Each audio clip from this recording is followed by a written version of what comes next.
I discovered my adopted sister had a crush on me, and when my parents found out. 5 years ago, Ethan's world changed on a snowy night. His parents brought home a girl in tattered clothes, Grace. Her arrival shattered their peaceful life. Little Grace and her adoptive parents walked lightly through the snow, leaving a trail of faint footprints. However, Grace's heart was unsettled. She couldn't believe that her soon-to-be brother would be like the others, disliking and bullying her. She had no family left. Strangers always made her uneasy. Although her adoptive parents said Ethan would be a warm older brother, she was still filled with fear. Just as she was struggling with this inner turmoil, a warm voice broke through her fear. Ethan appeared. He stood at the door, his eyes gentle, and slowly walked towards her, smiling as he said, "Grace, welcome home." There was no hesitation in his eyes, only deep care and warmth. Although Grace remained silent, she sensed the tenderness in Ethan's eyes. Like a doll, she was afraid to be touched, yet yearned for love. At that moment, something seemed to change within her. She was no longer so afraid. Instead, she vaguely looked forward to the future this gentle older brother would bring her. Next, Ethan unhesitatingly took on the responsibility of caring for his sister. He led her upstairs, showed her room, and helped her unpack. With his help, Grace gradually relaxed. She followed him silently, barely speaking, but her heart had begun to change. However, just when everything seemed to be getting better, Ethan's mother suddenly told him that Grace carried a heavy past her parents were missing, and she had suffered untold trauma. Her heart was full of scars. His mother's words strengthened Ethan's resolve. "I will take care of her like a younger sister." Chapter 2. Ethan has begun his new life at Kyoto University. One day, his friends discussed whether he might be in a relationship. After all, Ethan is handsome, has a gentle personality, and doesn't seem particularly interested in women. They speculated about his love life, jokingly saying he might be a barren tree that never blooms. But Ethan didn't get involved in these discussions, remaining focused on his studies and life. However, an unexpected phone call shattered his peace. A familiar yet long-lost voice came from the other end. "Brother, it's me, Grace." At that moment, Ethan's world seemed to stand still. His sister, whom he hadn't contacted for 5 years, suddenly reappeared in his life, leaving him filled with a mixture of questions and surprise. Grace, the sister he thought he had long lost, was standing at the gates of Kyoto University, waiting for his help. Filled with shock and joy, he immediately decided to go find her. But at that moment, Olivia, the girl next door he had always quietly cared for, suddenly showed unease and jealousy. She clearly had doubts about Grace's return, her eyes flashing with complex emotions. Ethan himself was also confused. He hadn't fully recovered emotionally. But regardless, Grace was back. The sister he had promised to take good care of had finally returned to his life. However, Grace's return wasn't just a simple reunion. What was the secret she was hiding behind Ethan's facade? What was her real purpose in coming back? As Ethan left to find Grace, Olivia's gaze followed him intently, seemingly oblivious to her inner turmoil and jealousy. A thought began to circulate in her mind. "Grace, why did you only come back now? Are you trying to steal everything that belongs to me?" Chapter 3. More than 5 years have passed since Ethan and his parents last heard from his sister Grace. They are filled with worry but are too far away to help her. They can only silently hope that she will take the initiative to contact them. At that moment, Ethan felt a mix of joy and anxiety. He was overjoyed to finally see his sister, but anxious because these past 5 years had been during her adolescence, and he feared they had grown distant. He really didn't know how to face his sister, but seeing her was inevitable. He could only hurry to the gate of Peking University, and relying on the telepathic connection between siblings, he recognized her at a glance. Grace had grown up, blossoming into a beautiful and elegant woman. Her long, straight black hair paired with a sharp black dress made her tall figure particularly eye-catching, but the melancholy in her bones seemed heavier than before. Ethan was filled with doubt. His sister had clearly gone abroad for treatment, so why hadn't her condition improved? This worry instantly overshadowed the joy of their reunion. The two recognized each other at the same time, stood still, and looked at each other. The hustle and bustle around them disappeared instantly, and the whole world seemed to consist only of the two of them. Grace spoke first, her tone flat. "Ethan, I can't carry the luggage anymore." Ethan snapped back to reality and quickly responded, his heart inexplicably racing. He went over and took his sister's backpack and suitcase, his breathing becoming rapid. This unfamiliar feeling made him somewhat uncomfortable, while Grace stared intently at him. "Grace, brother." They both spoke at the same time. Ethan quickly gestured for his sister to speak first, but Grace simply raised her hand to tuck her hair behind her ear and said softly, "It's nothing." After a moment of silence, Ethan broke the silence first. "Shine, it's been a long time." Grace replied precisely. 2044 days. 2044 days since we last met, Ethan."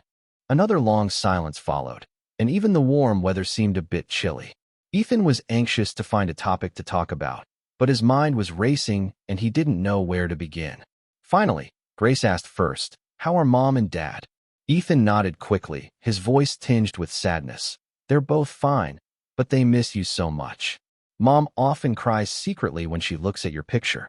Grace looked downcast and whispered, "I'm sorry." Seeing this, Ethan quickly changed the subject and asked her anxiously if she was leaving again after coming back this time. Grace gazed at him and asked in return, "Do you want me to leave?" Ethan's tone was urgent yet gentle. "Silly girl, of course I don't want you to leave. It's better if you stay here." "Then I won't leave." Grace's words made Ethan overjoyed. He immediately took out his phone, wanting to call his parents to share the good news. Before he could even finish entering the unlock code, a refreshing lavender scent wafted over him, a mix of Grace's shampoo and laundry detergent, so pleasant and comforting. The next second, his sister unexpectedly hugged him. Ethan's brain went blank for a moment, his fingers froze in midair, and he even forgot his phone password. Grace's cool voice rang out. "You said your mother missed me and cried, but what about you? Did you miss me?" The familiar cool tone brought him back to his senses, and he gently comforted her. "I missed you more than Mom and Dad. When you were little, I took care of you when they went on business trips. I never got over it after you left. Fortunately, you came back. I'm sorry, brother." Grace became emotional, hugged him, and sobbed softly. Ethan gently patted her back and said that he had never blamed her and that it was good that she was back. The sight of the two embracing attracted a crowd. Ethan, already famous as the campus heartthrob of Peking University, was now being photographed by many, and the forum post instantly went viral. The forum exploded with reactions. Some were shocked, some were heartbroken, and some freshmen were curious about Ethan's identity. His roommate, Liu Xiaoyuan, even doubted the photos were real after seeing the post. After the poster released the photo, Liu Xiaoyuan panicked completely. He immediately discussed the situation with Zhu Ran and Li Wanbai in their dorm. They guessed that the girl in the photo might be Ethan's sister. They were puzzled because Ethan had never mentioned having a sister and could only wait for him to return and ask him directly. In the girls' dormitory, Olivia gripped her phone tightly, staring at the photo of the two embracing, her fingertips turning white. She pursed her lips, her heart filled with resentment and confusion. "You think you can hug him just because you came back? Just because you're his sister? You came later. Why?" As more and more people gathered, Ethan leaned close to Grace's ear and whispered comforting words, telling her not to cry and that he would help her move her luggage to her dorm room first. Grace buried her head in his chest and nodded gently, wiping her tears with his clothes just like when they were little. Ethan smiled when he saw this, feeling a warmth in his heart, knowing that 5 years had not diminished their sibling bond. He led Grace towards the dormitory area and found it was the girls' dormitory for the Performing Arts Department. He then asked her if she had also applied to the Performing Arts Department. Grace bluntly said that she would apply to whatever he applied for. Ethan helplessly advised her to choose a major she liked, but Grace said that she didn't really like anything, though she silently added in her heart that it was something other than him. Ethan told her to study for now, and she could change her major if she didn't like it. He also told her to call her parents to let them know she was safe, and that they must miss her. He remembered that it wasn't convenient for him to go up to the girls' dormitory, so he suggested asking Olivia to come down and help. When Grace heard the name, her eyes instantly darkened, and she asked in an icy tone if they were together. Ethan was both amused and exasperated. He quickly explained that she was just a junior in the same department, and he had just helped her move her luggage that morning. The three of them had even become alumni of the same department, and he was their senior. Grace's tone grew colder as she retorted, asking if he liked being an upperclassman or a lowerclassman. She then said she could carry the luggage herself, only asking him to take her out for dinner that evening before turning and going upstairs. Ethan stood there, completely bewildered, unable to understand what he had said wrong. He just felt that his sister's thoughts were hard to fathom. Girls change a lot as they grow up, and she was no longer as easy to understand as she was when they were little. Meanwhile, in dormitory 404, Liu Xiaoyuan, Zhu Ran, and Li Wenbai set up tables, chairs, and lamps, preparing for a three-way interrogation of Ethan upon his return. On his way back to the dormitory, Ethan turned on his phone and was startled by the 99+ messages on WeChat, all screenshots of forum posts and various follow-up questions. Clicking on the forum, he saw the explosive posts about himself and his sister. He was about to clarify that it was his sister when Grace called, ordering him not to reply to the forum and to handle the matter herself. Ethan, who always favored his sister, immediately agreed, only replying on WeChat that the person involved would clarify things themselves, and then ignored the forum. Pushing open the dorm room door, Ethan stared blankly at the arranged desk and chairs. Liu Xiaoyuan feigned seriousness and asked him to sit down, while Zhu Ran even began interrogating him earnestly about his name and gender. Liu Xiaoyuan took over the interrogation, directly asking him who the girl in the post was.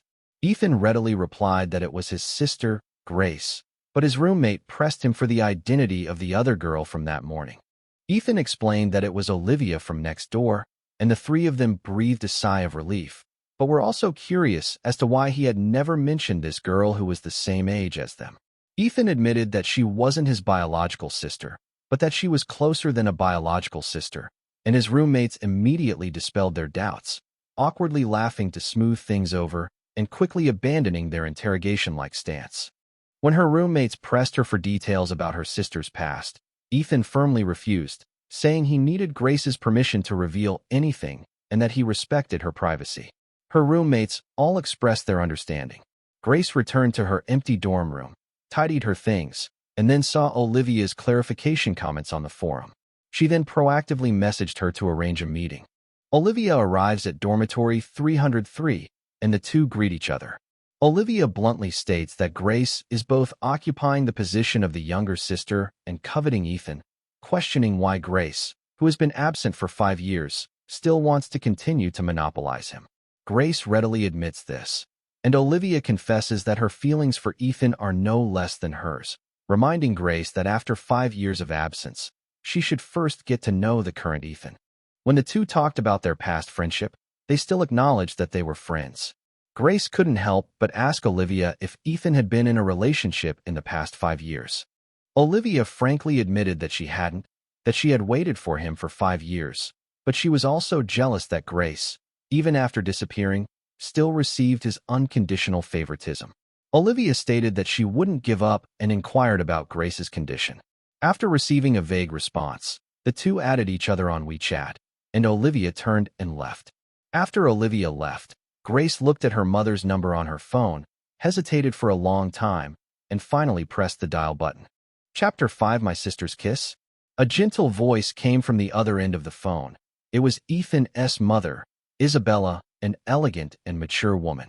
The moment Grace heard her mother's familiar voice, tears welled up in her eyes and streamed down her face like broken beads. "Mom, it's me," Grace said, her voice trembling with sobs. Isabella instantly recognized her voice and excitedly confirmed it repeatedly. After so many years of longing, how could she have forgotten? Grace choked back tears as she apologized, saying she hadn't meant to stop contacting her and could barely speak properly. Isabella quickly and gently comforted her, telling her not to blame herself anymore. Isabella was concerned about her well-being and hoped she would come home. Grace said she had already returned to China, had been admitted to Peking University, and would never leave again. She would go back with Ethan tomorrow. Isabella said "good" 3 times, saying she would tell Alex immediately, and reminded them both to be careful, as home would always be her haven and they would never be estranged from her. She then asked Ethan if he had bullied his sister, Grace, who smiled through her tears, saying he always doted on her the most. Isabella was relieved and immediately notified Alex after hanging up. In the evening, Ethan called Grace to invite her to dinner and waved as she walked out of the dormitory building. The evening was slightly chilly, and Grace, wearing a red coat, looked like a delicate, fragile piece of porcelain, her skin appearing fair and translucent. Ethan sincerely complimented her on her beauty, and Grace stepped forward, hugged his arm, tilted her head, and blinked, asking him if he liked her. Ethan blurted out that he liked it, and Grace silently kept it in mind, taking it all as his approval of her, no matter what kind of liking it was. Ethan asked her what she wanted to eat, saying he wanted to make up for what she had missed while she was abroad, and Grace immediately ordered a lot of food, including hot pot, glutinous rice cakes, and braised pork rice. He agreed to everything, and even said he would take her to buy gifts to celebrate going home tomorrow. Grace was curious where he got so much money. Ethan said he earned it from recording variety shows. He signed with an entertainment company last year and occasionally films with a decent paycheck. Grace jokingly said that it was a pity he wasn't photogenic given his striking looks, and pressed him for the name of the show. Ethan truthfully replied that it was Heartbeat. Grace paused, a half-smile on her face, and said that it sounded like a dating reality show, her grip on his arm tightening involuntarily. Ethan felt the atmosphere suddenly become tense. His sister always acted this way whenever the topic of romance came up, and he guessed she was afraid he wouldn't pamper her if he had a girlfriend. He admitted it was a dating reality show, then quickly explained that this year's situation was special. Grace laughed and said she wanted to watch closely to see how he dated. Upon learning that the show premiered tomorrow, Grace immediately said she wanted to go home and watch it with her parents, leaving Ethan speechless and looking both amused and exasperated. Grace was amused by his embarrassment and teased him on purpose. Ethan then remembered that he had to go home the next day and immediately agreed. On the way, Grace suddenly asked him if he had anyone he liked. Ethan said he hadn't thought about it and probably didn't.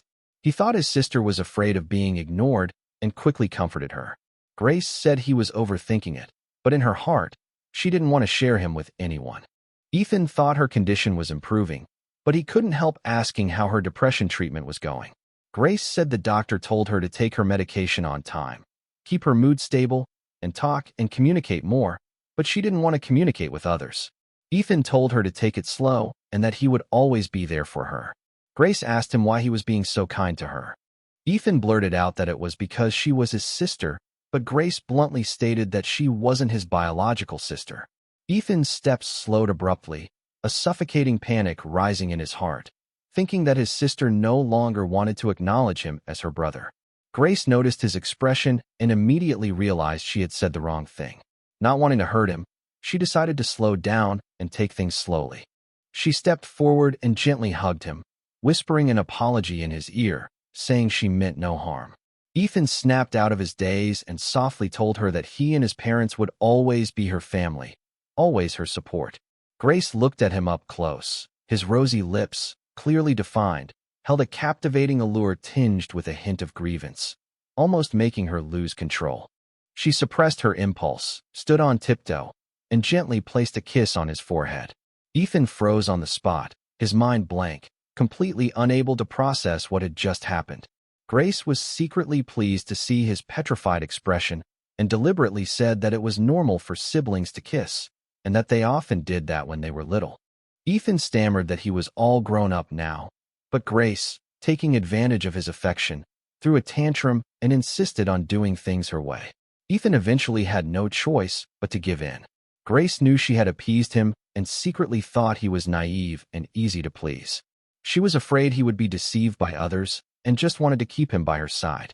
Chapter 6. The head of the photography department accidentally captured a kiss at sunset. The twilight was orange-red, the light and shadow gentle, and the atmosphere of the picture was perfect. His subordinates immediately suggested submitting it for a competition. The head of the department was worried about not having the person's consent, so he decided to leave his contact information when publishing it for future contact and payment. Ethan asked Grace if she wanted to eat Chongqing hot pot. The two went into the cafeteria, but found it crowded. Grace didn't like crowds and suggested going somewhere else, So he took his sister to a braised pork restaurant. Not long after they sat down, Liu Xiaoyuan, Zhu Ran, and Li Wenbai also came to eat. They recognized Ethan at a glance. After discussing it, the three of them went up to greet him, and Ethan took the opportunity to introduce his sister to his roommates. When Grace's roommates saw her face for the first time, they were all amazed by her beauty. They exclaimed that the siblings were incredibly good-looking and enthusiastically offered to ask them for help if they ever needed anything in the future. After everyone left, Grace said that her roommates had a good relationship, but she was also a little disappointed. Ethan gently comforted her, saying that she didn't have to force herself to deal with interpersonal relationships, and that being comfortable was the most important thing. Grace felt that having him was enough. After dinner, the two took a walk on the playground. Grace habitually hugged his arm, enjoying the privilege of being a younger sister without restraint. She wanted to cherish this closeness, but also wanted to be the person who would accompany him for life. Ethan assumed she was just being clingy after a long separation and wasn't bothered by it. In fact, he was already used to her dependence. He asked his sister if she was nervous about going home tomorrow, and Grace took the opportunity to act cute and ask him to carry her on his back. Ethan readily agreed and even carried her around the playground, their playful antics attracting the attention of passers-by. The following afternoon, the two boarded the high-speed train home. Grace looked out the window at the scenery, but soon said she felt dizzy and carsick. She had been prone to car sickness since she was a child, and this time she had forgotten to bring her medication. Ethan told her to drink some water and rest, so Grace hugged his arm and fell into a deep sleep, her hair hanging down gently, a faint fragrance lingering around him. He carefully took out his phone to text his mother, saying that they would arrive in 2 hours, that his sister was already asleep due to motion sickness, and that he had specially asked the family to prepare motion sickness medicine. He also said he would make Chongqing hot pot for Grace that evening.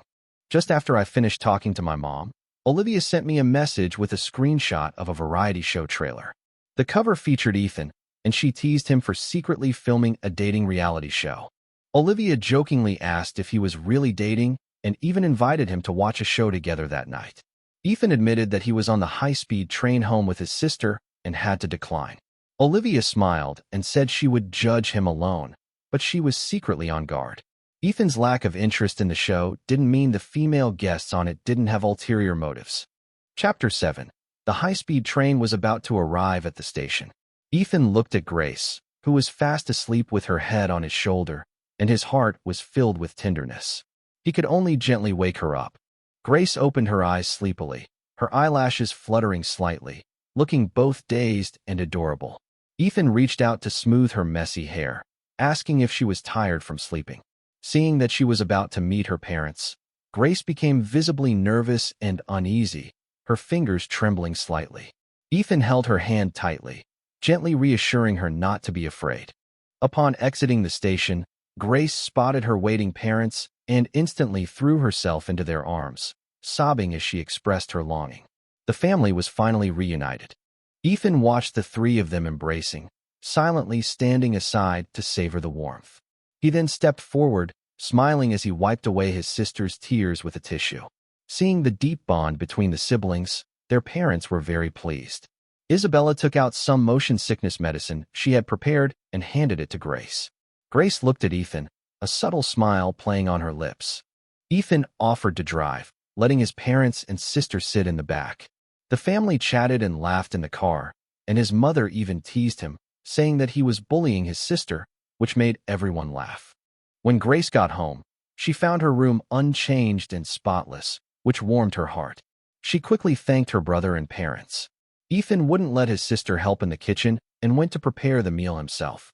Grace saw that it was almost 6 o'clock, so she turned on the TV and tuned in to Ethan's dating reality show. When Ethan looked up and saw the TV screen, he was so embarrassed that he wanted to disappear into the ground. But his sister completely ignored his pleas for help, so he had no choice but to sit down. When his parents found out that their son had secretly filmed a dating reality show, they were both surprised and amused. They surrounded him and kept asking him questions. Ethan awkwardly explained that the show was just a special format and that he was not actually dating. The show officially premiered, and Ethan appeared as the first guest. His outstanding appearance and impressive background instantly drew a barrage of praise from the viewers, with many expressing their desire to get closer to him. Grace, seeing the screen full of infatuated comments, tightened her grip on Ethan's arm, feeling displeased. She turned to stare at Ethan, her tone carrying a hint of accusation. The mother watched her son on TV, increasingly pleased, and suddenly asked bluntly if Ethan still had his first kiss.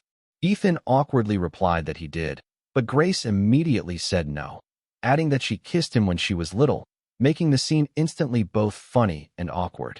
Grace saw the comments praising Ethan's beautiful hands, silently picked up his hand and examined it, agreeing with the comments but also not wanting anyone to think about him.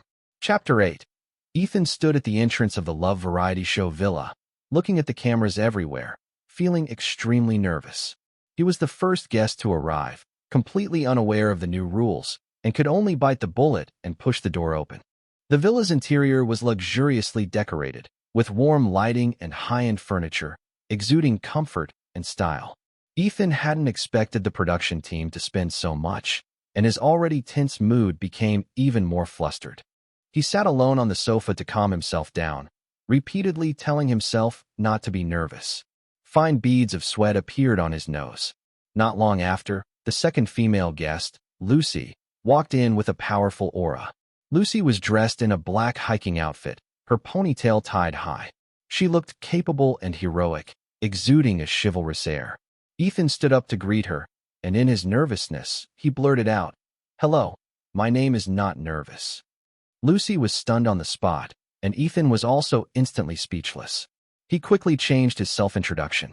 Lucy was amused by him and deliberately teased him. The live chat was also amused by this scene and flooded the screen with comments, calling him both silly and cute. The whole family sat around watching TV, and when this part came on, they all burst into laughter. Isabella and Grace teased him, making Ethan so embarrassed that he regretted letting his family watch the show with him. Lucy noticed that he was still nervous and offered to take a tour of the villa. The two found the refrigerator empty, guessing that they would have to find their own food later. The open-plan gym next door was also very well equipped. Ethan praised Lucy for her chivalrous spirit, which greatly increased Lucy's affection for him. She found him sincere and adorable, quite different from others in the entertainment industry. Viewers on the live stream speculated that the two might be a couple. Shortly after the show aired, related hashtags trended on Weibo, with Ethan, "I'm not nervous," sparking widespread discussion. Grace, watching the comments, subtly inquired about his opinion of Lucy. She deliberately misinterpreted Ethan's meaning, concluding that he had feelings for Lucy, instantly sombering the atmosphere. Isabella and Lin Ji quickly reassured her, promising to always keep Grace in their hearts. During their visit, new guests arrived. Shun Hang, a refined and capable aerospace engineer, and Ran, a freelance photographer, both easygoing and artistic. The guest lineup immediately raised expectations for the show. Ethan and Lucy stepped forward to greet the new guests. After a brief self-introduction, the four officially met.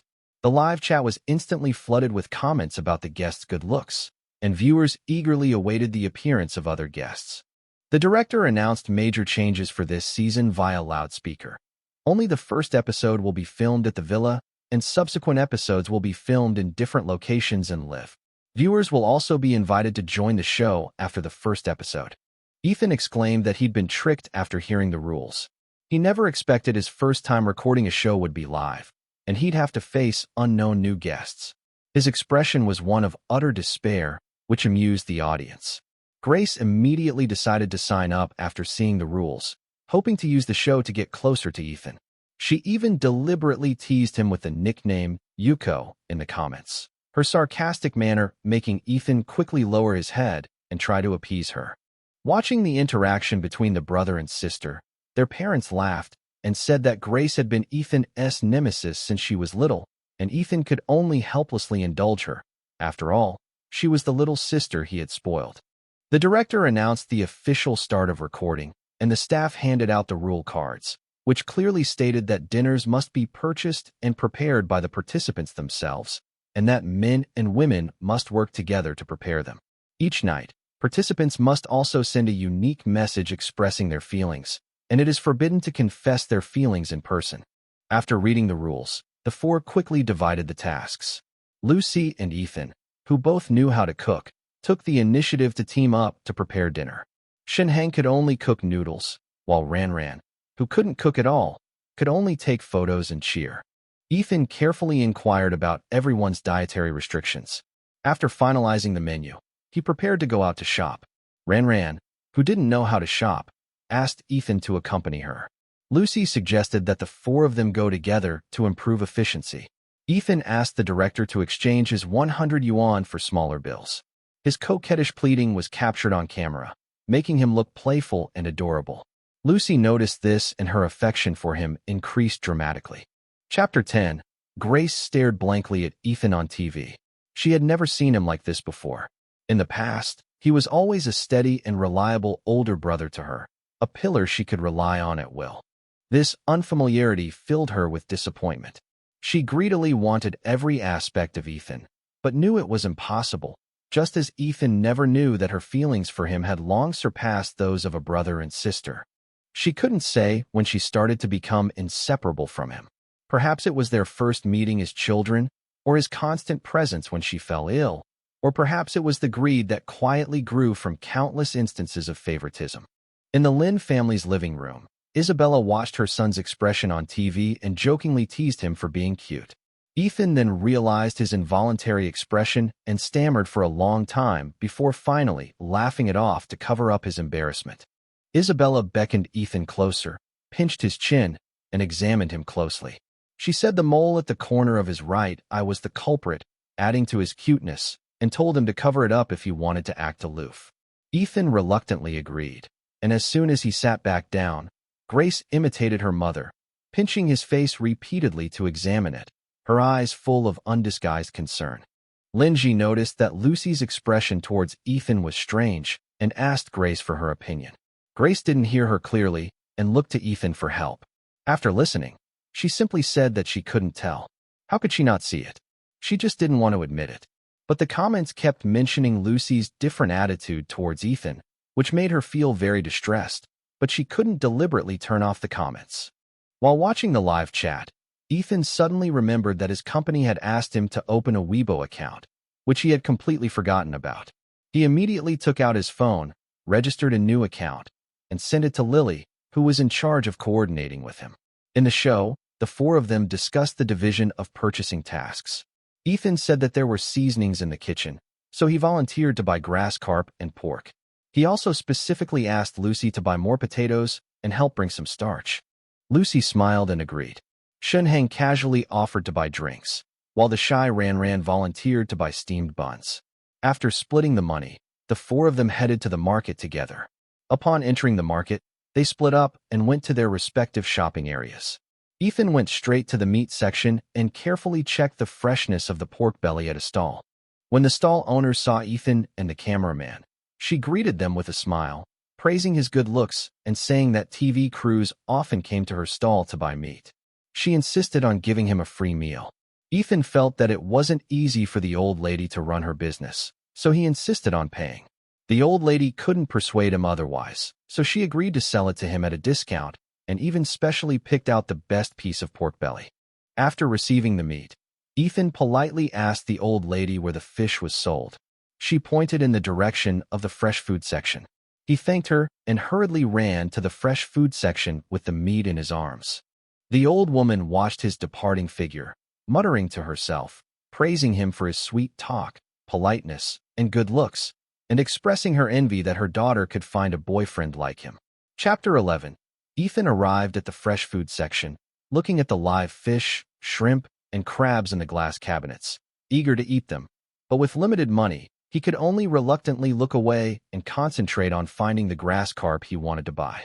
Viewers teased him as he craved shrimp, noting his love for the food. Some even joked that they would cook him braised shrimp every day, instantly making the live chat lively. He squatted in front of the fish tank to carefully check the fish's vitality. Suddenly, a little girl was put down and burst into tears. Her sharp cries startled all the fish in the tank, causing them to thrash wildly. Water splashed directly onto most of his upper body. Ethan froze on the spot, stunned for a long time. but still trying to reassure himself that at least he could confirm the fish was energetic enough. His dazed and funny expression amused the viewers. The unexpected incident made the live chat burst into laughter, with some joking that he was a natural entertainer.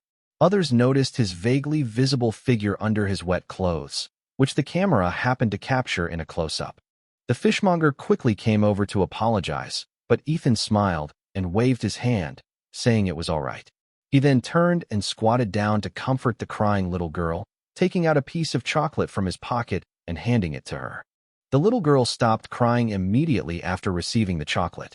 Her mother apologized repeatedly and even offered to compensate him for his clothes, but Ethan gently refused, only telling the little girl not to eat too much chocolate and get cavities. Seeing his disheveled state from a short distance away, Lucy thought he was both clumsy and gentle, like a clean and pure little angel, and unconsciously felt a desire to protect him. Lucy went over to check on him, and Ethan scratched his head awkwardly, explaining that it was a small accident. He then asked the old lady to help him catch some fish, and said embarrassedly that he didn't know how to handle live fish. Seeing that his clothes were soaked, Lucy was worried that he might get sick, so she advised him to go back to the villa to change his clothes first. Ethan insisted on waiting until he finished shopping before going back together, so Lucy handed him a tissue to wipe the water off his face. Viewers and Lucy simultaneously noticed that Ethan appeared on the show without makeup throughout, yet his striking good looks, a testament to his naturally excellent appearance, were still evident. Grace, watching the scene on TV, turned to Ethan beside her and playfully scolded him for being so clumsy, insisting on getting so close to the fish. Ethan quietly explained that he simply wanted to see the fish more clearly. No sooner had she finished speaking than Grace suddenly reached out and lifted his shirt, saying she couldn't see clearly on TV and wanted to see it up close. Ethan was caught off guard by her sudden action. Isabella laughed and teased her daughter, but Grace, looking like she had her brother figured out, backed down. Ethan, as expected, spoke up for her, saying he didn't mind and it was fine for his sister to see. Isabella pretended to be angry and scolded him for siding with his sister. Ethan quickly smiled and tried to appease his mother, while Grace secretly curled her lips, certain that her brother would always indulge her. After the four of them bought groceries and returned to the villa, the director arranged for the boys and girls to stay in 2 separate rooms. He told them to go upstairs to put down their luggage and then return to the first floor to meet up. As soon as Ethan entered the room, he took out a change of clothes and went straight into the bathroom to take a shower. Seeing this, the viewers in the live chat teased him, saying that he treated the audience like outsiders and didn't get to see more of the scene. Grace's mood instantly improved when she saw these comments. She had just seen something up close that others couldn't see, and she felt a secret joy in her heart. Grace's mood fluctuates wildly, mostly due to a combination of her illness and personality. One moment she's happy, the next she's feeling down. She knows she's just a younger sister, but she's greedy and wants more. She wanted to see him openly, be close to him, and possess him. She was easily satisfied with others, but with Ethan, she was never satisfied. Yet, she was afraid of hurting him and hurting her parents. She hated this about herself. Her family treated her very well, but she had developed feelings for her brother that she shouldn't have. These feelings were suffocating her, so she could only turn around and go upstairs to take her medicine to relieve her discomfort. Ethan sensed something was wrong with his sister. After telling his parents, he followed her. Just as he reached the door, he saw Grace twisting the medicine bottle. He went over and took the bottle. He was familiar with these medications since childhood. He sat down beside her, gently hugged her, and softly asked about her condition. Grace didn't reply. She simply took back the bottle, swallowed 2 pills, and remained silent. He gently urged her to speak her mind and not keep it bottled up inside. Grace finally stopped holding back and buried her face in his arms, sobbing silently. Tears streamed down her cheeks and onto his collarbone. He knew his sister never liked to talk when she was sad, so he could only gently pat her back and quietly stay with her, just like when they were little, giving her enough security. After a long while, Grace choked back tears and apologized to him. Ethan gently told her that she never needed to apologize to him, no matter what happened. She hugged him tightly, unwilling to let go, asking herself if she could hold him like this forever, yet worrying that if he had a girlfriend in the future, she wouldn't have that right anymore, and that the other person would be jealous. Ethan blurted out that he wasn't looking for a girlfriend. Grace knew that was impossible. She knew in her heart that if she couldn't have him in the end, she could only obediently be a good sister. But the thought of it broke her heart. He said that he would find a girlfriend after his sister found a boyfriend, so that she could always have someone to hold her. It sounded reasonable, but he felt inexplicably sad, just because he wasn't used to her relying on others. Grace said in a huff that she wouldn't find a boyfriend, and Ethan laughed and said that they would just wait it out together until they were too old to walk, and when she couldn't walk anymore, he would carry her on his back. Grace was amused by him and stopped crying. The two agreed to keep going like this. She wiped her tears with his clothes, and when she looked up, he pinched her cheek and teased her for being a little crybaby. She reached out and wiped the tear stains on his collarbone, ignoring his complaint that it tickled, and stubbornly told him to bear with it. Only then did she pull her brother downstairs, afraid that their parents would worry about it. Isabella and Lin Ji saw Grace's tearful face. They didn't ask any questions. They knew that only Ethan could comfort her in these kinds of situations, and it had always been that way since they were little. Ethan suddenly remembered that he had prepared gifts for his family, one to celebrate his sister's return home and the other to celebrate the airing of his show. He said he was going upstairs to get the surprise. He chose a high-end beauty device for his mother, something he had seen in her shopping cart but hadn't been able to bring himself to buy. For his father, he prepared an exquisite metal lighter, perfect for relaxing and playing with. He had carefully considered what gift to give his sister. Knowing she loved reading since she was little, he bought her an eye-friendly e-ink screen e-reader and also picked out a crystal necklace engraved with her name. He took the gift downstairs, smiling as he said it was a gift to celebrate his sister's return home and the airing of the show. Isabella was very happy to see the gift and remarked that her son had grown up and knew how to be filial to his parents. Mom was pleasantly surprised to receive the beauty device. She never expected him to notice her shopping cart. Dad played with the lighter, listening to the crisp sound of it opening and closing, and was also very satisfied. Grace's turn. Ethan first took out an e-reader, saying he remembered she loved reading since she was little and that this was good for her eyes. Grace was overjoyed. Her brother always remembered her preferences. Then he took out a crystal necklace, admitting that he had learned to carve the words himself from a master, and that his skills weren't very good. Looking at the carving, Grace couldn't hold back anymore and threw herself into his arms, bursting into tears. He gently comforted her, then tenderly put the necklace on her, tidied her hair, and praised how well the necklace suited her. Grace was filled with joy and emotion. Isabella's eyes welled up with tears as she watched the tender scene between the brother and sister. When she adopted Grace, she had worried that her son would resist, but now that the two had such a good relationship, she felt incredibly gratified. She jokingly teased her son about being biased, saying that both parents only received one gift, but his sister received two. Lin Ji chimed in, and Ethan, feeling a little embarrassed, could only honestly explain that it was because his sister had just come home. Grace quickly changed the subject, suggesting that they eat hot pot and add vegetables to help her brother out of the predicament. Ethan smiled and started making shrimp paste. Grace watched his busy figure, her eyes filled with tenderness she couldn't hide. Chapter 13. In the show, the other three returned to the first floor to prepare ingredients, while Ethan took a shower in the bathroom. The glass was covered with condensation, and the sound of water was constant, leaving the audience with much to imagine. After he finished showering and changed into clean clothes, he opened the bathroom door, but the camera immediately cut to the first floor, and the comments section exploded.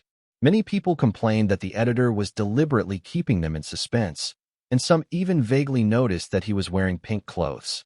Before the online discussion could finish, Ethan appeared at the top of the stairs. The camera was pointed directly at him. He was wearing a loose-fitting pink and white outfit. His hair was half dry and hanging down his forehead, and his skin had a rosy glow from a shower. Water droplets clung to his delicate collarbone like scattered pearls. He looked fresh and graceful, like an elf emerging from the mist. Lucy looked at him, her eyes filled with amazement. Lucy had grown up seeing many handsome men in the entertainment industry, most of whom were opportunistic and hypocritical, which she found very repulsive. She thought she would never fall for anyone until she met Ethan, who deeply attracted her with his pure kindness. She remembered that this was an artist signed by her best friend Lily. Back then, Lily had spotted Ethan through a video of him at a campus singing competition and even bragged about it to her. Now it seemed that her eye for talent was indeed accurate and sharp. Lucy unconsciously moved closer to him and could smell the faint scent of shower gel and laundry detergent. Seeing that his hair was wet and dripping, she quickly asked him if he would catch a cold if he didn't dry his hair. Ethan helplessly shrugged, saying he'd forgotten his hairdryer. Lucy immediately offered to lend him hers, and after a moment's hesitation, he thanked her and followed her upstairs to dry his hair. The live stream chat exploded with excitement, everyone frantically taking screenshots and marveling at his stunning good looks. Some even noticed that the show's official Weibo account had posted a picture of the guests. Ethan's new account had only 2 followers, one of whom was Lucy. Grace saw the comments and quickly followed her brother. In just a short while, his number of followers had exceeded 100,000. She was upset that she hadn't managed to get a spot as a front-row fan. At the same time, Ethan's phone kept vibrating. When he opened Weibo, it was flooded with new followers and private messages. He couldn't reply to them all, so he set up an auto-reply and posted another Weibo to thank everyone for their support. He opened WeChat and received a message from Olivia, who jokingly said that he was about to become a big star, praised him for being exceptionally handsome on the show, and teased him for being a bit silly. Ethan helplessly responded with an emoji. Immediately afterwards, messages kept coming in from the dormitory group chat. His roommates, who were in the same room, deliberately tagged him in the group chat, teasing him to come back and treat them to Haidaleo hot pot, and even said they wanted to find his notebook to collect and sign. Ethan smiled and agreed to treat everyone. His roommate then told him that in just a few minutes, his Weibo followers had almost reached 500,000. Lu Xiaoyuan even teased him about the clothes he had left in the dormitory, but he quickly stopped him. Chapter 14. Ethan and Lucy stopped at the door of the girl's room and waited, not rushing in. Lucy took out a hairdryer from her suitcase and also grabbed a bottle of conditioner, thinking that his hair was good and should be well cared for. She handed both items to Ethan, explaining that she had OCD and couldn't stand seeing good hair not being properly cared for. Ethan didn't think much of it, smiled, thanked her, and accepted the items. Lucy casually asked him if he knew how to use a hairdryer, and even offered to help. Ethan quickly said he did, took the hairdryer, and went back to the boys' room to style his hair. The viewers in the live stream immediately saw through Lucy's little scheme, teasing her that it wasn't OCD, but rather her genuine care for Ethan. Some even recognized the conditioner as a limited edition international product, exclaiming that Lucy was a hidden millionaire. After Ethan finished styling his hair, he returned the items, saying that the hairdryer and conditioner were both very good. Seeing this, Lucy offered to give him the conditioner, but knowing it was expensive, he politely declined the offer. As soon as the two reached the spiral staircase, Ranran suddenly raised her camera and told them to stop. She quickly pressed the shutter and took a picture. The interplay of light and shadow in the photo made their silhouettes look exceptionally beautiful.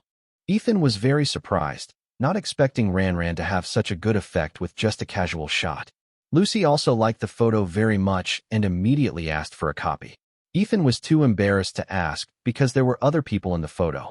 Ranran playfully suggested that the photos serve as her meal ticket, as she was already hungry. Shunheng jokingly chimed in, saying his meal ticket was washing the dishes. The group exchanged smiles, creating a relaxed atmosphere. Meanwhile, in the top-floor office of Hawaii Entertainment, Lily watched Lucy's performance on the show, constantly teasing her and complaining that she had never cared about her like this before, yet was now showing extra care for Ethan. Lily pressed her for answers, and Lucy finally blushed and admitted that she had seriously fallen for Ethan. Lily teased her, saying that she was lustful at first sight, but Lucy earnestly corrected her, saying that she had fallen in love with him at first sight. Lily told her that her father had always hoped she would find a partner from a simple family with a gentle personality. Ethan, with his clean background and mild temperament, was the perfect match. However, Lucy was somewhat disappointed, feeling that Ethan didn't have any special feelings for her.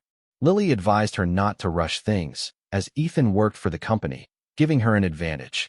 She said there would be plenty of opportunities to get to know him slowly, and that Lucy should thank herself for finding him.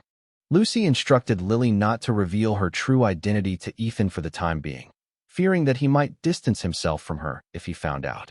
She also asked Lily to keep her work and personal life separate and to plan Ethan's development based on his professional abilities. Lily readily agreed, stating that even without Lucy's help, Ethan's own qualities and abilities would definitely allow him to establish himself in the entertainment industry. Chapter 15. Ethan planned to stew the fish first and then stir-fry the sweet and sour pork, so that both dishes could be cooked at the same time. He inexplicably felt that this scene resembled an elementary school math problem and secretly marveled at how useful elementary school knowledge was. He took the fish out of the bag to clean it, while Lucy was busy peeling and shredding the potatoes, and even reserved 2 pieces to cut into chunks for him to use when stewing the fish. Lucy put the potato chunks into a bowl and told Ethan. He thanked her profusely, but Lucy blushed inexplicably, imagining the two of them preparing dinner like a newlywed couple. She even consoled herself that she was just too weak to resist him. The live stream chat exploded with comments.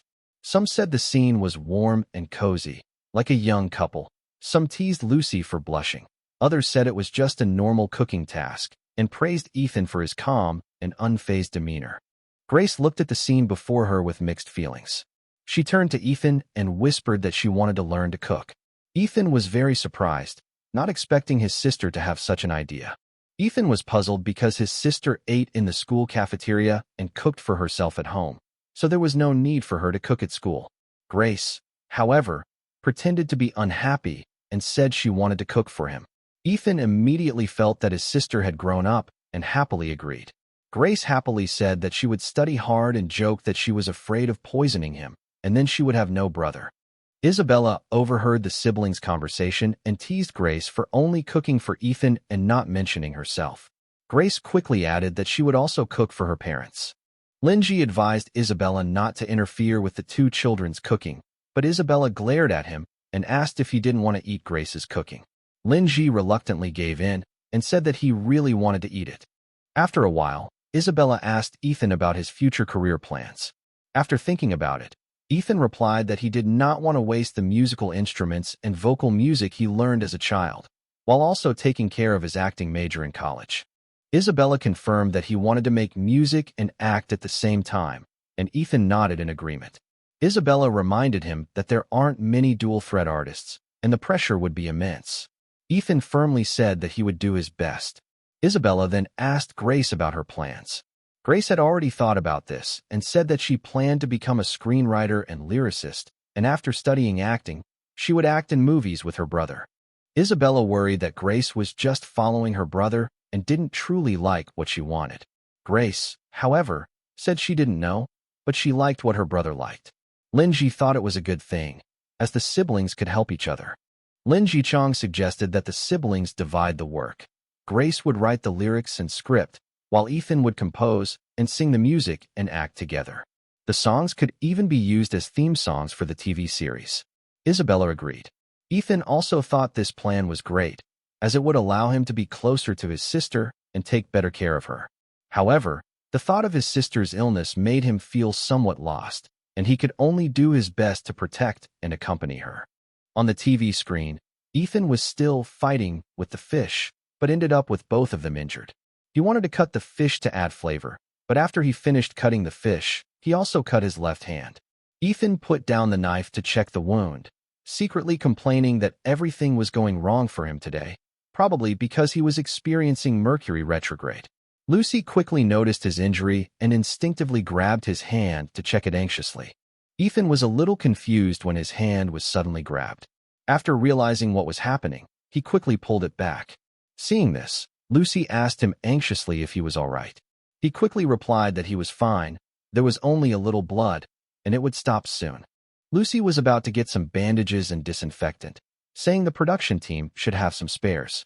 Ethan wanted to get them himself, but before he could finish speaking, Lucy had already rushed to the director to get the medicine. When Grace saw her brother was injured, she immediately grabbed his hand and examined it carefully, almost pressing her eyes against it. Only after confirming that he was all right did she breathe a sigh of relief. then scolded him seriously for being careless. Ethan sensed his sister's low mood and knew she was genuinely angry. He understood her feelings and gently apologized, saying he would be more careful in the future so she wouldn't worry. Grace was both angry and anxious, shouting that it was okay for her to worry. The important thing was that he needed to play the piano, how important his hands were, and that every part of his body was important. Thankfully, the wound hadn't left a scar. She gently stroked Ethan's wound, then intertwined her fingers with his, feeling the familiar warmth. Watching Lucy on TV searching for medicine for her brother, she decided to temporarily set aside her jealousy for the night. Lucy quickly returned with the medicine, carefully applying it to Ethan's hand with gentle movements, afraid of hurting him. Ethan thanked her sincerely. After applying the medicine, Lucy told Ethan not to cook anymore, as the wound shouldn't get wet or it would fester. Ethan was a little worried about not being able to complete the mission and turned to look at the director. The director asked Ethan to instruct Lucy on how to cook, as this would also count as working together to complete the mission. Lucy immediately nodded in agreement, but Ethan hesitated, remembering that she didn't like cooking meat dishes. Lucy lowered her head and pondered for a moment, then looked up and smiled at Ethan, saying, "Let's do it for the first time today. You'll get better at it later." Her tone was full of gentleness and indulgence. In Chapter 16, Lucy asked Ethan for the next step. He instructed Lucy to clean or replace the knife that had cut her, and specifically added that she should be careful, fearing that they might both get hurt on the show. Under Ethan's guidance, Lucy completed the steps of cutting and coating the fish with flour. Together, the two prepared braised fish and sweet and sour pork. With the addition of 2 other dishes, a table full of delicious and visually appealing food was successfully served. Lucy asked Ethan to sit next to her. After Ran took a group photo of the 4 of them, she couldn't wait to start eating. After taking a bite of the sweet and sour pork, she couldn't help but praise Lucy. However, Lucy quickly gave the credit to Ethan. Ethan smiled modestly and said that Lucy's chopping of vegetables and control of the heat were also very important. Ran urged everyone to eat quickly. After Shun Hang tasted it, he also praised it repeatedly, making the scene very lively. Ethan tasted Lucy's shredded potatoes and said they were better than his own. Lucy's eyes lit up instantly. She then asked him to try the scrambled eggs with tomatoes. Even though he thought they were a bit too salty, he smiled and said they were delicious. Lucy took a bite herself and realized that they were indeed too salty. Just as she was feeling down, she blurted out, "I'll practice more and make them for you again." Her words silenced the entire room, and Ethan was caught off guard. Lucy quickly realized her mistake and tried to salvage the situation, saying she would only cook it for everyone on the show later. Ethan breathed a sigh of relief, and everyone continued to eat happily. The live chat was full of comments teasing Lucy for her quick tongue. After the meal, Shun Hang volunteered to wash the dishes, and Lucy and Ran also came to help. Ethan, whose hands couldn't get wet, could only watch from the sidelines, feeling a little guilty. After the 4 of them settled down on the sofa, the director announced over the loudspeaker that each of them would perform a talent, which would not only help them get to know each other better, but also allow the audience to become more familiar with them. Lucy immediately looked at Ethan, knowing that he could sing, and suggested that he go first. Ethan was not intimidated at all and readily agreed, deciding to sing a song he liked. He was about to speak when he suddenly remembered the copyright issue. He quietly asked the director, who smiled and said that the production team would take care of the copyright, and told him to sing without worry. He then announced that he would sing Preference. This song wasn't his strongest suit, but it was his first choice for important occasions because it was his younger sister Grace's favorite song when they were little. He missed her dearly and wondered how she was doing now. A sense of sorrow enveloped him. His eyes became clear, and he parted his lips slightly, letting out a mournful yet moving song, each note carrying his longing for his sister. As he sang, "Let yesterday be gone. Now you are in front of me. I want to love. Please give me a chance." The deep emotion in his voice brought the entire audience to a standstill. Watching Ethan, overwhelmed with grief, on the television, Grace knew perfectly well that her brother was thinking of her right now because she loved the song Favorite. It wasn't just a love for the song, but also his love for it. Chapter 17. As the song slowly progressed, tears welled up in Ethan's eyes, sliding down his cheeks past his mole. His gaze was unfocused and downcast, his nose reddening, making him look pitiful. Lucy couldn't guess what he was thinking, only that it was something extremely sad. She couldn't help but think how enviable it would be to receive his favor. His voice trembled slightly as childhood memories played out in his mind like an old movie, each scene crystal clear. He turned away from the camera, quietly wiping away tears from the corners of his eyes. But while he could hide from the camera, he couldn't avoid the gaze of those around him. Lucy watched quietly, feeling that moving songs were the result of singers' self-analysis and torment. Everyone in the room, including guests, staff, and the director, was immersed in the song. The comments section gradually quieted down as everyone listened quietly. He sang, "There's no other way to go. You decide whether you want to stay with me or not. I won't listen to your biases." Each line filled with undisguised, deep emotion, making the atmosphere even more somber. As the music ended, many people in the audience had tears in their eyes. However, in this era, it would be laughed at to shed tears easily, so everyone wiped away their tears discreetly. Ethan put down the microphone, straightened his hair that was covering his eyes, and forced himself to apologize, saying that he hadn't sung well due to emotional fluctuations. However, the entire audience remained silent. Director Chow was the first to applaud, saying that this was the most moving performance he had ever heard, and that he believed Ethan had his own story to tell, so he didn't press him for details. Applause followed one after another. Ethan was flattered and quickly said that he still needed to learn from his seniors. However, the director insisted on acknowledging him and told him to accept the praise. Shinhang remarked that he heard the theme of favoritism in the song, feeling that the person being favored must be very happy. Ranran echoed this sentiment, saying that art transcends form, and every line resonated deeply.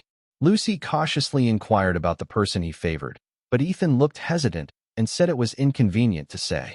Although she was disappointed, she still smiled and expressed her satisfaction. Inside the Lin family home, Grace broke down in tears in Ethan's arms. Burying herself in his embrace, she pressed him for an answer, her voice firm yet hopeful. Ethan countered by asking who she hoped it was. Through her teary eyes, she looked at him and said, word by word, with unwavering certainty that it could only be her. It had to be her, her eyes filled with dependence. She apologized to her brother and parents, promising to explain what had happened over the years, but said the time wasn't right yet. Her family only hoped for her safe return. Nothing else mattered. The live chat flooded with comments again. Some said everyone was listening attentively, some cried, and some male fans became diehard fans because of this song.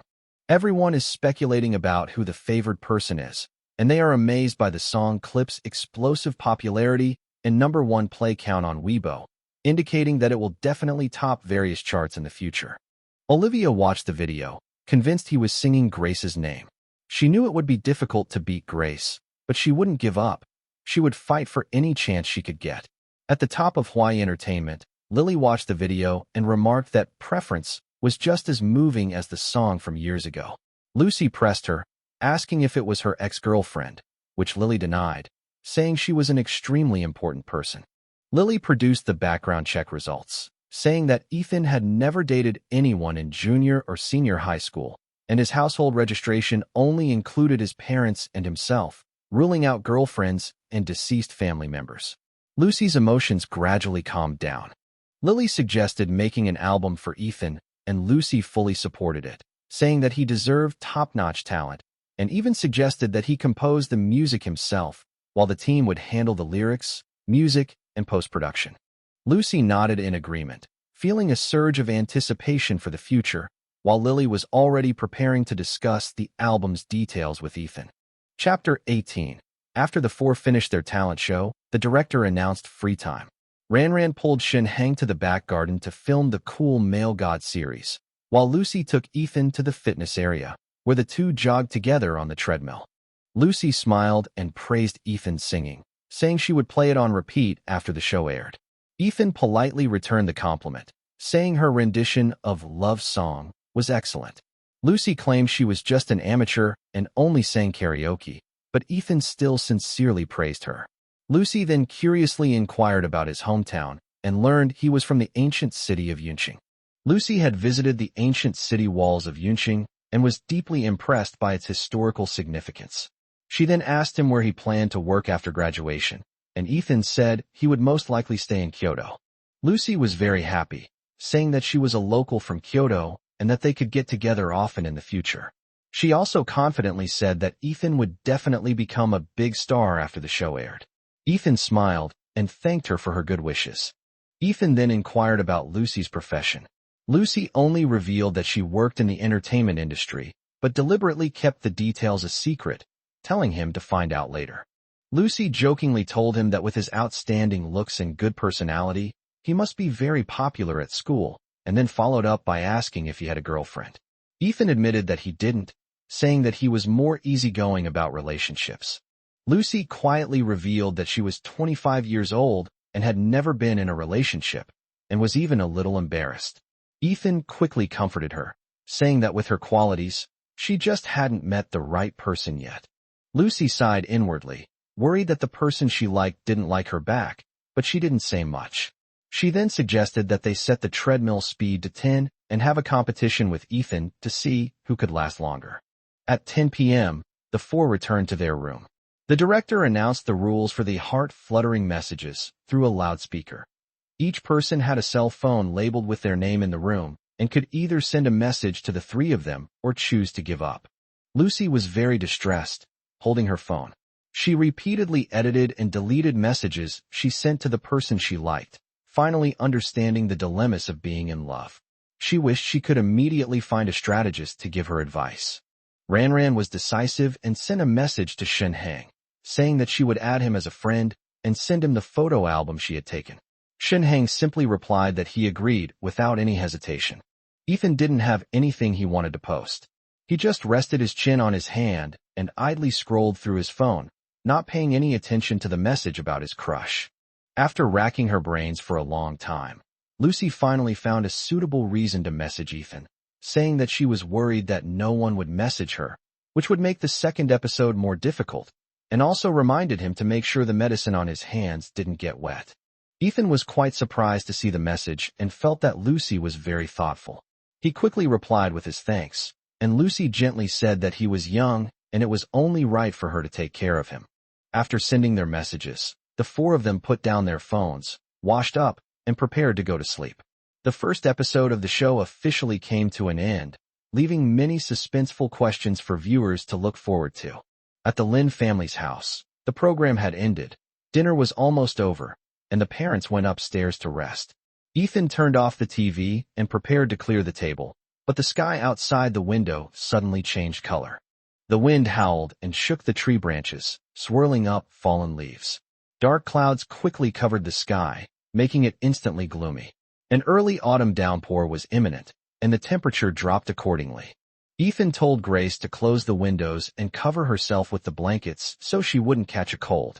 He told his sister to close the windows while he stayed behind to clean up the dishes on the table. After they finished cleaning up, the two of them went back upstairs together. Ethan sat at his desk and took out Norwegian Wood from the bookshelf. He had read this book many times before, but he still often took it out to read it repeatedly. The book contrasts Naoko's sensitivity and melancholy with Midori's vivaciousness and enthusiasm, making him marvel at the wonder of human nature and secretly wonder how he would feel if he were in that situation. He turned off the lights and went to sleep late at night. Outside the window, the rain poured down, the raindrops pounding against the window, and the rumbling thunder made him feel depressed. He didn't like rainy days, and he was even more afraid that his sister would be sad because of them. He got up to check on his sister, and just as he finished dressing, the door was pushed open, and a figure rushed into his arms, her voice trembling noticeably.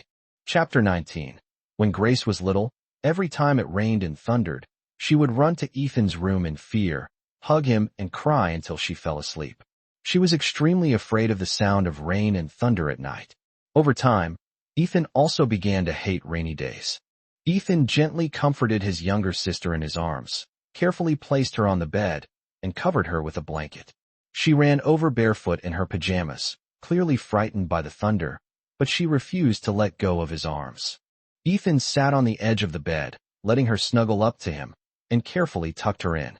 Every time there was a flash of lightning and a clap of thunder outside the window, Grace held him tighter, feeling sorry for his sister who had endured stormy nights alone abroad all these years. He gently patted her back to calm her down and asked if she wanted the light on, but Grace refused, wanting only to stay by his side and seek a sense of security. After returning to her room, Grace was both happy that her brother was loved by everyone and jealous and disappointed because so many people liked him. Her emotions were volatile, and she couldn't control her feelings at all. The sudden lightning and thunder made her break out in a cold sweat. She wanted to go find her brother, but she was worried that they had both grown up and she might upset him. However, the distance of just one wall between them made her unable to bear it any longer. She broke through her last shred of reason and ran straight to her brother's room. As soon as she opened the door, she saw that Ethan had already gotten up and was obviously about to go see her. She threw herself into his warm embrace, just like when she was a child. She buried her face in his chest and mumbled that she was both happy and unhappy, but refused to tell him why, afraid that it would upset her brother, and even more unwilling to cause him worry. Grace playfully said that her brother must have owed her something in his past life and was here to collect the debt in this life, which is why he had to be so good to her. Ethan smiled and agreed, saying that he was happy to be the one being asked to pay his debt. She thought to herself that it was best to owe this debt for a lifetime. When Ethan saw that she didn't speak, he changed the subject and mentioned that he was reading Norwegian Wood before going to bed. Grace had also read the book and pressed him to tell her whether he liked Naoko or Midori, secretly hoping he would choose Naoko, because Naoko was very similar to her. Ethan didn't hesitate and answered directly that he liked Naoko. She immediately pointed out the reason, saying it was because Naoko resembled her. Ethan smiled and agreed, which improved her mood. However, the thought that someone similar to her brother would be close to her made her inexplicably irritable again. Grace asked him to tell her some funny stories from college, and Ethan told her about how he sang off-key at the freshman orientation party and was laughed at by his roommates, who even recorded the incident on video. She immediately insisted on watching the video. Ethan teased her by not letting her see, so she playfully bit his neck, declaring that it was her first mark and no one else was allowed to have it, her tone full of jealousy. She was jealous that too many people in the show's comments liked her brother. Ethan smiled and comforted her, saying that only she could get close to him. She then took advantage of this and lightly bit his arm before she calmed down. The rain poured down outside the window, blurring the streetlights and casting a melancholy shadow over the night sky, as if whispering unspoken thoughts. The atmosphere was quiet yet heavy. Grace gradually became sleepy and insisted on sleeping in her brother's room. Ethan agreed to stay with her until she fell asleep. She held his hand tightly, and with his company, the sound of the rain became softer. She soon fell into a deep sleep. Ethan stayed by the bedside for a long time, staring blankly out the window, convinced that tomorrow would be a good day. He then quietly left the room, closed the door, and went to rest in the guest room on the first floor. Chapter 20. The cool morning breeze, carrying the fresh air after the rain, rushed into the house. Ethan woke up in the guest room, got up at 6 o'clock to wash up, opened the door, and sat on the roadside in front of the door, looking at the quiet and vibrant street after the rain.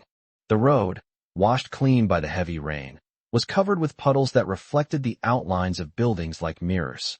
Pedestrians were either hurrying or leisurely walking, and children were playing and stepping over the puddles. The air after the rain was refreshing and pleasant, making people feel relaxed and happy. Sunlight streamed through the curtains onto the bed upstairs, and Grace slowly woke up. This was the most restful night's sleep she had had in 5 years. She looked around for her brother and guessed that he had probably gone to the guest room on the first floor to rest. She made her bed, washed up, changed her clothes, and went downstairs. When she saw Ethan sitting at the door in a daze, she couldn't help but smile. When she was little, she always sat with her brother at the door, and even when he was daydreaming, she felt at ease. She moved a small stool and sat quietly beside him. Ethan gently tidied her messy hair, and the two chatted about the beautiful weather after the rain. Grace then suggested that she wanted to go shopping in Cloud City, and Ethan readily agreed to go with her.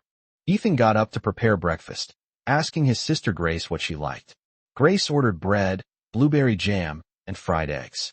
He affectionately ruffled her hair and turned to go into the kitchen to get busy. Grace took her laptop, sat by the door to submit her resume for the second episode, closed the laptop, listened quietly to the sounds from the kitchen, and watched the pedestrians on the street. She felt that this was the happiest time. While the family was having breakfast, Ethan's phone suddenly rang. He gestured to his family and went outside to answer it. On the other end of the line, Liu Xiaoyuan excitedly shouted that he had become a huge hit, his tone full of disbelief. Ethan was startled by the shout. Liu Xiaoyuan told him to check Weibo immediately, saying that his account had gone from 0 followers to 5 million overnight. This number shocked Ethan, who even suspected that it was fake data.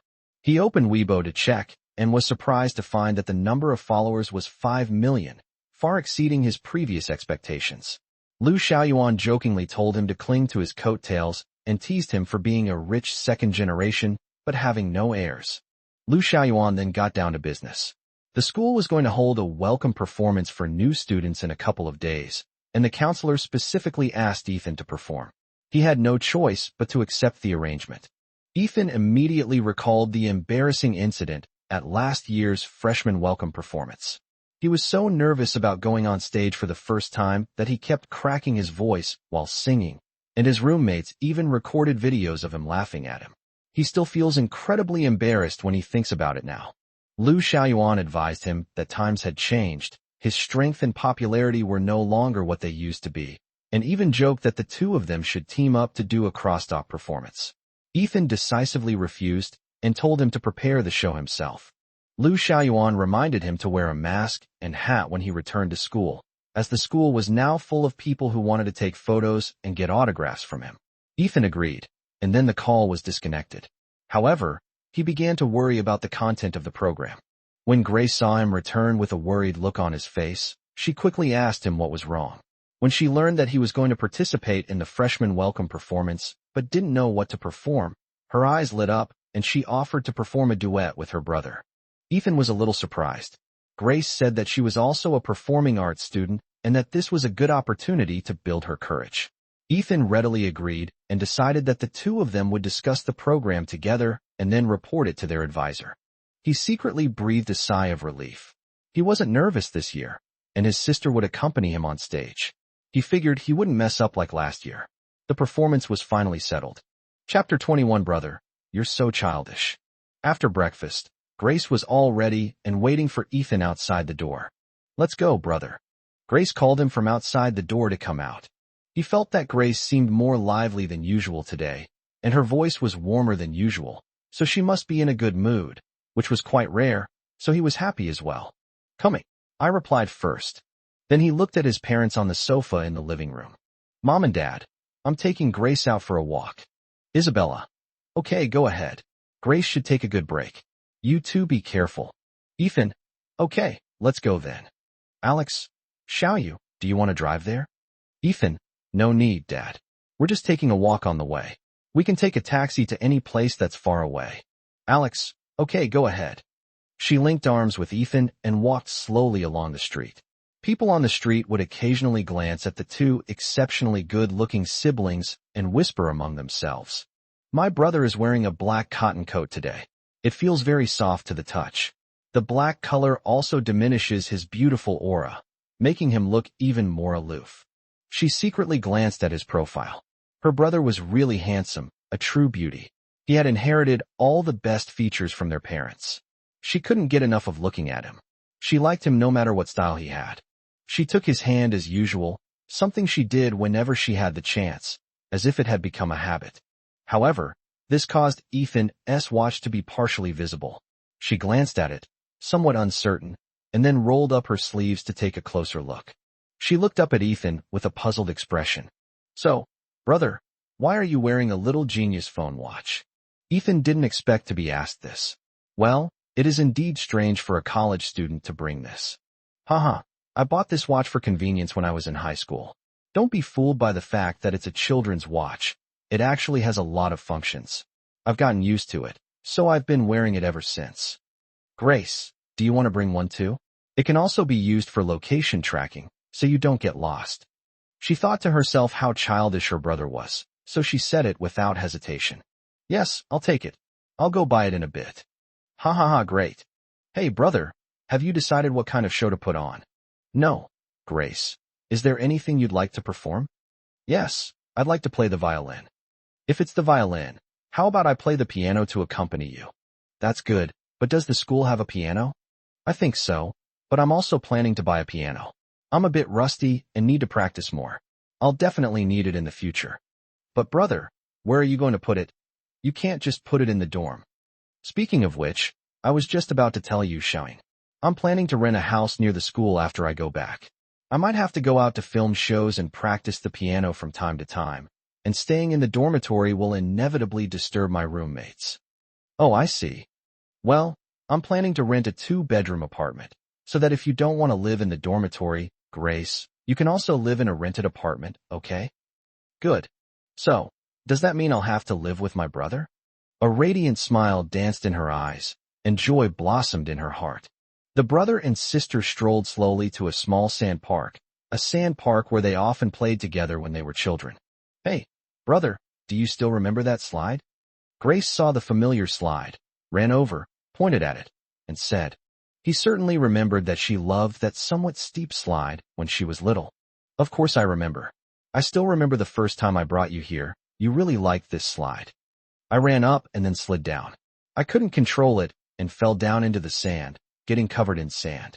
Then I just stood there wiping away tears in frustration. Grace felt a little shy, and a faint blush rose to her cheeks. Yes, I remember no matter how you coaxed me, you couldn't soothe me. In the end, you had no choice but to run up there yourself, slide down as hard as you could, and then deliberately fall into the sand like me to make me laugh, like a fool. After we came home all dirty, Mom only scolded you, saying that you always take your sister to play with things that are hard to do, but she never said anything about me. He smiled knowingly. As the older brother, I naturally have to take the blame first. So, Grace, would you like to play one more time? But I feel like it's too small right now. What if it gets stuck? Ethan glanced at the slide and thought it probably wouldn't happen. It shouldn't be a problem, but you can try. Good. Just like when she was a child, she went up to the slide, but before sliding down, she said something to Ethan. Ethan, catch me at the top of the slide, or I'll fall into the sand again. Good. She slid down, and then naturally slid into his arms, naturally hugging him. She whispered in his ear, like a soft feather drifting in a gentle breeze, then vanished. Ethan, I like you. Huh? What did Grace say? It's nothing. I just said I didn't fall into the sand this time. Brother, let's go to the shopping street to buy Little Genius. Good. The two took a taxi to the most bustling commercial street in Yunqing, which is adjacent to the university town. High-rise buildings have sprung up, and the shop windows are brightly lit with colorful neon lights flashing incessantly. It is one of the few places in this ancient city that has a very modern atmosphere, bringing together all kinds of fashionable shopping malls, bookstores, food stores, animation and audiovisual stores, etc., with a dazzling array of goods and services. Colorful posters, like stars, adorn the walls, while the various co-branded anime merchandise displayed in the shop windows make this a must-visit place for young people. Of course, in places with lots of young people, he was bound to be recognized. Since Ethan wasn't wearing a mask, he thought he wouldn't be recognized. Hey, isn't that Ethan? Look. Ethan really is a beauty, and he's even more handsome in person than in the game. Who's that girl next to you? She's so pretty too. These two are a sight to behold.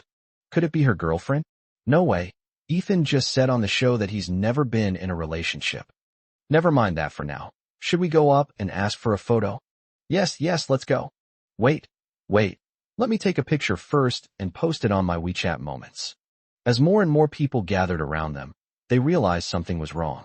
Grace said with a hint of helplessness, Brother, you should wear a mask. I was careless.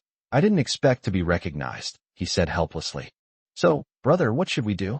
Will we be completely surrounded? Okay, Grace, go to the store next door and buy 2 masks, then come back. I'll take a group photo with everyone here first. Good. So she went to buy face masks, while Ethan stayed put and took photos with everyone. Ethan, can we take a picture together? A girl excitedly held up her phone. Okay. He agreed with a smile. These were his fans who supported him, so he naturally had to treat them politely. As long as their requests weren't excessive, he would definitely fulfill them. Then he kept taking photos with everyone until Grace came back, and then he told them, "Hello everyone. Thank you so much for your love and support. But what we're doing is causing traffic congestion and affecting others. You're all university students from nearby universities, right? You're all highly qualified people, so I'm sure you'll understand. There will be many more opportunities to meet in the future. I am a local of Yunqing. So, could everyone please disperse in an orderly manner? Thank you." He clasped his hands together and made a request to everyone. Those around them agreed that it made sense, and someone suggested it. "I think Ethan's wife, Ethan the beauty, is right. Let's spread out in an orderly manner, okay? We can't disturb other passers-by." "Okay, no problem." Everyone agreed. "Thank you, everyone." Seeing that everyone was dispersing, he sincerely thanked those around him. Then he and Grace put on masks and went to the mall to look for the little genius counter. His appearance on Yunqing Commercial Street quickly became the top trending topic, especially the video. Many people in the comments section praised Ethan for handling the situation in a way that was both dignified and maintained public order, and they are all tagging their own artists to learn from him. Many people are also speculating about who Grace really is. Many people are still spamming Ethan's wife. "Hello, I'd like to buy a watch." "Hello, sir. Is this worn by you or by the lady next to you?" "Hello, this is the one I'm wearing," Grace said. "Okay, then I recommend this one." The salesperson at the counter took out a model. Grace then grabbed her brother's hand, rolled up his sleeves, and showed them to the saleswoman. "I want one that matches this one." "Okay, miss. This one is a large diameter black one. I'll pick out a small diameter white one for you." "Okay, thank you." After paying, Ethan took the watch and paired it with the app on his phone, and the location function was ready to use. "Okay, now you won't get lost." He gently put it on her wrist. Grace tilted her head as she spoke. "Then I need your location too, in case you get lost." "Good." So he also paired his watch with his sister's phone. "Okay. She was overjoyed, as if this had deepened the bond between them. It will never break. Chapter 22. The more obedient a person is, the more vulnerable they are. Lily, what do you think?" Lucy looked at the pictures of Ethan and Grace on Weibo in the shopping street. "Lily, I'm not sure either. She's probably not my girlfriend." "Lily, he just said on the show that he'd never been in a relationship, and the next day he was out with his girlfriend without even wearing a mask." "Lily, there's no way someone could be that stupid." Lucy, I also think it's probably not. Could it be a good friend?" Lily, I think so. "Lily, how about this? I'll ask him as his agent." Lucy pondered for a moment and did not respond. After a while, he said dejectedly, "Maybe we should just forget about it, as long as she's not my girlfriend." Lily, sigh, "You're really completely under their thumb, and the worst part is they don't even know it." I'm speechless. Lily, I think you should make some moves. Either in the second episode or arrange a meeting offline. This can't go on forever. Lucy said helplessly, Let me think about it some more. Lily couldn't stand it any longer and decided to do it herself, asking around for Lucy without consulting anyone else.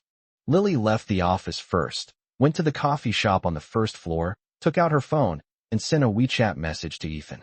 "Lily, is Ethan there? I need to talk to you about something." Ethan's phone alerted him. He took out his phone and saw that it was a message from Lily, so he replied. "Ethan, yes, Lily, what's up?" "Lily, that's right. The company is planning to release an album for you. You'll be in charge of composing the music, and they'll find a company to write the lyrics and do the post-production. What do you think?" Ethan was surprised, not expecting that she would decide to release an album for herself so quickly. Ethan, Lily, isn't this a bit too early? Lily, no. We've already discussed it, and we think that releasing an album while the variety show is airing will generate more buzz, and we believe in your talent. Ethan, thank you so much, Lily, and for the company's trust. I will do my best. Lily, okay.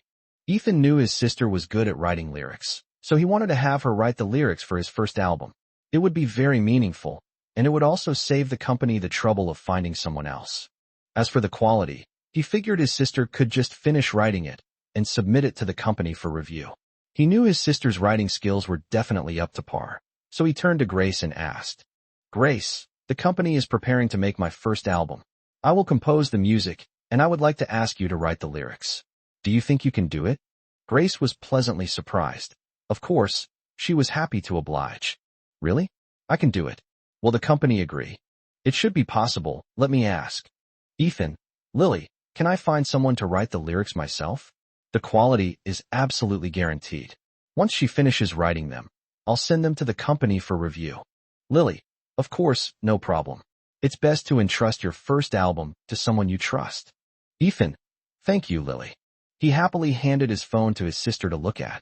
Grace looked at it, her eyes crinkling into crescents, her gaze brightening. I wrote the lyrics for my brother's first album. I'm so happy.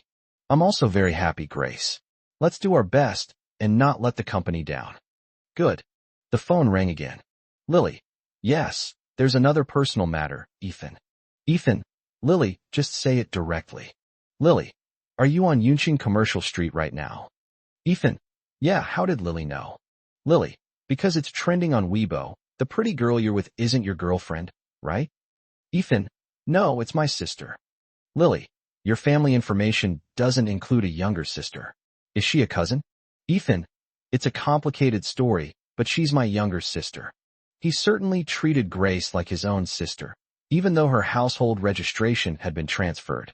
Lily. Oh, I see. Okay, then I won't bother you two siblings anymore. Have fun. Ethan. Okay, goodbye, Lily. Lily, goodbye. Lily felt like a genius and proudly showed it to Lucy. Look, see. Lucy took the phone with a puzzled look, saw that it was the WeChat interface, and started scrolling down. Lucy scrolled, the better she seemed to feel.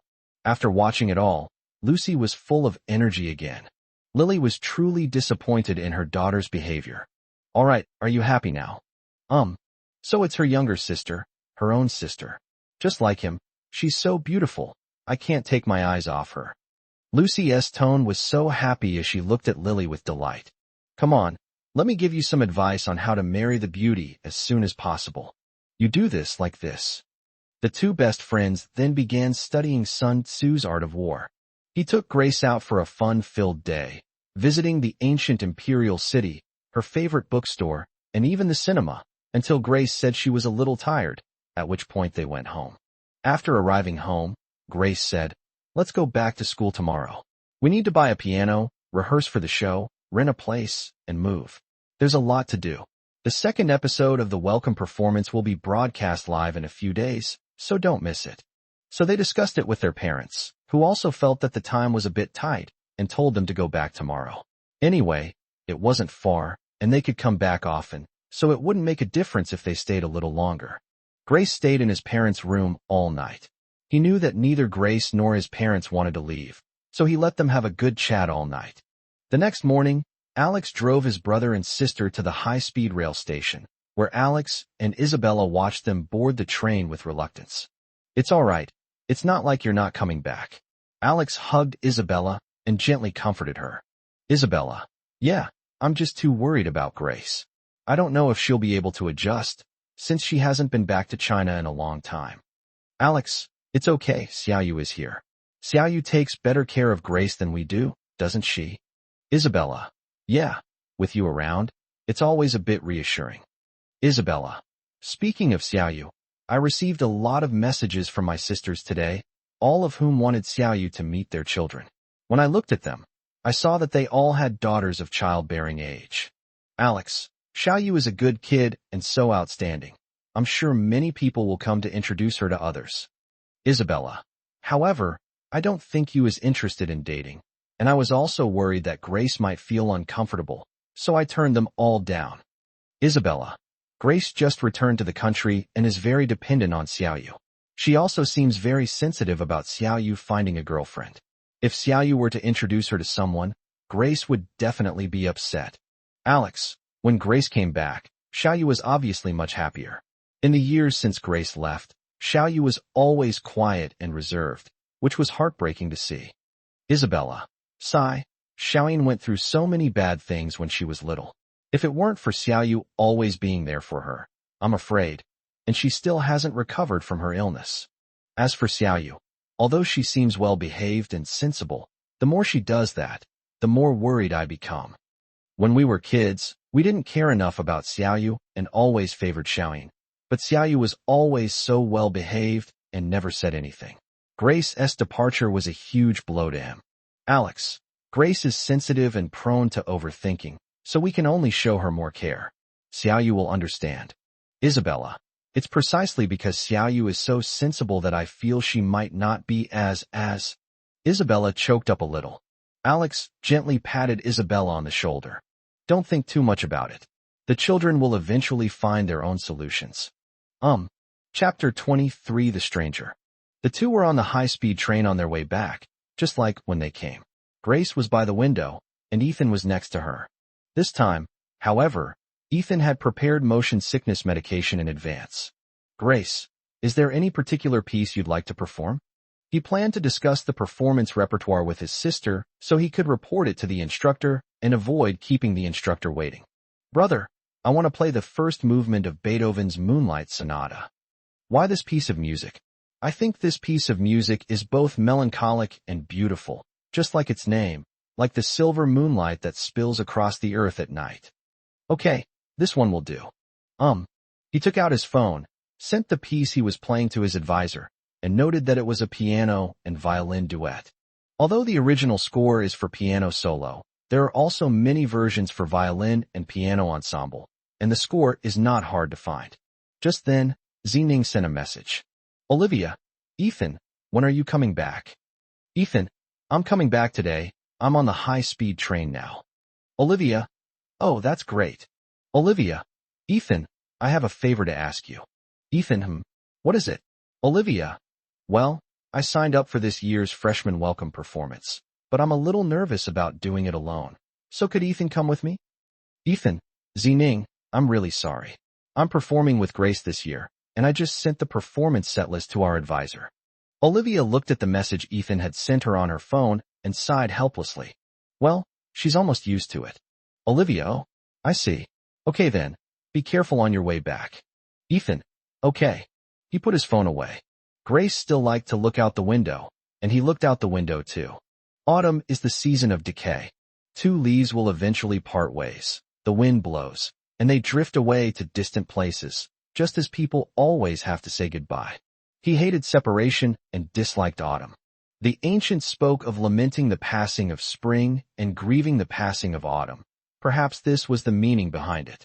When he was a child, his mother told him that separation makes people cherish reunions even more.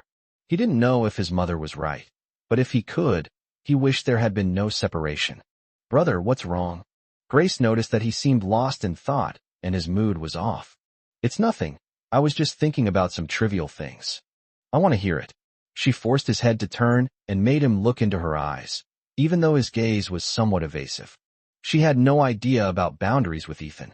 She knew he didn't want to talk right now, but she insisted on forcing him to. Grace, do you think 2 adjacent leaves on a tree know each other? Acquaintance. Wouldn't they be very sad when the fallen leaves are scattered by the wind and they are separated? Meeting. Will they ever meet again? Meeting. Why? Because they will fall, rot, melt, and remain with the earth forever. That is goodbye. She slowly leaned on his shoulder. This brother seemed so unfamiliar to her. In her memory, her brother was always someone she could rely on, not someone like this. It's somewhat fragile like this. She was afraid. She was afraid she would no longer understand him, and she was afraid he would feel disappointed. She was incapable of anything, never had been. She was always a burden. She knew that the deepest wound in Ethan's heart was caused by her. Her sudden arrival, her unreasonable dependence, her sudden departure, and her sudden arrival once again. He was never given any breathing room. Whatever she did, he had to seamlessly switch roles accordingly. In her memory, his entire childhood was centered around her. While the other children were playing, he was taking care of her. While other children were being affectionate with their parents, he was dealing with hers. While other children were saving their allowance to buy their favorite toys, he spent all his allowance on her. Even when she was practicing the piano, he would practice with her. She said she wouldn't steal from her parents, but they always favored her. In her memory, Ethan only had her in music. She's bad because she likes him this way, likes him who only has eyes for her in his world. She succeeded, but she's gone. What does he have left? Perhaps only music. No, she even took his favorite song with her. Ethan, you've met the worst person in the world. She cried again. She was the one who least deserved to cry, but she was always the one who cried, and he was always the one who had to comfort her. She thought of Lucy, wondering if her brother would be better off finding a kind and understanding older sister who could take care of him. Unfortunately, she's a bad person. She won't let go. Grace, why are you crying? He wiped away her tears with his hand. She was caught up in her own emotions, and he had to use all his charm to coax her back. It's nothing, she said, her voice choked with emotion. Grace, let me play you a song I recorded on my phone. She nodded. Ethan plugged in the earphones and gently placed them in her ears. It is a song called Looking Back. Looking back. Clouds block the way home. Looking back. Thick thorns. Looking back. The figure has already walked away. Looking back. Tears blurring my vision. His voice is still as pleasant as ever, but it sounds a bit immature, probably recorded a few years ago. What is it that we look back on? She looked up and gazed into his eyes. His eyes were the most beautiful, clear, and alluring, especially the mole at the corner of his eye, which made one want to touch it. Ethan, when you look back in the future, your eyes will no longer be filled with tears. Her hand slowly climbed up his face, her fingers gently touching the mole at the corner of his eye. Good. So, the little kitten stopped crying? Okay, don't cry anymore. He took out a tissue and gently wiped away her tears. If you're tired of crying, take a nap. She leaned against him and slowly fell asleep. He pulled her hair out of her mouth and tucked it behind her ears. He thought, my little sister still cries so much, just like when she was little. What can I do if he doesn't comfort me? He closed his eyes and leaned back, thinking about a song. The title track of his first album was one he was going to write for her. As he thought about it, he grew a little tired. Fortunately, Kyoto was the last stop, so he didn't have to worry. And so I fell asleep. Dear passengers, good morning. We are about to arrive at Kyoto Station. Please prepare yourselves and remember to keep your belongings safe. Thank you for choosing the high-speed rail as your mode of transportation. We wish you a pleasant stay in beautiful Kyoto. Thank you. Ladies and gentlemen. The announcement was the same as always, but he wasn't actually woken up by it. He woke up on his own a few minutes before arriving at the station. Perhaps that was a kind of superpower? It's more likely that his brain subconsciously keeps track of time, and when the time is up, he wakes himself up. People who are sensitive to time generally have this superpower. It's like telling yourself before going to bed that you'll wake up at 6 a.m. the next morning, and then you actually wake up naturally around 5:50 a.m. Grace was still asleep. She always slept very well next to him. Grace, wake up. Uh-huh. He took out a bottle of water and put it on Grace's head to chill it. Yes, I feel more energetic. My brother's method works quite well. I've learned it. Let's get off the bus. Good. Chapter 24 Coincidence. I wore a mask properly this time, so I was able to enter Kyoto University without any problems. He first took Grace back to her dorm, and then went back to his own dorm. He pushed open the door to dormitory 404 and went inside. Lu Xiaoyuan heard the door open and turned around to see Ethan. Lu Xiaoyuan. Hey, Ethan S. back. I thought you were going to stay home for a few more days. Ethan, I had a lot of things to do, so I came back. Lu Xiaoyuan. Haha. Now that I've officially become an artist, I'll naturally be very busy. Quickly, take a picture with me. I want to post it on my WeChat Moments to show off. Are you crazy? Can't you even see me? Ethan sighed and rubbed his forehead in exasperation. You have no idea. After those girls found out I was your roommate, they kept chatting with me. But in the end they all came looking for you. I'm so angry. So, I want to take a picture with you and post it on my WeChat Moments to make them jealous. You have no right to refuse. Wambai, help me. Finally, under their coercion, he took a group photo in which his smile looked more like a grimace. Lu Xiaoyuan looked at the group photo with great satisfaction. A sweet smile? What's the point? It's precisely these bizarre expressions that are the rarest and most sought after. Editing the text, adding images, sending it out all in one go. Your Ethan's wife is in my arms. Look how happy he is. Picture. Ethan, seeing that they had finished arguing, then said, You haven't had lunch yet, have you? Hey, Leo? I promised you. Okay, let's go. Oh, right. Ethan, should we call your sister? Okay, I won't call her anymore. She's been on the high-speed train for a long time, so she's probably a bit tired and also gets carsick. Okay, then it'll be the guys in our dorm. I'll send a message to Zhu Ran. Good. The group arrived at Hadaleo and ordered their food. Zhu Ran. Come on, let's have a toast to celebrate Ethan officially joining the industry. Come. Several people raised their glasses. Li Wenbai. Sai. Shaolin. Will you not be at school often anymore? Zhu Ran. Yes. Ethan. Yeah. I'll definitely spend less time at school, but I won't miss any of my courses, so it shouldn't be by much. Lu Xiaoyuan. That's all right. Ethan. Speaking of which, I have something else to tell you. I plan to rent an apartment near the school because I need to practice the piano and go out to film often, so staying in the dormitory would be inconvenient. Zhu Ran. I understand. We actually expected it. Lu Xiaoyuan. Xiaoyu, remember to come back and visit us often in the future. As he spoke, he sniffed and wiped away non-existent tears with his hand. Ethan looked at him helplessly. Okay. You're making it sound like I'm never coming back.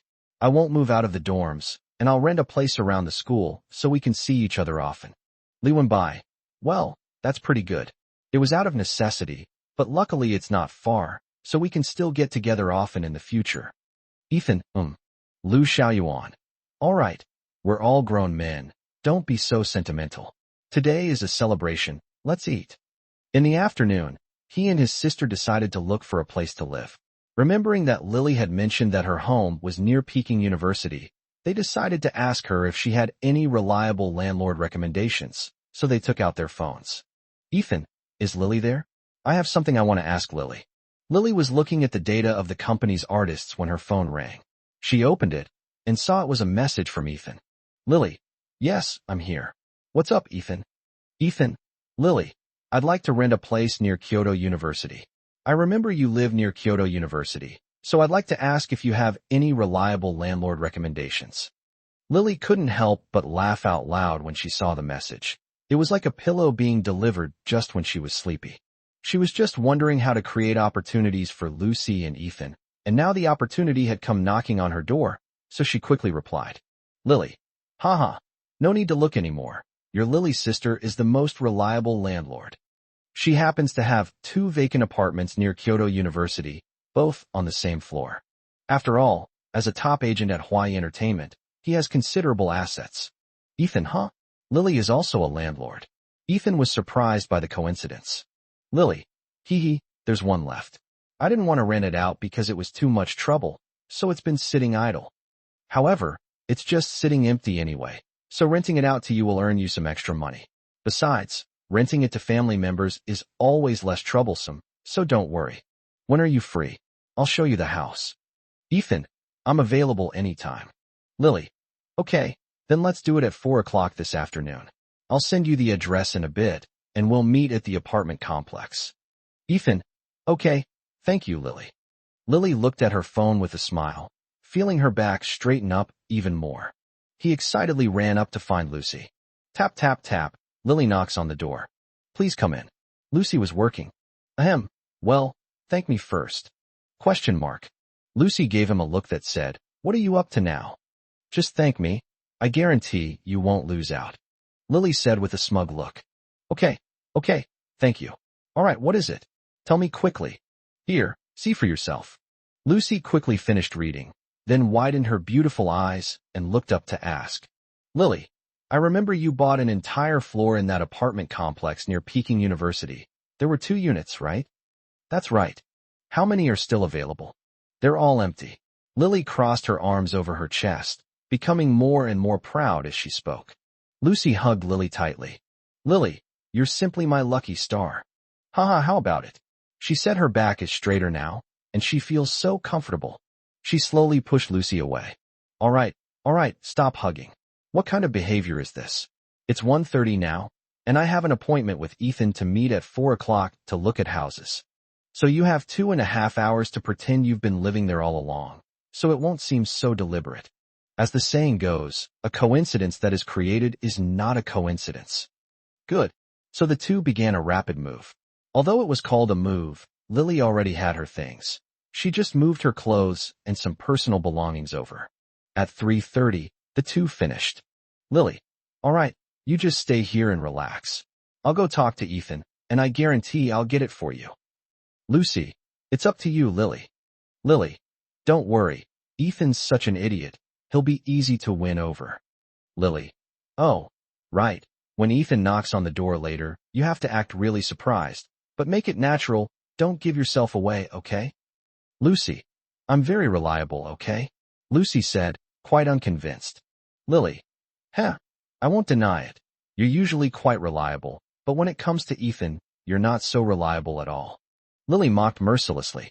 Lucy, okay, I'll make sure I act very naturally. Lily, okay, I'll message Ethan now.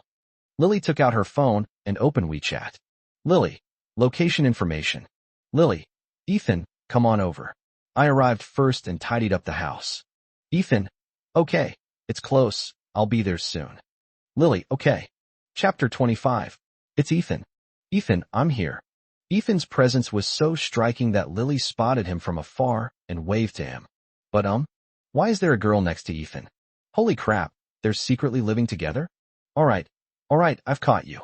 The two slowly approached, and Lily stared intently at Grace, who was walking closer, with eyes gleaming like an eagle's. As she got closer, she could see it clearly. Oh, it's that girl in the Weibo picture, Ethan's sister. That's all right then. Lily, it's been a long time. He greeted Lily with a bright smile, as if the weather itself had become better because of it. Long time no see, little Ethan. Lily was also very happy. After all, seeing a beautiful person always brightens one's mood. Who is this? Shouldn't you introduce him? Ah, Sister Ling. This is my younger sister, Grace. Lily heard the names. Grace, Ethan. Good. She really is my sister. I'm completely relieved. Oh my, hello there, Grace. You're as pretty as your brother, with that delicate little face and that tiny waist. Your family has such great genes. It's truly enviable. Lily couldn't resist the sight of a pretty girl and pounced on her, circling around Grace and looking her over. If it weren't for the fact that it was their first time meeting and she was afraid of scaring the little rabbit, she would have definitely gone straight for her. It's an occupational hazard of hers. There's nothing she can do about it. Hello, Sister Lily. Grace didn't mind and greeted her politely. Haha, the little sister is just as well behaved as her brother. All right, what do you think of the neighborhood? Isn't it beautiful, spacious, clean, and equipped with all kinds of facilities? Lily praised herself, but what she said was indeed true. Grace and I both love it. He completely agreed. The neighborhood did indeed meet his expectations. Haha, I'm glad you like it. Come on, I'll take you up to see the house. Lily hummed a song as she led them upstairs, looking very happy. Ethan looked at Lily, somewhat puzzled. Had Lily thought of something happy? The elevator stopped on the 12th floor. I got out of the elevator, opened the door, and went inside. Tada, how's it going? The living room is decorated in light colors, spacious, bright, clean, and tidy. It is fully furnished with furniture such as refrigerator, sofa, and TV, arranged in an orderly manner with simple lines, which complements the overall color scheme of the space. The living room is also very spacious, enough to fit a piano. Several exquisite decorative paintings, a guitar, and a flute hang on the wall, adding an artistic touch to the room, making it warm, elegant, and relaxing. Several pots of red spider lilies, also known as manjusaka or the other shore flower, were placed on the windowsill. Several slender, blood-red petals swayed in the wind, still in bloom, their beauty alluring. In China, the red spider lily symbolizes beautiful purity. In neighboring Japan, the spider lily symbolizes sad memories. Of course, in some countries, the flower language of the red spider lily is death and separation. September marks the end of the autumn equinox, with petals slowly withering away. A few petal remnants remain in the flower pot, unconsciously evoking thoughts of death. However, I think lily prefers its first meaning, and the flower itself is very beautiful.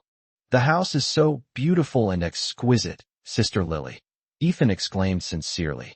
Hee, come on, let's take a look at the bedrooms. There are 3 bedrooms, which should be enough for you 2 siblings. The other one can be kept as a guest room.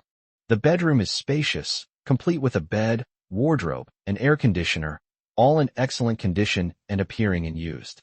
It seems Lily hasn't lived there much since the renovation. There's also a study. You can put your piano in the study, or you can put it in the living room. And what's more, the water, electricity, and internet are all connected, so don't worry about it. Lily's smile was full of confidence, as if she would soon be able to successfully complete the task. So, do you think it's suitable? Yes, that's suitable, Sister Lily. Grace, do you think it's okay? He asked Grace for her opinion, since it would be two people living together. She also thought it was quite suitable. Okay, it's settled then. Lily couldn't wait. How about we set the rent at 80% of the market price? Lily, let's go for the market price. He felt it was wrong to take advantage of Lily, so since he was renting it, he decided to rent it at the normal price. Oh, it's all right. I'm not short of money. I can come and play here from time to time, so I won't be bored. It will also add some life to the house. Otherwise, apart from those few flowers, there's no living thing in the house. Okay, Lily, the pay for filming variety shows isn't cheap. I'm not short of money. Let's go with the market rate, okay? He persisted. Lily felt helpless. She thought to herself that this silly girl actually had some principles, but that made her even more likable. No wonder Lucy was so infatuated with her.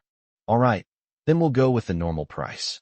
Lily had no choice but to compromise. After all, getting Ethan to rent the place was the top priority. She took the contract out of her bag, filled in the numbers in a flash, and signed her name. Ethan also signed his name. Done. She looked at the contract and was overjoyed. Now Lucy would definitely treat her to a big meal. All right, now let's begin today's main course. Little Ethan, your neighbor, should we go say hello? Lily cleared her throat and said mysteriously. Yes, we should say hello. Okay, I'll take you there. Tap, tap, tap. Lily knocks on the door. Miss Gu, are you home? Lucy, sitting in the living room, kept nervously rubbing her hands, her heart pounding with anxiety. She wondered why Lily hadn't knocked on the door yet, and whether she hadn't managed to win Lily over. The moment the knocking sounded, her heart skipped a beat. Quickly take out your small mirror and check your makeup and hair. Okay, no problem. Open the door. I'm home. Who is it? Lucy replied, nervously opening the door. Oh, it's Lily. What's up? Ms. Gu, the apartment next door has been rented out. Please bring the new tenant over to say hello. Ah, okay. Why you hello? Oh, Ching. Ethan.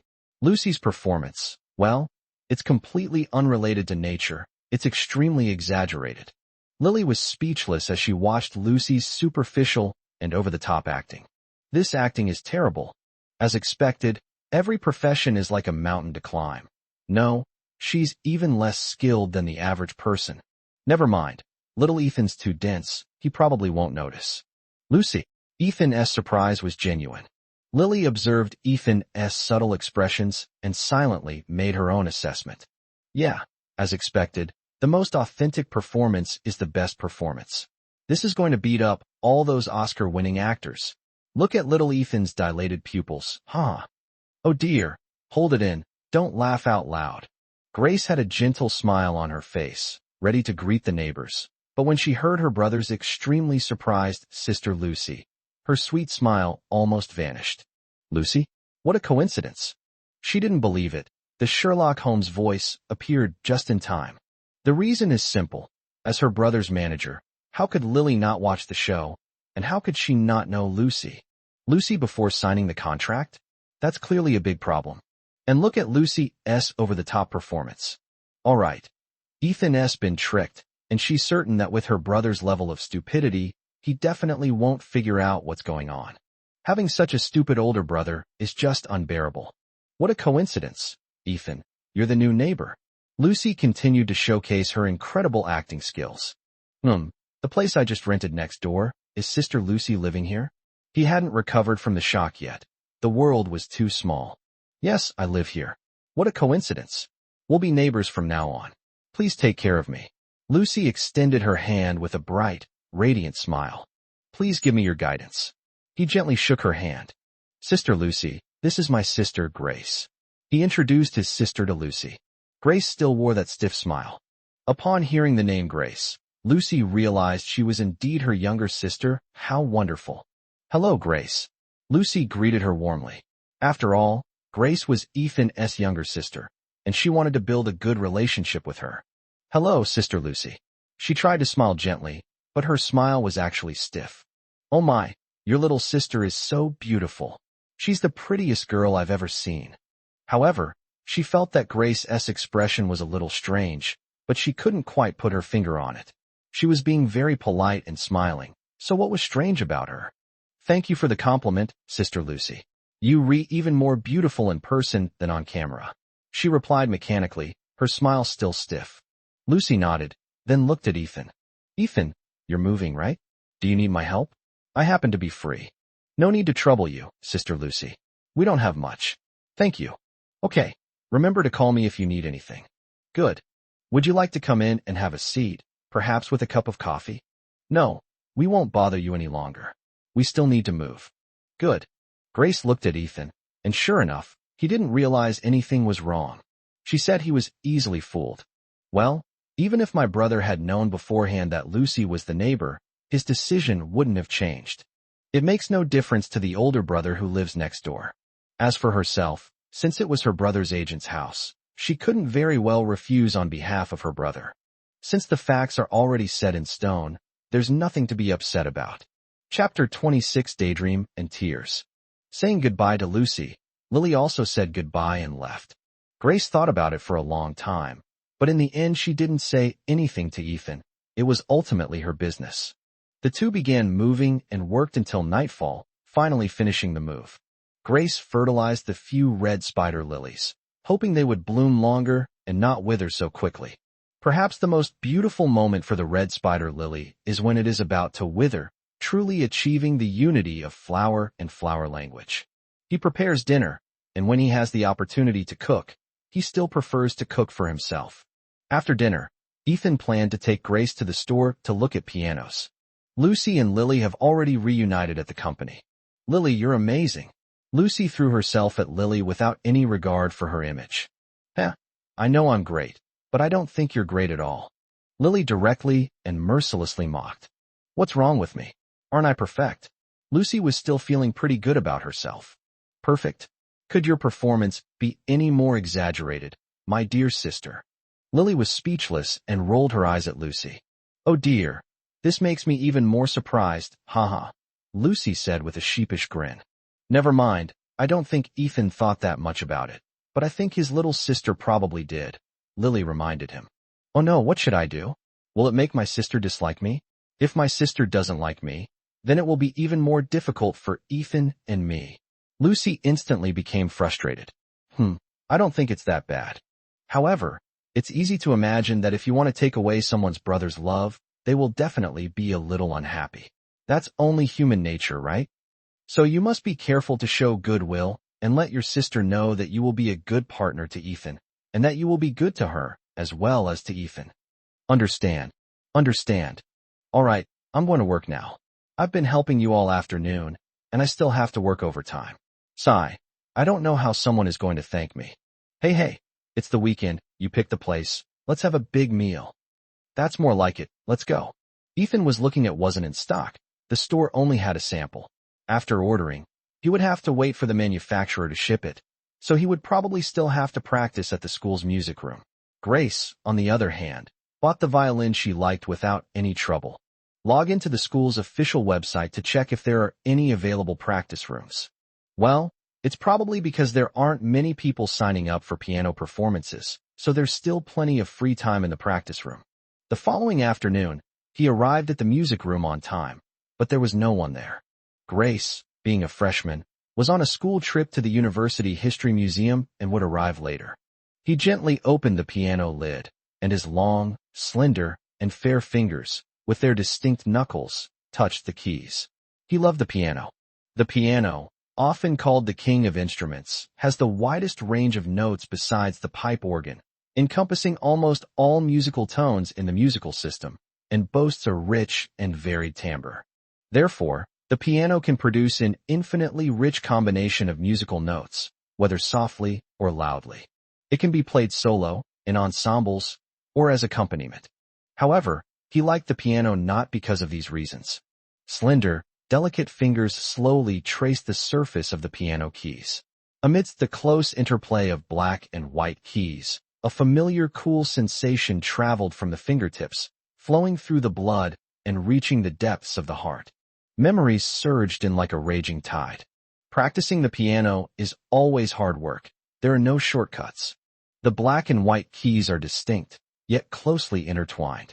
The white keys represent the praise of the crowd, while the black keys represent the hard work done in secret. Every bit of effort earns a bit of praise. This is the piano. He subconsciously began playing his most familiar tune, the Daydream's Tears. In his memory, tears were a recurring theme throughout his childhood. He was used to dealing with tears shed for various reasons, but these weren't his own. Tears are a sign of sorrow, and she was always sorrowful, as if she was born to repay her debt of tears in this world. An old man said that people who cry often will not live long, because tears consume a person's mental energy. So he practiced the song, Tears, countless times, hoping that each time he practiced it, she would shed fewer tears. Close your eyes. Let your fingertips dance slowly, and melancholy notes flow gently from the piano keys, like deep blue seawater, carrying a trace of sorrow, engulfing you. Sorrow entangles one again, dragging one into the deep sea, from which it becomes impossible to extricate oneself. As the music progressed, the emotions swirling in my heart grew stronger, as if I were immersed in the deep sea, surrounded by endless deep blue and silence. In the deep blue, there is only myself and the musical notes. As the music ended, it had already attracted countless people to stop and watch. He was so engrossed in the music that he didn't notice the students crowding around the door and windows to watch. Grace stood at the door, listening quietly as he finished playing. She had arrived halfway through the piece. It was the song from her memory, one she had listened to countless times. She did consider playing the piece with her brother, but she ultimately gave up on it. Every time she heard this piece, the image of him playing it until his fingertips bled would appear in her mind and haunt her, causing her heartache. She knew that most children were forced to learn piano, but her parents had never forced her brother to play. She didn't know why her brother liked the piano so much or why he was so obsessed with this particular piece. The music was beautiful, and she liked it very much. But it shouldn't be him playing it, even if he plays it the most beautifully. "Brother, I'm here. You're playing this piece again." Upon hearing this, he looked up and saw that it was Grace. "When I touched the keys, I started playing without even realizing it," he replied with a faint smile. She nodded slightly, raised her violin, and looked at her brother. "Brother, are we rehearsing?" "Okay, I brought the sheet music. If I'm not mistaken, isn't that Ethan's wife?" "Yes, you read that right. I never expected that Ethan could play the piano, and so well at that. I was completely absorbed in it just now." Yes, just now there were so many people gathered around, but everyone was so quiet, listening to the music quietly. This level of proficiency probably requires countless practice sessions. It's tough work. My sister was forced to practice the piano from a young age. You have no idea how miserable it was. Luckily, I don't have to practice. I never expected that Ethan, who looks so delicate, would actually be such a persevering and hardworking person. Did anyone record a video? I want to hear it again. I recorded it, classmate. I'll post it on Ethan's Weibo Super Topic in a bit. You can take it yourself. Okay, thank you. Hey, wasn't that pretty girl called Brother Umarin? Yes, isn't this the girl at the school gate the other day? So she's my sister. They really are siblings, both so beautiful, it's a feast for the eyes. Are they rehearsing a violin and piano duet? It seems so. It's a feast for both the eyes and the ears. I wonder if even the heavens felt like crying after hearing tears. The weather was bright and sunny just a moment ago, but in the blink of an eye, dark clouds loomed over the city. The sky is about to weep again. But there's no umbrella. Chapter 27 Living. The rain was washing away the world buried under the dark clouds. Raindrops hit the ground and splashed up in sprays. Students ran around in a hurry, looking for shelter. The rain flowed down the eaves and corners of the walls, soaking the whole city. Grace and Ethan, having finished their rehearsal, looked at the sudden drizzle outside and felt rather helpless. After all, no one could have predicted that the weather, which had been so nice just moments before, would suddenly turn into rain. "Brother, what should we do?" "Wait a minute, it might stop soon." "Good. But the rain showed no signs of stopping. In fact, it seemed to be getting heavier. Many students in the music room had already run off in the rain, and seeing this, Ethan also decided to go in the rain. If you leave now, you might not get soaked, but if it rains even harder later, then it's really hard to say. Grace, let's go too. He took off his coat to put it on her. Ethan, you wear it yourself, I don't want it. Her voice was cold, as if she was angry that he didn't take care of his body. Grace, you're dressed too lightly. You'll catch a fever if you get wet in the rain. You're already in poor health. Grace wore a light-colored dress that was a bit thin today because the weather was nice, but she didn't expect things to turn out this way. Then I don't want it either. She still refused to wear it. Grace, you're wearing light-colored clothes. You'll look? He didn't finish his sentence because he was a little embarrassed. Grace took a moment to process what her brother meant. A blush spread across her eyes and lingered on her fair cheeks, eventually fading down her slender neck. Well, that really is a reason she can't refuse at all. Let Ethan see that she has no shame. But not others. She had no choice but to let her brother put clothes on her, zip them up, and hide her upturned nose. His clothes were naturally a bit big for her, but they made her feel very safe. His light camellia scent and lingering warmth surrounded her, making her feel incredibly at ease. He put the hood on her coat on and pulled the drawstring. She acted as if she had no hands, leaving everything to Ethan, looking like a penguin. Are you ready? We're about to start running. He wasn't in a hurry at all, and his alluring eyes even held a hint of a smile. Okay, I'm ready, Ethan. Hold my hand. I'm afraid I'll get lost. Good. The two rushed out, the rain carrying a slight chill as it pattered on their faces. In no time, Ethan was completely soaked. He turned to look at his sister. Thankfully, his coat was made of a material similar to an umbrella. The raindrops were slippery and didn't easily soak through her clothes, so my sister was safe. Seeing that his sister was all right, he was relieved. Actually, running in the rain is a very fun thing. It makes you feel the vitality of life and lets you truly feel. You are truly alive right now, and all your worries and troubles will be washed away by this heavy rain. He started singing loudly. It was Sailor. The bitter sand stung my face. Like a father's scolding, a mother's weeping.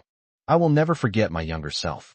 I like being alone at the beach, rolling up my trousers and walking barefoot on the sand. I always fantasized that there was another world at the end of the ocean, and I always thought that brave sailors were true men. He always looked weak and cowardly, and when he was bullied, you could always hear the sailors saying. He said, "What's a little pain in the face of wind and rain? Wipe away your tears and don't be afraid. At least we still have dreams." He said, "What's a little pain in the face of wind and rain? Wipe away your tears and don't ask why." "Grace, what's a little pain in the wind and rain?" he said to her with a smile as he braved the rain. The sound of the rain somewhat drowned out his voice, but she could still hear it clearly. She smiled, her eyes crinkling into crescents, her smile radiant. Because she could clearly sense that Ethan was genuinely happy at that moment. After singing Sailor, he sang Ice Rain, and after Ice Rain, he sang Running. Speeding at 70 miles per hour, feeling free and unrestrained. Running with the wind, freedom is the direction. I kept running and running until I reached the bottom of my apartment building. The two of them dried themselves off in the lobby downstairs while looking at each other and grinning foolishly. The people sheltering from the rain nearby thought two idiots had run in, wondering why they were so happy even though they were getting soaked. Well, these two idiots are quite pretty, so they're two pretty idiots. The two entered the elevator and went into the living room. He quickly and carefully checked his sister. Yes, these clothes really helped a lot. My sister only got a little wet from a few drops of rain that slipped down her neck, and her shoes got wet, but otherwise she was fine. As for himself, he was already completely disheartened and his spirits were lifted. "Grace, quickly take off your shoes and go take a hot bath. Hurry up." He urged Grace to hurry up. He knew her health all too well. She was practically a reincarnation of Lindayu, incredibly weak. If she didn't take a hot bath right away, she would definitely get a fever. "Brother, you go first. I'm not very wet. Look at the state you're in." She looked helplessly at the fool who only cared about her. "Since I'm already like this, it doesn't matter anymore. Don't you know how weak your body is? Go quickly. I'll get you some clean clothes. Go ahead, sweetie." He slowly pushed her into the bathroom. She couldn't persuade him otherwise, so she obediently took a bath. He took out a tissue to wipe the water off his hair and hands, then went to Grace's room to get her clean clothes. Grace, I've put your clothes in the basket outside the bathroom. Okay, sure. Her response was mixed in with the splashing water. After a while, she finished washing and reached out a hand to bring the clothes in. She rummaged through them, and sure enough, Ethan hadn't brought her any underwear. Should I ask my brother to bring me my underwear again? She was being polite, but Ethan was definitely incredibly embarrassed. Just wear it like this, let Ethan off this time. Ethan fixing his shoes. Suddenly, she felt like teasing him. Let him off the hook this time. Ethan, you didn't bring me any underwear. Don't forget next time. She said this in a deliberately indifferent tone. Ethan's face immediately turned red with embarrassment. He stammered and didn't know what he was saying, but I could make out one sentence. Grace, go back to your room quickly, don't catch a cold. Then he ran into the bathroom. He went in carrying clean clothes, so she didn't get a second chance to tease him. After Ethan came out of the shower, she called out to him. Ethan, blow dry my hair. She wasn't going to let this opportunity pass by. When she was little, he was always the one who did her hair. Good. Night fell, but it was still raining heavily outside, so Grace went to Ethan's room again with her pillow. Ethan, sleep with me. I'm scared. She really wanted to remove the word jub, but she didn't dare. She skillfully lay down in Ethan's bed and covered him with his blanket. He sat by her bedside. She fell asleep soon after. The rain outside showed no signs of stopping. The wind direction had changed, and some rain was seeping in through the window. This is a rainy autumn. I closed the windows and drew the curtains, then went to sleep in the room that had been reserved as a guest room. The 3-bedroom apartment was surprisingly a good deal, he thought to himself. Chapter 28 Illness. Early in the morning, the rain outside the window had stopped sometime earlier, and fresh air crept into the room, filling it with the fragrance of damp earth after the rain. Grace woke up. She didn't find Ethan in the living room, and there was no sign of cooking in the kitchen. Ethan? He usually wakes up earlier than her. So they opened the guest room door and found Ethan still asleep. It's rare to see someone still in bed. She slowly approached. He was still fast asleep. Faint rays of morning light shone through the gaps in the curtains, casting soft lines on his delicate face. The curtains swayed gently, and the soft light and shadow danced on his cheeks like a dreamlike dance. Her long, slender eyelashes cast a faint shadow on her eyelids, and the corners of her eyes were red as if she had just cried, as if she had been wronged. The mole at the corner of her eye looked like an angel's tears that had not yet faded, and her thin lips were slightly pursed, as if she was still lingering in a not-so-pleasant dream. She leaned close to him, their noses touching, their hair tangling. She was only centimeters from his moist lips, as if time had frozen. A subtle tension and anticipation filled the air. In this close proximity, their hearts beat in a rhythmic throbbing. She was watching to see if he showed any signs of waking up. If he still doesn't wake up, she really won't be able to resist secretly kissing him. However, the closer you get, the more you feel that he is radiating an unusual heat. She suddenly realized something and quickly pressed her forehead against his. It's so hot. Oh no, my brother has a fever, and a high one at that. She was anxious to wake Ethan, but could only manage to get him half awake. Ethan responded to her in a soft, sweet voice, but he didn't open his eyes and kept pulling at the blanket, trying to cover his head. Her brows were furrowed with anxiety as she hurried to find fever reducers and wet towels. Even so, she still had to get to the hospital quickly, otherwise the fever would get worse. But she couldn't move him, so she prepared to call 120, emergency services. Just then the doorbell rang. It's Lucy. Sister Lucy, you've come at the right time. Ethan has a high fever. I'm calling 120. You and I will drag him away and wait. She anxiously described the situation to Lucy. Lucy was very worried and rushed into the room to check on him.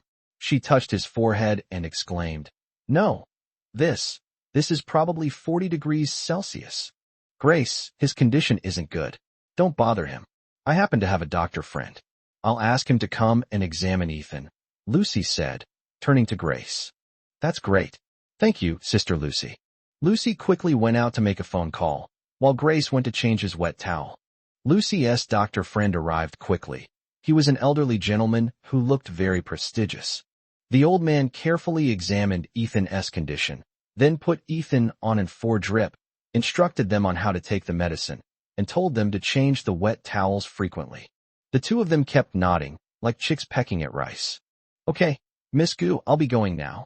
Remember to replace the 4 bag after it's finished, and make sure he takes his medicine on time. Give him plenty of warm water, and let him rest well. Okay, thank you so much. I'll take you there. The old man looked at Grace again. By the way, you're the younger sister, right? Your brother has a sore throat, and probably won't be able to speak properly for a while. When he wakes up, remember to remind him to try not to talk, and to take good care of himself. Okay, I'll remember that. Thank you so much, Doctor. Grace remembered the doctor's instructions, and sincerely thanked him. Then she and Lucy saw the old man off. After seeing the doctor off, Grace and Lucy sat by Ethan's bedside, the atmosphere somewhat silent. Grace, what's wrong with Ethan? Lucy asked. It suddenly rained yesterday, and neither of us had an umbrella. Ethan gave me his jacket and got soaked himself. Grace's voice was full of guilt as she looked at Ethan, who was still asleep, with concern in her eyes. I see. Ethan is a good older brother. Lucy didn't know what to say. After all, they were siblings, but she just thought that Ethan doted on his younger sister. Yes, he is the best older brother. Another period of silent contemplation ensued. Lucy, thank you so much for today. This time, Grace took the initiative to break the silence.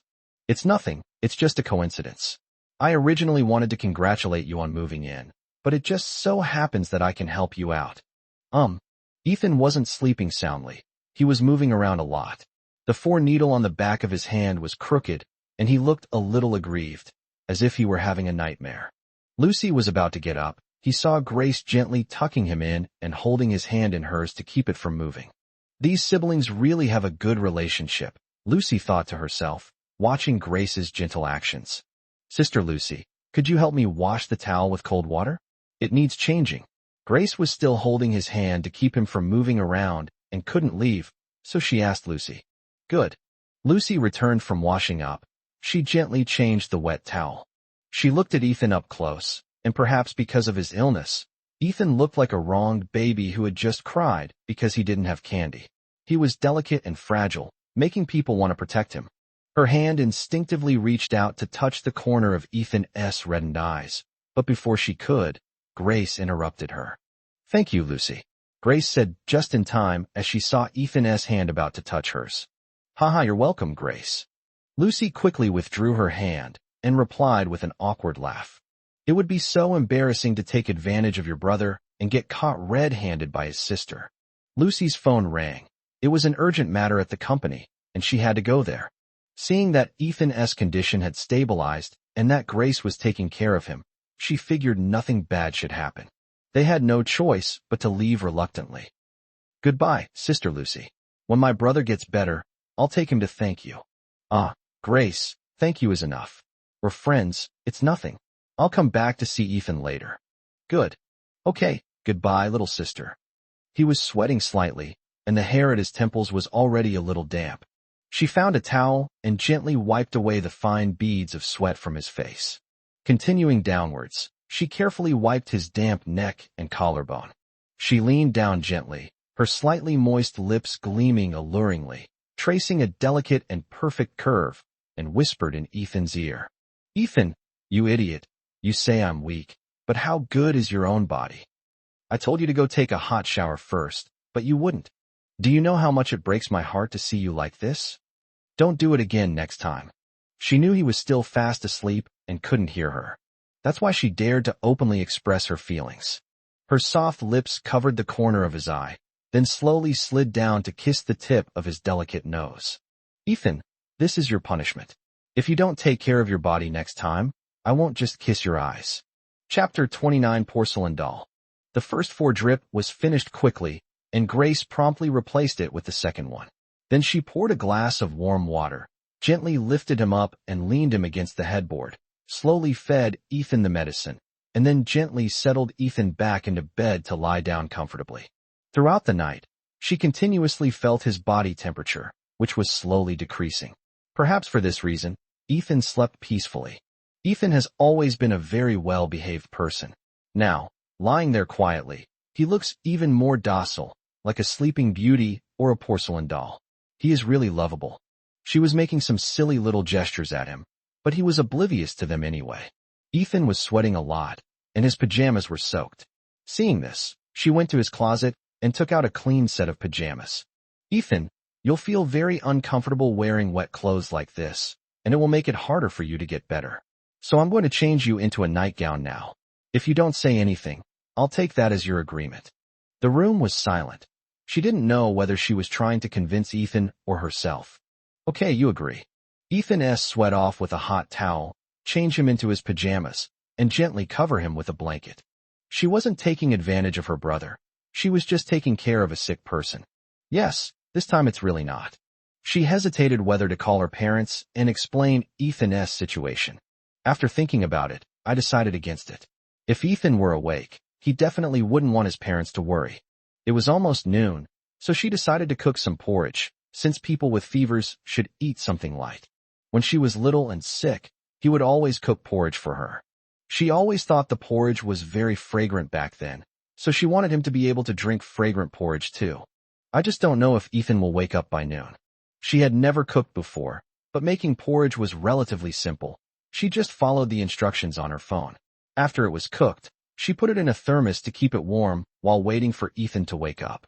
At noon, Ethan woke up groggily, feeling as if he were about to fall apart. Every part of his body ached and ached, as if he were being pressed down by an invisible gravity. Every small movement made him feel exhausted. His muscles felt like they were being tightly bound by heavy shackles, and every nerve seemed to be sending him pain signals. My throat was also throbbing with pain, and every breath felt like a difficult tug of war. I saw Grace by the bedside and wanted to speak, but I found that I couldn't make a sound at all. Grace saw that he was awake. She touched his forehead to check the temperature, but then realized that her hand wasn't sensitive enough to the temperature, so she pressed her own forehead against Ethan's. It was slightly hotter than hers, so it should have gone down to a low-grade fever by now. It seems a thermometer is indeed an essential item. I'll go buy one later. Seeing that Ethan was about to speak again, they quickly stopped him. Ethan, don't talk. The doctor told you not to talk. Protect your throat and rest. Brother, are you asking what's wrong with yourself? Ethan nodded. You got caught in the rain yesterday and didn't take a shower right away, which caused you to have a high fever today. Your sister Lucy invited a doctor to come to your house to see you, so you are getting in 4 drip right now. Ethan nodded, finally understanding his situation. Brother, have some porridge. He tried to lean against the headboard, but he clearly couldn't right now, so she held him and leaned against the headboard, feeding him little by little with a spoon. Brother, you stay here and get your 4 drip. I'm going out to buy a thermometer.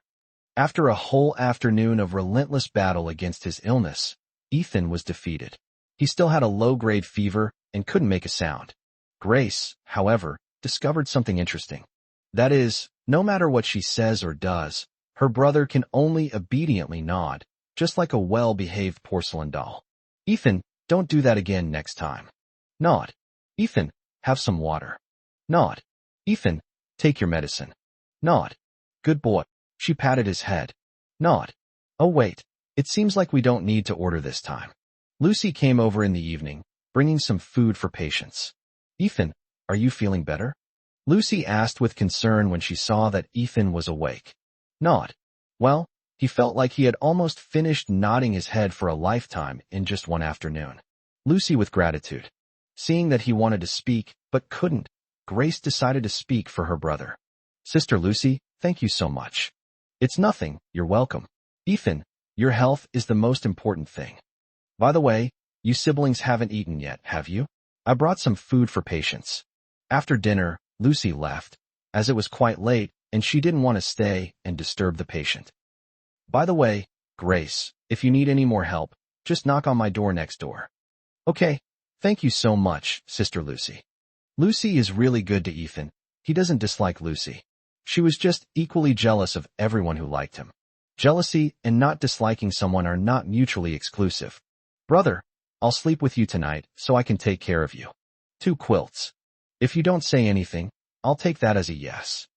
Okay, you agree.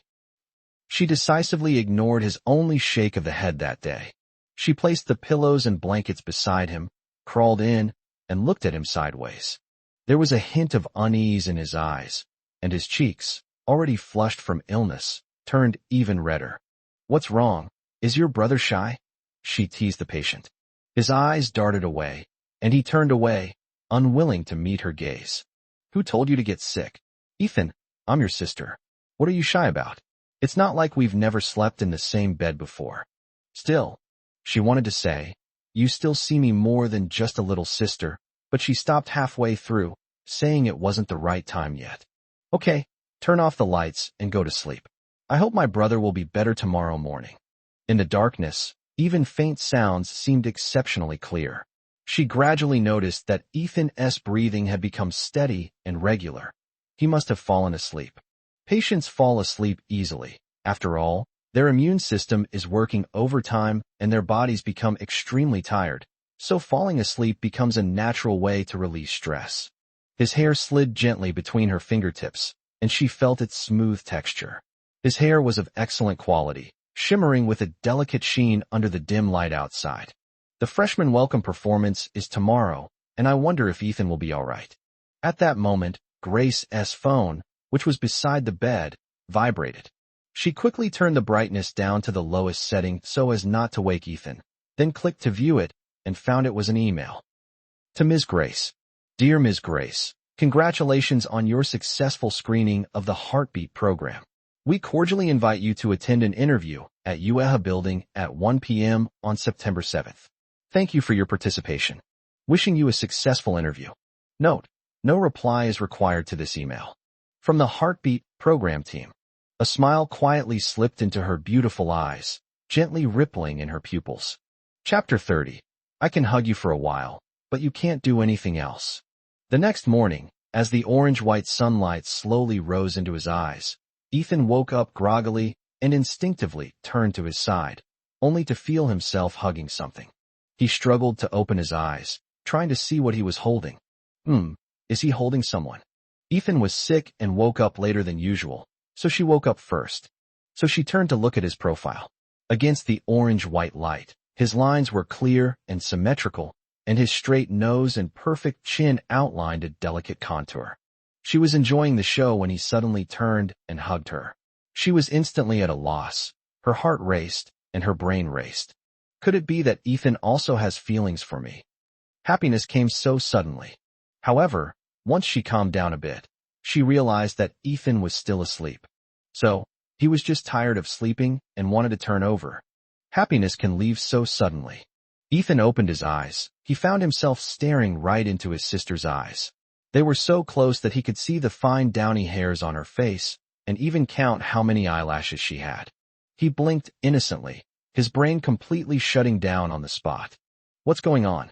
How did I end up sleeping in my sister's bed? Oh, I remember now. I was sick, and my sister slept in my bed. She guessed that Ethan must be brainstorming and trying to remember what had happened, so she decided to take the initiative and accuse him first, so that she could let bygones be bygones about the night before when she ignored his objections and slept next to him. So she said it on purpose. Ethan, are you going to keep holding me? If you want to hug me that much, take off the blanket, and I'll hug you as much as you want. Grace was saying when he heard her words. He was still holding his sister. Although he would hold his sister sometimes, that was between siblings. But holding her in bed was a different story. If his sister thought he was a pervert, he would be in big trouble.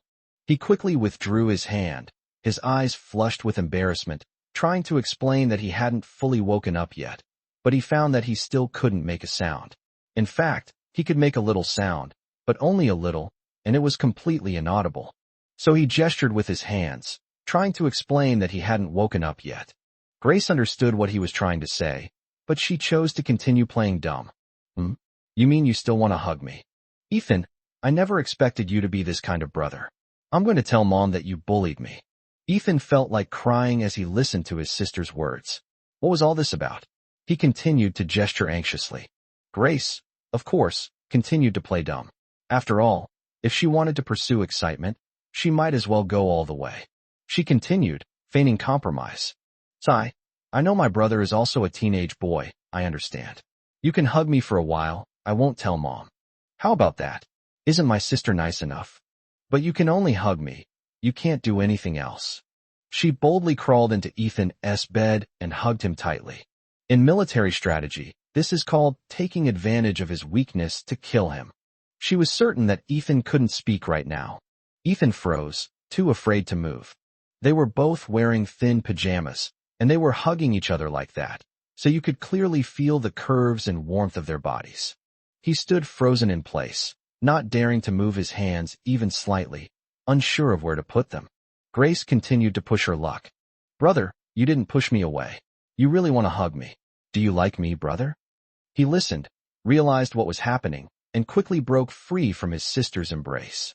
He suddenly remembered his cell phone. Yes, he could type on his cell phone. So he picked up his phone from the bedside table and typed. Grace, it's not what you think. I wasn't fully awake just now. He held it up for Grace to see. Oh, I see. I guess I'll reluctantly believe my brother now, she said in a skeptical tone. Come over. He didn't know what his sister wanted to do by calling him over, but since he was currently in the wrong and being judged, he had no choice but to obediently comply. When he got closer, she brushed the hair from his forehead with her hand and touched his forehead. Congratulations, Ethan, you have successfully overcome your illness. He continued typing. Then why can't I still make a sound? Because your throat is inflamed. The doctor said it will take a couple of days to get better. He nodded. Hey, Ethan, were you really asleep just now? She still wasn't going to let him off the hook. He quickly typed. Really? So you just don't like hugging me, and you don't like me as your little sister? Her acting was so natural, she acted so pitiful, and with that unfairly charming face, anyone who saw her would feel sorry for her. Seeing that his sister was about to cry, he hurriedly started typing again. I like you. Click. That's the sound of a screenshot being taken. She snatched the phone, took a screenshot, opened WeChat, and sent it to herself, a smooth little combo. You said it yourself, and I have proof. Ethan was puzzled.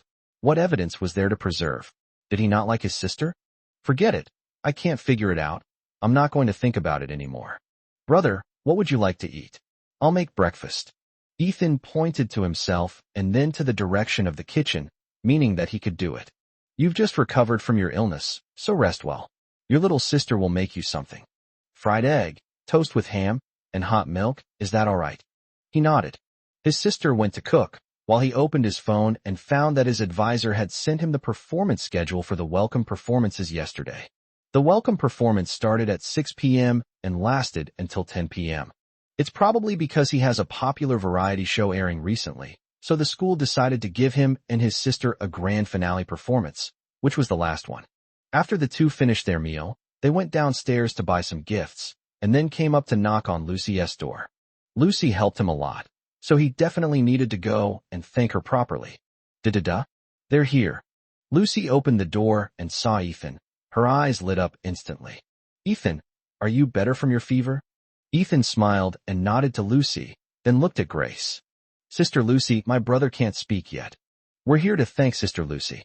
She really helped us a lot yesterday. Okay. Thank you so many times. Don't mention it. It's good that Ethan is feeling better. Ethan smiled and handed the gift to Lucy. Quickly, Ethan, Grace, come in and sit down.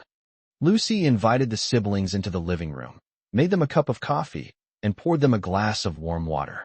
Grace looked at the coffee and warm water on the coffee table and thought that her sister Lucy was really thoughtful. Sister Lucy, we've come to invite you to Peking University to see our welcome performance. I wonder if Sister Lucy is free. Is this a performance by you and your siblings? Yes, it started at 6 p.m. and lasted until 10 p.m. My brother and I were the last ones. Okay, it's going to be great. I'll be there on time.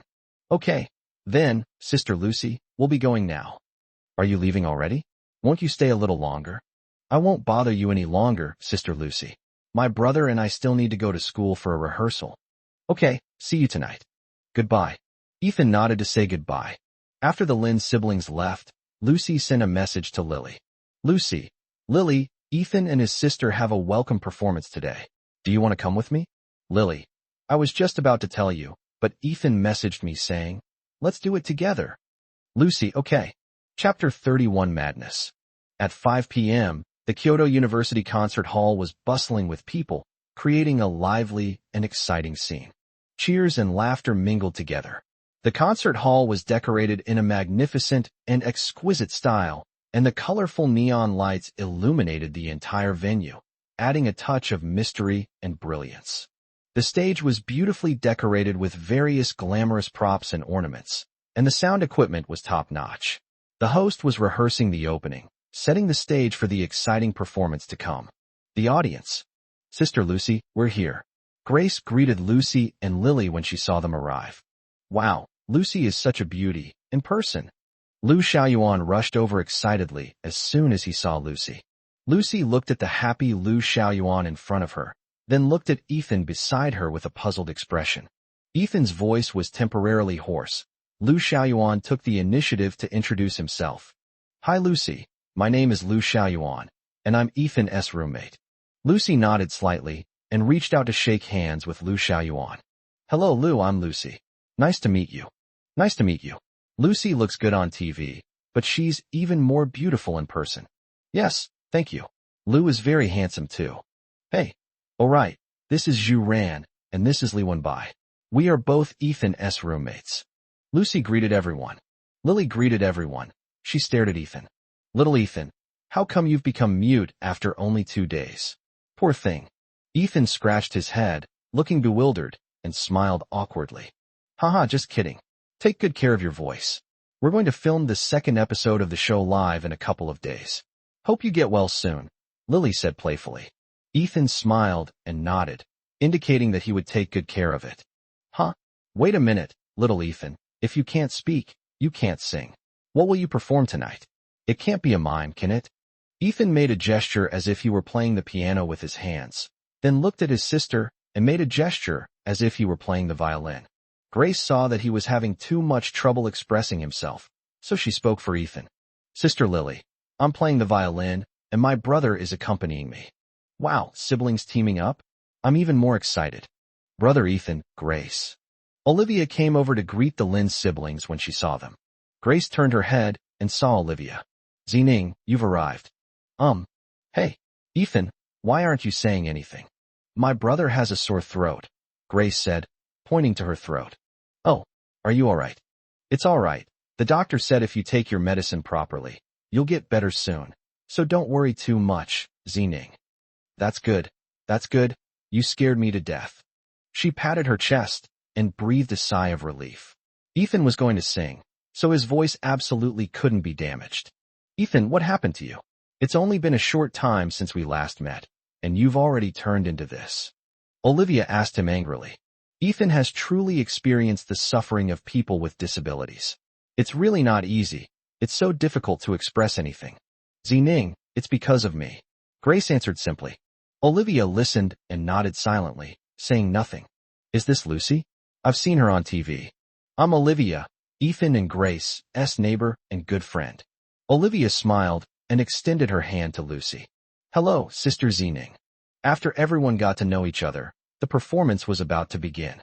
"Ethan, Grace, and everyone else, I'm the first one on the program. I'm going backstage now. I'll be back after my performance, so please save me a seat." "Okay. Zining, you go ahead. I'll watch your seat for you," Grace said. "Good." At this moment, the host on stage also began to speak.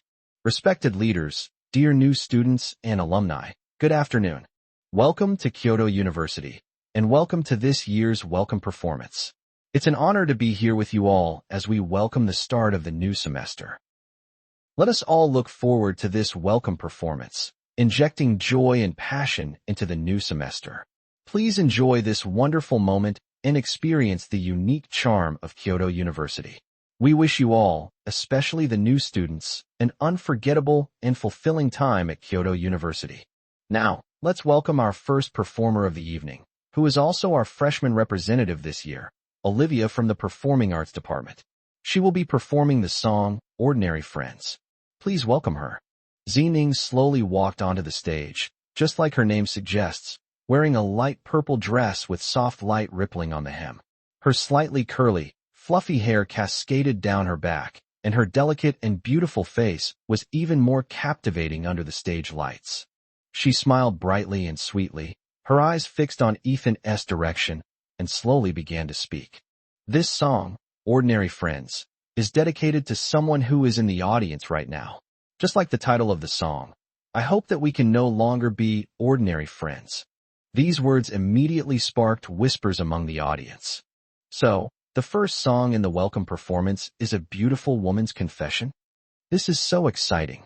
Incredible. I really want to know who Zining confessed her love to. Huh? What confession? What does that mean? What are you talking about? Oh, you haven't heard this song before? Without. You'll understand once you hear the lyrics. The accompaniment began slowly, and Olivia's voice also came on. Wait. I am ready anytime, anywhere. Be your emotional support. I have no questions. This is love. I guess. I can't just be ordinary friends. The feelings are already so deep. How can I let go? Grace, sitting in the audience, said with obvious envy. Brother, it seems like Zining is confessing her feelings to you. She actually envied Zining because she could express her love boldly and without any reservations, and it was so vibrant. Ethan is a bit slow-witted, but he's not stupid. Even if he's not the brightest, he can understand what Olivia means. He never expected this to happen. It was completely unexpected. He thought he and Zining had always been good friends, childhood buddies, and close buddies. How could Zining like him? He couldn't understand it. The sudden confession left him completely bewildered. So, Ethan, will you agree? Grace's voice was trembling with nervousness. She was terrified that Ethan would agree. What should we do with her then? Can she really make a quiet exit? She'll go crazy. At this moment, not only was Ethan waiting for his answer, but Lucy, who was standing next to him, was also nervously waiting for Ethan's reply. Ethan took out his phone and started typing. I never expected this. I've always considered Zining a good friend. So what are you going to do about it? Explain clearly. When the music ended, enthusiastic applause and cheers erupted from the audience. Well sung beautifully. As long as you sing our B, we're good friends. Good luck. I hope your confession is successful. Olivia smiled, bowed in thanks, slowly stepped off the stage, and walked gracefully to Ethan. Ethan, this song, Ordinary Friends, is for you. So, do you understand what I mean? Ethan nodded and showed his phone to Zining. Zining, I really didn't expect this. Thank you for liking me. I'm truly flattered. You are really great, beautiful and sunny, and you are really outstanding. But I have always thought of you as a good friend, Zining. I'm sorry, I can't say yes. Olivia looked at the text on the screen without a hint of disappointment or discouragement, because she had expected this outcome. Ethan had always been very good to her and took good care of her, but the boundaries were ultimately just those of familiar good friends and childhood friends. He never crossed the line, and their relationship was more like that of good buddies. She knew he didn't have romantic feelings for her, but she still chose to confess her feelings because she didn't want to regret it. And of course, she wouldn't give up. It's okay, Ethan. You don't need to apologize. Liking you is my business, and it has nothing to do with you. Ethan continued typing. I don't want to lose you as a friend. No, we are good friends, just like before, and nothing will change. Thank you. I'll talk to you privately once my voice is better. Good. Hey, Ethan, did I sing well? She turned around and smiled playfully, seemingly unaffected by the failed confession. Ethan smiled and nodded emphatically. Great. Chapter 32 Kuriko Speaks. Olivia sat back in her seat, and Grace whispered something to her. It's so sudden, I never expected it. Is it because I'm back that you're in such a hurry? Yes, it's because of you. I thought about it for a long time and finally decided to confess. So, Grace, were you scared just now? Scared that Ethan would agree? Grace was silent for a while, then hummed in agreement. So now have you given up? Of course not, Grace. You underestimate me. I'm not someone who gives up easily. Just because you don't like me now doesn't mean you'll never like me, right? So you'd better keep an eye on your brother, or I might snatch him away one day. Grace nodded silently and said nothing more. She felt increasingly like she was walking on thin ice. She had so many competitors. Olivia and Lucy now, but what's next? As my brother's fame grows, he will meet more and more people. Will there be more competitors then? But how can she, as the younger sister, prevent all of this from happening? She needs to speed things up. On stage, the host came on stage. Thank you, Zining. That was a wonderful performance. It was so beautiful. I also sincerely wish Olivia success in her confession. All right, let's welcome the next performer. Olivia, sitting in the audience, couldn't help but give a helpless, bitter smile as she listened to the host's well wishes. Thank you for your blessings, but unfortunately, I've already failed. However, she was not discouraged. We have a long road ahead of us, Ethan. The performance continued smoothly. Kyoto University truly lived up to its reputation as a top-tier institution. Even its welcome show was of a very high standard, with each performance being nothing short of spectacular. However, Lucy was clearly somewhat distracted at the moment. Lily was whispering something to Lucy. Young miss, what are your thoughts now? Lily, I was really nervous just now, but I can finally breathe a sigh of relief. Little Ethan is really popular, and it's true, he's really likable. I was just thinking, what would happen if I were the one confessing my feelings? Well, if I may be so bold, if you had confessed just now, I doubt the outcome would have been any different. Yes, I think so too. So don't rush it. You need to build a solid emotional foundation first, and then confess your feelings last. Lee has known Ethan since she was a child, and both of them failed, so you must not be reckless. Confessing your feelings is not a shortcut to the finish line, but the last step before success. Lily is still dutifully acting as her strategist. Yes, I understand. Lucy nodded. Meanwhile, Lu Xiaoyuan and his group on the other side were also chatting. Another beauty has been hurt by Ethan in this world. Lu Xiaoyuan said earnestly. Sigh, that's how it is. Why did you have to like Ethan of all people? Isn't that just asking for trouble? Zhu Ran said earnestly, mimicking Lu Xiaoyuan's tone. Sigh. Never mind. You two have said everything I need to say. Li Wenbai also wanted to say something meaningful, but found himself speechless. Oh no, I have something else to say. Although Xiaolan's actions were ruthless, I think he did the right thing. He should have made things clear. I'm on Xiaolan's side this time. Of course, Ethan would never be a scumbag. Zhu Ran completely agreed with Wenbai's words. I really want to know who will win Kobayashi's heart in the end. Then naturally I'll take him down. Lu Xiaoyuan joked. Go away, stop causing trouble. Wait a minute, why do I feel like I heard your name? I think I heard a little bit of it too. Lu Xiaoyuan realized something and slapped his thigh hard. Oh no, it's my turn to go on stage. I've been so busy chatting with you guys. Alright, stop dawdling and hurry up to the backstage area. Lu Xiaoyuan quickly ran over. On stage. Let's invite Lu Xiaoyuan to the stage to perform. The stage remained completely still. The host maintained a high level of professionalism, continuing to smile. Let's invite Lu Xiaoyuan to the stage again to perform. The stage remained completely still. Just as the host was about to skip over Lu Xiaoyuan, he finally ran up. I'm sorry. There's been a bit of an unexpected situation. Lu Xiaoyuan smiled awkwardly and nodded to the host in apology. Yes, I understand. Well then, let's continue to welcome Lu's performance. Ahem, students, I also have a couple of things to say before my performance, but I'm not going to confess my feelings. I've been at Peking University for a year now, and there are always haters who question my singing skills. A year. Do you know how I got through this year? Today, I will prove myself here, in front of all the teachers and students of Peking University. I'll dedicate a song called Suffering to everyone, and not only that, I'll also sing the original female key. Upon hearing this, the students in the audience all leaned back and gasped. Ouch, this is torture. There's actually another expert. Is this little Lulu from the forum? Yes, I never expected that Xiao Lulu was a hidden master. Okay, hurry up and record it so we can witness it. Lu Xiaoyuan slowly brought the microphone to his lips, looking ahead with a resolute expression, as if he were facing certain death. Even though there was nothing ahead. However, that doesn't matter. Because he knew. He has already captured the essence of the character. I knew you were just a bird. After the hug, only feathers remained in their hands. Why did you waste it in the first place? The audience. Could he really be a genius? Little Lulu, I'll never badmouth you again. I apologize. A master. Don't rush. The tone in the beginning was too low. I feel like things aren't that simple. Lu Xiaoyuan glanced at the whispers below the stage, a confident smile already appearing on his lips. Commoners, Prepare to welcome the arrival of the king. He had even prepared his speech after the performance. He wanted to shout out the legendary phrase, "Hey, speak up." He picked up the microphone again. It was time to start the chorus.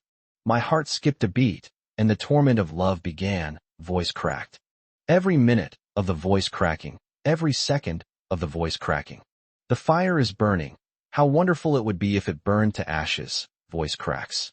Call out, think, with a broken tone, don't make a fuss. At that moment, bursts of laughter erupted from the audience. Ha ha ha. I'm dying of laughter, ha. I'm back in Bungbu. I take back my apology. Little Lulu, I'm sorry, but I'm still going to keep roasting you. I thought he was a master, but he's just a novice. Master, what do you do for a living? Well, at least he's confident, isn't he? Ha ha. Ethan looked at Lu Xiaoyuan on the stage and sighed. All right, this time the bot laner has perfectly replicated his highlight from last year. If someone insists on singing this song, then they've brought this upon themselves, and they can't escape it. Even the absent-minded Lucy was amused by him. Ethan, this roommate, is just too funny. Lu Xiaoyuan's ears turned red on stage, so he stopped singing altogether, scratched his head, and raised the microphone to try to appear calm. Sorry, I set it too high. Yes, although we failed today, Lu Xiaoyuan, will definitely be back. He then prepared to step down from the stage. No, just finish singing. It's okay, you can lower the pitch a bit. Ah, right, Master Lu, finish singing. The students in the audience booed and urged him to finish singing. Ahem, since everyone is so insistent, I'll reluctantly finish singing it. Well, let's go down one key, go down one key. Then he successfully finished singing and gave a perfect curtain call. But that black hat statement never got a chance to be said. However, fortunes can change in the blink of an eye. Haters, just you wait. Chapter 33 Brother, I'm nervous. The host tried his best to suppress his laughter on stage as he guided the next part of the program. Yes, they are professionals and generally don't laugh. Unless you can't help it. No, buddy, are you trying to be funny? Zhu Ran looked at Lu Xiaoyuan coming down with an expression that said, You're an idiot. I really had a bad day today. I could have sung that high. Lu Xiaoyuan stubbornly explained. Damn, you're really good at choosing songs. You're the only one who can pick them. I suggest you choose the Qinghai Tibet Plateau next time. Lu Xiaoyuan gave an awkward laugh. Last year it was Xiaolin, this year it's you. It seems that Lao Zhu and I are also doomed. Ethan have completely disgraced dorm 404. It's all right. Ethan will get revenge later. Lu Xiaoyuan believed Ethan would be fine. As he spoke, he walked over to Ethan. Sigh, Ethan, what do you say about this? What else could he say but silently offer his sincerest praise? Pick up your phone and start typing. You sang very well, but don't sing it again next time. Ethan, although I failed today, you and your sister absolutely cannot fail. You must protect the last shred of dignity for our 404 dormitory. Grace heard her brother's dorm room number, 404. She felt that he was bound to experience a stable disconnection. Ethan types. Master Lu, stop gagging. I'm already very nervous. Tisich, I'm not talking to you anymore. I'm talking to my sister. Lu Xiaoyuan turned to look at Grace again. Well, Grace, it's okay for your brother to embarrass himself. He's already done it once before. But this is your debut, so you have to do well. Ahem, as someone who's been there, I won't say much more. Good luck. Okay, Grace replied with a smile. The performance continued, slowly drawing to a close. All right, our welcome performance is coming to an end. There's one last performance left. Do you know who will be performing for us? The host asked everyone a mysterious question. No doubt about it, it's definitely Ethan's wife. Ethan, you're gorgeous. I'm rooting for you. I saw Ethan, haha. Grace listened to the sounds rising and falling in the arena, lost in thought. It's one thing to have many female fans, but why does my idol have so many male fans? He's not your wife, he's mine. Haha, you all guessed right. Now let's enjoy the last performance of the day. The piece to be performed is the first movement of the violin piece Moonlight Sonata. Performer, Grace. Piano accompaniment, Ethan. Ethan, the beauty, is actually the piano accompanist. Who is this Grace? It sounds like a girl's name. I'm guessing she's Ethan's sister. You can tell from the name that they're siblings. That makes sense, that makes sense. Ethan is so handsome. His sister must be incredibly beautiful too. I can't wait. I can't wait. Backstage. Brother, I'm nervous, what should I do? Ethan with a wronged expression. She was already afraid of crowded places, and today there were not only many strangers, but she also had to perform, so she was really nervous. Ethan gently touched her hair, his eyes conveying a tender yet firm message that it was normal to be nervous. He typed, Grace, believe in yourself. You play the violin very, very well. When you stand on the stage, the lights gradually dim, you put on the strings, close your eyes, and you won't be nervous anymore. Besides, you have your brother behind you. I'll be right behind you, with the piano, keeping you company. Really? Real? Good. Grace took Ethan's arm, and they walked slowly onto the stage together. She was like a dazzling black pearl, attracting everyone's attention. She wore a stunning off-the-shoulder black dress, her elegant shoulder line appearing even more serene and captivating under the lights. The dress subtly accentuated her graceful figure, as if it were tailor-made for her. Her makeup was delicate and refined, like a bright moon reflected in the night sky, radiating a tranquil and mysterious glow. Ethan, as his sister's accompaniment, chose the simplest black suit. The suit had no excessive decorations or bright colors, but it still couldn't hide his natural good looks. His collar was slightly open, revealing his elegant neck and delicate collarbone. His cuffs were gently lifted, showing his fair and slender fingers' hands capable of playing beautiful melodies. Wow, Ethan is still so beautiful. This is Ethan's beautiful sister. So beautiful, so beautiful, so beautiful. This is genetics? I'm speechless. That's genetics. You can't argue with that. My sister is such a cool and aloof beauty. I love her so much. The audience was already buzzing with cheers. Ethan looked at his sister, patted his heart twice to reassure Grace, and then sat down at the piano. Grace nodded slightly in response, and then walked to the center of the stage. Ethan said that closing your eyes will make you less nervous. My brother wouldn't lie to me. The violin was brought close to her fair collarbone, and her right hand slowly placed the bow on the strings. On the stage, half the lights were turned off, leaving only a few that still emitted a faint glow. She slowly closed her eyes. At this moment, the venue was so quiet you could hear a pin drop. In the boundless stillness, Ethan sat quietly at the piano, his fingers gently pressing the keys, the notes seemingly carrying a kind of magic, drifting in the air without wind. Every note was filled with deep melancholy, like silent verses wandering in the empty stadium, quietly seeping into everyone's heart. The audience involuntarily closed their eyes, stirring up those deep-seated memories and emotions. This piece requires a piano opening. Chapter 34, Acting Cute. She stood in the center of the stage, surrounded by silence, with only his piano music flowing in the air. The undulating piano music was like a clear spring under the moon, completely immersing her in it, allowing her to feel the comfort of each note, and taking away her unease and anxiety. His music, like him, has a calming magic. This piece is melancholic, so the violin's tone is more suited to it than the piano's.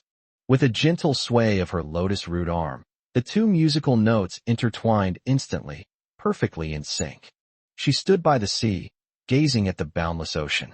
The moon was slowly rising from where the water met the sky.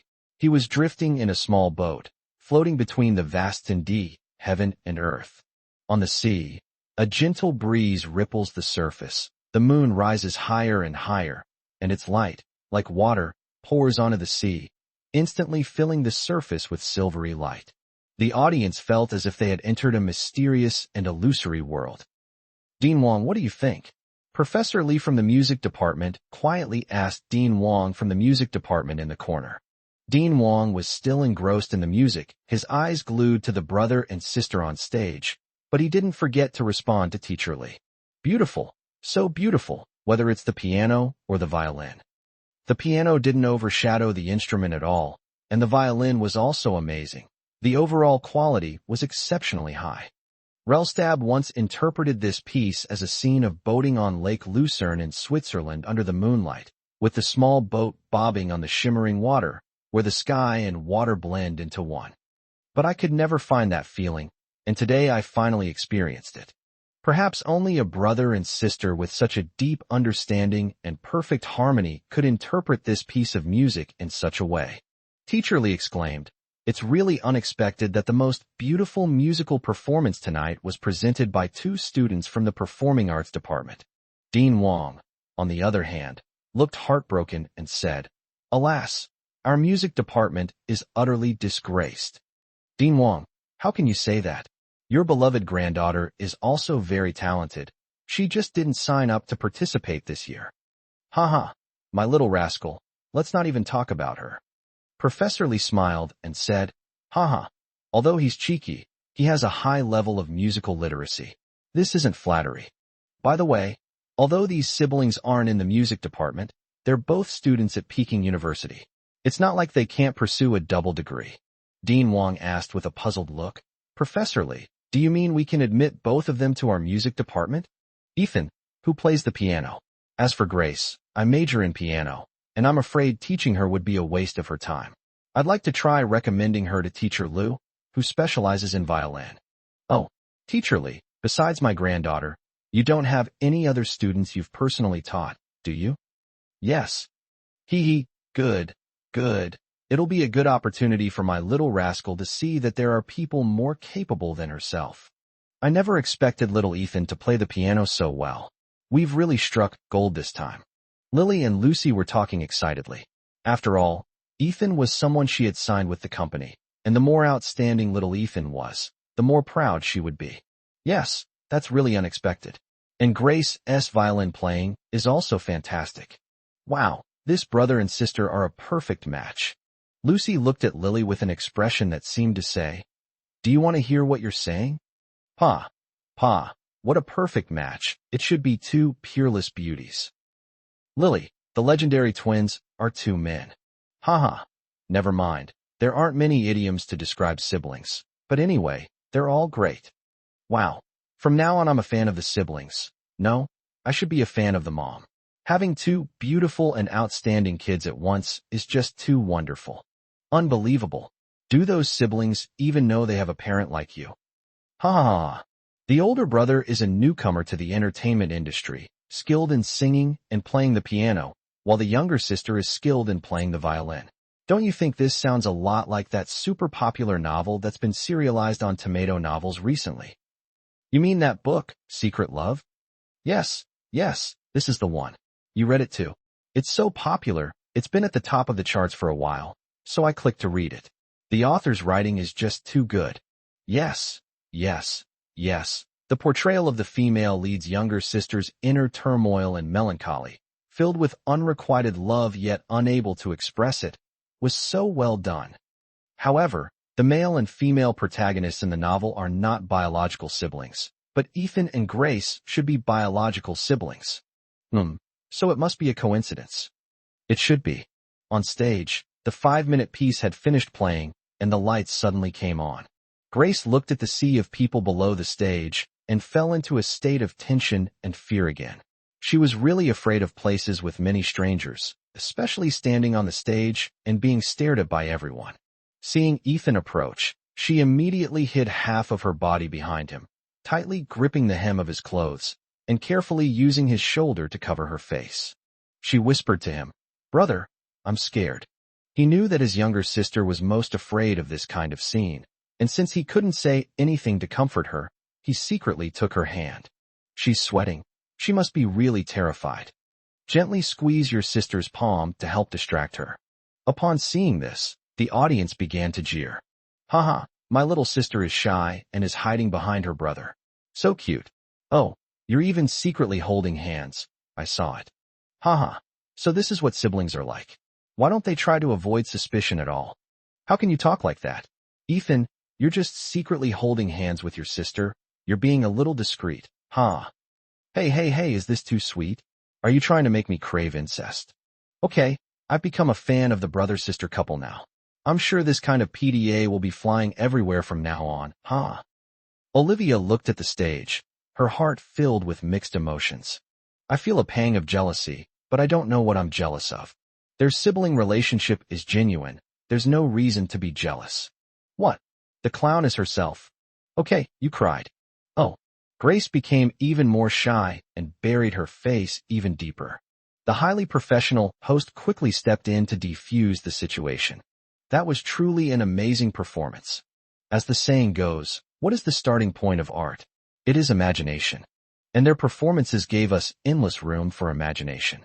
Let's give them another round of applause. Quack, quack, quack, quack. Loud applause erupted from the audience. Someone, taking advantage of the applause, shouted the classic line, "Since we're already here." Ethan's wife, "Since you're already here, sing one more song." Yes, yes, since we're already here, I'm still listening to your song, my favorite, on repeat. Play me another one. Oh, so Ethan's favorite is his younger sister, isn't it? Don't be shy, little sister, huh? Ethan's wife, "I still remember your masterpiece at last year's welcome performance. Isn't this a way to wash away the humiliation? Ha ha. What masterpiece? I'm a freshman, and Ethan, besides that song favorite, has another masterpiece. Haha. I still have the video. I'll post it in Ethan's super topic later, so you'll have to watch it." Ethan's wife, "Once you become a big star, we'll have to buy tickets if we want to hear you live again. We have to take advantage of this deal today, right everyone?"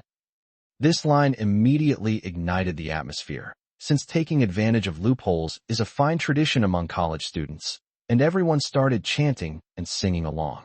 He was on stage, listening intently, and he longed to wash away the humiliation of last year, but he simply didn't have the ability to do so.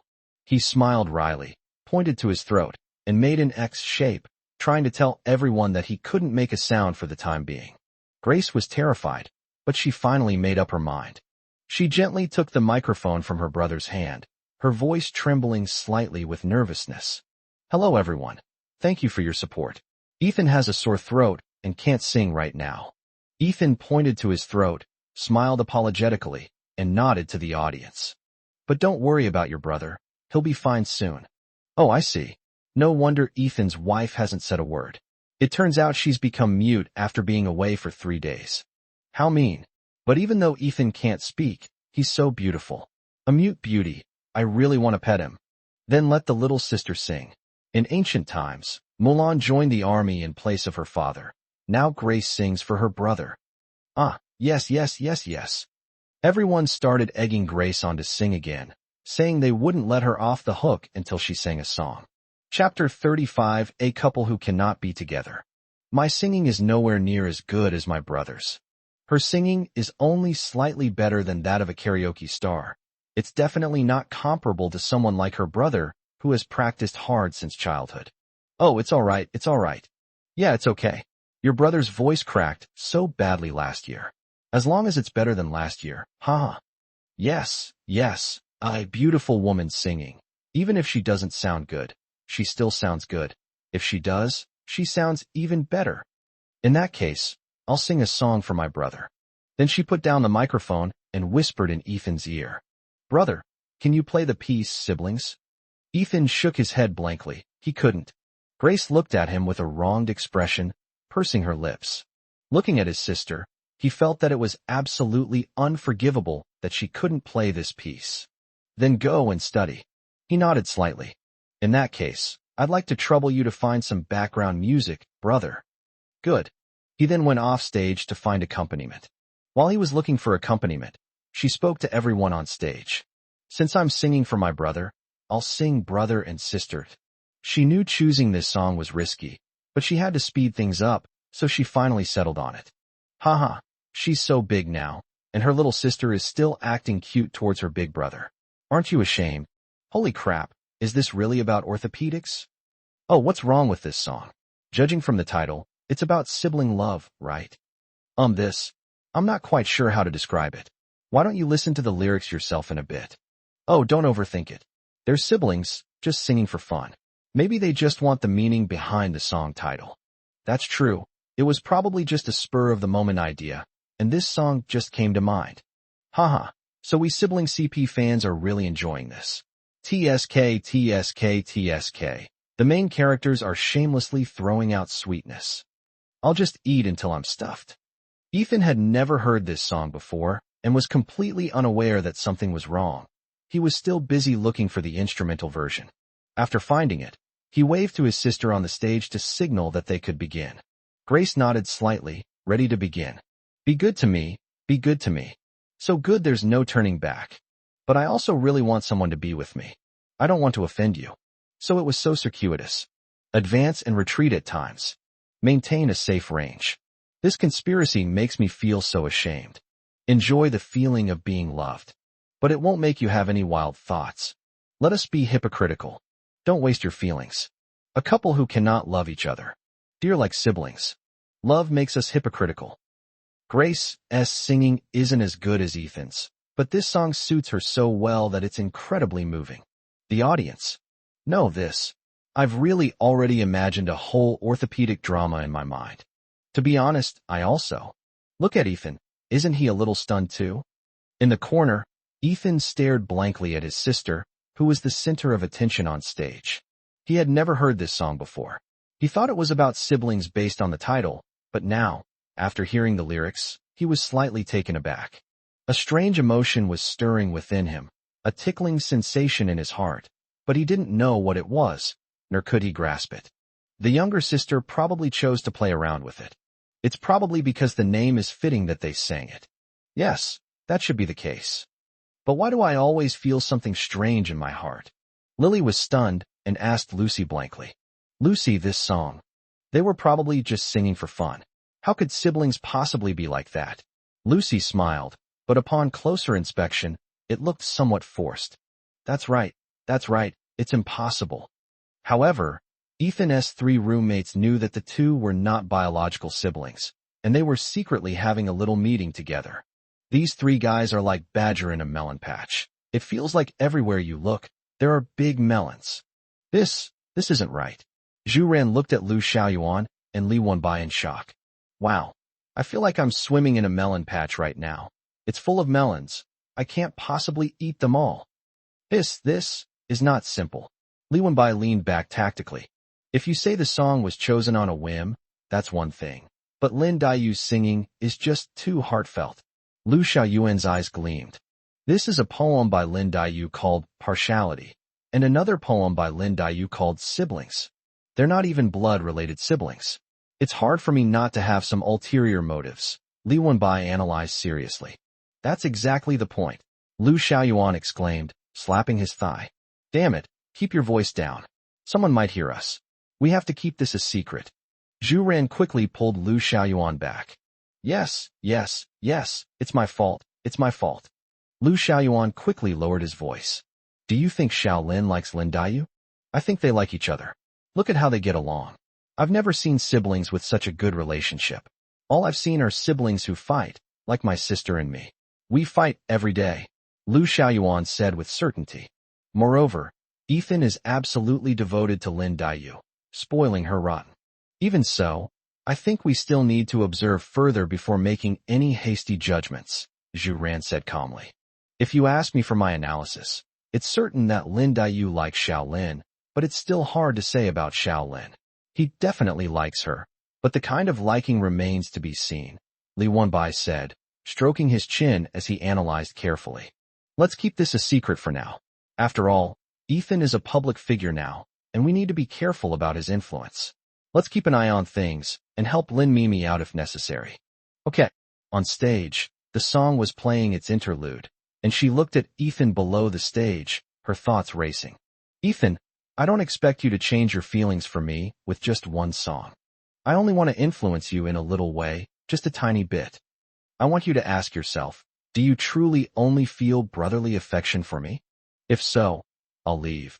But if there's even the slightest hint of something else, then, Ethan, you can only be mine. Let us be hypocritical. Don't waste your feelings. A couple who cannot love each other.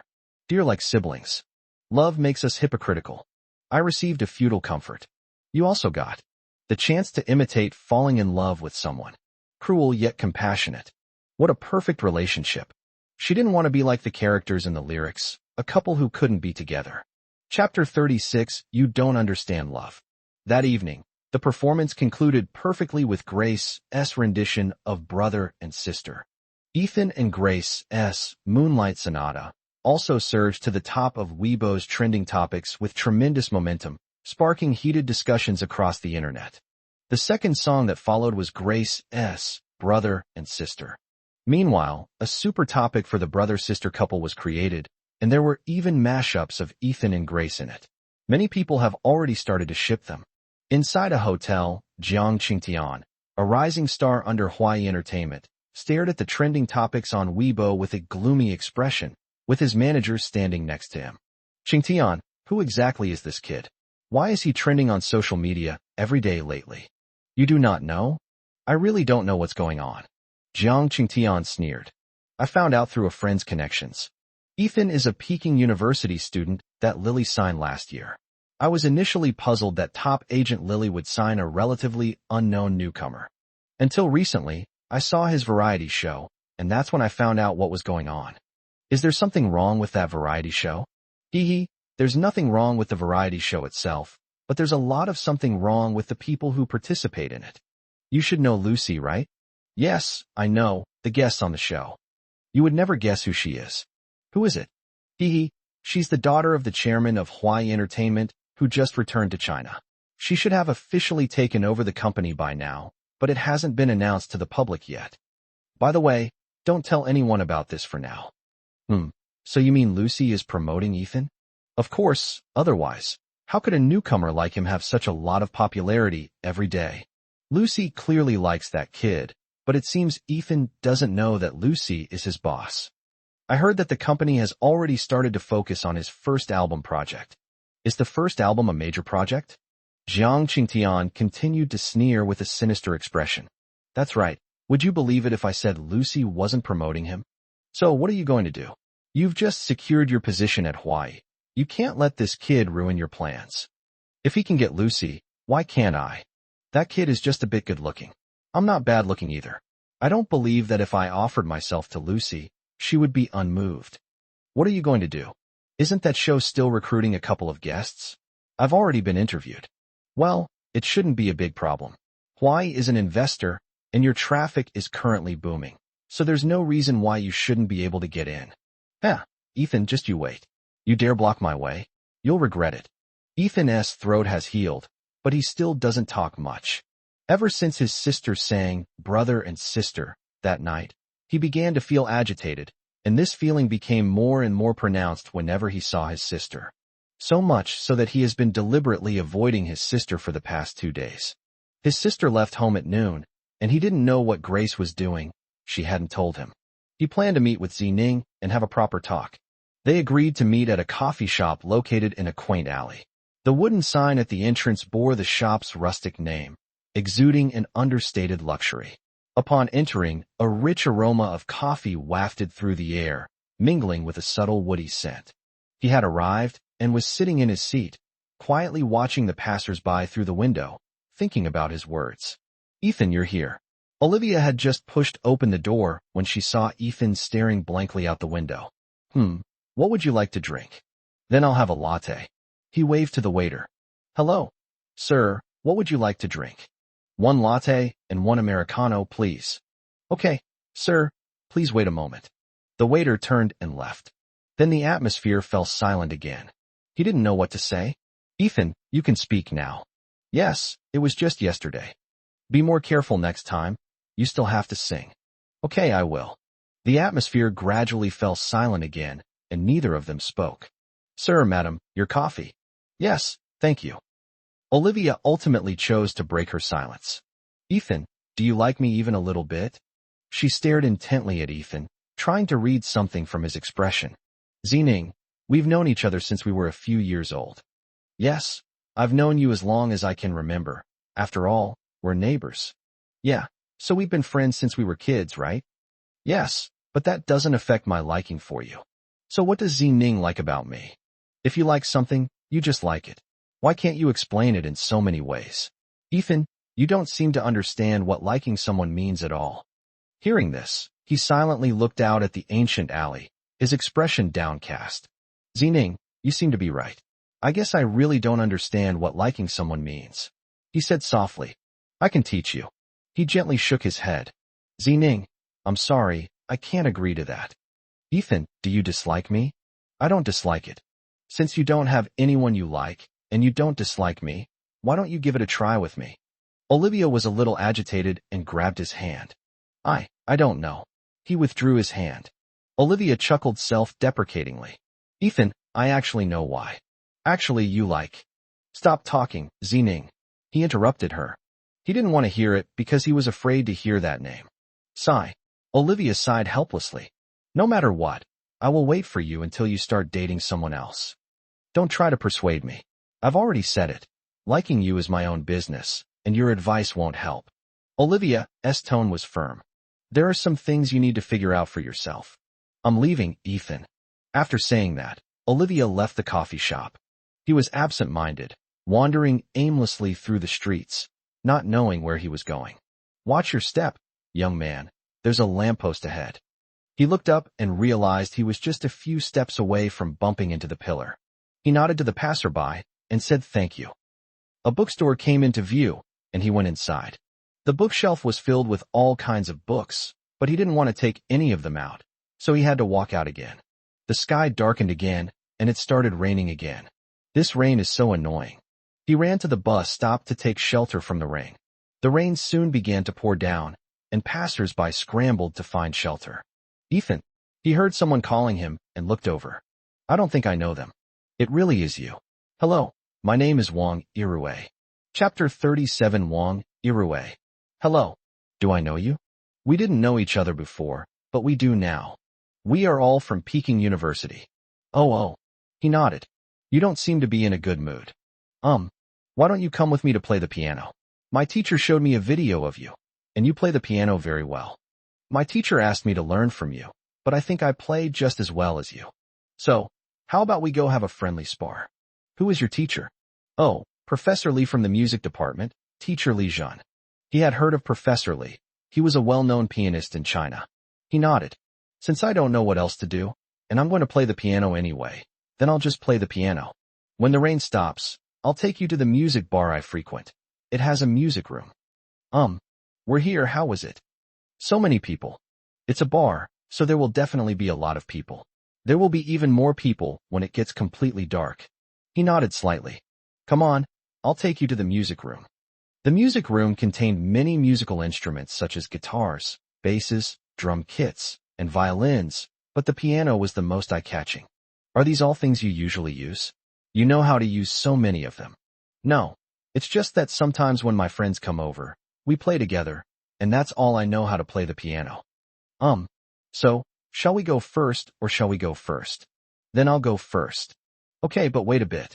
Let some of my friends come over and let them hear who plays better between us. Shall we go out for a couple of drinks? I don't drink alcohol. He doesn't even drink alcohol. I'll teach you. He was led to the front desk, and as darkness fell, the bar became more crowded. The dim environment and dazzling neon lights made people more addicted to alcohol. Tom, a whiskey, and a milder cocktail. Okay, here you go. Wang Irue handed him the wine. He took the wine and smelled it. I frowned. Wasn't it supposed to be milder? Why is it still so pungent? Looking at him like this, Wang Irue asked. Hey, you can't be this old, and this is your first time drinking, right? He nodded. Who's drinking for the first time? Let me see. In the distance, a man's voice could be heard. It was Wang Irue's friends, 2 men and 2 women. Wow, isn't this Ethan? Rue, where did you find him? Get lost, you're the one who kidnapped him. Wang Irue rolled her eyes at the man. It's okay, it was found. We were taking shelter from the rain on the way here when we happened to run into them, so we brought them here. Perfect timing. We're going to have a piano competition later, and you can give your opinions. Haha, okay. But let's have a few drinks first. I'm really craving them. Oh, by the way, Xiaolin, my name is Hebu, and I'm from the music department at Peking University. These 2 girls are Yi and Shimiao, and the other guy is Guansu. We are all from the music department. Hello. Everyone greeted each other. Then the girl named Yi pulled Wang Irue aside. Rue, did you really find her on the street? It's absolutely true. I really found it on the road. Damn, what kind of luck is that? Haha. Well, there's nothing we can do about that. I really like him. He's so handsome, even more so in person. He's prettier than a girl. You play the zither very well. You like it so much, Why don't you go up and say hello? I dare not. You're such a coward. Hee, just looking at it is enough. You silly girl, you'd better be fair when you give your evaluation later. That's right, I'm sure I will. Hee, I think you're completely infatuated. Shaolin, this won't do. How can you not know how to drink? Quick, have a sip. This wine has a very low alcohol content. You won't get drunk. He took a small sip. It was a little bitter, a little spicy, and had a fruity flavor. Actually, it was quite delicious. So I took another sip. Wang Irue saw this and came over to say something. All right, this is your first time drinking, so take small sips or you'll get really drunk. Tom, the four of us are the same as always. Okay. Tom is very skilled at mixing drinks. He must be an experienced bartender. The group sat down in the booths. Ching. Ethan, hello. He called him very softly. Hello. I really like you. No, it's not that kind of liking. It's just that I admire you and think you're very beautiful. After saying that, Yi's face turned bright red. He smiled and nodded in response. Ha ha. Yi, you're such a coward, Hibu said casually. This made Yi blush even more. Ching. Ethan, can you take a picture with me? Yi looked at him expectantly. Yes, that's fine. Very good. Yi quickly took out her phone, posed, and pressed the shutter. Thank you. Yi looked very happy as she held her phone. You are welcome. He doesn't want to take a photo with me. I forgot that Ethan is a celebrity, ha. Not really a star. It's only a matter of time, Hibu said casually. Wang Irue asked. Ethan, who did you learn piano from? I learned from a very ordinary teacher when I was a child. That's amazing, to be able to train like that. Oh dear, don't drink anymore. You'll get drunk. Ethan seems to be addicted. He's been drinking constantly. He wanted to get drunk so he wouldn't have to think about those things. Wang Irue snatched his wine glass away. He was already a little drunk. It's easy to get drunk on your first time drinking. He looked at Wang Irue with a blurry vision, his voice weak and limp from the alcohol. I want to drink more. He stared at the wine glass in her hand with a wronged expression. At this moment, Wang Irue gained a profound understanding of an idiom. A beautiful woman can be a source of trouble. Okay, you can have it, just wait a bit. Wang Irue ran to the bar. Tom, get him some drinks. Okay. Exchange more. Okay. Here you go, drink up, drink slowly. He picked up his wine glass and started drinking again. Seeing that he couldn't taste the difference either, Wang Irue thought to herself that she should have just poured him a glass of water. Seeing that Ethan was still drinking enthusiastically, she thought to herself, you really have no guard up at all. Aren't you afraid I'll sell you? You're definitely worth a lot of money. All right, finish this drink, then come with me to play the piano. He nodded in agreement, still somewhat dazed. Can you still play? Yes, that's fine. She seemed a little hesitant. There's no other way. You decide whether you want to stay with me. I won't listen to you. I only rely on you. I feel love is waiting for your dependence. His phone rang. Hello. His voice had become so soft and sticky. Grace, who was on the other end of the phone, had just finished her interview and waited at home for a long time, but her brother still hadn't returned. It was already dark, and it was still raining. She made the call and heard Ethan's drunken, soft voice. Brother, where are you? Have you been drinking? I'm here. Where was I again? How about you give me the phone? Wang Irue took the phone. Hello. I'm Wang Irue, and I brought Ethan here to play the piano. Playing the piano? Playing the piano while drinking. Grace heard a woman's voice, a cold voice. Yes, this is a music bar. I didn't expect him to get drunk so easily. I really brought him here to play the piano. I'm also a student at Peking University. You're his sister, right? Okay, tell me where he is, and I'll come pick him up. I've fallen in love with music bars. Chapter 38, I think I like Grace. All right, no more drinking. Your sister will come to pick you up in a little while. Wang Irue snatched the wine glass from his hand. I want a drink. Okay, you don't need to drink anymore. Shall we go play the piano? Wang Irue treated it like coaxing a child. Play the piano? Yes, play the piano. You promised me you would play the piano. Oh, yes, I promise you. Then, let's go play. As he spoke, he tried to stand up to play the piano, but he was unsteady and was about to fall over. Seeing that things were not going well, Wang Irue quickly grabbed him and hugged him tightly. A scent of alcohol mixed with fruit and some other inexplicable aromas wafted into her nose. I'll help you. Rue, can he still play? Hibu asked, seeing that Ethan was already drunk. Can we take him there first? Otherwise he'll keep making a fuss about drinking. The group led him to the music room. Ethan, sit still, don't fall. Sit down, sit properly. Then will you play it? Bomb. What piece of music are you playing? I play. I don't know. Okay, then play whatever you like. He touched the piano keys and subconsciously started playing Tears again. You can actually play it? Hibu exclaimed incredulously. Although I don't know this piece, I can tell that it was played wonderfully, he exclaimed. Wang Irue listened quietly to the music, her eyes fixed on him. Rue, do you know this piece of music? Asked Wang Irue in a low voice. Tears. Is Ethan playing well? Good. How good is it? Better than me. I've never heard you say that to someone your age before. I'm done playing. Do you want me to play? He tilted his head and looked at Wang Irue. I'm not playing anymore. You play better than me. That's a real shame. Then, let's go for a drink. I want to drink more. Good. Rue, we can't let him drink anymore. Quickly pulled Wang Irue aside and whispered. I know, just give him a glass of water. He probably won't be able to taste the difference. That makes sense. The group returned to the bar counter. Wang Irue secretly poured herself a glass of water. Ethan saw that Wang Irue was holding a wine glass and went over to take it. She couldn't stand steadily and fell directly into Wang Irue's arms. Elder brother. As soon as she entered the bar, she saw Ethan drunkenly slumped in the arms of a strange woman, and her tone unconsciously turned unusually cold. She pulled Ethan into her arms and looked coldly at Wang Irue. I want a drink. He was still muttering about wanting alcohol. You're not allowed to drink. Her voice was icy cold. This is water, you can give him some, Wang Irue suggested. No need. I'll take him to sober up myself in a bit. Aren't you going to explain, Miss Wang? Here's the thing. I ran into him by chance while taking shelter from the rain on the street today, and I thought I'd ask him to play the piano. He only had a little bit of alcohol. I really didn't know he would get drunk. Also, I noticed he wasn't in a good mood. He kept asking for drinks. Okay, thank you for taking care of him. I'm taking him with me now. Her tone softened. Do you need my help? No need to trouble yourself.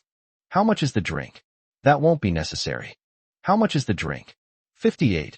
Wang Irue had no choice but to answer. She paid the money and left with Ethan. Isn't it dangerous for her to leave alone with Ethan? Asked Wang Irue with concern. It's all right. Peking University isn't far from here. Is Ethan in a bad mood? Wang Irue shook her head. I don't know either. Will I have another chance to see Ethan in the future? Yes, he will. The teacher is planning to take him on as a student. That's good. That's good.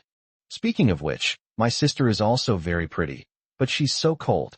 Maybe he got a little angry when he saw his brother like that. That makes sense. Sigh, this is all my fault. I should have just stopped Ethan from drinking, Hob said regretfully. It's not your fault. I gave him the drink. Next time we meet, just don't let him drink it again. However, I thought that someone who became famous at a young age must be arrogant and haughty. I didn't expect Ethan to be so gentle, approachable, and even quite cute when he's drunk. Right?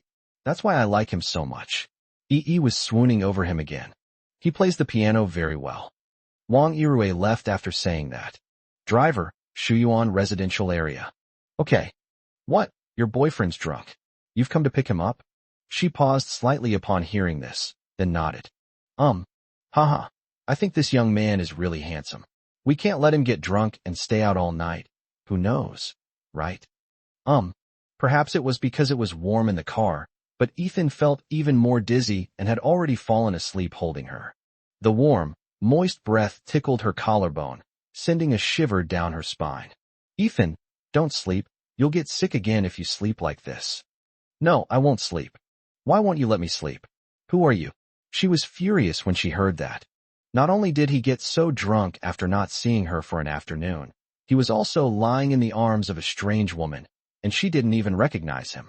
She cupped his flushed cheeks in her hands, making him look at her face. Ethan, take a good look at who I am. His eyes were glistening with tears. He tilted his head, and his expression was childish. You are Grace. You still recognize me, huh? She said sarcastically. Rung means to recognize or know. I can't forget you. Hearing this, she froze, her heart feeling as if it had been struck by a sudden blow. Yes, he can't forget her. Over the past 5 years, he has missed her terribly. Ethan, why are you drinking? What did you do this afternoon? I went to see Z this afternoon, Z Ning. So you're drinking because you're unhappy about Olivia? No, it's not. Why is that? Why didn't you go home after meeting? Because of Grace. I'm afraid to see Grace. Hearing these words, she felt as if her heart was being torn apart. Was he actually afraid to see her? She forced a smile and asked softly, Then why are you afraid to see Grace? Because, I think I like. Before she could finish speaking, Ethan fell asleep in her arms. Miss, we've arrived. Oh, okay.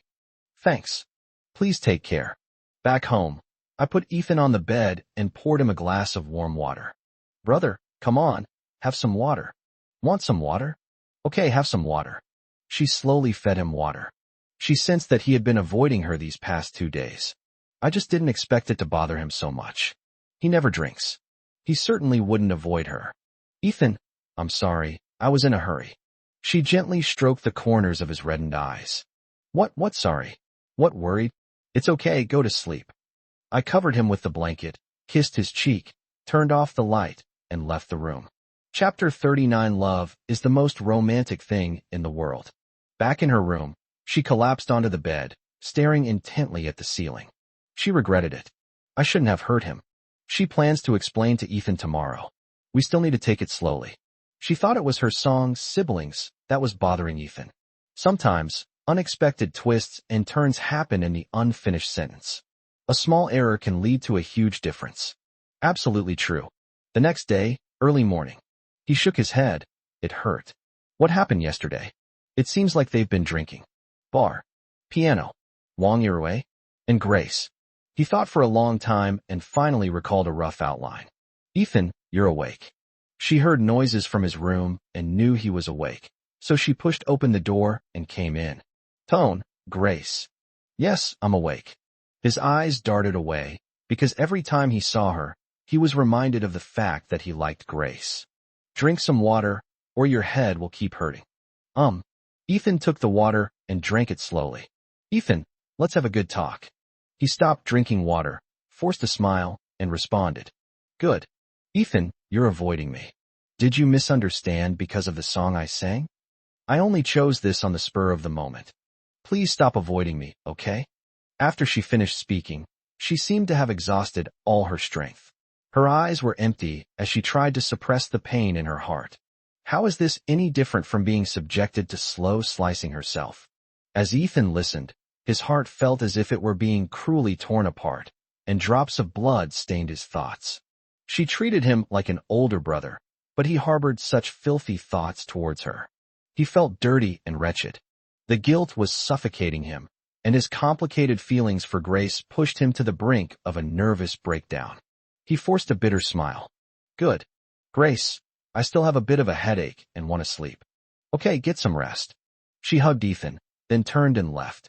Then he ran like a madman to his room, locked the door, and went to find medicine. Ethan buried his head in the blanket and pounded his head in anguish. Ethan, don't you think you're dirty? To have such filthy thoughts about Grace. Were you thinking these dirty things while she was hugging you? He felt like he was going crazy. Why is this happening? Why does Ning like him? Why did he fall in love with Grace? It's too complicated. He can't figure it out. I slept until the afternoon. Grace wasn't home. I don't know where she went. I opened my phone and there was a text message. I am Wang Yirui. He stared blankly at the text message. His brain simply wouldn't work. How did you get my contact information? When I picked up your phone yesterday, I called you on my way here because I needed to talk to you about something. Oh, what is it? Are you at school? Let's talk in person. Okay, where shall we meet? The school cafe. He pushed open the door and found Wang Yirui already waiting for him. Hey, you two, what would you like to drink? An Americano, please. Me too. Okay, just a moment. Is there something you need from me? Hmm. Would you like to further improve your piano skills? What's the meaning? My teacher is planning to take you on as a student. I'm his only student right now. I mean the kind of student who is like a master and apprentice. Then the teacher also said that she could recommend Grace to Mr. Liu, who specializes in violin. Do I have time to think about it? I need to ask Grace's opinion. Of course, you have plenty of time. I told you in advance. Thanks. You played that piece very well yesterday. Yes, thank you. Is something on your mind? It's obvious. It's obvious. Why don't we go play the piano instead? We won't drink this time. Grace will worry if I don't go home tonight. You two have a very good relationship. It's so enviable. When I was little, I always wanted a gentle older brother who could protect me. He didn't know what to say, so he simply remained silent. Wang Yirue started playing on her phone, while he stared blankly at his coffee cup. I'm so bored.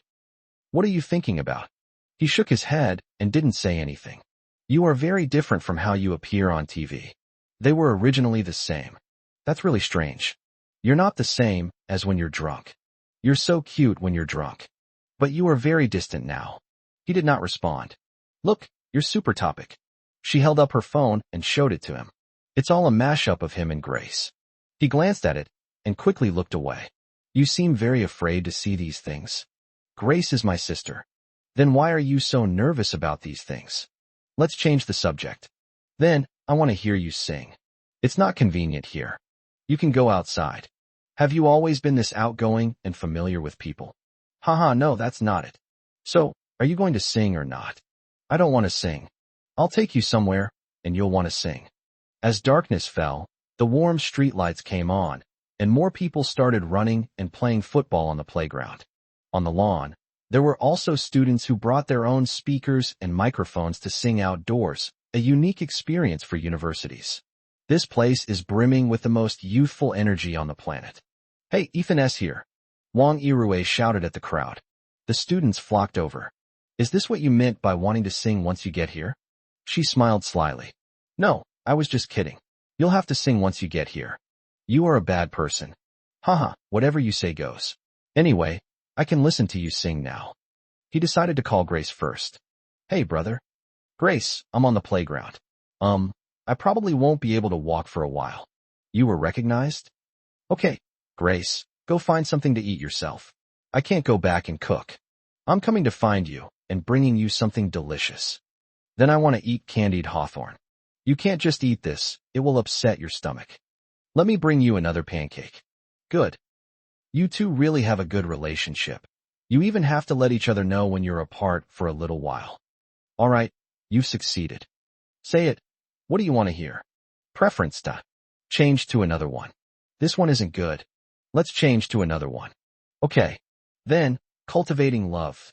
Wang Yirue, why do you think people always love to listen to love songs? Because love is the most romantic thing in the world, transcending the constraints of reality and allowing the soul to be free. So profound. Then do you even know what love is? I understand. Unfortunately, I don't understand. You'll understand once you start singing. I'll trust you this once. Excuse me, could I borrow your equipment? Haha, it's my pleasure. Thank you. Chapter 40. It's not like I'll die just because I don't understand love. Ethan's singing on the Kyoto University sports field has spread like wildfire. More and more people flocked to the playground, and even students from neighboring schools came to join in the fun. In the blink of an eye, Ethan was surrounded, and he and Wang Yirue were placed in the center of the circle. Ethan's wife, can I request a song? Yes, can we request a song? Sure, but the first song has already been requested. Okay, then let's request the second song. I might not be able to sing it. It's okay, we can exchange them, haha. Why should I be disappointed? Hiding tears in the heart. The past doesn't lie, so don't dwell on it. We don't need this between us. I think. The bittersweet experience of cultivating love. Wang Yirue sat on the lawn, listening quietly. She sang very well. Unfortunately, it lacks a soul. He seems to genuinely not understand what love is. You lied to me again. He looked at Wang Yirue. So you didn't understand? No. Shall we continue singing? He nodded. Ethan's wife, can you sing New Endless Love? Can. Yay. The song is finished. It sounds great, So, do you understand? No. Continue. Continue. Melody. Can. Still nothing? No. Perhaps love. Grace had just squeezed in when she saw her brother with Wang Irue again. He was secretly sulking. Although it's not Wang Irue's fault that her brother got drunk, the impression she left was still not very good. Her intuition told her that Wang Irue was a bad woman who would lead her brother astray. Brother, I want to request a song. She slowly walked over, stared at Wang Irue, and said in a cold voice. Wang Irue smiled calmly. Hello, it's nice to meet you again, Lin Daiyu. Hello. Brother, I want to be happy. I want you to be happier. Her mood changes faster than turning the pages of a book. She was cold and aloof towards Wang Irue just a moment ago, but turned around and became incredibly sweet towards Ethan. When he saw his sister slowly walking towards him, his heart pounded instantly, as if it were about to burst out of his chest. Beads of sweat, which had been seeping from his palms, silently slid down, wetting the lines of his hands. His eyes flickered, as if he were avoiding something, yet he couldn't help but want to look at her. That strong emotional bond made him like a willow catkin in early spring, light and confused, swaying gently in the breeze. He used to be able to handle his sister's coquettish behavior. But now, it's a difficult problem. Because he already has difficulty controlling himself, let alone this. Ethan, I want to hear Loving Strangers. Wang Irue also requested a song at the same time. Grace got even angrier when she heard the song title Wang Irue had chosen, and spoke to Wang Irue in an icy tone. My brother would never fall in love with a stranger. Then who will he fall in love with? He will fall in love with. She couldn't answer, or rather, she didn't dare to answer. Haha, little sister, it's just a song title, don't be so sensitive about it. Wang Irue gave a sly smile. She thought, Wang Irue is indeed a bad woman. Is too sensitive for Ethan right now. He didn't have the courage to continue listening, so he chose to start singing and interrupt them. For him, the two songs were not a choice at all. He will definitely choose the one his sister wants to hear. Soon, the song, I Want to Be Happy, was finished. Perhaps he was actually a little happier. Brother, stop singing and come eat something, it'll get cold soon. I'll take your place singing. Grace, have you eaten? I ate it. Good. He took the cake and, without any regard for his image, sat down on the grass and began to eat it. Grace then took the microphone and began to sing. When Wang Irue saw that Ethan had stopped singing, she sat down next to him. Hey, Ethan, you get really weird whenever your sister is involved. You seem to care a lot about me and my sister. No, I just care about you. We only met yesterday. But I'm very interested in you. Why? Yes, because you play the piano well. There are many people who can play the piano well. I don't care. I'm just interested in you and want to spy on you. I want to cut open your chest bit by bit. I want to touch your bloody heart. I want to find out what it's thinking. This is not an appropriate metaphor. Haha, just kidding. Wang Irue smiled brightly. She stealthily moved a little closer. Actually, it's because you're beautiful, mysterious, and can play the piano. That's why I'm interested. You should know that many people like you, so why can't I be one of them? You find it so easy to like someone. She chuckled. Well, what should we do then? After all, there will always be people like you in the world. To be able to easily win someone's love without having to put in any effort is a talent, and also a kind of luck. Don't you think so, Ethan? He was seriously considering that statement. If that's the case, then I feel very sorry. Easily receiving love from others, yet unable to reciprocate. No, you don't need to apologize, because falling in love with you is not something to regret. Besides, you can't control other people's thoughts, can you? He slowly lay down, his gaze fixed on the starry night sky, as if they were gazing at each other across thousands of light years. There was no answer. I simply gazed silently at the distant stars, letting my thoughts wander into the depths of the universe. Didn't you say you knew what love was? Tell me about it. She lay down, immersed in the depths of the night sky. Love is the beating of the heart. But my heart is definitely beating. So you've always been in love. It's still too profound, I don't understand. Then don't try to understand. It's not like I'll die just because I don't understand love. Grace was furious when she saw the two people standing so close together. That wicked woman, trying to steal my brother right in front of her. Just as the accompaniment for the song was starting, I decided to stop singing altogether. She walked over, pulled Ethan up, and then acted coquettishly. Brother, I'm tired of singing. Good. I want to eat a pancake. But I've already eaten half of it. Do you dislike me? Or do you think I would dislike you? She pretended to be angry, tilting her head and pouting, refusing to look at him. All right, eat up, you glutton. Hey, I'm going to sing karaoke. Okay, sure. Then he went to sing. Hee hee, I'll chat with you, Miss Wong. She showed off her lightning-fast change of expression again, saying with a forced smile.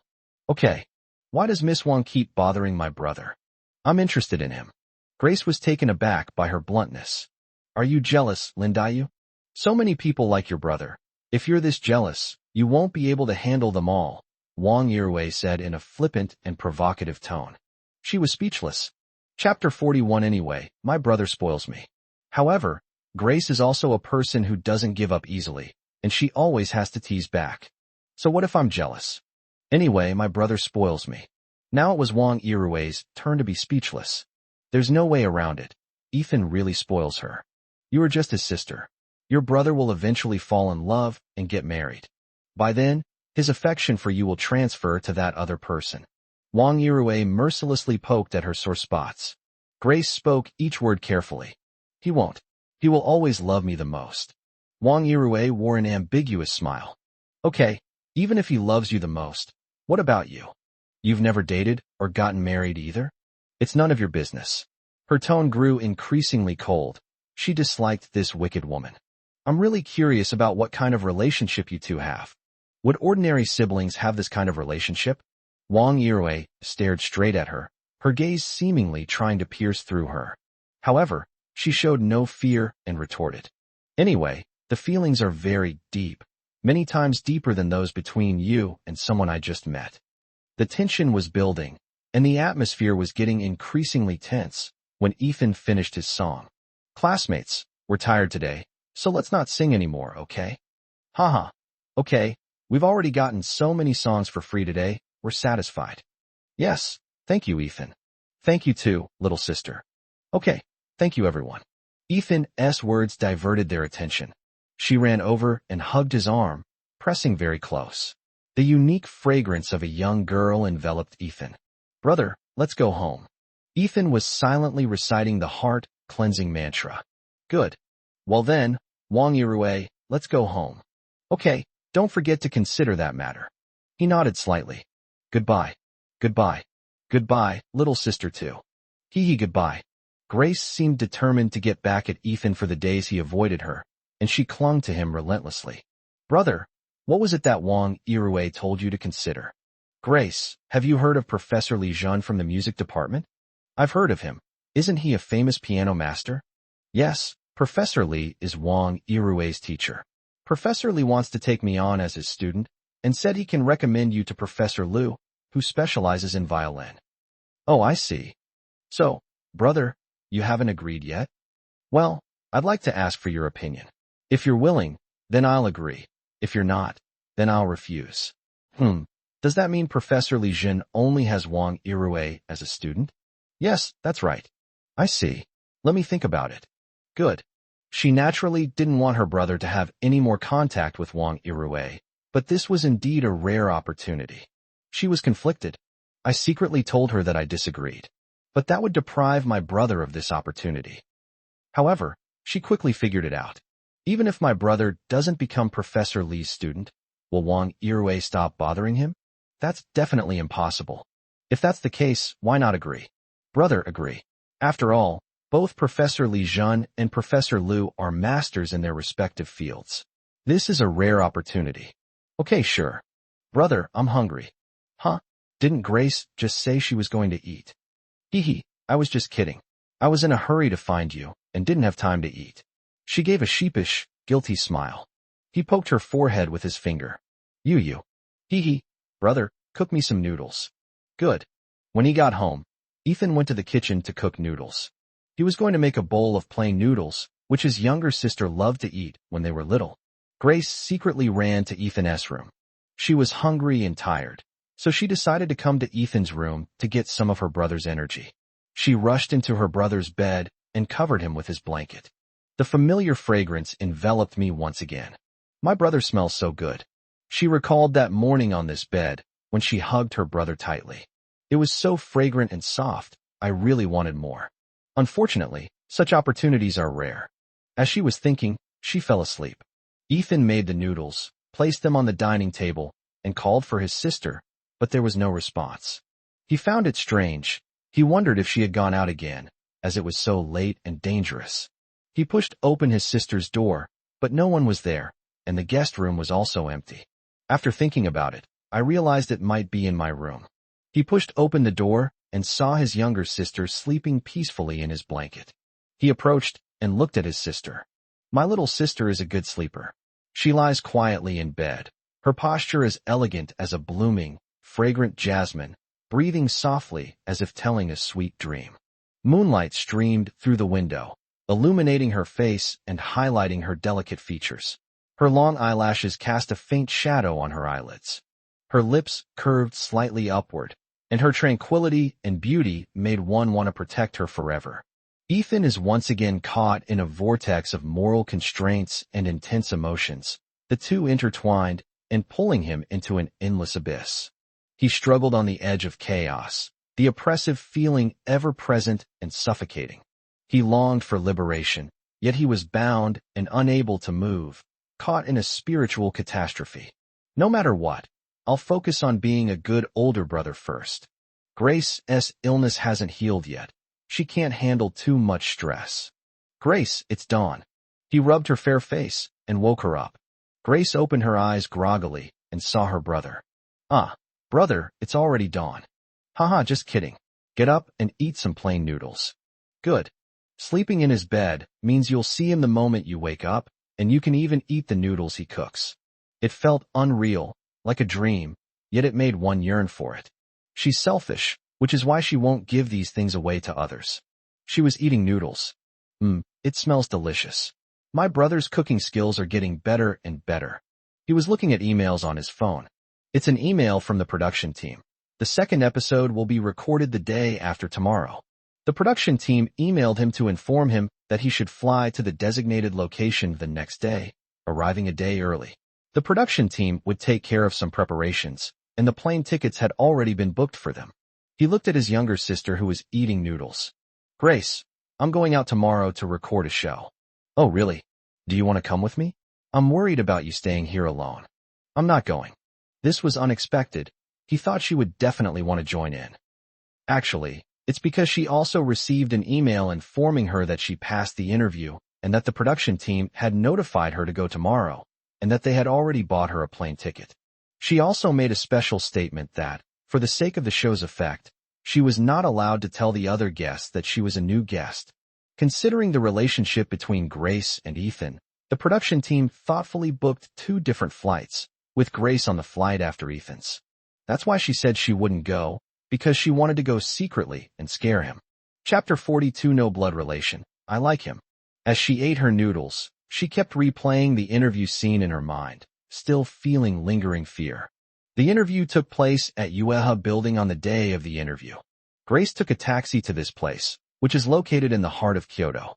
Skyscrapers reach into the sky, and glass curtain walls shimmer brilliantly in the sunlight. Various shopping malls, hotels, and office buildings are interspersed among the crowds, and the sounds of conversations in various languages and the honking of car horns blend together. Looking up, the sky was fragmented into countless small pieces by the towering steel forest. The complete sky no longer existed, leaving only irregular blue gaps. The tiny beads of sweat on the tip of her nose betrayed her inner tension.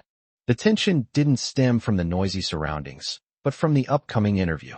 She passed through the revolving door and entered the hotel lobby, where she saw a huge billboard for the TV show flipped and staff members responsible for guiding her. There are so many people coming for interviews. She looked at the huge number of people in the hall and couldn't help but sigh. She received her number and followed the staff's guidance to the right-hand passage for women. The boys went to the left passage. I sat down in the waiting area, surrounded by people. She felt a little uncomfortable. She had always hated being in an enclosed space with many strangers, as it made her feel suffocated and restless. Two terms have recently become very popular: social anxiety and social cow. She thought that if she had to be categorized, she would probably be the most socially anxious of the socially anxious. Sigh. She sighed softly. Hey, hello there, miss. She looked in the direction of the sound and saw a cute little girl sitting next to her. Clearly, this little girl belonged to this social cow type, because there is absolutely no way she would take the initiative to strike up a conversation with the person sitting next to her. She gave a gentle smile and said, Hello. Wow, you're so pretty, miss. Thank you, you're cute too. Hey, miss, who are you here for? Are you participating in this show because of a particular guest, or do you just want to participate for fun? She thought for a moment about how to reply. For Ethan. Oh, I see. Ethan is very beautiful and cute, haha. But I came here for Shunhang. He's so sexy. He has that kind of aloof, boyfriend vibe. She watched as the young woman became more and more excited as she spoke. Although she was very grateful for the compliment, she felt it was really difficult for her to respond. Yes, you're right. You're right when you're unsure what to do. Number 29, please come in. It's my turn. I'm going, the little girl said excitedly. Grace nodded in acknowledgement. The little girl came out in about 10 minutes. His excited expression had turned into one of frustration. Sigh, I didn't perform well. I feel like I'm going to fail. Good luck. I'm leaving now. Bye-bye. Bye-bye. It's so difficult. I hope I can succeed, she thought to herself. After waiting for about half an hour, she was finally called. She followed the staff. Number 36, Miss Grace, is that right? Yes, that's right. Okay, come with me. The staff led her to the door of a room. Miss Lin, just push the door open and go in. Okay, thank you. She pushed open the door and went in. There weren't many people in the room, only two. A man who looked to be around 50 years old and a young woman who looked like an assistant. Hello, Ms. Lin. I am Chow Bai, the director of the program Heartbeat. A hint of surprise flashed in her eyes. She hadn't expected that Director Chow would personally select the people. Hello, Director Chow. Haha, don't be nervous. Come, sit down. She gently sat down in the chair in front of the table. After she was seated, Director Chow smiled and spoke again. Miss Lin is really popular lately. Your musical performance with your brother was wonderful. Thank you, Director. So, Ms. Lin, why did you come to participate in our program? She silently pondered how to answer this question. Don't be nervous. Let's just chat casually. Although the format of Flipped has changed drastically this year, it is still essentially a dating reality show. So, Ms. Lin, are you looking to use this show as a springboard to debut, or is there a guest on the show that you like? Yes, the second one. Oh, so that's Shinhang. She chuckled and shook her head. That means it's a girl. That makes sense. Young people these days are quite diverse. So I'm guessing it's Lucy. She continued to shake her head, then uttered her brother's name, her words sure to shock. Ethan. Director Chow was so surprised by her answer that his hand trembled, and the pen in his hand fell to the table with a thud. His face was full of shock, and he stared straight at her, as if waiting for her to explain further. She glanced hesitantly at her assistant. Director Chow understood what she meant and said confidently, Ms. Lin, please feel free to speak. My assistant and I are both very discreet. The assistant nodded to her, indicating that he wouldn't say anything out of turn. All right then. Director Chow must have given Ethan's song Preference a very high rating back then. That's right, that song was really well sung. That song he sang was about me. Well, there's nothing wrong with favoring your younger sister. I am not his biological sister, we are not related by blood, but I like him. She said it in a very calm tone. Silence, deathly silence. The air seemed to freeze. Even breathing was swallowed up, and only silence remained in the room. Silence, silence is Cambridge tonight. Director Chow and his assistant stared wide-eyed, like copper bells. Cough, cough. Director Chow coughed twice, forcibly regaining his composure. Miss Lin, so you came here because of your brother? Does your brother like you? I don't know. I thought he only saw me as a younger sister, a biological younger sister. So, you grew up together? Director Chow had a gossipy look on his face, as did his assistant, as if they knew something incredibly important. Yes, but we've been separated for the past 5 years. I just returned to China. Oh, I see, I understand. All right, we won't ask about anything else then, as it involves too much privacy. Let's stop here for today. Miss Lin can go back and wait for our news. Ethan to know about this for now. So please. Understood, understood. Since Miss Lin has been so frank with us, we will naturally keep it a secret. Thank you, Director, and thank you, Miss. I'll be going now. Okay, Miss Lin, take care. Grace left. The assistant looked at the director in shock. So, this is about my pursuit of my brother on a dating show? It seems so. Don't reveal this news yet. Let them show it on the show and let the audience guess. That way, there will be more discussion. So, Director, you've decided on Miss Lin? Of course, the Lin siblings have been generating a lot of buzz lately, which is good for boosting the popularity of our show. Not to mention there's such a huge scandal. Who else could it be but her? Director Chow said cheerfully. Director Chow was overjoyed. This buzz was chasing after him, which meant the season's ratings were guaranteed, and the investment for the next season was secure. Chapter 43, Will the Little Bird Eventually Fly Away? Why isn't Grace going? It's only the beginning of the semester. She shouldn't have many classes. Green Island has a lot of fun things to do. There's the sea, the beach, and barbecue facilities. They smell amazing. He still wanted his sister to come with him. He was worried about her living alone, and Lucy would definitely be going too. They didn't even have any neighbors, and if something happened, he wouldn't know who to ask for help. Grace was focused on finishing the plain noodles in front of her, her chubby cheeks making her look like a little squirrel looking for food, lively and playful. Wah, brother, I'm not going. As for why, I'm not going to tell you.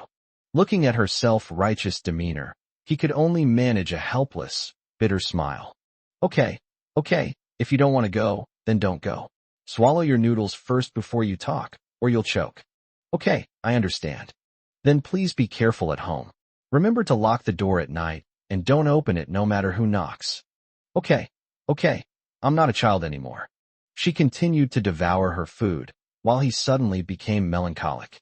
As Grace said, she has grown up, has her own little secrets, and her thoughts are becoming increasingly unfathomable. Like a little bird, it will eventually grow up. The sea is wide enough for fish to leap, and the sky is high enough for birds to fly. So, is it possible that one day in the future, she will suddenly pull up a strange boy, walk up to him, and introduce him with a happy smile as her boyfriend? He had only imagined the scene briefly when his heart felt as if it had been pierced by countless sharp needles, blood instantly seeping out in all directions, the pain almost suffocating him. He tried hard to suppress the surge of these emotions, but the jealousy swept over him like a storm, making him almost unable to control himself. Oh, Ethan, you really are a good older brother. Imagine your sister dating, and this is what she'd look like. What? Do you want to keep her by your side for the rest of your life? His hands were clenched tightly, his fingertips were turning white, and even his short nails were digging into his palms. He couldn't stay any longer. Grace, I'm going downstairs to buy something. You can eat slowly. His voice was hoarse, as if he was overwhelmed with burden. Okay, it's getting dark. Brother, come back soon. He made an excuse and fled from her side as quickly as possible, trying to escape those chaotic thoughts. However, he didn't understand at that moment that running away would only make the mark of pain deeper. Each escape was like a sharp knife, cutting deeply into his heart. Even after the wound healed, the scars would remain forever, constantly remind him how utterly despicable he is. Downstairs in the community square, the dim yellow lights and moonlight intertwined, illuminating the surrounding buildings and trees and casting patches of dark shadows. It was as if stepping into this gloomy place would allow one to merge into the endless darkness and become one with it. The aunties are dancing in the square to loud music and dim lighting. Many children were playing noisily in an unknown game. There are boys rollerblading. There are girls playing badminton. Everyone has their own things to do. What is he going to do? I paced back and forth in the shadows, a nameless anxiety creeping in. Let's listen to music. Yes, let's listen to music.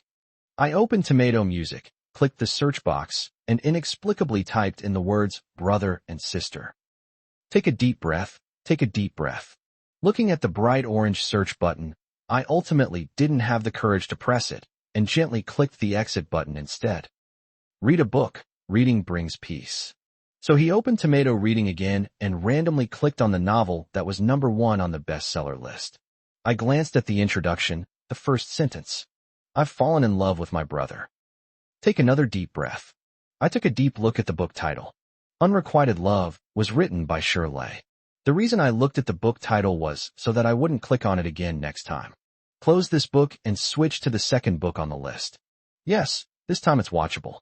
As soon as he opened the first page of the article, he heard someone call his name. Ethan. He looked in the direction of the sound and saw Lucy. It really is you. What are you doing in that dark place? I think it looks a bit like you, so I called out tentatively. It really is you. Lucy wore a delighted smile, very happy about this chance encounter.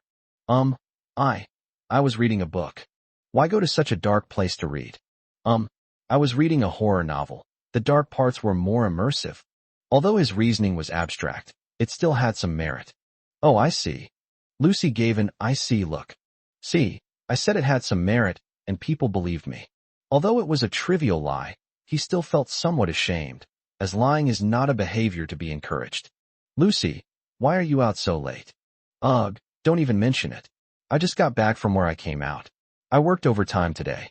Who says CEOs don't have to work overtime? She thought to herself with a wry smile. I see. Thank you for your hard work. Haha, it's all right. So why don't you stay home and read books? Isn't that dark enough?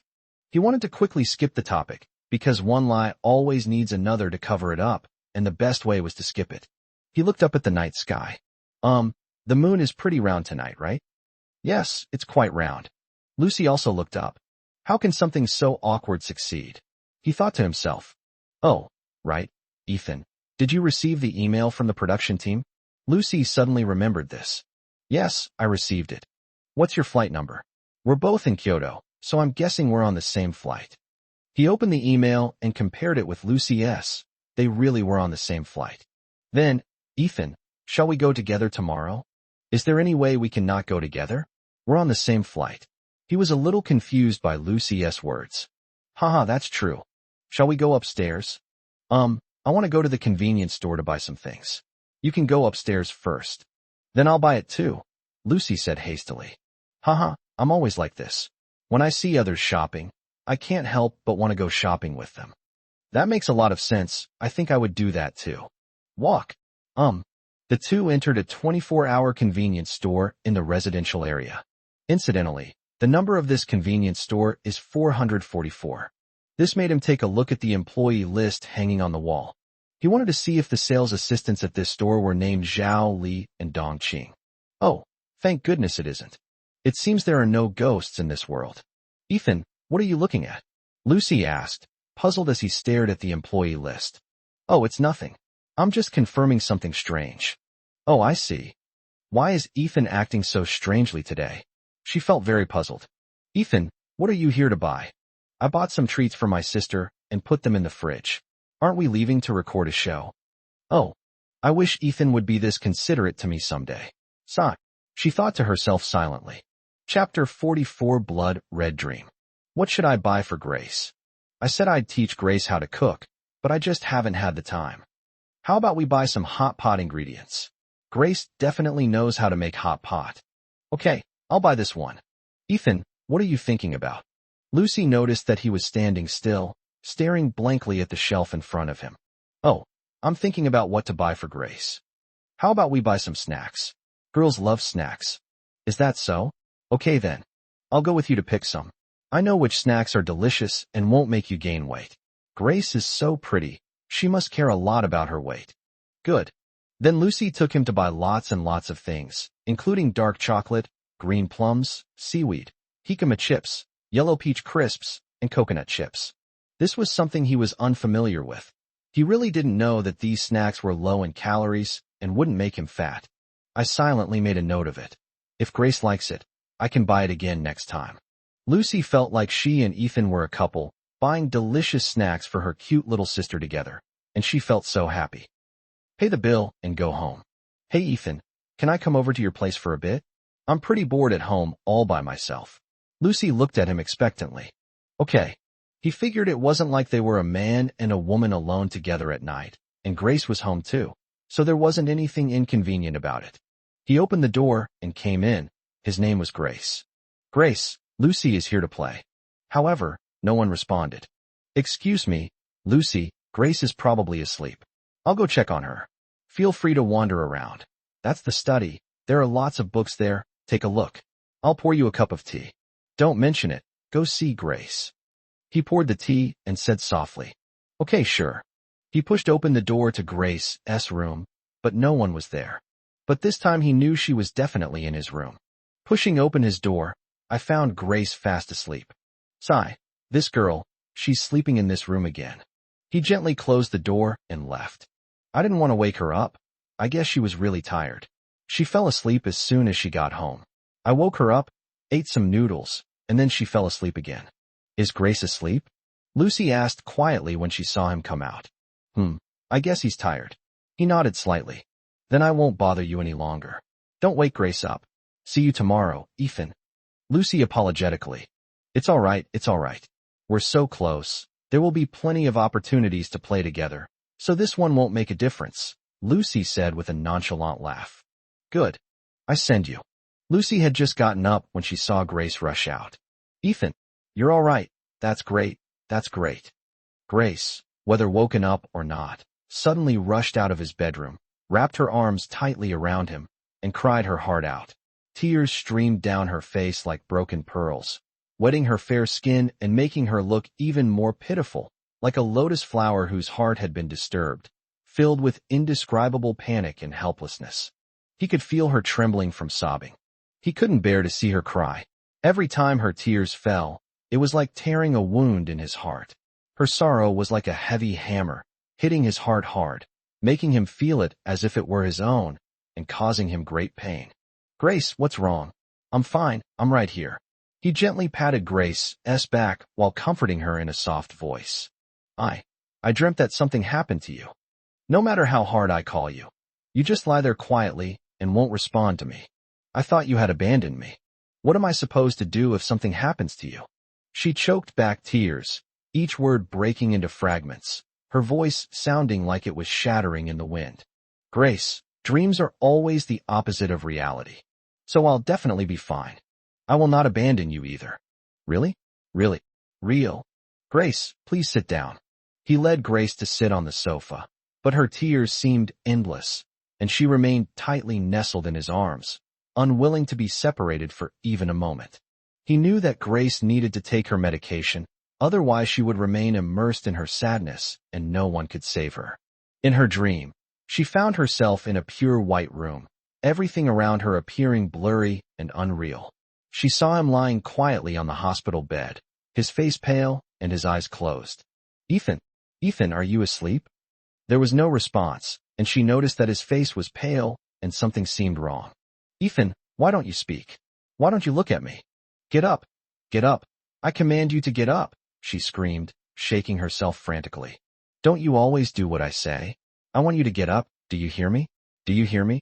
She knelt by the bed, and after an unknown amount of time, no matter how desperately she shouted, only deathly silence answered her. The only sound was her echo wandering in the empty room. Her voice was hoarse from shouting, and she had cried all her tears. She knelt helplessly by the bed, her eyes vacant. Ethan, didn't you say that my tears seem to never end? Open your eyes and look at me. I have no more tears left. You're lying to me. You're lying to me. Ethan, are you going to abandon me? Are you tired? You went off to play somewhere else by yourself. Did I make you worry all the time, so you left me? Why didn't you call me? I would have gone with you, okay? Her eyes gradually turned crazed, and her pupils became bloodshot. Beside the hospital bed was a gleaming scalpel, as if it had been prepared specifically for her. Gently picking up the scalpel, he forcefully left a bright red line on his left wrist without hesitation. So beautiful, like the petals of a red spider lily. Gently dab a few drops with your fingertips and lightly apply them to your lips. She looked at Ethan, her eyes filled with an adoration and madness that no longer needed to be hidden. Ethan, am I pretty? Everyone always compliments you and me on how pretty we are, so I must look beautiful right now. Ethan, do you like me? You definitely like me, right? Otherwise, why would you be so good to me? It's all your fault. It's all your fault. Why are you so good to me? Ethan, look, you're not pretty anymore. Your face is all pale. How could someone with such a beautiful face do this? I'll do your makeup beautifully, okay? Gently smear the blood from your fingertips onto his lips and the corners of his eyes. So beautiful, just as beautiful as before. She gently took off her coat, slowly lay down beside him, hugged him, and gently closed her eyes. Ethan, don't even think about leaving me, never. Chapter 45, so beautiful, just like in my dreams.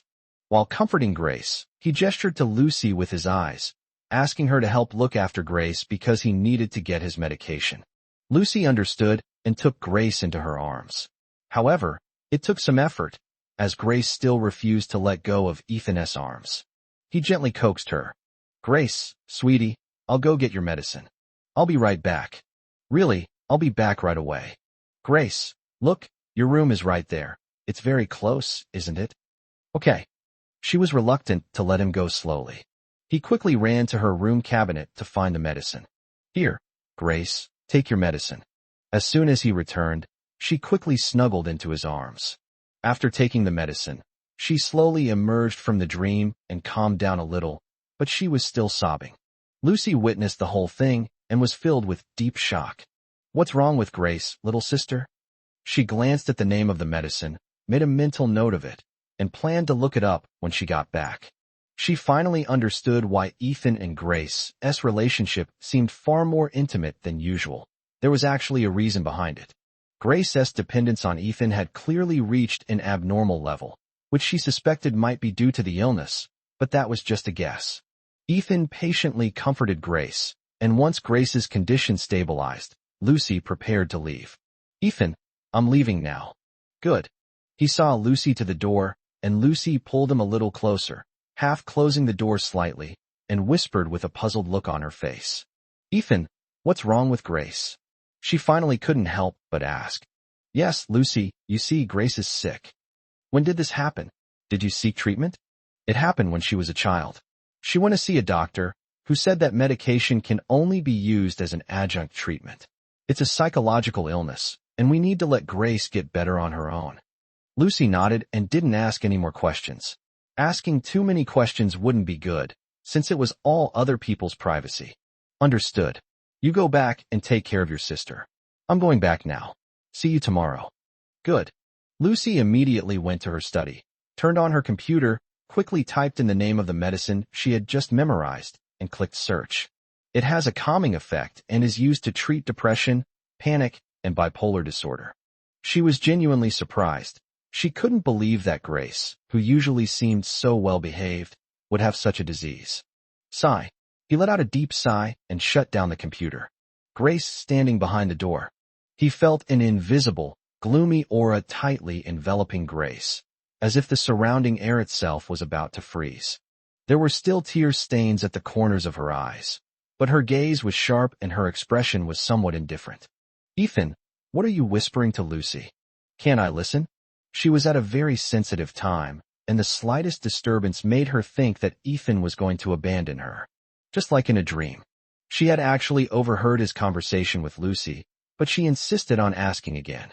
How could that be? Grace can certainly listen. Lucy just asked me some questions about you. Oh, I see. Hearing the answer she wanted, she happily grabbed his arm and pulled him to the sofa. Seeing Grace's unpredictable moods, he became increasingly worried. It seemed that Grace's illness was not improving at all, and was even getting worse. He decided to find some time to take her to the hospital. Grace, are you feeling better? No, she said suddenly in a cold voice. He tensed up instantly and unconsciously swallowed. Just kidding. She smiled playfully again in the blink of an eye, like two crescent moons hanging in the sky, so bright and lovely. But he felt no joy at all. Grace's emotions changed too quickly. Was this really okay?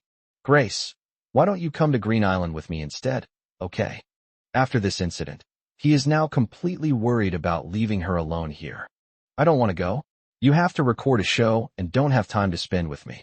No, the director of this show encourages everyone to try to meet people by chance, so there shouldn't be any problem if you follow along and film. I'm not going. Her voice sounded a little agitated again. Hearing this, he dared not provoke Grace any further. Oh dear, what are we going to do? How about letting Grace go home for a couple of days? It should be better if her parents are with her. That seems like a good idea. Grace, do you want to go home? Do you miss your mom and dad? He asked gently, trying to get her to talk. I miss my mom and dad. Grace, would you like to go home and see your parents tomorrow? But I want to go back with you. Looks like this still won't work, he thought to himself. Oh, brother, I'll be fine at home, really. I'll just stay home and read books and practice the piano obediently, okay? She then resorted to her charm and coquettishness. I'm sorry, Ethan, I lied to you again. Sigh, all right then. Hey, I'm sleepy, I want to go to sleep. Okay, go to sleep. Then she went straight to Ethan's room. Ethan, I want to sleep here with you. Why does Grace always like to sleep here? Is it because the bed is softer? No, it's because it smells so good that it makes it easier to fall asleep. It smells good. He looked puzzled. I went over and smelled it, but it didn't smell very nice. Really? He looked at Grace with a puzzled expression. Grace looked at him with an expression that said he was an idiot. It's your own bed. You're used to it every day, so you definitely can't smell it, but I can. I see. Yes. He thought about it and decided to go along with Grace for now and not provoke her any further, as her emotions were very unstable at the moment. All right, Grace, go to sleep. Will you stay with me until I fall asleep, and then you can leave? Good. I want to hear a story. What kind of music would you like to hear? I want to hear a sweet fairy tale because that dream was scary, so I want to hear a sweet story. Then I'll look for it. He took out his phone to search for stories. As if suddenly remembering something, she got out of bed barefoot, rummaged through the cabinet, and took out a small black object. Ethan, don't move. Hey, don't move around. She took out her lipstick. Gently apply that vibrant color to his lips and the corners of his eyes. I stared intently at his face. So beautiful, just like in my dreams. Just don't leave me like you did in my dream. Chapter 46, The Mysterious Red Makeup. You silly girl, you're getting out of bed barefoot again. Do you want to get sick?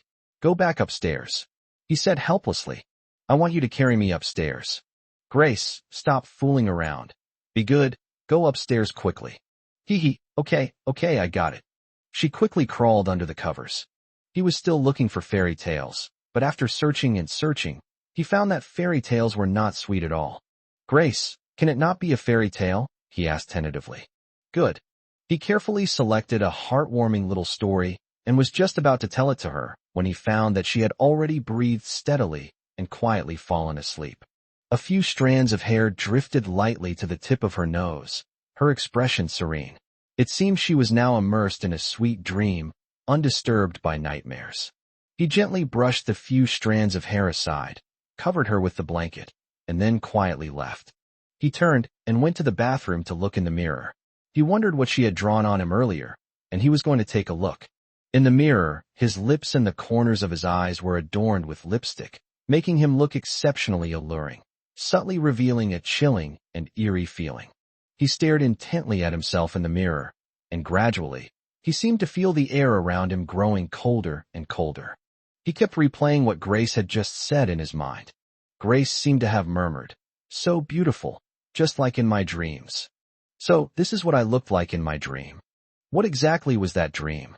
I couldn't understand it, and I didn't dare to watch anymore, so I washed off my makeup. I went back inside to pack my luggage, and then roughly processed the groceries I bought and put them in the refrigerator. After thinking about it, I realized there was nothing else to do, so I went back to my room to sleep. The next day, he woke up feeling extremely tired. Perhaps he was frightened by his own appearance last night, because he had a very strange dream. In his dream, he really did look like that eerie creature, but he felt that he had completely forgotten the details of the dream the moment he woke up, only remembering that he looked exactly like that.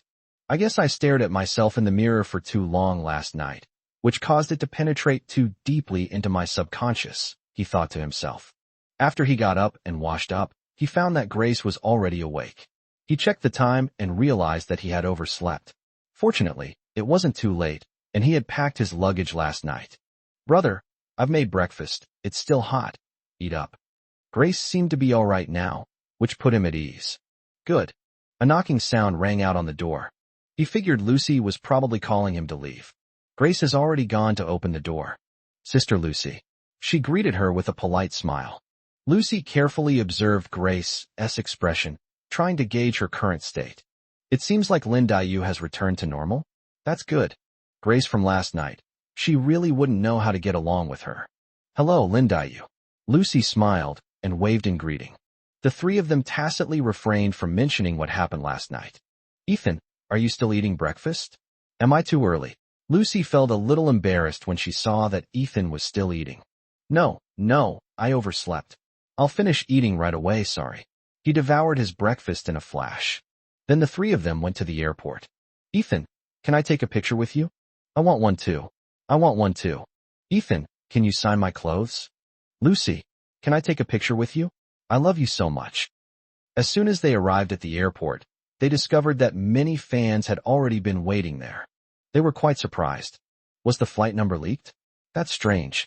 One has to admire the power of fans. They can get all sorts of information. He glanced at his watch. There was still plenty of time. He then spoke to his fans. Okay, but everyone please keep order and don't cause trouble for the airport staff. Hee, I understand. A little girl was very excited to see Ethan. When it was her turn to take a photo, she excitedly ran up to him and tried to hug him. However, Grace was quick.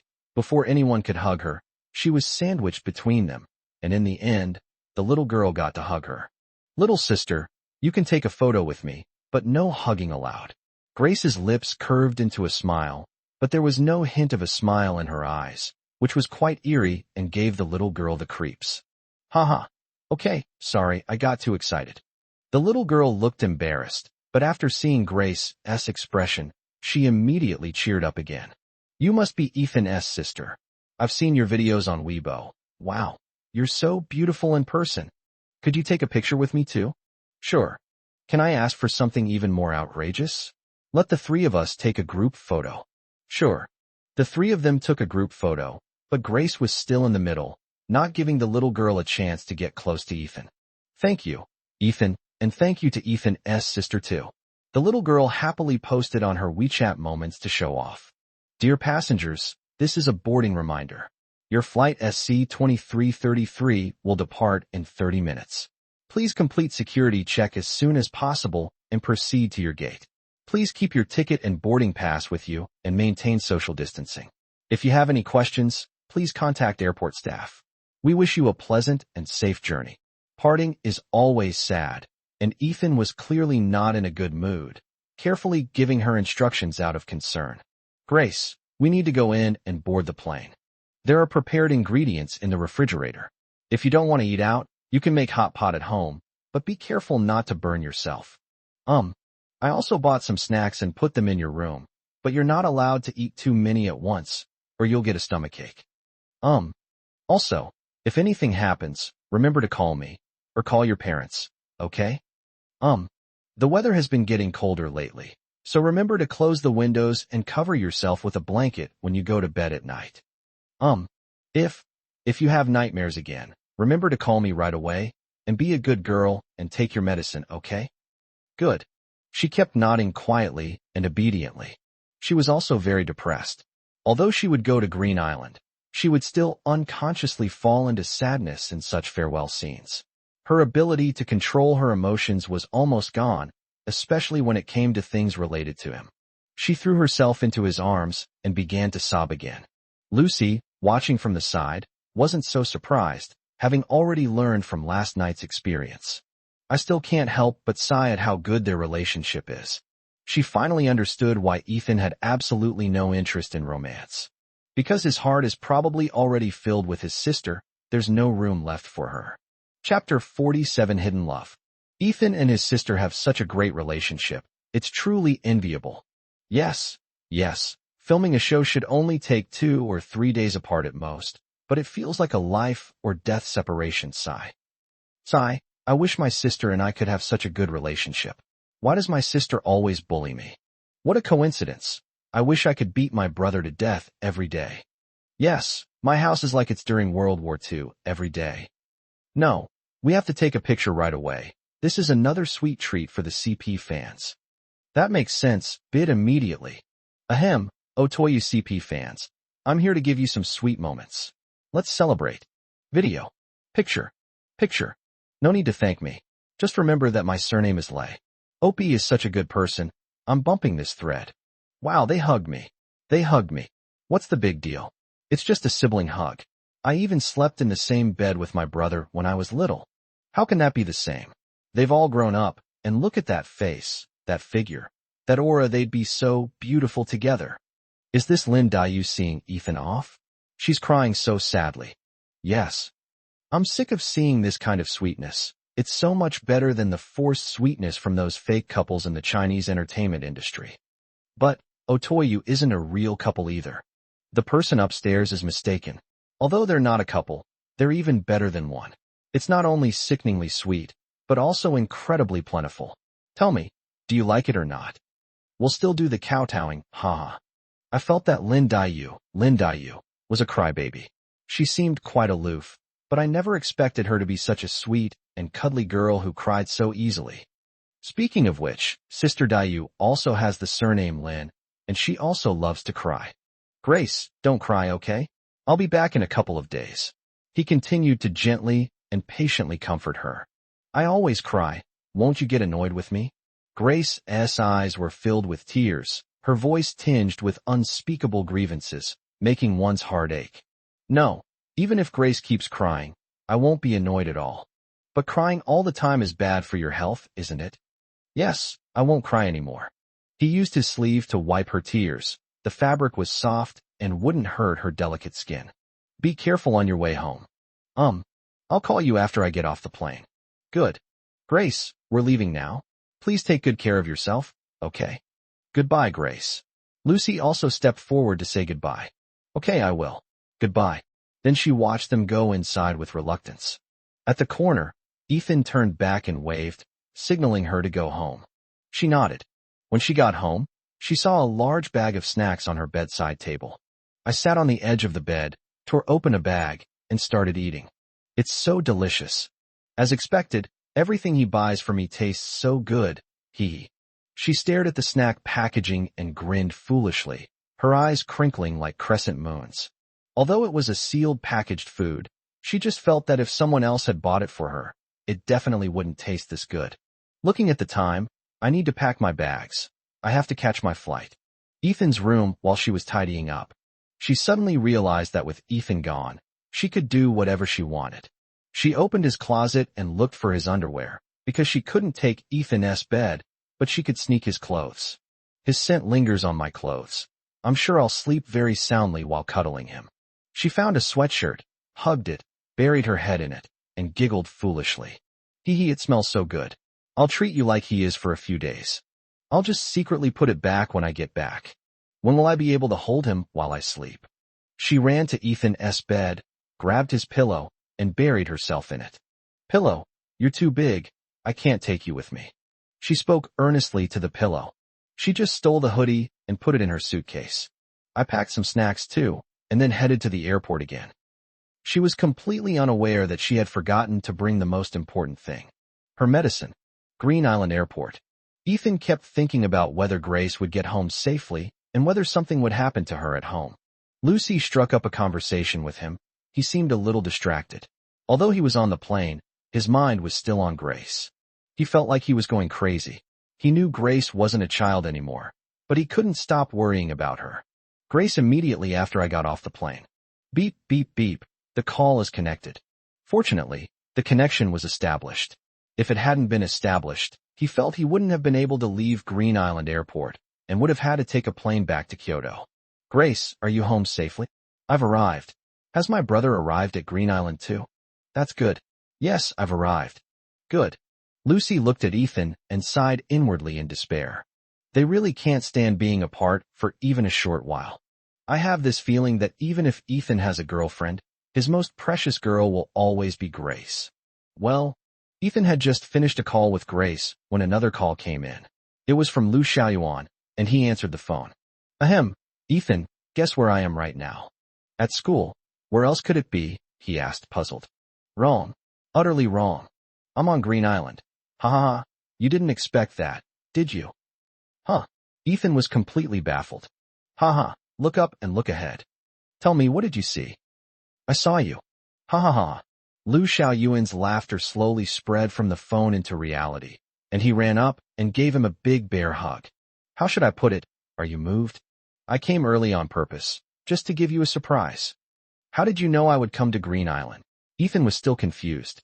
Just think about who I am, young Master Lu. Getting some inside information through connections is a piece of cake, Lu Xiaoyuan said proudly.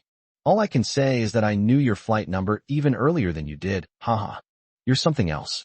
What are you doing here? Coming to play? Just have fun. Besides, didn't your show's director say he supports chance encounters? Isn't this a chance encounter? Lu Xiaoyuan saw Lucy next to him and greeted her. Lucy, do you still remember me? Of course I remember. The song Suffering was sung so beautifully. How could I not remember it? Lucy teased him. Lu Xiaoyuan blushed deeply. It was so embarrassing. Then he carefully searched around Ethan. What are you looking for? I'm looking for my sister Grace. Ethan, where's your sister? Didn't she come with you? Lu Xiaoyuan looked at Ethan with disbelief. Sigh, Grace doesn't want to come. There's nothing I can do. Ethan looked a little disappointed.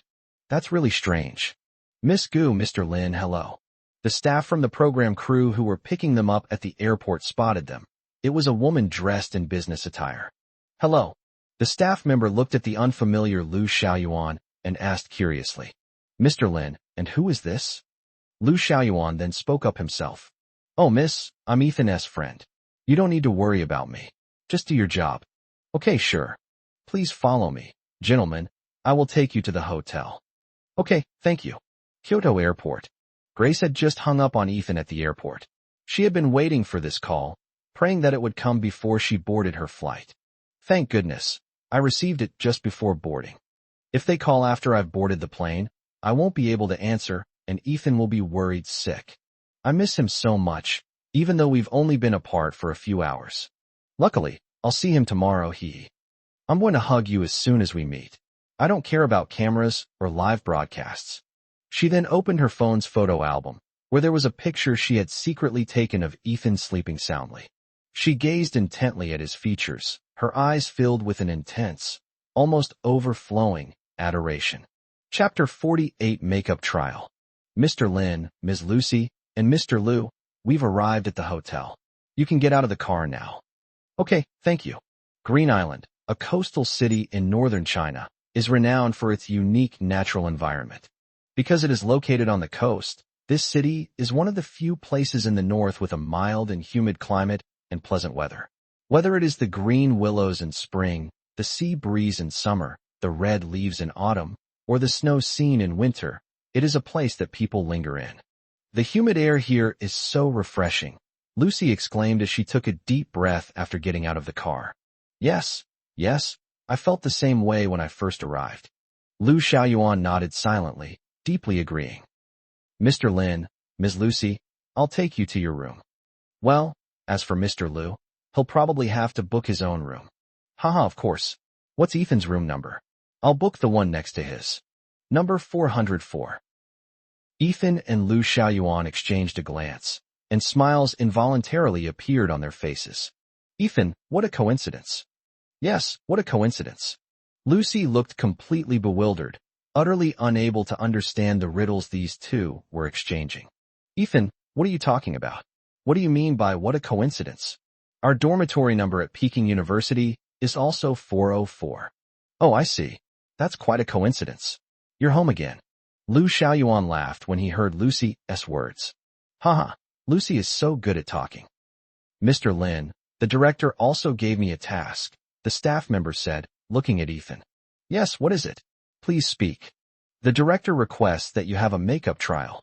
No need for formalities, just call me Ethan, he replied with a smile. Okay, sure. Makeup trial? Yes, that's right. The director said that you appeared on screen without makeup in the last episode, so he wanted to find a suitable makeup look for you, which would help increase the show's popularity. Lu Xiaoyuan was immediately displeased upon hearing this and jumped out to speak. Ha ha ha, are you kidding me? With Ethan's face, does he even need makeup? Look at these eyes, this nose, this little mouth. This skin is so tender, I could squeeze water out of it if I pinched it. Tiska. Lu Xiaoyuan directly pinched Ethan's face and pulled it back and forth for the staff to see. However, after letting go, 2 clear red marks were left on Ethan's face. When Lu Xiaoyuan took a closer look at Ethan's face, he fell silent. Ethan, your skin is so delicate. I didn't even use any force, and you've already left such a noticeable red mark? Lu Xiaoyuan said with an expression that said, I didn't. It's your problem. He looked at Lu Xiaoyuan with a dark expression on his face. Now that you know, could you please stop pulling my face next time? Please, my dear young Master Lu. Haha. Okay. I won't pull anymore. The red mark should go off soon. But your face is so soft. I want to pinch it. Please be gentle. He chose to ignore the muggle. He looked at the staff. Okay, let's try on the makeup then. Since he's filming this program, he should definitely try his best to cooperate with the director. That's basic professional conduct. Okay, we'll try to wear light makeup. The group entered the hotel and went to their respective rooms. After a while, a makeup artist knocked on Ethan's door and came in to start a makeup trial. On the plane, Grace was quietly gazing through the window at the wing that gracefully glided through the dreamlike clouds. The wing, partially obscured by the pale clouds, resembled a flowing ink painting, outlining a transcendent beauty. After a while, perhaps she got tired of looking at it. She stopped looking and turned around to take out her laptop from her bag. She should update her novel. She hasn't updated it for a long time. She wrote, Unrequited Love, simply to find a way to vent her pent-up emotions, never expecting so many people to read it. However, she only writes what she wants to write, and it doesn't matter to her whether there are readers or not. As long as she enjoys watching it, that's fine. Ethan was still putting on makeup, and it had been a very long time. Ethan felt that his body had become stiff from sitting in front of the mirror. He watched as the makeup artist removed all the makeup she had just painstakingly applied. He couldn't hold back any longer and asked aloud, young lady, I'd like to ask why you wiped it off again. The makeup artist was completely focused on meticulously applying makeup to his face, ignoring him entirely. Sigh, she's so focused, it's like she didn't hear me at all. He had to ask again, this time raising his voice slightly, and the girl finally responded. Oh, are you talking to me? Besides the 2 of us, is there anyone else in this room? Oh, haha, sorry, I was too focused. What did you just say? He repeated what he had just said. Are you kidding me? The little girl suddenly became agitated. If your face isn't suitable for makeup, then cosmetics can disappear from this world. He was even more confused after hearing that. Then why were they all erased, even though they had been drawn many times? Haha, it's my fault. I'm a bit obsessive. When I see a pretty face, I want to do a beautiful makeup look on it until I'm satisfied. But your face is so beautiful that every time I finish drawing it, I look at it carefully and feel that there is still room for improvement. So I have to erase it and draw it again. I see. Your name is Ethan, right? Are you tired of sitting? No, you can keep drawing. Okay, I'll continue. I feel like I'm almost done. The girl said excitedly, and then she started working again with focused concentration.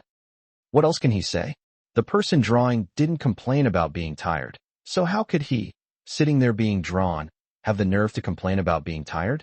Let's keep drawing. Chapter 49 Ethan, my head hurts so much.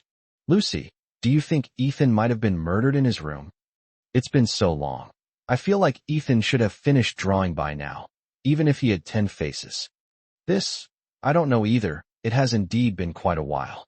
Lu Xiaoyuan and Lucy were getting really bored while waiting, so they went downstairs and bought a chess set, which they've been playing for quite a while now. Lucy, your chess skills are extraordinary. You've been able to play against me for so long. Haha, you're pretty good too. That's right, there's a saying. If heaven had not given birth to me, Lu Xiaoyuan, the way of chess would have remained in eternal darkness. Lucy could only nod helplessly in agreement. Lucy, your chess skills are much better than Ethan's. Ethan can only be easily defeated by me. He's really bad, haha. Let me tell you a secret. Did you see his good looks? He traded it all for his intelligence, haha. Lu Xiaoyuan directly and ruthlessly slandered him. Lucy smiled as she listened. Ethan left his room and walked to Lu Xiaoyuan's door. He heard Lu Xiaoyuan slandering him, and the slander was completely unfounded. Oh, so all I'm good for is to be slaughtered indiscriminately? Lucy and Lu Xiaoyuan heard Ethan's voice and looked towards the door. Ethan, Lu Xiaoyuan unconsciously swallowed. Ew. Are you really that good looking? I'm speechless. God is so unfair. Since I, Lu Xiaoyuan, was born, why was Ethan born too? I hate it. Ethan interrupted the spellcasting. Hee, no need to be envious. I traded my intelligence for this. Lu Xiaoyuan. Lucy glanced at Ethan. She felt her heart skip a beat. She was completely mesmerized. However, Ethan's words brought her back to her senses. I'm sorry to have kept you waiting. The makeup artist is very meticulous, so it took her so long. It's beautiful, Lucy exclaimed sincerely. Thanks. I'm going out to make a phone call. You guys continue playing chess for a while. As Lu Xiaoyuan watched Ethan leave, he complained to Lucy. All right, no need to guess. He must have gone to call Grace again. Just like a young couple, they can't stand being apart for even a short while. Lucy listened, unsure of what to say, and could only manage a couple of dry laughs. Grace had already arrived at the hotel with the help of the staff. To prevent them from meeting in advance, the production team booked different hotels for Grace and Ethan, but they were not far apart. When she saw it was her brother calling, she quickly answered, because she desperately wanted to hear his voice. Hey, brother. Grace. Brother, why haven't you called me in so long? I'm going to get angry. Because I've been putting on makeup ever since I got to the hotel, Ethan said, his tone full of helplessness. I see. Yes. Grace do today? Yes, I read a book.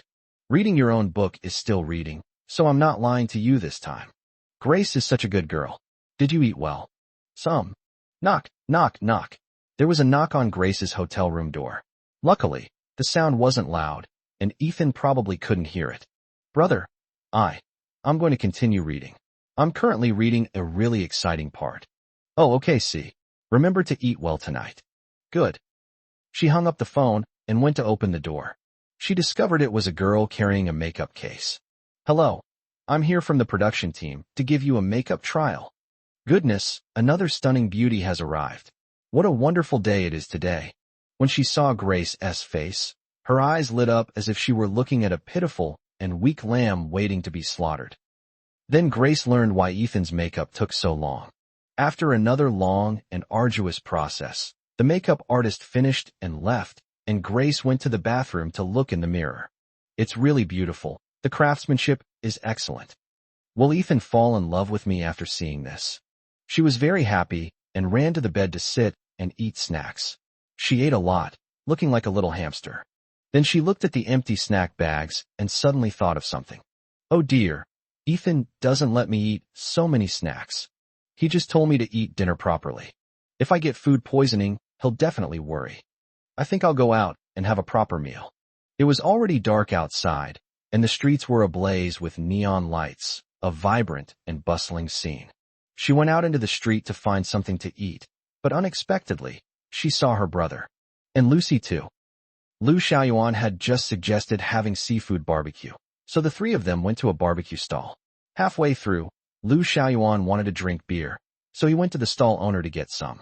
Ethan, have you ever seen this kind of seafood before? Lucy held up a string of unidentified seafood for Ethan to see, wanting to ask him if he recognized it. I don't think I know them either. I don't recognize it either. There's quite a lot of strange seafood here. Really? From Grace's perspective, however, this scene looked like Lucy affectionately feeding Ethan. Her eyes glazed over instantly, her incredibly frail hands were bulging with veins, and her fingertips were already stained red with blood from her palms. Her whole body was trembling uncontrollably. No, Ethan wouldn't do that. He said that if I don't date, he won't date either. It's even more unlikely that she would be dating someone without telling me. Impossible, impossible. But the scene before her was so glaring, it pierced her heart and tore her love to pieces.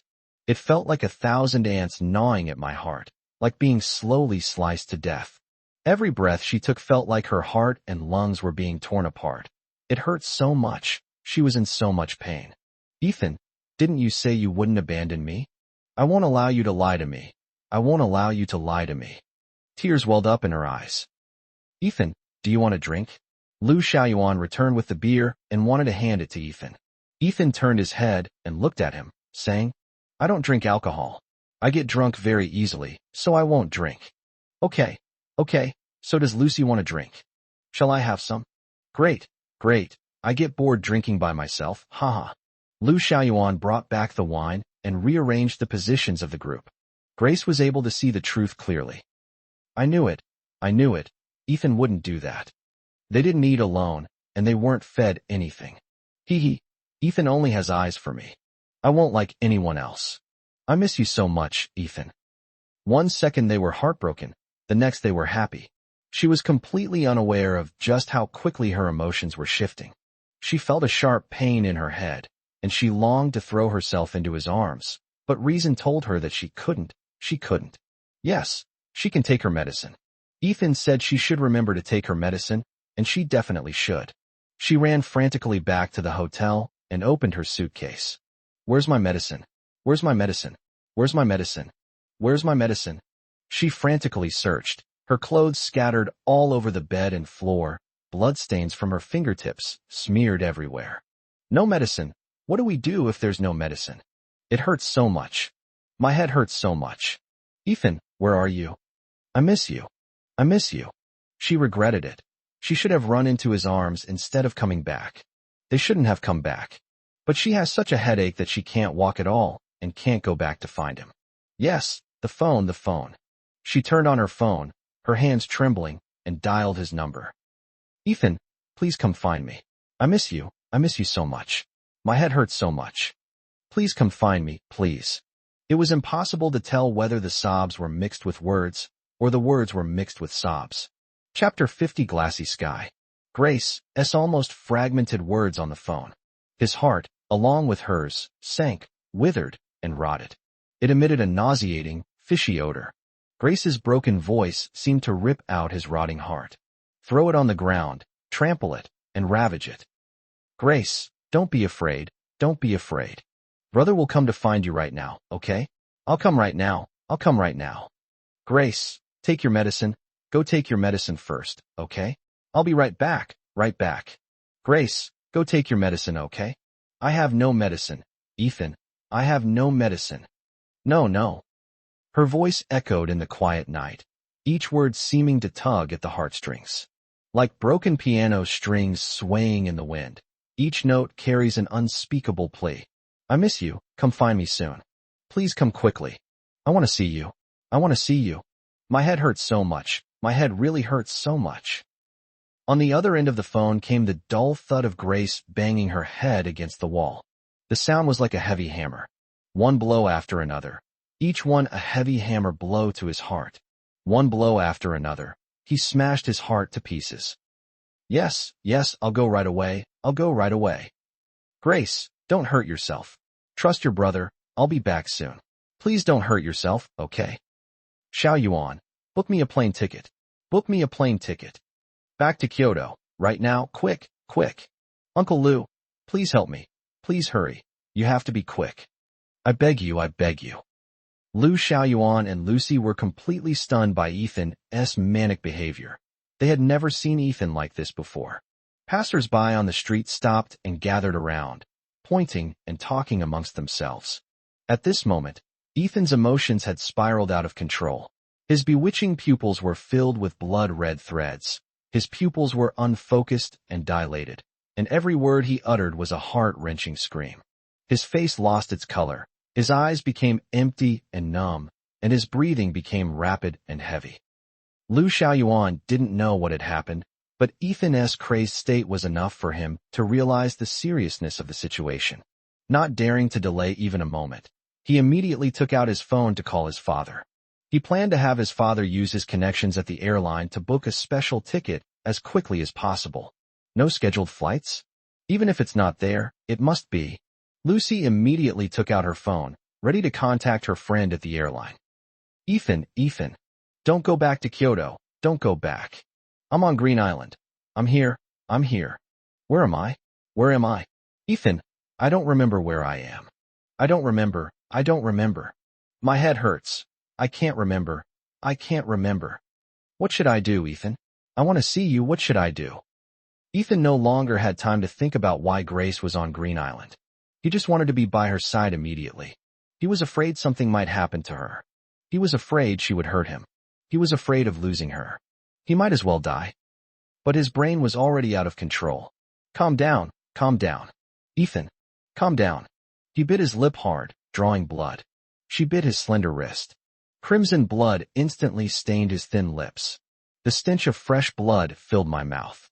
A piercing pain shot through my heart. Lu Xiaoyuan and Lucy, who were standing beside Ethan, were completely stunned by his behavior. Ethan looked like a patient who had escaped from a mental hospital. He was self-harming. Finally, under the dual stimulation of blood and pain, he managed to force himself to calm down. Grace, listen to me. Listen to me. Open WeChat and send me your location, okay?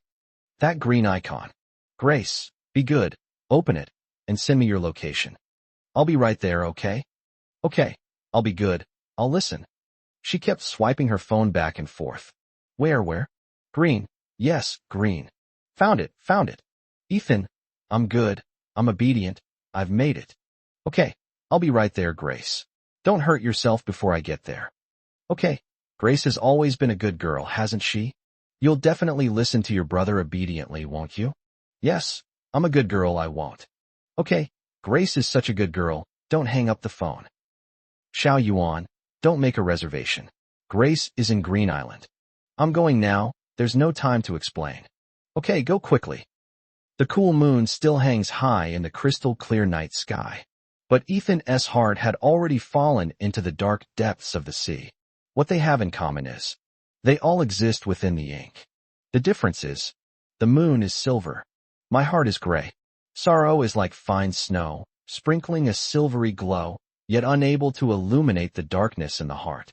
The colorful glow of neon lights could not touch the heart with even a trace of color. The world is a noisy, bustling, and dazzling place. His world was completely silent. Only a gentle breeze rustled through the leaves, sounding like a mournful lament. In the deep darkness of the night, he ran like a madman. Their steps were hurried and heavy, as if they were chasing some unattainable bubble illusion. His eyes were empty and lost, as if he had lost all direction and hope. All I could hear was the howling of the wind. A heart lost in the night tries to find that long-lost peace, but can only struggle and wander in endless sorrow. How many more days like this will we have to go through? The city has long since lost its color. Sometimes I can't help but wonder where you are. The tragedy continues. All that remains is heartbreak. Too many dreams. But it was just a bubble of fantasy, like fleeting clouds and smoke. Will the grief eventually come to an end? My heart has already fallen. There is no turning back now. Looking up, all I could see was the glass sky. Please believe. As long as I have a breath left. You are the dream I will never forget. The glass sky is unbearably cold and lonely. Like my heartbroken self. The mystery of my memory. The time is drawing near. Sometimes I think, what are the boundaries that cannot be crossed? I've tried countless times to make it up to you. Can someone tell me what to do? Dawn has passed. The shadows of life will eventually dissipate. As long as I have a breath left. You are the dream I will never forget. The glass sky was burning fiercely. The glass sky is unbearably cold and lonely. Like my heartbroken self. Looking up, only saw crystal night sky. Glassy sky. Chapter 51. The more blood flows, the emptier the heart becomes, and the more pain the flesh feels. Are you out of your mind? A car driver slammed on the brakes, honked the horn, and angrily shouted at his driver. The screeching sound of rubber tires rubbing against asphalt roads sends chills down your spine. Ethan just skidded past his car and almost crashed into it.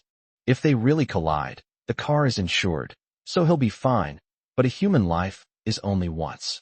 How could such a handsome young man be so reckless with his life? No matter how urgent the matter, it shouldn't be handled like this. Sigh. These young people nowadays, there's just no way to describe them. The driver was heartbroken.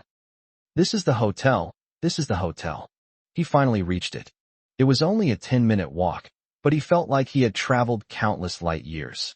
These 10 minutes were the longest 10 minutes he had ever experienced. Every second felt like diving in the oxygen-depleted deep sea. Hello, Grace, which room are you staying in? I'm sorry, sir. This is a matter of customer privacy, and we have regulations that I cannot tell you. I apologize. She's in danger. You have to believe me. You have to believe me. He suddenly remembered something and frantically rummaged through his pockets. Yes, this is my ID card. Look at my name. Ethan, I'm Grace's brother. The receptionist took the ID card and saw the name on it. Ethan and Grace should indeed be siblings. Grace's name into the computer and found the room number. Room 402. Okay, thanks. Then he ran up there like a madman. He ran straight up the stairs. He couldn't wait for the elevator. When he arrived at the door of room 402, he found that the door was ajar. Hurry up and push the door open to go inside. The scene that came into view broke his heart. The pale silver moonlight gently illuminated the dark room. Grace's eyes, fingertips, and palms were stained with intense scarlet blood. Around her, on the floor and on the bed, clothes were scattered in disarray, as if telling the story of the chaos and helplessness that had just occurred. She clutched his clothes tightly, curled up in the corner of the bed, sobbing and trembling, tears streaming silently down her face. Each time I wiped away my tears, blood and tears intertwined, like blooming red spider lilies. The red makeup transformed into streaks of sorrow, painting her face with a mottled yet poignant beauty. His heart felt as if it were being slashed by a cold blade. The pain was so intense he could hardly breathe. The pain was so intense that it was beyond his control. His eyes couldn't leave the scene. Why Grace? He just wanted all of this to be transferred to him. Even if we increase it by 1,000 times, 10,000 times, or 100 million times. He did it all willingly and with great pleasure. As long as she is no longer hurt, he would give anything for it. Grace slowly looked up. It was the person who haunted her dreams. I don't have to put up with it anymore. She leaped into his arms. He couldn't bear to see her get out of bed again. He ran over and hugged her. He held her tightly in his arms. I was afraid she would suffer even the slightest harm. Ethan, you're here. I knew you would come. I knew it. You will definitely come when I need you. Yes or no? Yes or no? She desperately wanted an answer. Yes. I will come to Grace no matter how far away she is, as long as she needs me. Now that I'm here, Grace, don't be afraid anymore. Don't be afraid. Yes, I'm not afraid. I'm not afraid as long as you're here. Ethan, I have a headache. Please help me, okay? Well. He gently massaged her temples. He carefully examined her entire body to find the bloodstains. It was blood on the palm of my hand.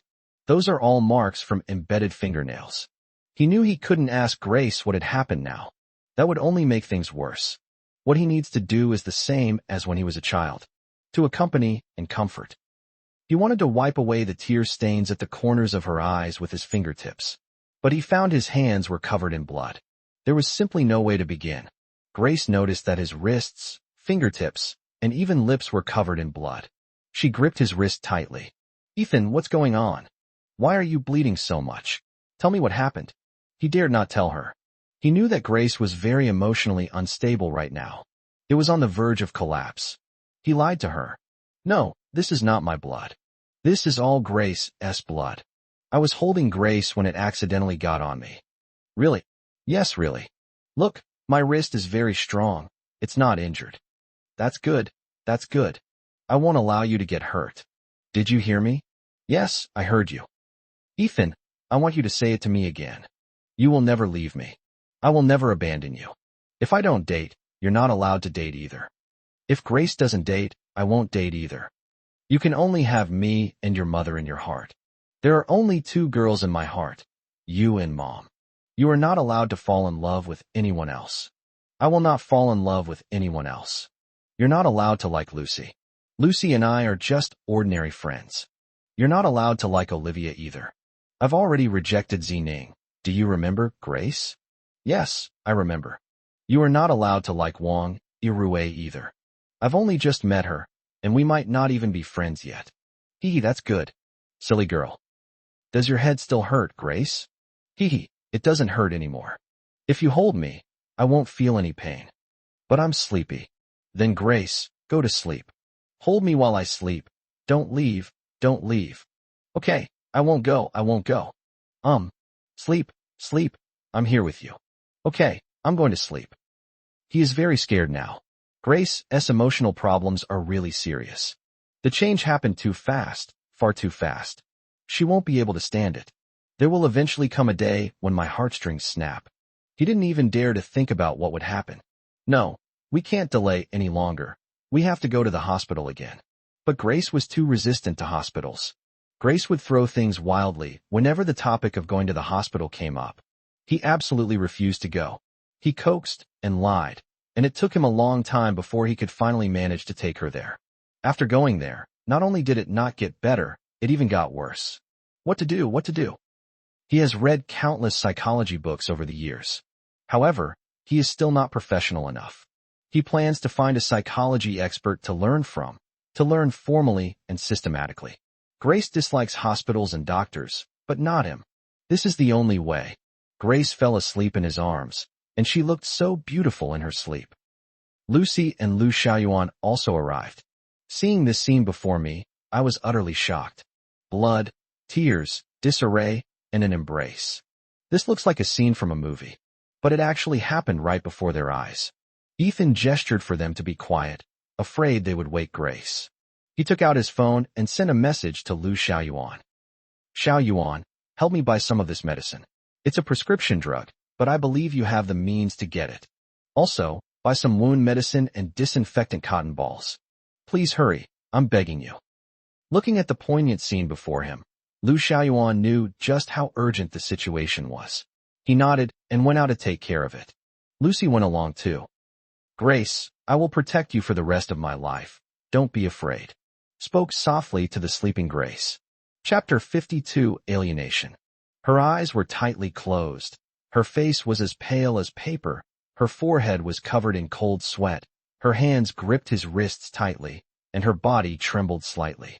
The murmurs in my dreams, in this quiet night, linger in the silence. Ethan, don't leave me. No, no. You're all I have left. You're all I have left. I'm begging you. Please. He knew she was having another nightmare. Perhaps it's still that eerie nightmare. An indescribable sadness welled up in his heart. She was so insecure. How could he possibly protect her? I'll do whatever you want with him, as long as it's possible. He gently woke her up, knowing he couldn't let her sleep any longer. He had to pull her out of her nightmare. Grace. Grace. Open your eyes. Look, I'm right here, right beside you. I didn't abandon you. She slowly opened her eyes and saw Ethan standing before her. Ethan. Ethan, why did you ignore me again? No matter how I call you, you won't open your eyes to look at me. Don't you like me anymore? You're deliberately ignoring me. No, Grace, I was just asleep. I don't dislike Grace, nor am I deliberately ignoring her. It's all my fault for sleeping too deeply and not hearing Grace calling me. I'm sorry, Grace. So that's how it is. So you weren't ignoring me on purpose. No, no. That's good. That's good. Ethan, I'm cold. Then Grace, lie down in the blanket, okay? No, I want you to hold me. Then put on another layer of clothing before you hug me, okay? Good.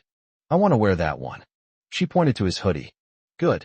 His hoodie was thick enough, and it was black, so the bloodstains wouldn't be so obvious. He took the clothes and put them on Grace as the outermost layer. His clothes were too big for her, so they could be used as half a blanket, which was warm enough. After getting dressed, she couldn't wait to snuggle into his arms again. Lu Xiaoyuan and Lucy brought the medicine back. Upon reaching the room door, they saw Grace still nestled tightly in Ethan's arms, the bright red blood adding to the eerie atmosphere of the scene. If Ran, who loves photography, were here, she would definitely take hundreds of photos. It's a kind of morbidly beautiful aesthetic. Ethan, medicine. Lu Xiaoyuan gently handed the medicine to Ethan. Thank you, Xiaoyuan. He thanked him sincerely. Let's not stand on ceremony between us. You should take care of your wound. We're heading out now. Good. Lu Xiaoyuan was very worried. He was genuinely frightened this time, and couldn't imagine what had happened to them. Lucy, given Ethan and Grace's situation, are they still able to film the show tomorrow? Sigh, I don't know. I'll just have to wait and see tomorrow. Lucy was still shaken when she recalled what had just happened. If Grace hadn't been on Green Island, but in Kyoto, what would have happened tonight? She didn't even dare to think about it. She underestimated the severity of Grace's disease. She never imagined it had progressed to this point. Lucy, that medicine, he hesitated, then stopped. He had bought the medicine through a friend's connections. He had just looked up the name of the medicine on his phone and saw its indications and effects, but he fell silent. Sigh, actually I knew Grace had this illness that night. Lucy gave Lu Xiaoyuan a general account of what happened that night. Lu Xiaoyuan was deeply moved after hearing Lucy's words. Sigh, now I know why Ethan has never mentioned to us that he has a sister. It seems the situation is too complicated to say. Sigh, although they are not blood siblings, their feelings for each other are really too deep. What did you say? Lucy wasn't sure if she had misheard, but she thought she heard the words, not siblings, and she stared wide-eyed in surprise. Lu Xiaoyuan realized he had let something slip and cursed himself for being an idiot. But then I thought about it again. Since Ethan didn't hide it from the three of them, he probably never intended to hide it in the first place. Lucy is also Ethan's good friend, so there's nothing he can't tell them. So he spoke to Lucy. Yes, we only just found out that Ethan has such a sister. When we asked him why he had never mentioned her before, he said that she is not his biological sister, but she is closer than a blood sister. Lucy was completely bewildered. Then, are they related by blood? Lucy asked blankly. After all, even if they weren't blood relatives, they could be sisters from a distant relative's family. Ethan didn't mention that, and I don't know either. You might need to ask him yourself. Lucy's expression, Lu Xiaoyuan sighed inwardly. He wanted to speak, but hesitated, then hesitated but wanted to speak again. In the end, I decided to speak up. Lucy, there are some things I want to say, but I'm not sure if I should. Go ahead and tell me. All right then. What I'm about to say is something I shouldn't be saying, and I don't know what my position is, but I still want to say it. If I offend you, please forgive me. Lu Xiaoyuan spoke seriously, his expression very earnest. Okay, go ahead and say it. Although I'm usually carefree, I'm not stupid. I can tell from watching your show that you like Ethan, right? But I understand Ethan the best. I can tell that he really only has a good friend for you, and no other intentions. Lucy, take my advice. Ethan, before you get too emotionally involved. It's better for both of you. You may have just met Ethan and don't know him well enough. At first glance, he seemed so approachable, so gentle, so well-mannered, and so polite. But in reality, he was the most distant one. In college, he treated every girl who pursued him the same way. As long as she confessed her feelings to him, he would coldly reject her without hesitation, without any hesitation or giving her even the slightest hope. It took even the three of us roommates quite a long time to really get to know Ethan. Moreover, Ethan is really slow to understand matters of the heart. For example, the first time I saw Olivia, I knew she liked Ethan, but Ethan, who grew up with her, really couldn't tell at all. Sometimes I feel like he's a robot. His every word and action is like following a program, so perfect and precise, but without any emotion. I can always sense that Ethan has a thick defense in his heart. I didn't know what was inside that line of defense before. Today I understand completely that there may only be grace in that line of defense. Do you understand what I mean? After listening to Lu Xiaoyuan's long speech, Lucy lowered her head and pondered in silence. She knew he was right, because she would feel the same way. Thank you for telling me all this. To be honest, Ethan and Grace's relationship really touched me. I have never seen such sincere and pure emotions. I don't think I like Ethan as much as Grace does, not even by a fraction. I always thought it was just the younger sister's excessive attachment to her older brother. So I was thinking, if Ethan is going to eventually have a partner, could it be me? But if they are not related by blood. She didn't dare say the second half of the sentence, as it would go against societal norms, but she believed Lu Xiaoyuan would understand what she meant. I will ask Ethan if he and Grace are related by blood, and if they are not, I will give up. Because it would be a sin to separate such a couple. At least, I can't bear to. She turned around and looked at the two people in the room. Lu Xiaoyuan nodded deeply. Chapter 53, I don't like you anymore. Ethan gently lifted Grace's hands. Those fair and flawless hands were now covered with scratches from her fingertips, with beads of blood glistening on them, like the afterglow of the setting sun staining the strings of a musical instrument. His eyes were filled with affection and tenderness as he gently wiped the blood from her palms. He lightly dipped a cotton ball in medicine and gently brushed it across the wound, carefully wiping away the bloodstains. He was cautious with every touch, afraid of causing her any more pain. "Grace, does your palm hurt?" "It hurts a little." "Then I'll apply it more lightly." Grace, are you going to listen to your brother?" "Yes, I'm listening. I'm being a good girl." "Yes, I know Grace is good." "So, Grace, could you please grant me a request?" "What is it?" "That's right. No matter when or what happens, you must not hurt yourself, okay? Think about it. If you hurt yourself, wouldn't I feel sorry for you?" "Yes." "Then are you willing to make me feel heartbroken?" "No, I can't bear to. I want my brother to be happy. So, Grace, can you say yes?" "Okay, I promise you." So good." He affectionately patted Grace's little head. "Grace, come and wipe your face, okay?" "Good." He took out a wet wipe and gently wiped the blood off her face, afraid of hurting her delicate skin. "Grace, are you injured anywhere else?" "It's gone." "Okay." "Grace, take your medicine, okay?" "Okay, take your medicine." "Grace, I've put this medicine inside this pretty pendant for you. Take this with you, so you'll never be without the medicine." "Good. I'll check it for you regularly, and if it's running low, I'll replenish it." "Good." Grace was clutching the pendant tightly to her chest, as if she really liked it. He looked at the mess in the room. Grace's clothes, mostly light-colored, were stained with blood, as were the hotel bed, which was quite conspicuous. He needs to buy Grace some new clothes and compensate the hotel for the losses. But none of that is urgent. The most important thing is to completely calm Grace down first. "Ethan, I'm hungry." She looked at him with a pitiful and aggrieved expression. "Shall we go eat?" "But I don't want to go out." "Then I'll go buy it." "But I don't want you to leave me." "How about we order takeout?" "Good." After dinner, Grace fell asleep quickly because the medication had a calming effect. Ethan tidied up the house first. Then I prepared to seek compensation from the hotel manager for the losses. Finally, I prepared to go out and buy Grace some clothes. I need to wear it tomorrow. It's definitely too late to buy it tomorrow. Fortunately, it wasn't too late yet, and many shops were still open, so I should be able to buy some. Lucy and Lu Xiaoyuan saw Ethan come out. They both went up to him. Lu Xiaoyuan looked at Ethan, who was covered in blood, and asked, "Ethan, didn't you take care of yourself?"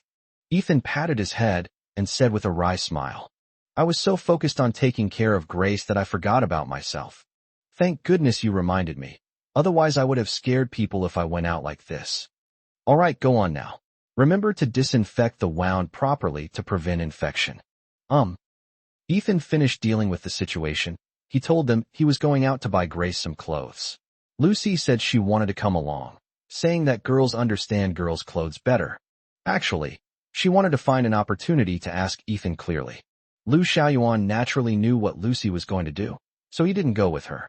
This is something they should handle on their own. On the street, Ethan and Lucy were walking towards the mall. "Ethan, I have a question for you." Go ahead and ask." "Is Grace your biological sister? I mean, the kind who is related to you by blood?" Ethan hadn't expected Lucy to ask that question, but he answered anyway. "No, Grace was brought home by my mother when she was a child. She went abroad 5 years ago and just came back recently." "I see." Lucy received the answer she expected and couldn't help feeling a little disappointed. But thinking about it, it was just her wishful thinking, so there's nothing to regret. She was torn about whether to tell Ethan that she liked him, even though she was already prepared to give up.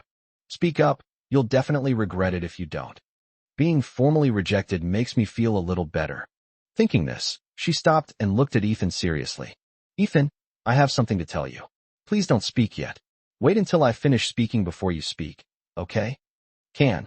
"Okay, then I'll tell you. Ethan, I liked you from the first moment I saw you on the show. I don't know if it was lust at first sight or love at first glance. I don't know if you've realized that I like you. But I know you only see me as a good friend, and the person you like is probably. So, I'm ready to give up, and I don't like you anymore.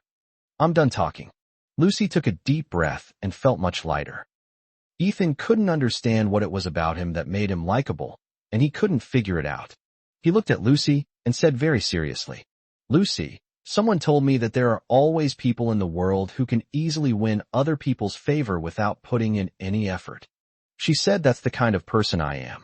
But I hate being that kind of person. I don't want to be liked by others easily because I'm slow to notice things, and I really can't tell. So I have been coldly rejecting all the people who confess their feelings to me. I hope that this way, they will stop liking me and will no longer be hurt. I'm so sorry, Lucy. Sigh, you don't need to apologize. It's not your fault if someone likes you. How can you possibly control whether someone likes you or not? Just like you can't control whether someone will hate you. However, now that things are clear, I'm happy. All right, let's just put this matter behind us. Going to buy clothes? Good. Lucy is ultimately a more rational person than Olivia. She already understands that Ethan will not fall in love with her, and she also understands who Ethan truly belongs to. So they decisively step back and continue to be friends. As for whether she has any regrets? To be honest, as the author, I don't know either. Chapter 54 Memories 1. Whether it was when I was a child or now. For Grace, he always chooses light-colored, bright clothes. He hoped that light-colored, bright clothes would cheer her up. She was still fast asleep, and he quietly placed the clothes beside her bed. Then, he sat quietly by the bed, watching her peaceful sleeping face under the silvery moonlight, his thoughts flowing silently like a gentle stream in the deep vortex of memories. Remember, Grace, what can I do for you? As soon as Ethan got up and opened the door in the early morning, he saw Grace standing at his bedroom door. Grace stood there expressionless, neither speaking nor knocking, until he got up and opened the door. He didn't know how long she had been standing in front of his door, but he was glad that he had woken up relatively early today, otherwise Grace would probably have had to keep waiting. Grace remained silent, but picked up a piggy bank with her little hands, held it in front of him, and continued to look at him. For me, little Ethan looked bewildered. She nodded silently. This is your allowance, Grace. Why are you giving it to me? She remained silent, just holding it up quietly without moving, as if she wouldn't leave until he took it away. Grace, this is the allowance your parents gave you. I have my own, so you don't need to give it to me. He explained to Grace, hoping she would keep it for herself. Here you go. She simply said those 2 words. He saw that Grace couldn't keep holding it up. She must be getting tired. He took the piggy bank first, then led her into the house. He wanted to find out what was going on. He put the piggy bank aside, pulled her to sit on the bed, and faced her. Little sister, you need to explain why to me, and you need to give me your allowance, okay? Otherwise, I wouldn't accept it. He tried to coax Grace into talking to him more. Ever since Grace came, every time I speak to him, it's been very brief. It's what I should give you. Grace seemed to be putting a lot of effort into speaking, and her speech was not very fluent. Then why should I have it? The allowance your parents gave you, Grace? Because I came here, and I took it from you. These should all have been yours. It's not mine. So, I need to return it to you. I won't steal your allowance. I won't take your parents away. Yes, I'm sorry. So, don't hate me, and don't bully me. Is that all right, Ethan? Okay. Hearing her childish and humble words, Ethan felt a pang of sorrow, and his heart was filled with tenderness. What could possibly make a little angel who should be pampered so insecure, pleading so much that she doesn't even dare to keep a penny for herself? He couldn't bear to think about it too much. He looked up and gazed intently at her face, speaking gently, word by word. Grace, listen to me. This pocket money is yours. It's not mine. You didn't steal anything from me. You didn't steal my mom and dad. I won't hate you either. I would never bully you. I like you very much. Your mom and dad love you very much too. I will protect you. Your mom and dad will protect you too. You are my sister. Do you understand? Grace was completely stunned after hearing his long string of words and seeing his gentle eyes. She couldn't believe it. Is he playing a trick on her? Lie to her first. He tricked her into trusting him. Then I'll bully her badly. That must be it. It must be. She doesn't believe it. She doesn't believe it. Don't even think about bullying me again. She threw down her pocket money, turned around, and ran quickly back to her room, locked the door, and wouldn't open it no matter how much he knocked. Little sister, please open the door. Did I scare you? He's like a cat on a hot tin roof, extremely worried about Grace in the house. He carefully tried to recall which sentence he had said wrong, but no matter how he thought about it, he felt that he hadn't said anything wrong. What exactly went wrong? But now is not the time to think about these things. He just wants to see his sister as soon as possible because he felt something was wrong with her expression earlier, and he was afraid something had happened to her. What should we do? What should we do?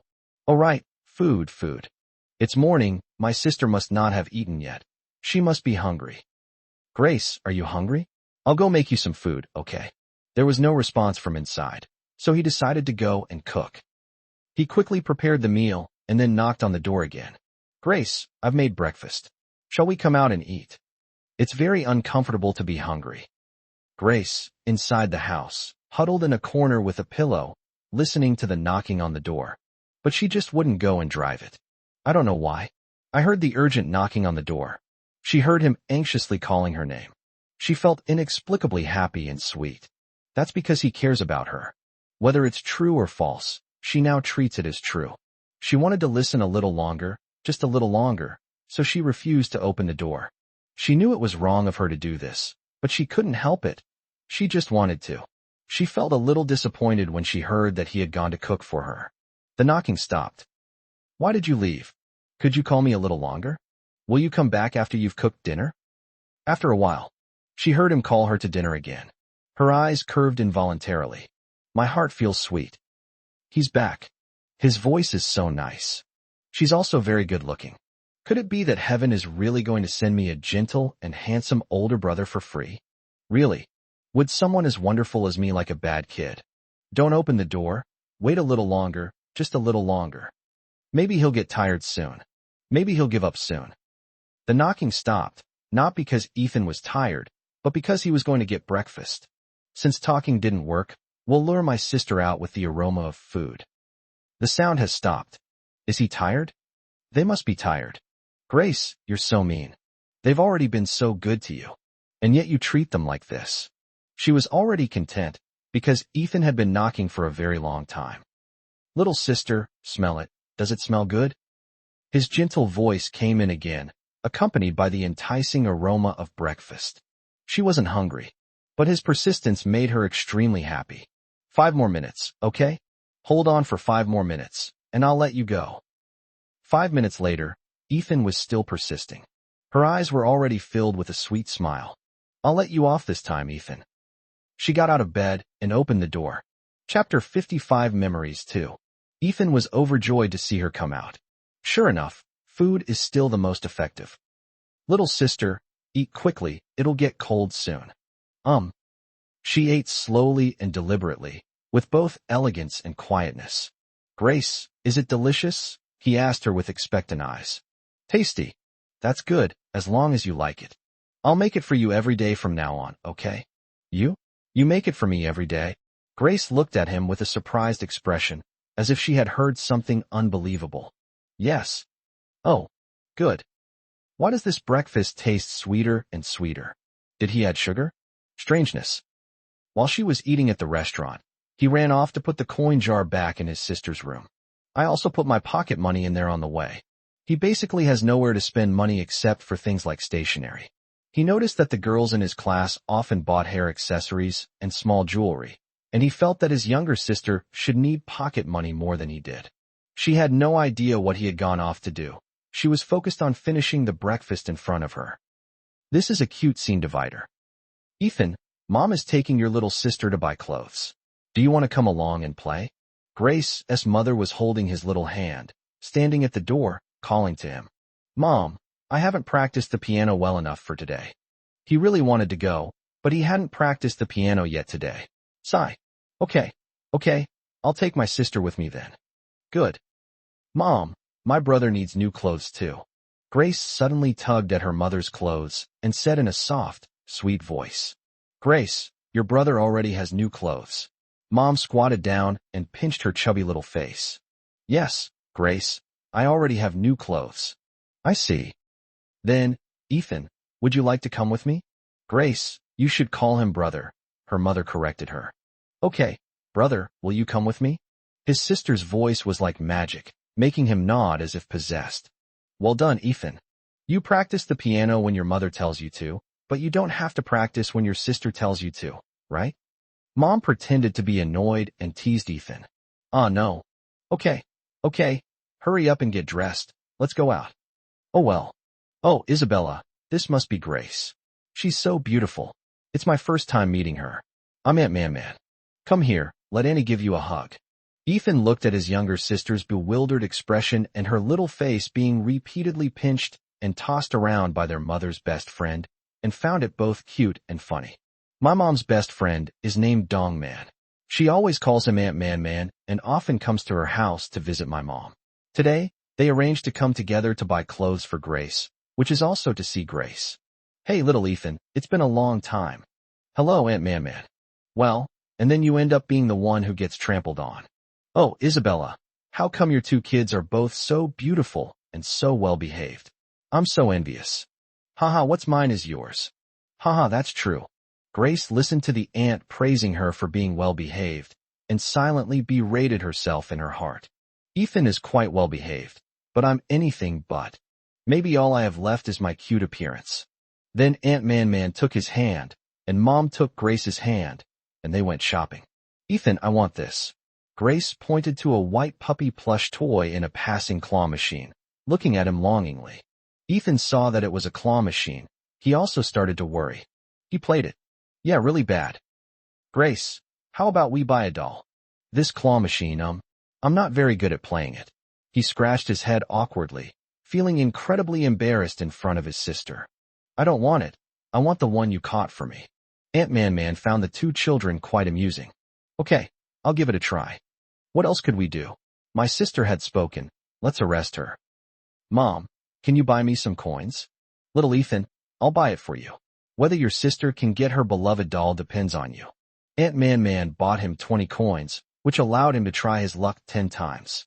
Take a deep breath, solemnly and reverently insert the coin, accompanied by an excited heart, trembling hands, and expectant eyes.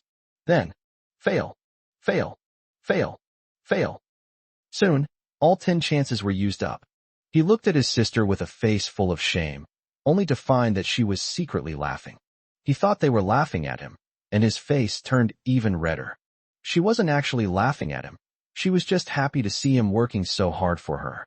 My heart is soft, but my words are definitely not. Ethan, you're so stupid. Your teachers and classmates all praise you for being smart and good at studying. But you can't even catch a doll. Ethan looked helpless.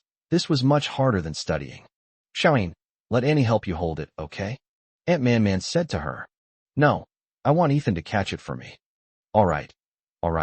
Then little Ethan, you can keep catching them. Ethan, can you try again? If you fail again, I'm giving up. Good. So Aunt Man-Man bought him 2 more coins. He looked at the white smiling puppy doll and thought he had to grab it.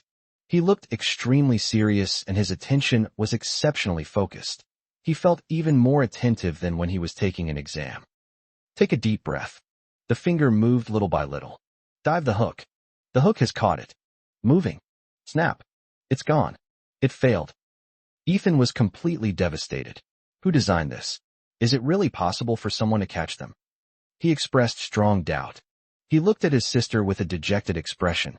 Unexpectedly, his younger sister laughed very happily and ran up to hug him. Aunt Man-Man and Isabella looked at each other and were quite happy. I didn't expect them to get along so well. Grace, I didn't catch it. I'm sorry. He felt like he was about to cry, crying because he was so stupid. We've caught him, Ethan. She smiled sweetly and hugged him. Oh, where was it caught? It clearly fell down, he said, his voice filled with frustration and confusion. She looked at the dejected Ethan and whispered 2 words in his ear. Fool. He didn't fall. The doll is already in my heart. I've got you, you idiot. Chapter 56. Ethan, am I a burden? She was sleeping soundly. He glanced at his watch. It was already 4 in the morning.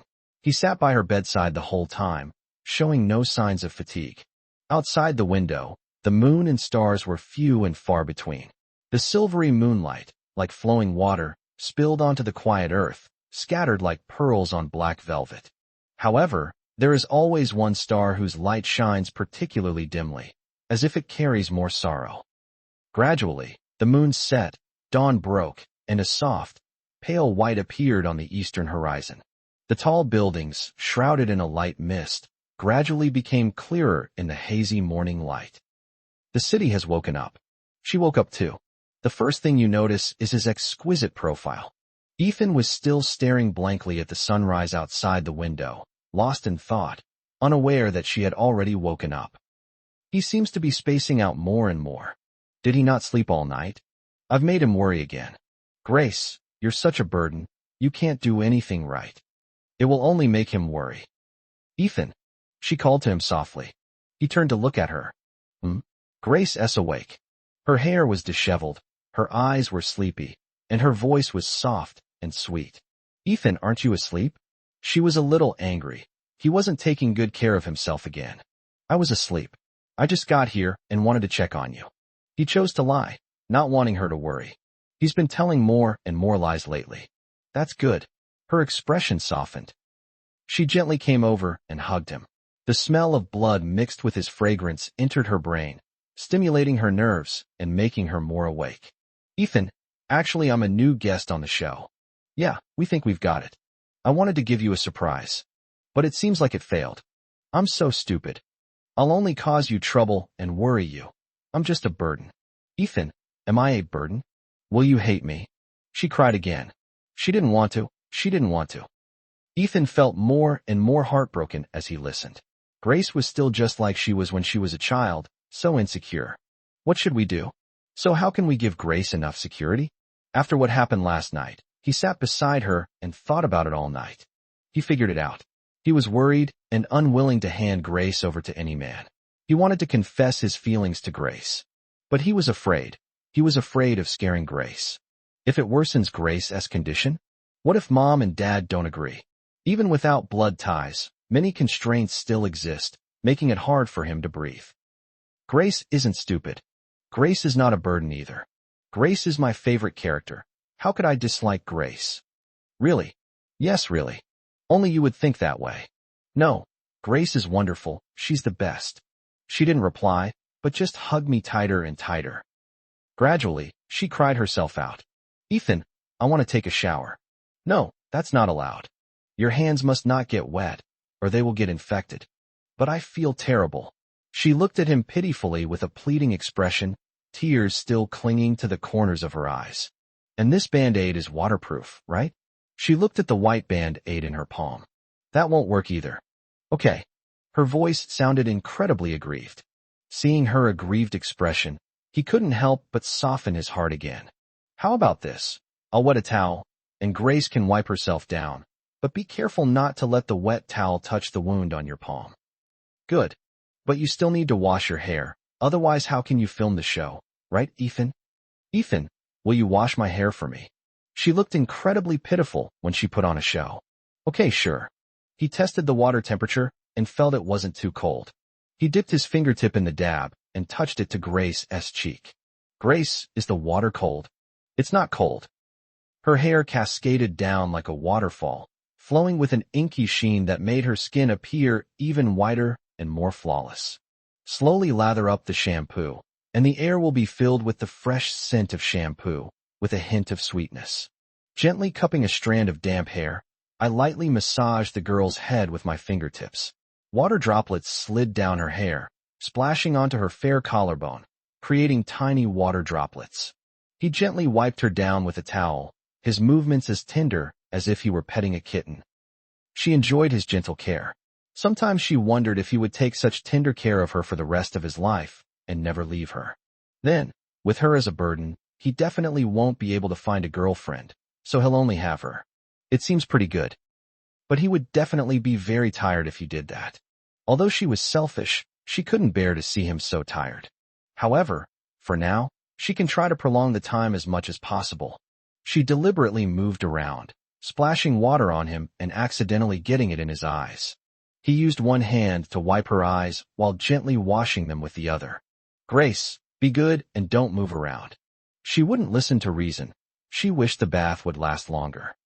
Okay, it's dried. Then I'll go out. Grace, wipe yourself down with a damp towel. There are clean new clothes there that you can change into later. Good. Then he went out. After washing up, the four of them successfully reunited. Grace, are you alright? Lu Xiaoyuan saw Grace next to Ethan and quickly went up to ask. Yes, I'm fine. Thank you for your concern. Haha, that's good. That's good. Ethan and Grace, can you still make a show? Lucy asked. Okay. Oh, right. There's something I need to tell you, she said, looking at Ethan. What is it? Well, the director didn't want me to see you beforehand, but it's obviously failed. So, you might need to pretend to be very surprised at that time. Upon hearing this, Lu Xiaoyuan immediately made a boastful claim. Haha. Don't worry, Grace. I'll definitely make my performance look really real. I'm a professional actor. I've taken a year of acting classes, you know. But Lucy's next words completely deflated him. Well, you don't seem to be a guest. Lucy hesitated, as if afraid of hurting his feelings. Lu Xiaoyuan was completely dumbfounded and slapped his thigh hard. Holy crap, it really is. I've been with you guys for so long that I've started to think of myself as a guest. Alright, then I'll go with you guys. You're taking pictures at the beach, so I'll treat it as a vacation. As for whether I'll be in the shot, that doesn't matter. But it would be best to show his face and let the whole country see what a real handsome guy is. By the way, you guys aren't starting filming this afternoon, so what are we doing this morning? How about we just wander around? Lucy suggested. I think it's a good idea. By the way, do you guys know how to play Honor of Kings? We can find a place to play the game. Brother Lu, the Jungle King, will carry you all to victory. Lu Xiaoyuan said with pride. After all, he was a top-ranked player with 50 stars in the King of Glory rank. Heh, you're younger than me, yet you dare to call yourself Brother Lu in front of me. Lucy wasn't about to let him take advantage of her. Shaw, esports is all about skill, you know? I don't know how to play, Grace said softly. She had no idea how to play this game. The most she could play was a match 3 puzzle game. Haha. I knew you couldn't play, Grace, because your brother can't play at all. He's terrible at it. Am I really that bad? Hee. Most people don't realize how bad they are. Learn more from me. Shaolin, you have a long way to go. Remember, if you're bad at it, just practice more. He patted Ethan on the shoulder, looking like an elder giving earnest advice. She asked Ethan secretly, Brother, are you really that bad? Maybe I'm a bit inexperienced. Oh. She secretly smiled to herself. It seems Ethan can be clumsy at times, especially when it comes to games, whether it's claw machines or video games. They were all terrible. Chapter 57, second live stream begins. Dear viewers, welcome to the second episode of our live broadcast of Heartbeat. This time, we've come to the beautiful coastal city of Green Island. I believe everyone can already see the beach and the sea behind me. Does everyone miss our show? Everyone is welcome to send comments. Director Chow stood in front of the camera and greeted the audience warmly. Hello, brothers and sisters who joined the live stream on time. Okay, everything's fine, everything's fine. I missed you all so much. I'll work tirelessly day and night. I'll risk my life without hesitation. Finally, I get to see Ethan again. Haha, did you also uninstall Honor of Kings? That's hilarious. Hey, look, here it comes. Wow, it's Shinhang, he's so handsome. Is that Ranran over there? Definitely. I could see the reflection in her camera lens from way away. Huh. Lucy, the beauty, is here. Ethan here. Huh. Is Ethan wearing makeup? Is he wearing makeup? It seems so, it looks really good. Ethan changed his style. Yes, now it doesn't look like the kind of beauty that's particularly eye-catching. Instead, it's a deep, story-filled beauty. I feel the same way. Why does Ethan seem to have matured all of a sudden? Ethan grown up, haha. Yes, I've grown up. I've grown up a week, right? Haha. Ahem. Everyone from Peking University, come out and say something, stop lurking. 1 times 1,000. Where's the new guest? I can't wait. Ahem. I'm back again. Dude, you've got some inside information again. How so? Everyone knows Jiang Qingtian, right? Of course I know him. He's a very popular young actor. It couldn't be him, could it? Yes, it's him. Isn't this ridiculous? Why would a popular young idol like him participate in a dating reality show? To fall in love. The viewpoint upstairs is too narrow. This season is so popular that getting on the show is a guaranteed win. It's a sure way to increase one's fame. Besides, dating reality shows aren't really about romance. They're just for fun. And this season's format doesn't really feel like a dating reality show to me. Which dating reality show doesn't have a commentary panel, especially one broadcast live? That's true. Wow, he's here. It really is Jiang Qingtian. So handsome. Damn, this guy's got connections. It really is Jiang Qingtian. Jiang is so handsome. Not as good looking as our Ethan. Oh, that's not quite right. Our styles are different. They're not fair to compare. How can it not be compared? Our Jiang is clearly the best in the world. Wow. The show hasn't even started and the fans are already fighting. Interesting. Who's the last new recruit? Does that well-informed guy know? I really haven't gotten any information about this. But one thing is certain, it's a girl. Times 10. What a pointless statement. Alright, stop guessing, they're here. Holy crap. Holy crap. Holy crap. Holy crap. Times 1000. Who is this? Who is this? Who is this? So good looking. The production team is really talented. Where did they find all these good-looking people? That's how you get more viewers for the show. You don't know each other? Who is it? Could it be some celebrity's child, about to enter the entertainment industry? No, this is Ethan's sister. I think her name is Grace. Yes, I'm from Peking University. This is Ethan's sister, Grace. Oh, never mind then. It's just family genetics, right? Everyone's so good-looking. Grace slowly entered the frame as she stepped onto the soft, wet sand. The sea breeze gently caressed her black hair, which danced in the wind like black ribbons. She looked intently at Ethan.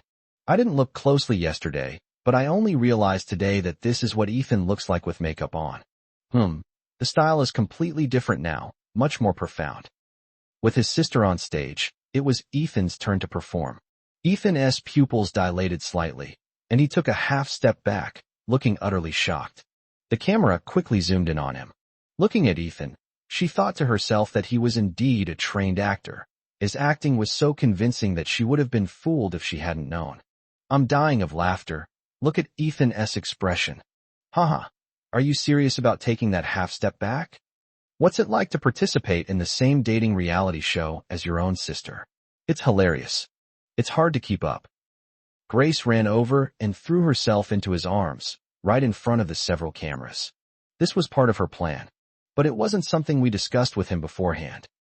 Ethan stared blankly at Grace in his arms. This time he wasn't acting. He was completely dumbfounded. What is Grace doing? Is this also part of the plan? He doesn't remember having it. But he also craved her embrace, so how could he possibly push her away?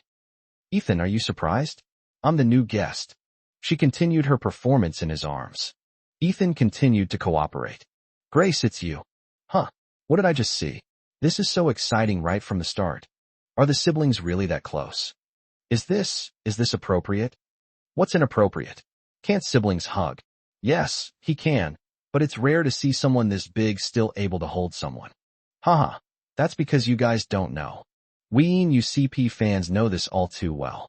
These siblings are incredibly inseparable. Every time they're together, it's either the sister being affectionate with her brother or they're sticking to each other. We're full, family, completely full. Alright, CP fans. Now you've got something to ship. I'm testing it out. I'm applying to join your CP fan club. This is just too adorable. The people standing nearby, except for Lucy, were all stunned. What's going on? Isn't this a dating reality show? How come they're already hugging before filming even starts? This isn't right. Chapter 58. The fist hardened. When the director saw this, he signaled to the cameraman to quickly give it a close-up, and he was overjoyed. Sure enough, he knew that letting Grace join the show was a very wise decision. The show's popularity was sure to skyrocket. Click. Ran captured the scene before her camera. It was so beautiful that the photography enthusiast couldn't resist taking a picture. The person is beautiful, and the sea view behind her is beautiful too.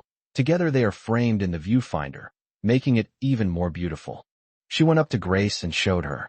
Little sister, look, isn't the picture taken by your older sister Ran beautiful? Grace recognized Ran and knew that she loved photography, so she went to look at the photos on the camera. Wow, that's amazing. Ran is so talented. She was pleasantly surprised. Ran was delighted to hear this. thinking the little girl was adorable and had such a sweet tongue. Haha, that's all I know how to do. I don't know anything else. How about we add each other on WeChat? I'll send it to you. Okay, thank you, sister.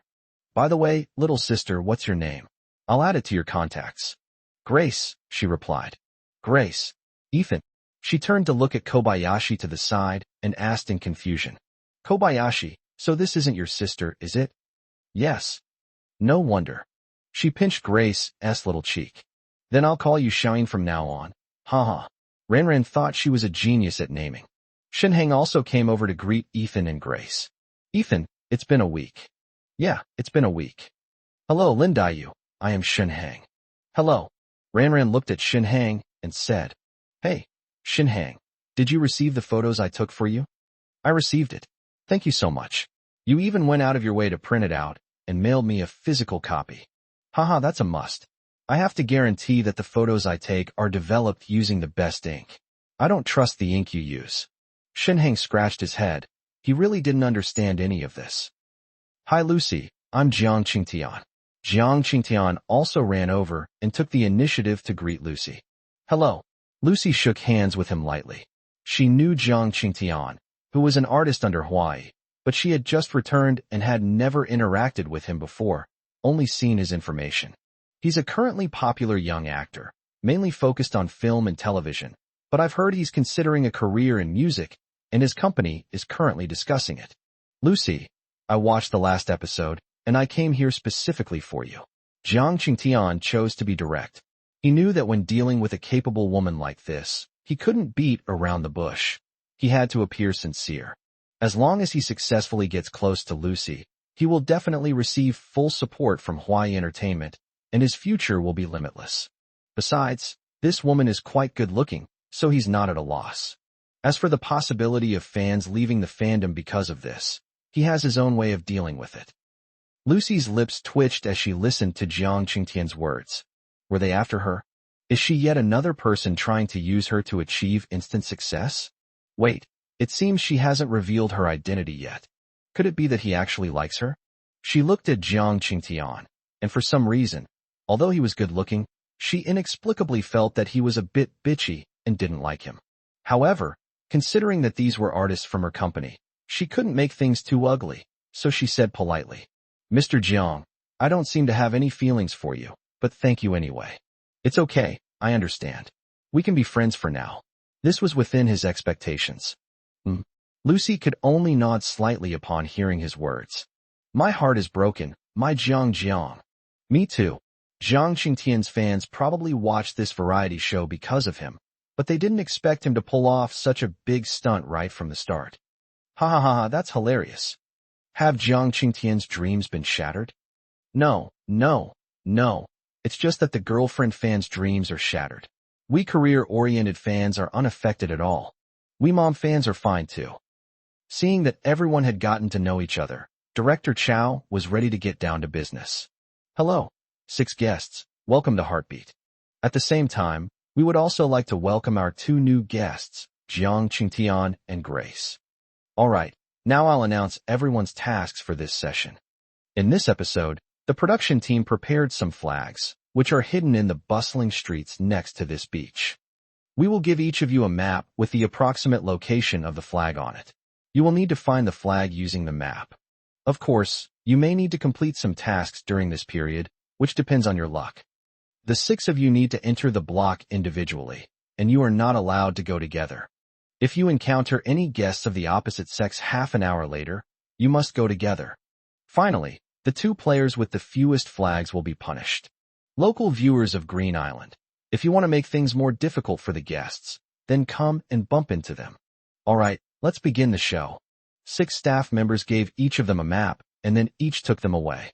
The production team will have the 6 people enter the bustling city streets from different locations to ensure that they don't run into each other at the beginning. Ethan opened the map and found that the location was only vaguely marked. Even if he got to the designated location, it would probably be difficult to find.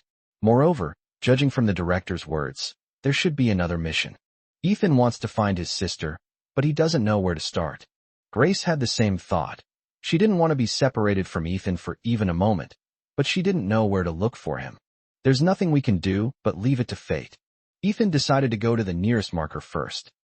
Ethan, I'm here. Lu Xiaoyuan waved to him from a candied hawthorn stall next to him and was walking towards him. Xiaoyuan, what a coincidence. What a coincidence. I've been following you the whole time. Hey Ethan, the cameras are rolling live, right? Yes. Oh, then please move aside. Lu Xiaoyuan pushed him aside, faced the camera, fixed his hair, and showed a confident smile. Ethan. Ahem. Dear viewers, the handsome guy in front of you on the screen right now is Lu Xiaoyuan, your Ethan's wife's roommate. I know you're all probably tired of seeing Ethan's face, so I'm going to give you a change of pace. Huh? How about it? Aren't you amazed by my looks? I don't usually boast, but when it comes to looks, I think I have some authority to speak on the subject. I'm only slightly better looking than Ethan, so please don't fall for someone else. Yes, please don't. I don't want Ethan to hate me. But if you insist on falling in love with me, I will reluctantly accept it. Unbelievable. Where did this Pushing guy come from? This is hilarious. Seriously, dude, do you have to be that confident? Holy crap, where did Lu Xiaoyuan go? Damn, if I'd known it would be like this, I would have gone too. This is a pure, free opportunity to get exposure. I'm so happy. Do you know this Lu Xiaoyuan? Of course I know him. He's a well-known joker at Peking University, Ethan's roommate. Haha. Dormitory 404. Zhu Ran and Li Wenbai entered the live broadcast room on time and began watching the program. When they saw Lu appear on the screen, the two of them completely lost their composure. Damn it. I was wondering why this kid suddenly said he was going on a trip. Turns out he went to do this. I'm really fed up with this guy. He didn't even invite us. Zhu Ran said indignantly. That's so unfair. This is a live broadcast. Why don't you call him and give him a friendly greeting? Li Wenbai couldn't stand it anymore. We must fight. Lu Xiaoyuan's phone rang. He took out his phone, looked closely, and saw it was Zhu Ran. With a wicked smile, he elegantly swiped the screen, hung up the phone, and looked at the camera. Zhu Ran, Wenbai, I know you're watching the live stream. Don't blame me for not inviting you. This is only the second episode, so please let me enjoy the show on my own. Come again next time. I promise I'll invite you then. Ha. Zhu Ran and Li Wenbai were practically grinding their teeth as they watched the cheeky Lu Xiaoyuan on the screen. The fist has hardened. Chapter 59. Brother, what happened to you? Ethan looked at Lu Xiaoyuan in front of the camera and suddenly thought of a solution. Hey, Xiaoyuan, can I talk to you about something? What is it? Did you hear the director explain the rules? I heard you. I was right next to you. Could you please help me find Grace? You want to be in a group with Grace? No problem. I left a little later than you guys, so I actually know roughly where Grace is. I promise I'll bring it to you, don't worry. Then I'll go to that flag over there first, and we'll meet up there later. He pointed to a mark on the map and said to Lu Xiaoyuan. No problem. Reliable. He gave Lu Xiaoyuan a thumbs up. Ha ha ha, that's right. Hey, that's going too far. You're loudly plotting something, aren't you? Director, I'm reporting this. Someone's cheating. Yes, report it. How could they do this? TCH, the rules don't say you can't do that. This is called making good use of the rules. You know what I mean, huh? This is hilarious. Ethan's a total siscon. How come he's already looking for his sister after being apart for such a short time? Haha, is it this sticky? Ahem. As you can see, Ethan has assigned me a task, so I'll have to leave you all for a while. Don't miss me too much. I'll come back to see you as soon as I find the person. Alright, you should go now. Haha, I want to see Ethan. Let's go. Lu Xiaoyuan left, while Ethan went to the location marked with a flag that was closest to him on the map. There were many stalls around, and he scanned them roughly but didn't find any flags. Does this mean I have to trigger the quest myself? That is indeed possible. He walked toward the ice cream cart, where a young man was selling ice cream. Hey bro, do you have any flags here? He chose to ask directly, thinking that if he really was an NPC arranged by the production team, he should be able to give a response. Oh, I don't know, but if you buy an ice cream, I might suddenly remember, the young man said with a mysterious air. Ethan. He thought about it and realized that his sister loved vanilla flavor the most, so he said, Hey buddy, do you have vanilla ice cream? Yes, we have all kinds of flavors. How many do you want? I'll take one. 1. Oh, 1 I might not remember about the flag. Then 2. 2. Oh, I vaguely remember now, but it's still a bit blurry. Then, how many can you remember? The young man opened one hand. Okay, then give me 5. There are so many. I'll see who I run into later and share one with them. Hello, your 5 ice creams are ready. The delivery man packed up the 5 ice creams for him. Thank you, then the flag? He looked at the young man expectantly. Huh? What did you say? My signal is bad. Aren't we communicating face to face? Oh, so you're going to hang up, huh? Go ahead and hang up. All right, he knows he's been tricked. At least the ice cream was genuine. Hey, young man, come here. Ethan looked in the direction of the sound and saw an old man. Grandpa, is there something you need from me? Young man, I hear you're looking for a flag, right? Yes, yes, yes. I do have a flag here, do you think it is? The old man took out a flag from behind his back. The flag had the program's logo on it. Yes, yes, yes. Then, Grandpa, can you give it to me? He asked, his face full of anticipation. I can buy your popcorn, he quickly added. Haha, young man, I can have it, but... Old man, I'm hungry and want to get some food. Could you watch my popcorn stand for me for a while? No problem. Hey, don't rush to agree. If a customer comes to buy popcorn, you have to make it for them. Otherwise my stall's reputation will be ruined. Huh? This. He may not know how, but he has seen it before. It seems like it will start like this, like this, like this. Again, like that, like that. Then, with a bang, it exploded. For the sake of the flag, I gritted my teeth and agreed. Okay, no problem, Grandpa. Hee hee. Okay, I'm going to eat now. You can stay here and watch over things, young man. Good. Then he stood there watching the stall while waiting for Grace and Lu Xiaoyuan. No, we can't let Ethan get the flag so easily. Calling the field team. Calling the field team. Is anyone at Green Island? Yes, yes, yes. I'm here, I'm here. Yes, the on-site team is here to report. All right, what are you waiting for? Go buy some popcorn. You guys are so mean, haha. Reporting to headquarters. I'm on my way and will be at the popcorn stand soon. Good, good, good. I've known you're capable since we were kids. Hey sir, how much is the popcorn? A young woman from the production crew had already arrived, pretending to be an ordinary customer and not recognizing Ethan. He saw someone come to buy and was about to quote a price when he suddenly realized that he hadn't asked the old man how much it cost. He thought for a moment and decided that he might as well not charge the old man and make up the difference when he got back. How about I give you one? Ethan asked tentatively. Huh? The little girl was surprised, took a half step back, and looked at him with a you're up to no good expression. Ethan probed again. How about $1? Is popcorn really this cheap? The little girl was trying hard to suppress her laughter because she was faking it. Yes, it's on sale recently, so it's cheaper. Oh, okay then, I'll take one. Okay, I'll make it for you right away. He put the corn kernels into the black popcorn oven and closed the lid. I don't think I put in too much. Probably not. I saw the popcorn was served in a huge bucket. How many air pressures do you need? How about we try adjusting it to the middle? A moderate setting shouldn't go wrong. After adjusting it, he grabbed the crank and started cranking. Ha ha ha ha, this is hilarious. Ethan is so beautiful. It's strangely funny that he does this kind of work. I can't hold it in anymore. You guys are really insulting me, but I like it. The popcorn Ethan baked himself must smell amazing.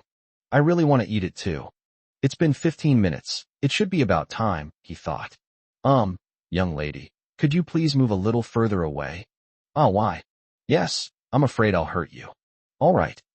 He stared at the dark popcorn machine, trying to recall how it was turned on. It seems like you have to bump it once, and then it opens. So he picked up a large pair of pliers and hammered it. Bang! A loud crash. Holy crap. Ha. Quick, take a screenshot. Quick, take a screenshot. Haha, this hairstyle is so trendy. I reckon Ethan S. about to break down. He's about to snap. Look at Ethan's expression. He's totally stunned. I reckon I'm going to be trending again. This is awful. Why is Ethan always so unlucky every episode? It's hilarious. This could be used as a meme. Sigh, I debuted too late. Even my embarrassing past is being broadcast live in high definition. Ethan was stunned by the explosion. Although it didn't hurt, the shockwave was quite strong. His current hairstyle is quite trendy, a classic 90s afro. He was still thinking about it. Looks like the air pressure has increased. Reduce the number of pressure by 2 next time. Ha ha ha. Ha ha ha. The little girl couldn't hold back any longer and began to clutch her stomach while mercilessly mocking him. Ethan, elder brother? He turned around and saw that it was Grace. When he turned around, Grace saw him clearly. It really was Ethan. She almost burst out laughing. Her brother's appearance was just too outrageous. However, no matter what kind of brother she has, he is the most handsome and she likes him the most. She ran up to him, pressed herself against his arm, and asked in a sweet, soft voice. Brother, what's wrong with you? Ethan. Chapter 60. His heartbeat. She gently patted the popcorn off his clothes, her eyes tender as she tidied his hair.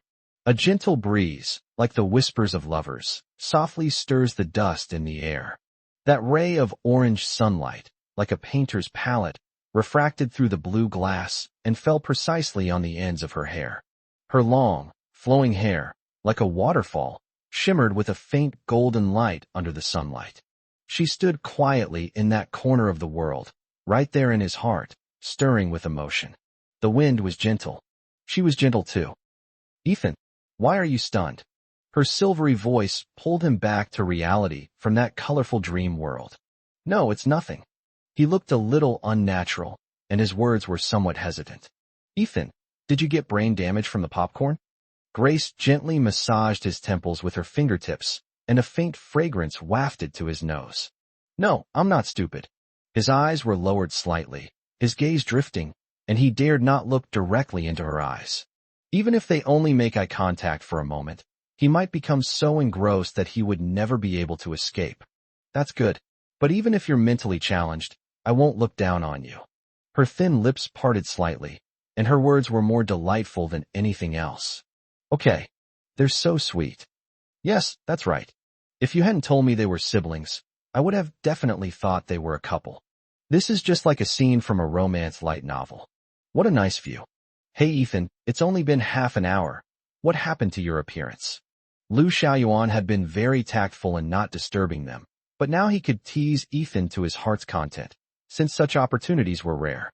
Ethan, come here, come here. Lu Xiaoyuan pulled Ethan in front of the camera. Both of them were facing the camera. Who was more handsome, me or Lin Gong beside me? Lu Xiaoyuan asked the audience from afar, even using a sentence in classical Chinese. This kid has me speechless. Ha ha, that's hilarious. Taking advantage of someone in distress, huh? Looking at it this way, Ethan seems to be the better looking one, huh? He's quite cultured, haha. Never mind, I can't see the comments you guys post anyway. I'll ask Lin Daiyu. Grace, between your brother and me, who's prettier now? Lu Xiaoyuan asked confidently, as if he already knew the answer. Ethan. She didn't hesitate at all. Lu Xiaoyuan. Okay, I didn't ask that question. You're definitely biased towards Ethan. Ethan smiled slightly as he listened to Grace's reply. The little girl selling popcorn interrupted them. Hey sir, would you like me to pack some popcorn? Oh, okay. I'm sorry. Ethan quickly packed the popcorn into a box and handed it to the person. Hey bro, can I add you on WeChat? The girl took the opportunity to ask Ethan for his WeChat. Excuse me. No. Two voices rang out simultaneously. All right. Meanwhile, it became a trending topic on Weibo. 1. Ethan's hairstyle. 2. Grace's cool and aloof beauty. 3. A new youth storm is sweeping through the Chinese entertainment industry. 4. They are so sweet. 5. Jiang Qingtian participated in Heartbeat. Who is Lu Xiaoyuan? 7. Lu Xiaoyuan. Who is more handsome, Wu or Lin? Comments section. Wait, who is this guy with the afro? Ethan. I've said it before, trends are cyclical, and look, the afro is back in style again. I'm really curious now, how good-looking must these siblings' parents be to have these two kids? Shaw, what's the use of just being pretty, without any work to show for it? You're not even as good as Jiang. No, why are there Jiang Qingtian's fans everywhere? This is the comment section for Ethan's trending topic. What the hell? No work? They've only been around for a week. Where are they supposed to find any work? Oh, I remember Ethan and Jiang Qingtian are both artists under Huai Entertainment, right? Is Jiang Qingtian feeling threatened? Haraha. Threat? Are you kidding me? Our Jiang would be afraid of a newcomer. Haha. All you guys are good for is talking tough. To be fair, although Ethan is very popular recently, he doesn't really pose a threat to Jiang Qingtian, whether in terms of fan base or status. My assessment is that it's better to wait and compare Ethan's work after it's released. Even if you have works to your name, it's not fair to compare. You're not even in the same league. Ethan should be in the music industry, right? Isn't Kang Sung Cheon a movie and TV drama actor? I remember Ethan is a performance major, so he'll definitely pursue a career in film and television. Besides, it would be a waste of his good looks if he didn't act in movies and TV shows. It would be an injustice. Rumor has it that Jiang Qingtian is recently considering a career in the music industry. If that's the case, then there's a significant conflict in their roles. This is getting interesting. Hey young man, how many servings of popcorn have you sold? Ethan saw that it was the old man returning from his meal and replied, just one serving sold, Grandpa. How much is your popcorn? I'll transfer the money to you. Haha. No need. I'm already grateful that you've been watching my stall for me, and I've made a mess of it for you. Here you go, the flag. Thank you. He held up the flag for Grace to see. Then, brother, let's go to the next landmark. Good. Oh right, Grace. Here's some ice cream for you, but you can only have one. He took an ice cream out of the bag and held it up to Grace. She didn't take it, but gently licked it with the tip of her pink tongue and found it was vanilla flavored. He still remembers my favorite flavors. Does he remember everything about me? The sweet ice cream melts, reaching deep into the heart, filling it with sweetness. Lu Xiaoyuan saw that there were still several in the bag, so he asked, Ethan, why did you buy so much ice cream? Well, that's a long story. Okay, then stop talking and give me one. Here you go. The group set off for the next checkpoint, but Ethan's hairstyle was attracting too much attention, so he went to a barber shop to get it washed and dried. Since it didn't require cutting, it didn't take more than a few minutes. Upon reaching the marker, they discovered that Shun Hang was leaving. Shun Hang, what a coincidence. Did you get the flag here? No, this task requires 2 guests to be processed, and I haven't met anyone yet, so I can't do it, Shun Hang said helplessly. I see. He nodded slightly. Then I'll go somewhere else first. Good. Oh, right. Shun Hang, here's an ice cream for you. Oh, okay, thank you. Chapter 61. Her and Ethan's baby will be just as adorable. Ethan, let's go get the flag. There are 2 of us, so we should be able to get the mission done. She had been clinging to Ethan's arm and hanging on him the whole time. She was already clingy to him, and now, in front of the cameras, she wanted to assert her ownership of him even more. Even if he is temporarily her sister, he is still her brother who belongs solely to her. Okay. Ethan looked up at the pure white building in front of him. The building's sign was made of some kind of unknown wood, and its surface was painted with a layer of colorful paint in the style of Western oil painting. The lines and color blocks intertwined to spell out the 4 characters, colorful dreams, presenting a unique abstract artistic beauty. This looks like a place about painting. Yes, that should be it, Lu Xiaoyuan agreed. Hello, gentlemen. I am a staff member of the art gallery. I noticed a camera following you. Are you guests from the Heartbeat program? A male staff member, probably in his 30s, walked up to the 3 people and said something. Hello, those 2 are guests. I'm just here for fun, Lu Xiaoyuan said first. All right, please follow me, gentlemen. This gentleman is welcome to browse our gallery and admire the paintings. Of course, he can also come along. So the 3 of them went along. Upon entering the gallery, one is greeted by a long, pure white gallery with rows of oil paintings hanging on both sides. These oil paintings are quite strange, as they include both excellent copies of famous Western paintings and what appear to be scribbled scribbles. Seeing the puzzled looks on the 3 faces, the staff member smiled and said, The 3 of you, this is actually a painting art gallery, and we also operate as an extracurricular painting class. The extracurricular classes are mainly open to children, so there are some children's works hanging on the wall. All 3 nodded slightly, understanding why the paintings varied in quality. Today, your task is to accompany the children to draw for an hour. Of course, since it will take a long time, You will receive more than one flag after completing the task. Ethan and Grace both nodded slightly, indicating that they understood. The staff led the three of them to a studio filled with easels, canvases, palettes, and other painting supplies. Many children are drawing. All right, then we kids will be in your hands for an hour. Good luck. After saying that, the staff member left. Just then, a cute little girl with rosy cheeks saw Grace at the door, ran over and tugged at her clothes, saying in a childish voice, "Pretty older sister, can you teach me how to draw?"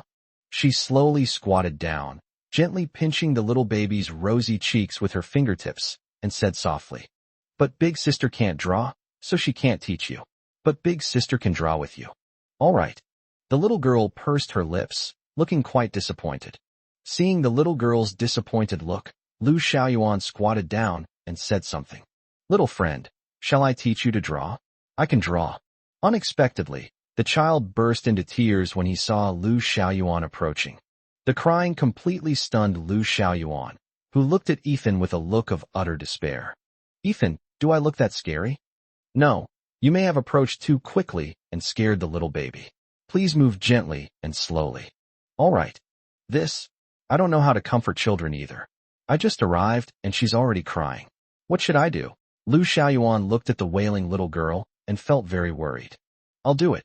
Ethan slowly crouched down and approached the crying baby. "Little friend, what's your name?" He gently wiped away the tears from the little baby's eyes, his movements as light as brushing away snowflakes, while asking softly in a gentle tone.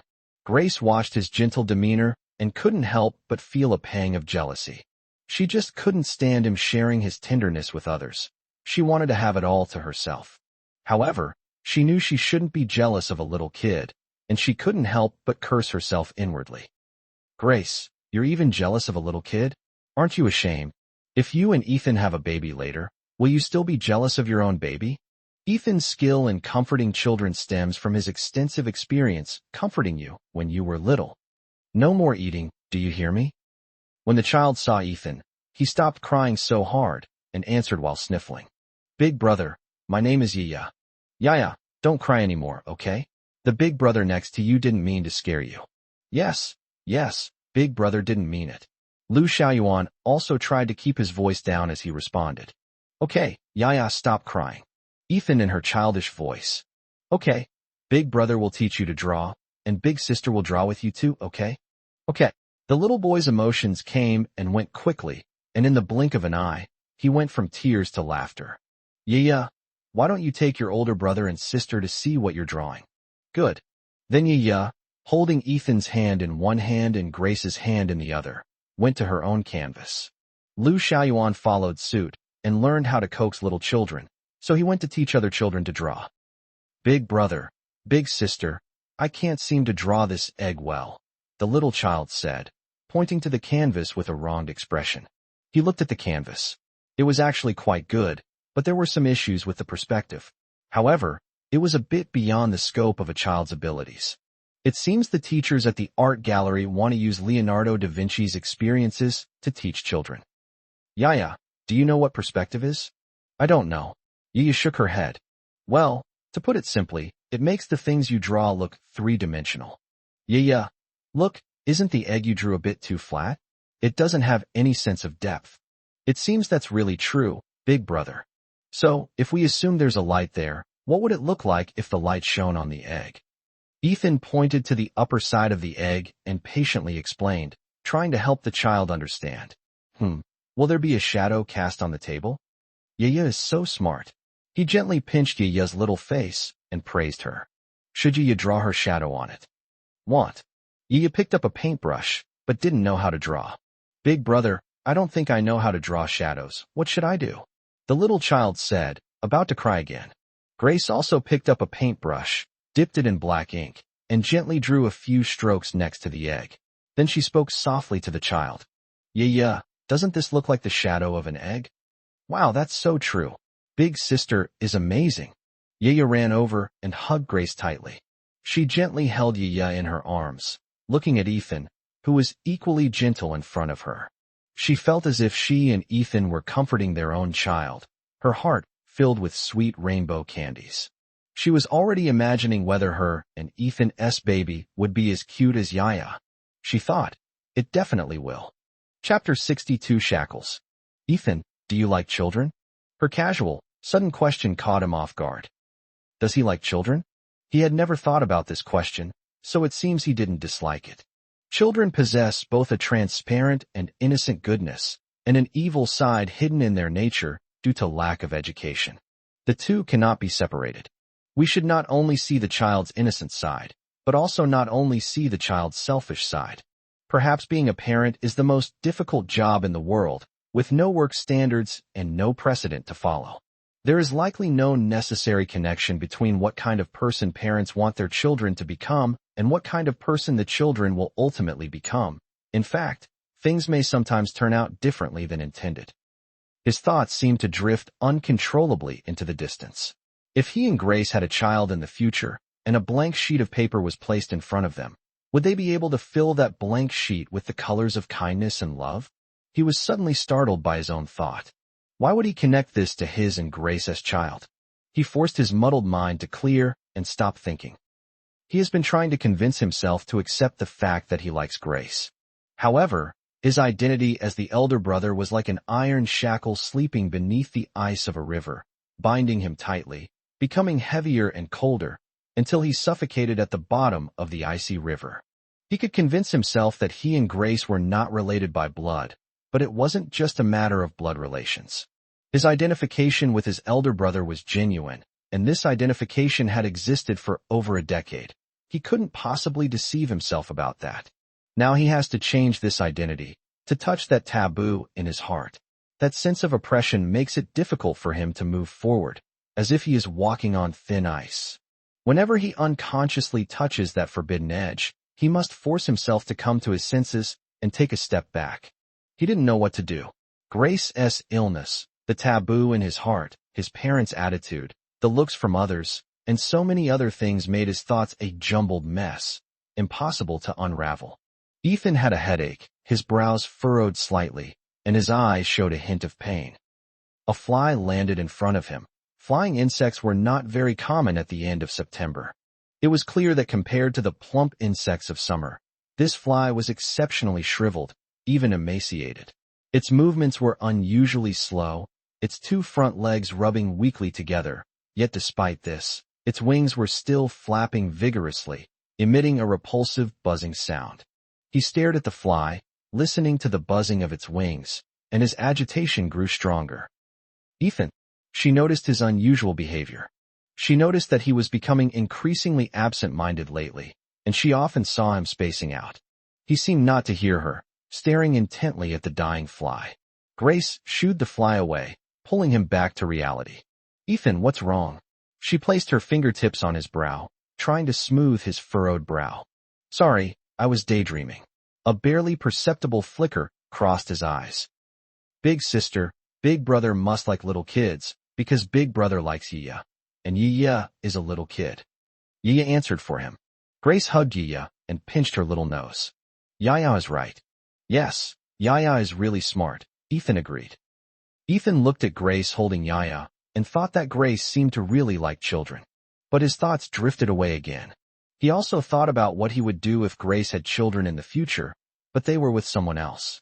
Just thinking about it made him feel as if a 1,000-pound weight was weighing down on his heart, pulling it down hard. He was determined not to hand Grace over to anyone else, but what if, the other person is someone Grace likes? Why won't he hand it over? What gives him the right to do so? He wants to find something to do now. Yaya, can I borrow your tools to paint a picture? He asked Yaya. Okay, big brother, feel free to use it. Thank you, Yaya. Ethan squeezed the oil paint onto the palette, picked up the paintbrush on the table, and dipped it in the ink. He hadn't decided what to paint.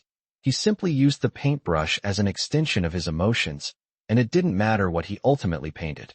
He sat in front of the easel, facing the pure white canvas, gripping the paintbrush tightly, his fingertips slightly pale, as if bearing too much pressure.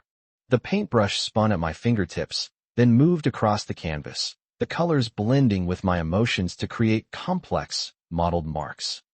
Grace looked at the painting Ethan had drawn, and even though it was not yet finished, She could already see the repression that existed in it. She sensed Ethan's unusual emotional state. Ethan had always taken meticulous care of her emotions, and she had long since become accustomed to it. She rarely seemed to notice his emotions, because in her memory, Ethan's emotions were so stable and he had never had any problems. Ethan always seemed calm yet meticulous. He could always accurately detect her emotional changes and find corresponding solutions. She panicked a little. She had no idea how to deal with his emotional changes, nor could she guess what he was thinking. Just as she thought, she had always been the one being taken care of. And how could they possibly take care of people? Ethan, please stop drawing, okay? Her voice was pleading and trembling slightly. She didn't know how to handle it, so she could only use the most basic method to make him stop. Ethan heard the pleading in her voice and felt a pang of heartache. His question was, why should Grace be afraid? Grace wasn't in a good state to begin with, so how could she be allowed to distract him? He quickly stopped painting, tore the canvas off, folded it in half, so she wouldn't see it anymore. Ethan quickly composed himself and returned to the way Grace knew him to be. He has always had the ability to fake his emotions. Okay, I'm not drawing anymore. Grace, I was just drawing for fun. Don't overthink it, okay? He regained his usual gentleness, his eyes completely concealing any turmoil. Good. Grace couldn't understand so much. She just knew that he had returned to normal. Big brother, can you draw a portrait of me and big sister? Yiya asked in a childish voice, tugging at his sleeve. Okay. He gently patted Yiya's head and softly agreed. Grace sat down with Yiya in her arms, serving as Ethan's model, and Ethan began to draw. Before painting the portrait, he first used orange to outline a touch of warm sunlight. He wanted to set a warm tone so that the painting would not be affected by his emotions. Chapter 63 Falling in Love with a Maid Cafe Game Club. Have you guys noticed that Ethan seems a bit different from the last episode? Yes. I don't know if it's the makeup or something else, but he seems very melancholy right now. I feel the same way. Ethan doesn't seem as goofy as he was last time. He seems more mature. Perhaps it's because my younger sister is around. As the older brother, I naturally become more mature and composed. Did you guys see the painting Ethan folded up just now? I see it. I feel the drawing is somewhat depressing, and the lines are messy and disorganized, making it look like the artist is very upset. Same feeling. But now Ethan seems fine again. Is it just my imagination? I don't know.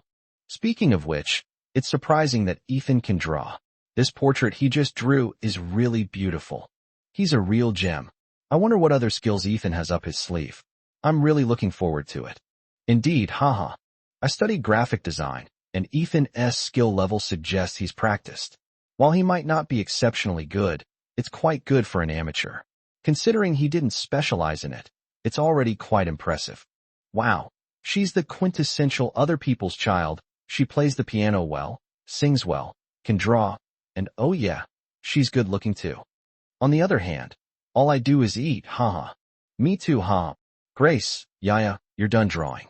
Ethan turned the drawing board over so that it faced Grace and the others. Grace's beautiful eyes. The painting he made of her was beautiful. Most importantly, the painting has a warm color palette, filled with orange sunlight. This put her at ease a lot. Wow, big brother, you draw so well. Yaya looks so cute in the drawing, and big sister is so beautiful too. Big brother, can I give this painting to Yaya? Yaya stared at him expectantly with her big, bright eyes. Of course you can. Yay! Yaya jumped and skipped happily. Ethan, your drawing is pretty good, but it's still a bit worse than mine, haha. Lu Xiaoyuan also came over to join in the fun and took a closer look at Ethan's drawing. I can't possibly compare to you. Your greatest talent is drawing. Haha, that's right. Lu Xiaoyuan loved painting so much that his father opened an art gallery for him and invited many famous artists to be his teachers. Lu Xiaoyuan often invited his roommates to art galleries. At the time, they asked him why he didn't choose the art department at Peking University, but instead chose the performing arts department. He said that his family teachers were enough to teach him, and he didn't need the school to teach him anymore. So he just randomly chose the performing arts department. They were all speechless. Is this the young master? He's incredibly powerful. Big sister, big brother, Yaya will miss you, sob sob sob. Time was running out, and the group had to leave to find flags elsewhere. Yaya started to cry, reluctant to leave. It took Ethan quite a while to calm Yaya down. Gentlemen, these are your flags. The staff member handed 3 flags to Ethan. Okay, thank you. You're welcome. Come again anytime. The children really like you. Yes, it will. You know what? Ethan is really good at soothing kids. It's amazing how a male college student like him has this skill. Can't you figure this out? You must have practiced coaxing your little sister when you were little. You forgot. Lindayu cried a lot, haha. Wow, that's enlightening. You're absolutely right. Getting 3 flags at once, even though it takes a long time, isn't a bad deal. Not a loss. A huge loss. Huh. Lucy, Jiang Chengtian, Shun Hangran, and the others have already obtained 6 flags, while Ethan and Grace only have 4. How did they move so fast? I switched between different live streams to watch. The randomness of this mission is quite high. If you're lucky, you can easily get the flag. Ethan took too long to complete these 2 missions. Okay, then they need to step up their game. Jiang Qingtian successfully found Lucy. Lucy naturally didn't want to be in a group with him, but the show's rules stipulated that guests of the opposite sex had to team up, so she had no choice. Shen Hang and Ranran met at a flag marker and formed a team. Brother, this seems to be the place. Grace looked at the map and pointed to a sign. The sign bore large, artistic lettering that read, "Fall in love with Maid Cafe Game Club." Lucy, this should be it, Jiang Qingtian said to Lucy, looking at the map. They looked in the direction of the sound and saw each other. They were each on one side of the store entrance. Ethan, Grace, what a coincidence, Lucy greeted them. What a coincidence. Then how about we give it to Ethan and the others? Lucy looked at Jiang Qingtian and asked for his opinion. Jiang Qingtian certainly didn't want to give up the flag. The main reason wasn't the flag itself, but that he didn't want to give it to Ethan. He would have given it up to anyone else, including Lucy, but he didn't want to give it up to Ethan. Meanwhile, Ethan and his 2 companions were also discussing giving up their spot to Lucy and her friends. Unfortunately, Ranran and Shun Hang also arrived here. Now, the group stared at each other, completely unsure of who to give it to. Gentlemen, no need to hesitate. Come in all of you, Meow. Our task can be done by 3 groups at the same time. It won't affect Meow. A cute young lady dressed as a maid came out. She was quite dedicated, adding Meow to the end of every sentence. Upon hearing this, the group no longer hesitated and went inside together. This is hilarious. What a coincidence. They all ended up here. Great. Great. Now I don't have to switch between live streams anymore. That's so comfortable. What kind of mission is this? It looks interesting. I don't know. Let's keep watching. I'm starting to get excited. I feel like this is no ordinary thing. Gentlemen, you've seen our shop name as well, Maid Cafe Game Club. So our main business is quite diverse. First, we offer coffee. Second, we provide various gaming services, such as board games, card games, murder mystery games, and so on. Of course, we also have adorable kittens that you can pet. So our main customers are mostly young people. Your task is... At this point, the maid drew out a long note, as if what was coming next was very important. That's right. Everyone, please put on your maid outfits and provide service, Meow. Chapter 64. Reluctant to let my sister wear it. Boys have to wear maid outfits too. The men present were on the verge of exploding with rage. Haha. No, I didn't explain clearly earlier. We also have male butler outfits here. Girls need to wear maid outfits, and boys need to wear male butler outfits. Ethan breathed a sigh of relief upon hearing this. He certainly didn't want to wear a maid outfit, but he wasn't too keen on having Grace wear a maid outfit. Grace didn't want to wear it either, so she secretly hid behind Ethan, grabbed his sleeve, and whispered something. Ethan, I don't want to wear a maid outfit. Her voice unconsciously took on a coquettish tone, like the voice of a kitten.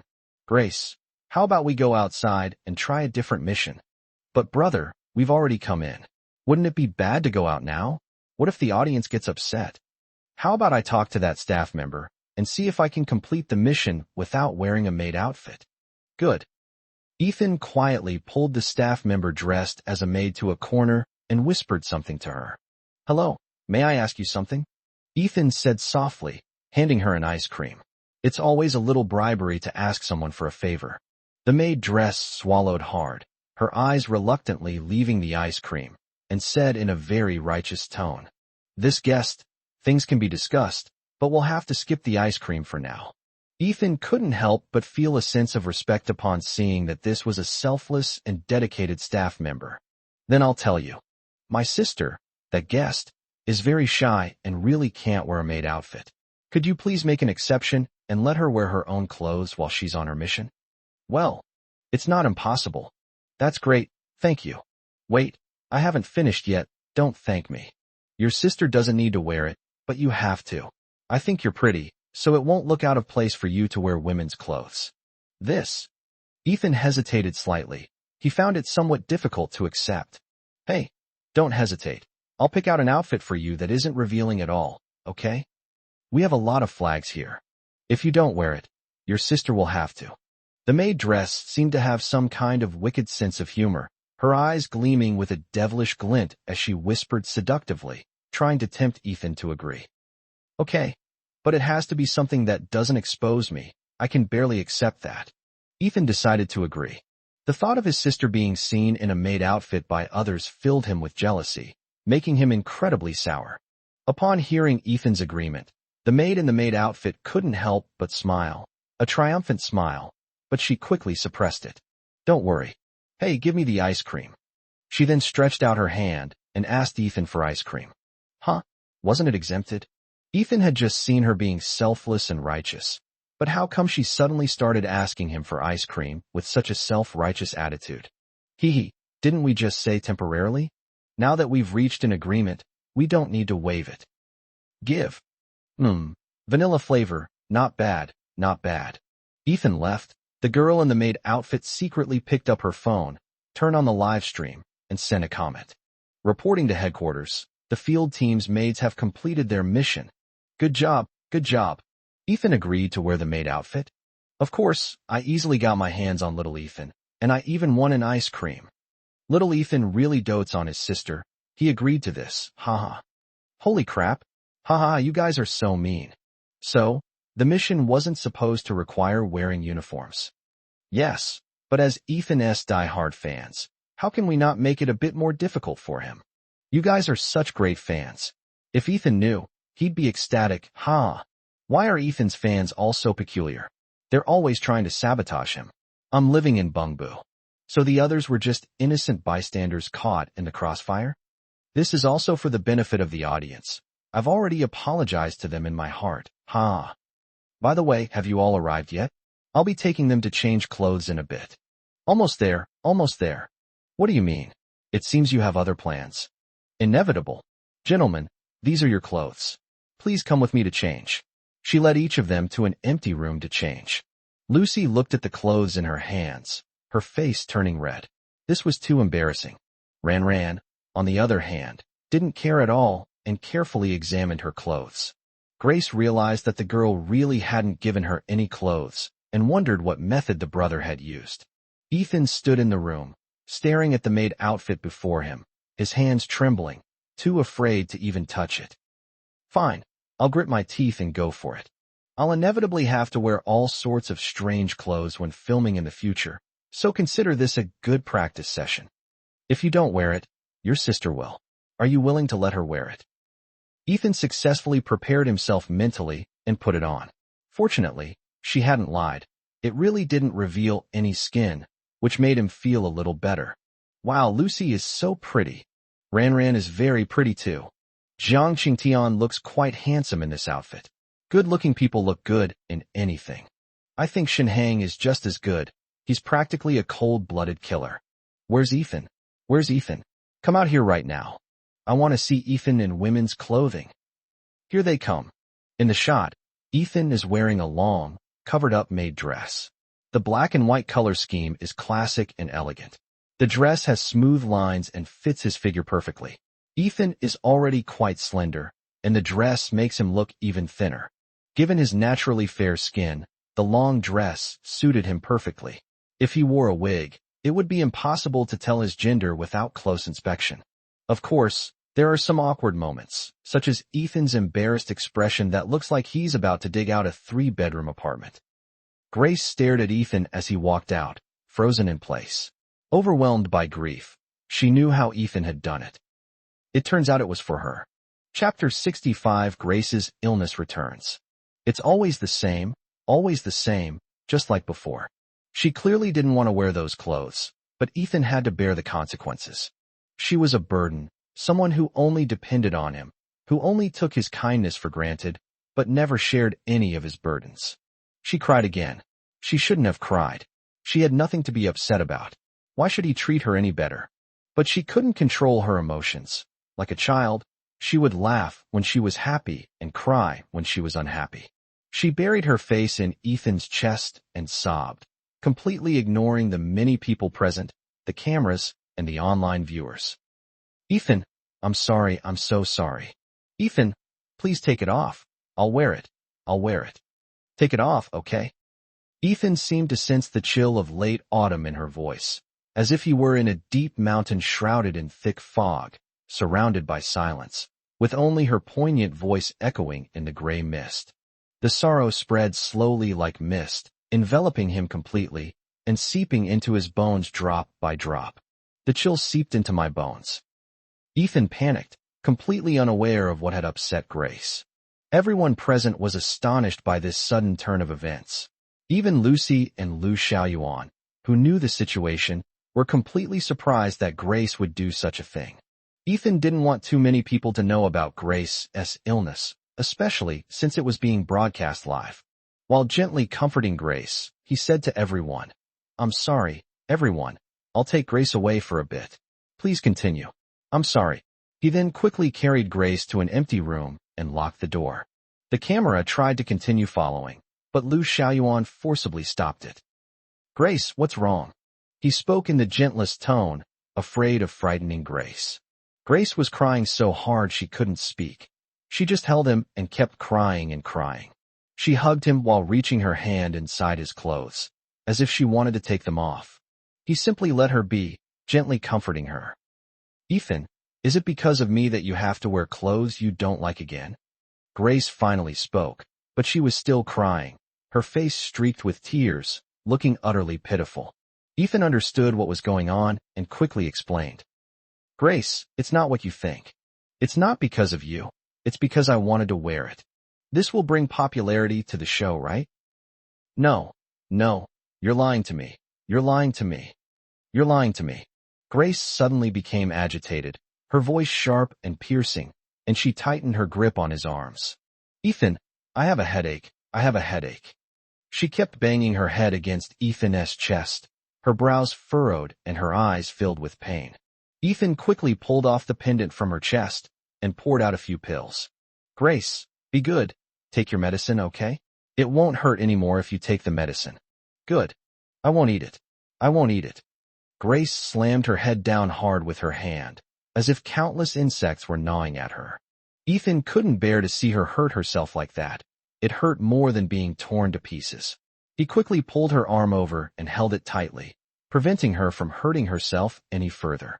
Grace struggled fiercely, her grip tightening until her nails dug into his forearm, and bright red blood trickled down her fingers. Ethan ignored the pain in his arm and just wanted Grace to take her medicine as soon as possible. "Grace, please, brother, take your medicine, okay?" Ethan was now filled with regret. He should have just taken Grace and left. "Grace, it's just a change of clothes. It's no big deal." "Grace, do you think I'll have to wear lots and lots of weirder clothes than this when I'm filming in the future? So it's nothing, right?" Grace shook her head frantically, her words cut short by her sobs. No. It's different. Regardless of whether they are the same or not. Grace, take your medicine first. Be good, okay? As soon as Grace takes her medicine, brother will take off his clothes right away, okay? Really? Okay, I'll eat it. Ethan quickly fed Grace her medicine, which would take about 10 minutes to take effect, and he had to calm her down during those 10 minutes. "Ethan, why is there blood on my hands? Why is your arm bleeding? Did I do it? I'm sorry, I'm so sorry. Ethan, does it hurt? Grace was startled by the sight of the bright red blood, and her emotions tensed up again. Ever since that dream, she has been terrified of blood, and even more terrified that the blood is Ethan's. No, it wasn't Grace who did it. I accidentally cut myself when I opened the door. The wound is very shallow and doesn't hurt at all. Grace in this state had no ability to discern anything. She would believe whatever he said. In short, he couldn't provoke her any further. Real. The medicine gradually took effect, and Grace calmed down a bit. Her breathing became more even, though she kept murmuring. Ethan, if only you hadn't met me. If only I hadn't gone to your house when I was little. That way you will definitely grow up very happily. You will have loving parents. No one will take away your love. No one will steal your things, and no one will need you to take care of you or coax you every day. You can play happily with other children. You can also find a lovely girlfriend, maybe Zining, and you will live happily together and have a lovely baby. Am I right, Ethan? Am I right? She stared intently into his eyes, trying to read the answer from them. Wrong. Grace is completely wrong. The luckiest thing in my life is meeting you. You didn't take away my love. On the contrary, you gave me so much love. I am taking care of you willingly. You are not a burden to me, but a treasure. As for a girlfriend, Grace, trust me, okay? I won't look for one. I have to take care of Grace. I don't have time for dating, right? But there are always people who like you. I'm scared. I'm afraid you'll fall for someone else. I'm afraid you won't want me anymore. Grace, I can't control other people, but I can control myself. I won't like anyone else. I only like Grace. He took out his phone. Grace, look at my chat history. There's nothing there. He opened each contact one by one, showing her their messages one by one. The content consists of company work, school work, and academic matters. Grace was watching intently. She knew Ethan wouldn't like anyone else, but she just wanted to watch.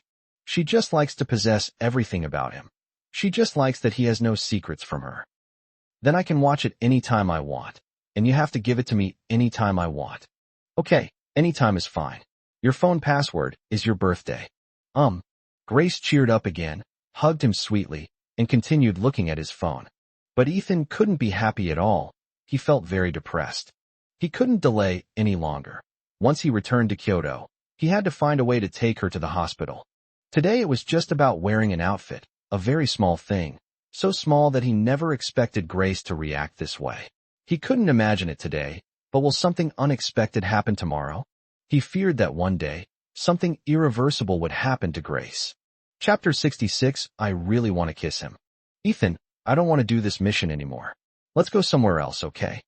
She gently shook Ethan's hand, her voice trembling with a soft sob, her eyes slightly red and swollen, like rose petals wet with morning dew. Ethan felt heartbroken looking at Grace like this. He was such a bad older brother, making his sister cry every few days. I'm not doing any more tasks. I'm taking Grace for a walk on the beach. Good. Grace visibly cheered up and clung to him, refusing to get down. Ethan, hurry up and change your clothes. Take me to play. As she spoke, she began to undress Ethan. Ethan quickly stopped her hands from touching him. Grace, your brother is changing clothes. Shouldn't Grace go out for a bit? Why should I go out? I'm not going out. If Grace doesn't go out, how can her brother change? Why can't I change it? Are you afraid I'll see it? It's not like I haven't seen it before. That was when I was a child. I don't care. I'm not going out. Grace started acting like a scoundrel again. Anyway, she knew Ethan couldn't do anything about her and would eventually give in. Ethan gave a helpless wry smile. He really couldn't do anything about his sister. Then how about Grace closes her eyes? He suggested as a second best option. Okay. She readily agreed, but whether or not she secretly opened her eyes was ultimately up to her.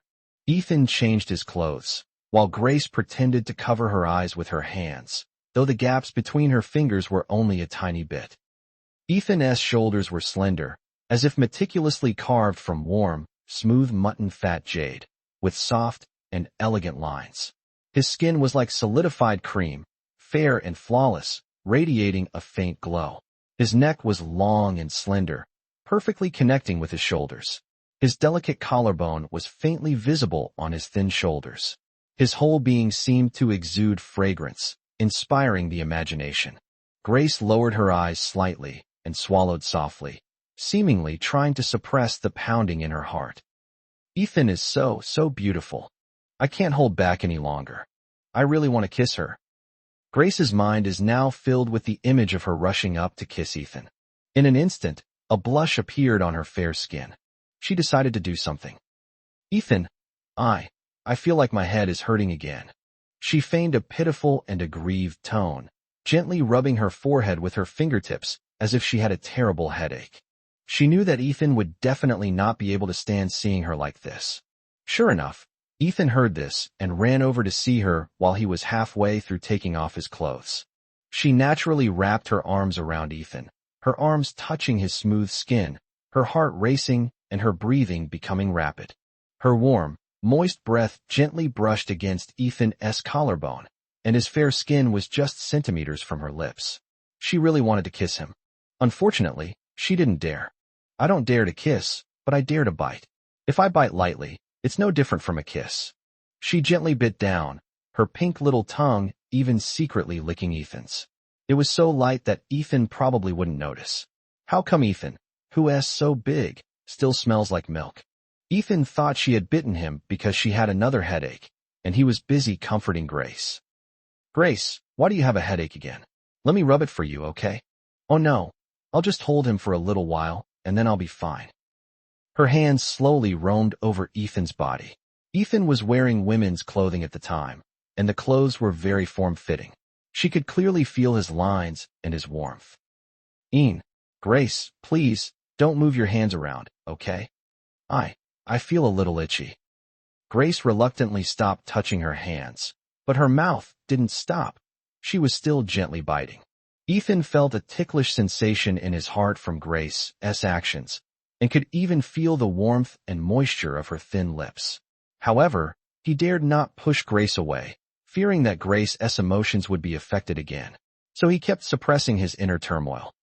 Grace, are you feeling better? Yes, it's a bit better. Grace wanted to continue, but Ethan's exposed shoulders would make him catch a cold, especially since it was already autumn. She reluctantly let go of Ethan so he could change his clothes. Did Yandere cry just now? Yes, I cried. What happened? This is so sudden. I didn't understand it either, but Yandere does seem to cry a lot. I think I heard something like, take it off, I'll wear it. Is it because Ethan is wearing women's clothes?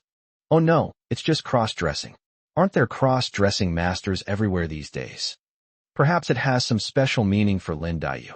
It's been so long, and they still haven't come out. I hope something's wrong.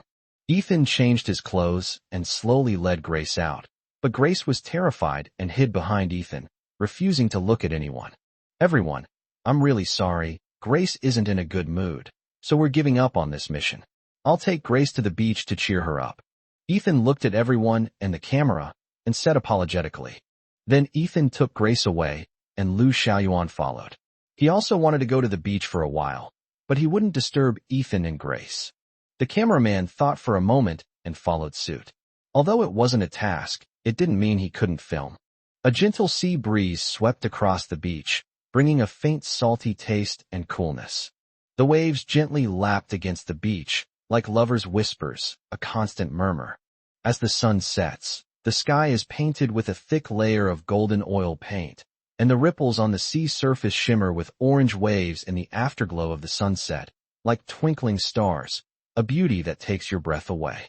Further away, where the sea meets the sky, the intersection of gold and azure divides the world in two, a scene as enchanting as a dream. Grace walked lightly on the soft sand, feeling the delicate touch of the sand on the soles of her feet.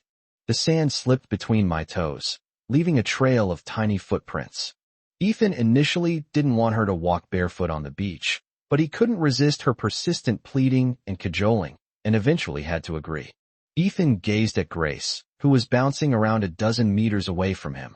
Her figure danced gracefully in the afterglow of the setting sun, her long, flowing hair swaying beautifully in the sea breeze, and her skirt billowing with each leap. Ethan couldn't help but smile indulgently. If Grace could always be as carefree and happy as she was now, how wonderful that would be. Chapter 67. Look at how Ethan cherishes you. Ethan, I'm tired, carry me. She acted coquettishly again, and Ethan always indulged her extra after she cried. Okay, but Grace, please put on your shoes first, okay? You put it on for me. Ethan gently pinched her upturned nose, his tone full of affection. Okay, I'll dress Grace in it. Hey. Ethan bent down to put Grace's shoes on, then gently carried her on his back. Grace was very light, and her body was so flexible that she seemed to float away. He used a little force to prevent his sister from drifting away with the wind. Grace leaned gently on Ethan's shoulder, closed her eyes, and immersed herself in the fresh and peaceful atmosphere. Her hair gently brushed against his nose, carrying a faint fragrance, as if it were a mixture of sea breeze and floral scent. Ethan gazed at the coastline ahead, walking slowly as if chasing a distant dream. The coastline stretches endlessly in the afterglow of the setting sun, like a winding golden ribbon. Ethan doesn't know how far the road ahead is, but he is willing to walk with Grace until they find their own destination. Are they really siblings? Do you have to spoil me like this? It's so sweet, I'm rolling around in bed. Oh my God, this is so sweet. I can't bear to look. I absolutely can't bear to look, ha ha ha. I screen recorded it and sent it to my brother, who said it was staged. Holy crap, are you trying to make me laugh to death? Ha ha ha.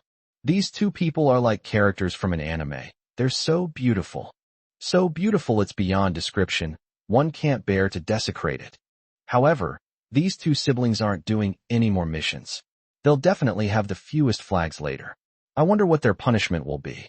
It doesn't matter, since it's just the two of them. I think even the punishment will be sweet. Sisters, is it too late for me to ask my parents to give me a son? It seems too late, haha. An older brother is useless. You need an older brother like Ethan. I used to fantasize that Ethan was my wife. Now I fantasize that Ethan is my brother. So, you're a little sister fan, huh? That's quite unique in the Chinese entertainment industry, haha. Hey, it seems like Jiang Qingtian and the others are back too. Lucy arrived at the beach. She saw the breathtakingly beautiful scene of the distant coastline, and her heart was filled with mixed emotions. Perhaps, letting go was the right thing to do. You two are truly a match made in heaven. You two must end up together, otherwise I'll really feel bad for letting you go. Jiang Qingtian was very unhappy to see Lucy staring at Ethan as soon as she returned. He had been trying to curry favor with Lucy all afternoon. As a popular star, he had lowered himself to fawn over her, yet she didn't give him any face at all. It must be because of Ethan. His eyes were full of malice as he looked at Ethan, but he quickly and carefully hid it when he saw the camera pointing at him. Ethan, Lin Daiyu, everyone is back. Lu Xiaoyuan shouted to Ethan in the distance. Ethan freed one arm and waved to them, indicating that he was coming over. Ethan, put me down. No, what if your shoes get wet? All right. Grace's tone was reluctant. Her crescent-shaped eyes had already betrayed her true feelings. Director Chow began to speak once all the guests had arrived. All right. Thank you all for your hard work. Now let's count your flags. Jiang Qingtian, Lucy, 10 sticks. Ran, Shinhang, 9 teams. Ethan, Grace, 4. All right. The group with the fewest members is Ethan and Grace. As for the punishment, we'll announce it later. It's getting dark, so our guests can have dinner first. Of course, our viewers in front of the screen should also eat well. It would be even better if you could watch our show while you eat, haha. Today, the production team has prepared dinner as. Since we've come to Green Island, how can we not have a barbecue? The ingredients and grill have been prepared for everyone. You'll need to grill them yourselves. There are no tasks this time, so please feel free to eat and chat as you please, haha. Yay, I'm starving. Upon hearing this, Ran jumped up excitedly, clearly because she was starving. Grace, are you hungry? Ethan asked Grace, who was standing next to him. Grace patted her tummy and said with a silly grin that she was hungry. Let's go have a barbecue. Good. Lu Xiaoyuan scurried over to Director Chow, grinning broadly. Hey, Director, can I mooch a meal off you? I'm willing to pay. Haha, no need to pay. Let's go eat. We've prepared a lot. Okay, thank you so much. Lu Xiaoyuan clasped his hands in a fist salute to the director and then ran over to the barbecue grill. All 7 of them sat down around the barbecue grill. Lucy joked, Lu Xiaoyuan, you're practically the 7th person on our show now, haha. Lu Xiaoyuan scratched his head sheepishly, deciding to say nothing and focus on grilling the meat. Ethan, who was busy helping with the grilling, opened 2 bottles of beer and walked over. Ethan, we're colleagues at the same company, but this is the first time we've met. We haven't said much all afternoon. Shall we have a drink together?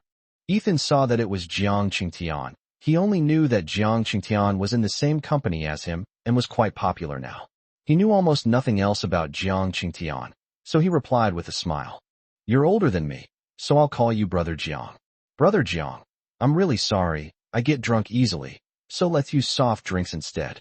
Oh, Ethan's not giving me face, huh? Jiang Qingtian said with a fake smile, subtly mocking Ethan. Ethan was thinking of having a drink with the other person, and he didn't want to refuse, especially since they were on camera. Seeing this, Lu Xiaoyuan stepped in to help. He knew that Ethan was really prone to getting drunk, and that he was quite troublesome when he was drunk. Hey, Brother Jiang. You have no idea, I'm your biggest fan. I've always wanted to meet you in person, and when I finally saw you this afternoon, it was, how should I put it? Oh right, it felt like we'd known each other forever. Come on, Ethan's such a loser. He gets drunk as soon as he touches the glass. I'll drink with you. We're not leaving until we're both drunk. He then forcibly pulled Jiang Qingtian back to his seat, and they started drinking. Jiang Qingtian had no choice but to give up. Ethan gave Lu Xiaoyuan a thank you look. Ethan, I want to eat grilled shrimp. Peel them for me. She clung to Ethan, never lifting a finger, even having him peel the food for her. Ethan brushed the shrimp with sauce, sat on a small stool, and began to carefully peel the shrimp shells and remove the shrimp veins. He was very meticulous and cleaned the shrimp thoroughly. Feed me. Seeing that Ethan had finished peeling, she was still not satisfied and continued to push her luck, since Ethan would do whatever she wanted now. She parted her cherry-red lips slightly, revealing her pearly white teeth, waiting for him to feed her. Ethan naturally made sure to feed his sister well. He would be heartbroken if she went hungry. When Ranran saw this, she ran over to Grace, pinched her fair cheeks which were flushed, and teased her with a light laugh. Grace, let me see. Is your little hand gone? Ranran groped up and down her arm and raised her little hand. Hey, isn't there one here? Why do I still need my brother to feed me? Aren't you ashamed? Aren't you ashamed? Ethan, Ranran bullied me. Grace hid herself completely behind Ethan again, peeking out like a cat with only her beautiful, dark eyes showing as she looked at Ranran. Haha, how could I dare to bully you?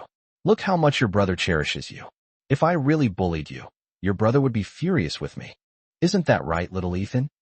Chapter 68 is my most precious little sister. Ethan looked at Ranran, who was teasing Grace with a sly smile, and said with a helpless smile, Ranran, stop teasing Grace. Grace is easily embarrassed and can't handle being teased. Hey, little Ethan, I knew it. Look how protective you are. You won't even let me tease you. Your little sister is such a treasure, isn't she? Ranran decisively changed her target and continued to tease Ethan in her quirky way. Fortunately, Ethan was thick-skinned and not afraid. He skewered the meat onto metal skewers while laughing and talking to Ranran. Grace was hiding behind Ethan like playing hide and seek. Yes, yes, yes, I love my little sister the most. Ranran has such a keen eye, she saw it right away. Grace heard Ethan's words. Her eyes were filled with sweetness. She hugged Ethan from behind, rested her chin on his shoulder, and could smell the milky scent emanating from Ethan's neck. She knew that Ethan cherished her the most. It's not that I have exceptional insight. Anyone who isn't blind can see it, right, Shinhang? Shinhang was drinking alone when he heard Ranran call him, and he agreed wholeheartedly. Ethan really dotes on his sister. He's a good older brother. Haha, right? I really envy Grace for having such a great older brother. I wish I had one too. Although Ranran was talking about Grace, her eyes were drifting towards Shinhang. Shinhang, would you like to have a cute little sister? Shinhang didn't understand why Ranran suddenly asked him such a question, but after thinking for a moment, he replied, I've thought about it, but I'm afraid my parents won't let me have one. Hearing this answer and looking at Shinhang's wooden expression, Ranran was furious and said angrily, You really are an idiot. Lucy couldn't help but laugh out loud, thinking to herself that Shinhang was indeed very dense, unable to understand what was going on. Lu Xiaoyuan originally wanted to have a good drink, and he happened to bring Jiang Qingtian along, and also invited Shin Hang, who was drinking alone next to him. Brother Jiang, you have no idea. I especially love that song you sing. What's it called again? Brother Lu, what are you saying? I don't sing. I act in movies and TV dramas. Jiang Qingtian was speechless. He said he was a fan, but he didn't even know what his main business was. Oops, I remembered it wrong. My mistake, haha. Brother Jiang, I will punish myself with 3 cups. I will punish myself with 3 cups. Hey, Shin Hang, don't just drink by yourself. Come on, let's drink together. The group toasted and drank, leaving many empty bottles on the ground. Their faces were flushed from the alcohol. A slightly salty sea breeze wafted in, mingling with the aroma of the wine, plunging them into an endless, intoxicating dream. All right, Grace, come sit down and eat properly. Ranran won't tease you anymore. Ethan called Grace out from behind him and took off his coat to put it on her. The sea breeze at night was still a bit chilly, and his sister's body was too weak to withstand it. Oh, okay. She tightened Ethan's coat around her, his scent enveloping her, and the warmth of his coat still lingered on her clothes. Ethan, I want to eat that. Grace pointed to a skewer of grilled meat. Good. I want to eat that again. Good. And that one too. Ethan kept feeding his little sister, and Ranran, having had her fill of the dog food, a Chinese slang term for witnessing public displays of affection, ran to the side and stopped watching, instead showing off her barbecue. Time always slips away unnoticed. As night falls, the aroma of barbecue fills the air on the beach, making one's mouth water. The sea breeze gently blows by, carrying a slightly salty and refreshing scent, as if telling the story of the sea. The colorful neon lights twinkled in the night sky, like dazzling fireworks, giving the beach a dreamlike glow. The lights rippled on the sea, reflecting dappled patterns of light. The waves gently lapped against the rocks on the shore, creating ripples that dyed the sand in varying shades of color. Perhaps because everyone had finished get-off work, the number of pedestrians on the beach gradually increased, and a beach band was performing. Pedestrians, drawn by the aroma of the barbecue, gathered around and, upon discovering a camera, stopped to watch and see which celebrity was filming a program. Hey, isn't that Jiang Qingtian? It seems so. Isn't that Ethan over there? Holy crap, what a coincidence. I can bump into a celebrity just by taking a stroll. Their grilled meat smells so good. The lead singer of the beach band was a young girl. Seeing that a large group of people who had just been listening to her sing had run to the side, she was furious. She simply stopped singing and ran over to see who this person was who had stolen her audience. When they ran over and found it was Ethan, their eyes lit up. She didn't have any ulterior motives towards Ethan, but she especially liked Ethan's singing. She watched all the videos of Ethan singing online over and over again, always wanting to sing a duet with him. And now the opportunity has come. She rushed out of the crowd, ran quickly to Ethan, and said excitedly, "Hello, Ethan. Can I sing a song with you? Just one song." Ethan was startled by the sudden appearance of the little girl. Grace stared at the girl, holding Ethan's hand tightly, not letting him leave. If a guy invited Ethan to sing a duet, she definitely wouldn't stop him, but she'd be very reluctant if it were a girl. She knows she's being willful again, but she still wants to do it. Ethan knew his sister didn't want him to sing, so he politely declined. "I'm sorry, young lady. It's probably not possible today." "Oh, okay then." The little girl looked disappointed. Jiang Qingtian, who was standing nearby, saw this as an opportunity to suppress Ethan. Ethan doesn't sing, but he does. Then he will naturally be more popular with the audience, and it will also send a signal that he wants to enter the music scene. So he stood up and said it. "Miss, I'm really craving it. I wonder if I could sing a duet with you." The little girl looked in the direction of the sound. "Jiang Qingtian, is that you? If I remember correctly?" "Yes, it's me. But aren't you an actor? Can you sing?" "I know a little bit." "Okay, shall we go?" "Haha, let's go." Everyone was ready to go over and listen to the song. Grace stood in front of Ethan, tilting her head slightly, her eyes, as clear as autumn water, looking innocently at him. "What's wrong, Grace?" Grace didn't say anything. She just pointed to her oily little mouth. Ethan knew what she meant, so he found a tissue and gently wiped Grace's little mouth clean, his eyes and heart filled with doting affection. Grace's skin was even more delicate than his, so he didn't dare to use any force, afraid of hurting her. After gently wiping her clean, he took Grace over to listen to music. The musical instruments here are quite complete, including microphone stands, guitars, basses, keyboards, drum kits, and more. Ethan was still holding several skewers of grilled meat in his hand, worried that his sister might still be hungry. "Young lady, what would you like to sing? I can do anything you're good at." The girl patted her chest, looking confident. Actually I'm fine with either. How about the myth? Wow, this song is no simple one. Can you handle it? The girl looked doubtful. After all, Jiang Qingtian wasn't a professional singer. Come on. The familiar face in my dream. You are the tenderness I've been waiting for.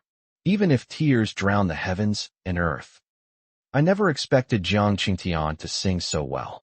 Indeed, I didn't expect it either. It's got some substance. Ethan overheard the whispers of passers-by and thought Jiang Qingtian sang quite well. Grace pouted. Clearly her singing was far worse than her brother's. Grace inexplicably disliked Jiang Qingtian. Her intuition told her that he was a very hypocritical person, and she always felt that there was something unfriendly hidden in the way Jiang Qingtian looked at her brother. Chapter 69 Ethan, I'm cold. After the song ended, enthusiastic applause erupted from the audience. Great singing. One more song. Yes, one more song. I'll request one. I never knew Jiang Qingtian could sing so well. Looking at the enthusiastic audience below the stage, Jiang Qingtian couldn't help but smile smugly.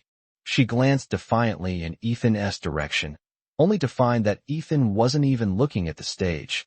He was feeding his sister. He then pretended to speak. You flatter me. Don't forget, we have a professional singer in the audience. I'm just a nobody compared to him, aren't I, Ethan? Ethan saw Jiang Qingtian on stage suddenly mention him. He smiled and said, I'm not a professional singer at all. You sang very well. There's nothing to brag about. Ethan, you're too modest. How about you sing one? Jiang Qingtian wanted Ethan to sing a song, and he was confident that he could sing as well as Ethan. I noticed Ethan wasn't singing, so I assumed he wasn't in good form today. I decided to force him to sing and embarrass him. Then let his fans make some kind of edited video, cut it all together, and compare and contrast it, making Ethan the first stepping stone for his entry into the music scene. Grace was furious at Jiang Qingtian's smug expression, so she spoke to her brother. Ethan, you go sing, and remember to sing a difficult one. Ethan saw that his sister also wanted him to sing. He went on stage. Everyone, I'll make a fool of myself and sing Forever Young. Crying and making a fuss like a child. Quiet and composed like an adult. Live a life of highs and lows. I try to look into the distance, but can't let go. How proud I am that this is my skeleton, my internal organs. Right? You deeply love me like that, don't you? Clasping hands for love because you will. Living vertically, lingering horizontally. Forever young. Forever young. Ethan sang quietly, his dark eyes never leaving Grace. Grace smiled sweetly. She knew this was a song her brother had given her. Because the first line of the lyrics is about her, and the second line is about Ethan. She was his skeleton, his internal organs. Isn't she the same? They are both living vertically, yet clinging to the past horizontally. She asked Ethan to sing a difficult song, but Ethan still chose this relatively easy R&B song because he wanted to dedicate it to her. When the music ended, there was no enthusiastic applause from the audience. Everyone was still immersed in the music and hadn't come out of it. Thank you, everyone. I want to dedicate this song to my sister. I hope she will be forever young. Ethan gazed at Grace, his eyes as clear as an autumn lake, yet beneath those eyes lingered a tender affection. Good, well sung. Great. I have a feeling this song will be trending again. Who recorded this? No need to look anymore. They're filming a show right now. It's being broadcast live. Just watch the recording when you get home. Jiang Qingtian's face turned green. He had intended to embarrass Ethan, but unexpectedly, he ended up helping Ethan instead. Ethan at singing, but he didn't care too much. After all, when releasing an album, he would sing in a recording studio and the sound could be edited later. Furthermore, a cover song is just a cover song. To become a big hit, one ultimately needs original works. He has already found top-notch lyricists and composers, and he is confident that he will become an instant sensation. After the song ended, everyone returned to the barbecue grill. Only Ethan was still eating. The others had already finished. Grace knew why her brother was still eating. Ethan had been feeding her the whole time, without eating anything himself. She was being so willful. Ethan must be starving. Once everyone had returned, the director began announcing Ethan and Grace as punishments. Ahem, as punishment for having the fewest flags, Ethan and Grace will be responsible for cleaning up the mess from tonight's barbecue. No one else is allowed to help. Besides that, do you see that brightly lit seaside villa not far away? The other 4 guests can stay in the seaside villa tonight, while Ethan and Grace can only pitch tents on the beach and stay in tents. Of course, the production team has prepared the tents, but you'll have to set them up yourselves. Now you two. Good luck setting them up, haha. The director seemed to be in a good mood, talking and laughing, clearly gloating. Ethan cleaned up the grill, stools, and table, and packed up all the trash and threw it in the trash can. Brother, let me help you. As Grace was about to help her brother with the chores, Ethan stopped her first. Grace, your hand still has a Band-Aid on it. You need to wash your hands if it gets oily. How can you get your hands wet? Don't touch it. Grace pouted, clearly unhappy. She wanted to help him share some of the burden. Grace, be good. I'll take care of it. There's not much to do, okay? Seeing that Grace still looked unhappy, he said something else. Grace, how about you go set up the tent first? But be careful not to reopen the wound on your hand. Okay. So she went to set up the tent. She certainly knew how to set up a tent. She wasn't that stupid. But as she was setting it up, she realized that if she didn't do a good job, she could sleep in the same tent as Ethan. She thought about the feasibility, and then she could use a little sweet talk to convince Ethan to agree. Without hesitation, she deliberately set up the tent crookedly, making it look very unreliable. Ethan had finished packing up and started setting up his tent. When he finished, he noticed that his sister hadn't finished yet, so he went over to check and found that her tent was, to put it mildly, a mess. Ethan, I don't know how to pitch a tent. Am I stupid? I can't do anything. She then put on a pitiful and wronged look, knowing that Ethan was most susceptible to this act. Okay, don't feel wronged. Grace isn't stupid. Let your brother help you build it. But I'm already sleepy. She rubbed her eyes as she spoke, pretending to be extremely sleepy. I want to sleep in your tent. Yours is well set up. Okay, Grace, go sleep over there first. I'll continue with this one. I'm afraid of the dark, and the tent will be very cold. Will you sleep with me? And what if there are bad guys around? I'm scared. As she spoke, Grace's voice choked up, as if she was about to burst into tears. Ethan couldn't bear to see his sister cry, so he didn't dare to argue anymore. He decided to let her sleep with him, since they had slept in the same room before. Okay, don't cry, go to sleep now. He then moved all the pillows and blankets from Grace's tent into his tent, and the two of them crawled inside. The tent wasn't too big or too small. It was just big enough for 2 people to sleep comfortably, though a little cramped. It also had a transparent skylight, through which you could see the twinkling stars in the night sky. However, Grace is right. On this autumn beach, the damp sea breeze blows in from time to time, making it a bit cold to sleep in a tent. Ethan, I'm cold. Grace's voice trembled slightly. She really was cold. Ethan folded his blanket over Grace as well. Grace, is this any better? Ethan, I'm still cold, and this way you won't have a blanket. Ethan was wondering whether he should ask the director for a few more blankets when Grace pulled him into the blankets and snuggled into his arms. That way you won't be cold, Ethan. Chapter 70. Her greed. She buried her head deep in Ethan's neck, greedily inhaling his scent, her arms wrapped tightly around him as if trying to merge him into her body, her fingers gripping his clothes tightly, unwilling to let go easily. Ethan, don't push me away, I'm cold. Her voice was muffled in his arms, her breath caressing his collarbone and neck, warm and moist. Ethan dared not move at all. He could clearly feel Grace's body temperature and soft curves. Grace's warm breath tickled his heart like irises, making him unbearably itchy. Grace sensed that Ethan was showing signs of resistance and decided to strike first. Ethan, do you and I still need to avoid suspicion? I'm your sister. My sister feels cold and wants to borrow her brother's body to warm up. Is that okay? Or are you thinking about some random, nonsensical things? How can you bear to let me get cold? You know I'm weak. I'll definitely get sick if I get cold. Ethan was speechless and could only continue to obediently remain still while Grace held him. Sensing that Ethan had become obedient again, she continued to push her luck, unzipping his shirt and reaching inside from the front, wrapping her arms around him through only a thin lining. Ethan, you're so warm, like a little stove.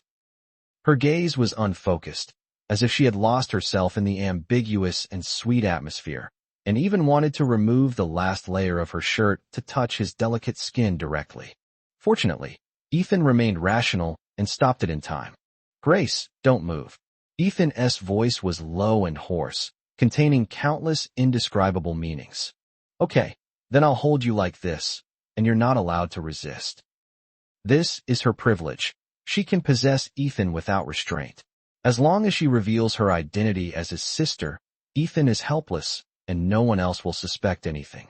She wanted all of Ethan's first times to be hers.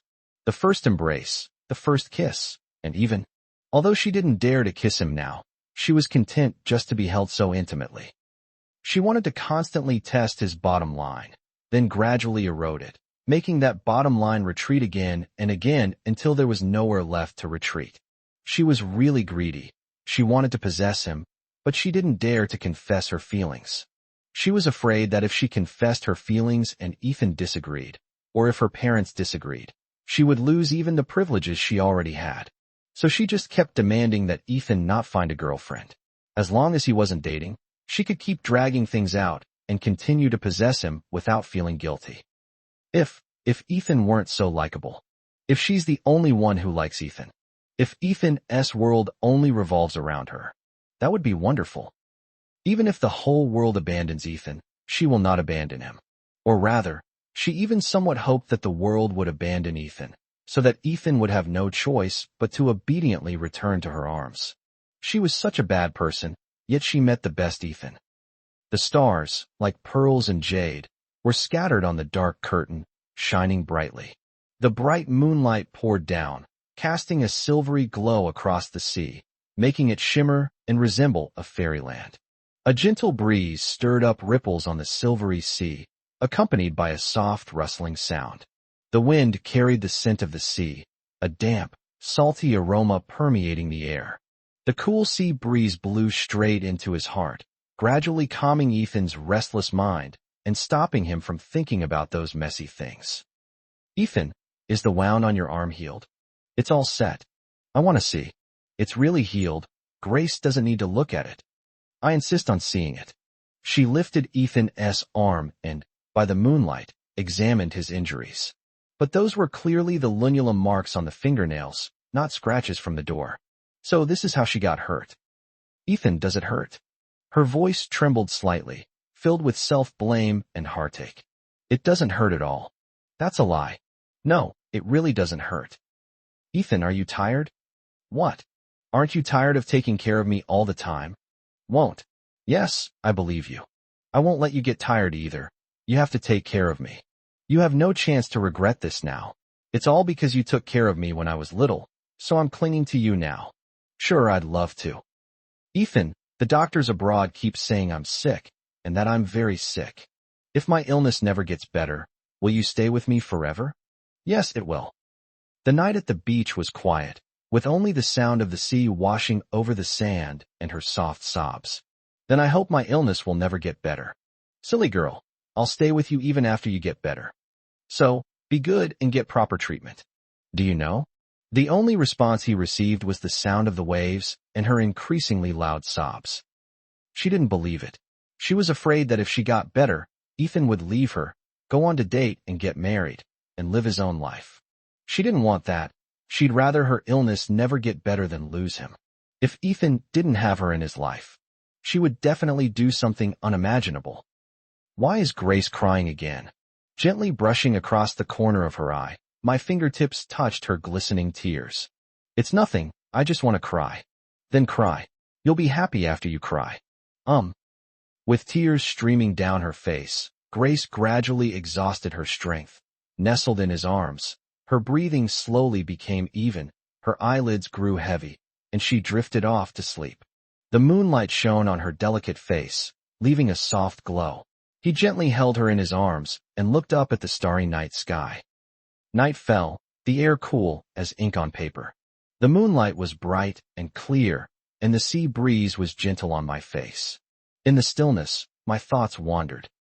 No one knows what Ethan is thinking at this very moment. Maybe it's Grace.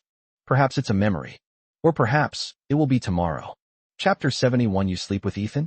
Perhaps Ethan went to bed too late last night, because Grace woke up first again this morning. During her time back in China, she noticed that Ethan woke up later than he had in the many years they had lived together as children. So does she really understand Ethan? She herself wasn't sure. It seemed like she understood, yet she didn't quite understand.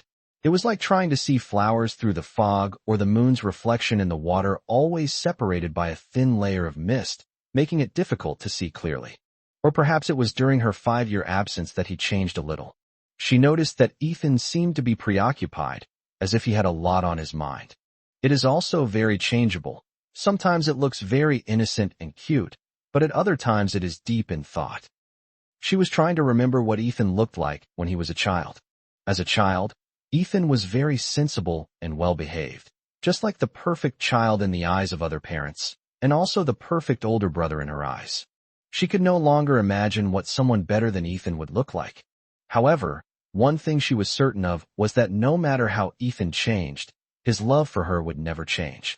No matter what Ethan becomes, it won't affect her liking for him. Ethan is fast asleep. He is at his most obedient. She wanted to secretly kiss him, but now that it was already daylight, she was afraid he would suddenly wake up. Then she wouldn't kiss him on the lips. She slowly brought her cherry-red lips close to his fair and slender neck and placed a light kiss on his neck. It took a lot of effort for her to resist sticking out her little tongue, because she knew that once her tongue touched his skin, she wouldn't be able to stop, and she might end up kissing him all over the place, maybe even taking off Ethan's clothes. She was very confident in her self-control, very confident in how bad it was. She got dressed, left the tent, and didn't wake Ethan, wanting him to sleep a little longer.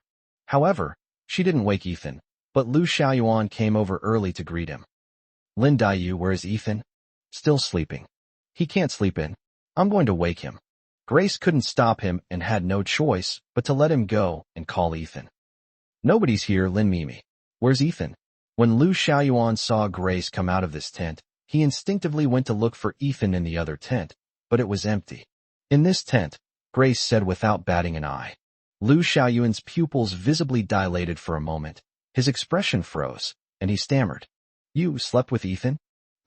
Is that not allowed? It's too cold to sleep alone. Sure, why not? Lu Xiaoyuan loved gossip anyway, so why wouldn't he allow it? Then you? No, don't get the wrong idea. We're just keeping warm, and it's not the first time we've slept together. I understand. Lu Xiaoyuan guessed it was true. Given Ethan's character, it was impossible for him to do something so outrageous. Lu Xiaoyuan was very fortunate that there were no cameras or other people watching. Otherwise, this would have caused a huge uproar. The four of them returned to Kyoto together. Ethan had an acting class in the afternoon and had to rush back to his class. Lu Xiaoyuan was in the same class, so they naturally had the same class. In the classroom, this class is about dialogue, and a famous performing artist is giving a lecture on the stage. I usually only see this old gentleman on television. The most basic requirement for dialogue is accuracy and clarity. If you encounter a word whose pronunciation you are unsure of, you must carefully look it up and pronounce it clearly so that the audience can understand it. Furthermore, Grace didn't have any classes this afternoon, so she secretly came to audit one. However, she was sitting in the very back corner of the classroom, and Ethan didn't know she was there. Ethan and Lu Xiaoyuan were listening to the lesson in a more front-row seat. Grace discovered that many girls were secretly watching Ethan, which made her very uncomfortable, as if something of hers was being coveted by others. The old gentleman on the stage also noticed this, and so he spoke up seriously to remind him. Ahem, you all focus on the lesson and stop staring at Ethan. He is really paying attention. Here's what we'll do. Ethan, you come up here and do the voiceover for this segment. That way, everyone can watch it openly and no more sneaking around. The old gentleman has been teaching for decades and is very experienced in handling this situation. The best way is to call that person up and let everyone see for themselves. Ethan went up on stage, and the slides showed a clip from a classic TV series, in which Emperor Kangxi angrily rebuked his ministers. The old gentleman asked him to dub Emperor Kangxi, which was extremely difficult. Ethan had no choice but to go through with it, and the result was naturally very poor. He was too young to be paired with the middle-aged Emperor Kangxi, which was not a good match. Yes, Ethan has set a very good example of what not to do. Of course, this is not Lin's fault. The age gap is too big, so it is difficult to portray the weathered and domineering feeling of Emperor Kangxi. What does this tell us? Can anyone answer this? The audience was completely silent. The old gentleman had no choice but to call roll. As everyone knows, university professors generally can't remember students' names and usually call roll by row number, with the last row being the worst hit area. The student on the far right, in the last row, please answer this. Grace looked at the teacher, seemed to be looking at her. Yes, that's right, it's that female classmate. Ethan looked over and saw that it was Grace. Grace stood up and gave a crisp and decisive answer. This shows that simply reading the lines clearly is not enough. The character also needs to match the actor's own voice. The tone, emphasis, and timbre all need to be taken into account. The old gentleman's eyes lit up upon hearing Grace's answer. She was truly a promising student, and he was quite satisfied. Okay, this student answered quite correctly. Here's what we'll do. You come up here too, and you and Lin can act out another scene together. This time, I'll pick a scene that suits you both. This time, the old gentleman chose a classic scene from an ancient costume idol drama for them, Li Xiaoyao and Zhao Ling'er from Chinese Paladin. Grace looked at Ethan with tenderness in her eyes and naturally called out, "Brother Xiaoyao." But for some reason, Ethan's cheeks were flushed with a suggestive blush, and his voice acting was a complete mess. Even the old gentleman standing next to him was very puzzled. Ethan had always been an excellent student, so why was he acting so strangely today?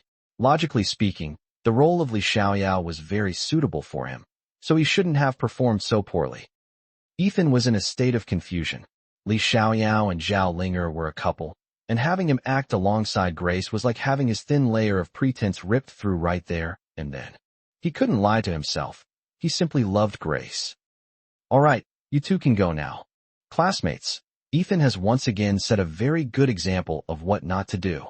The students burst into laughter because Ethan rarely makes a fool of himself, and today he made 2 mistakes in a row, which everyone found quite amusing.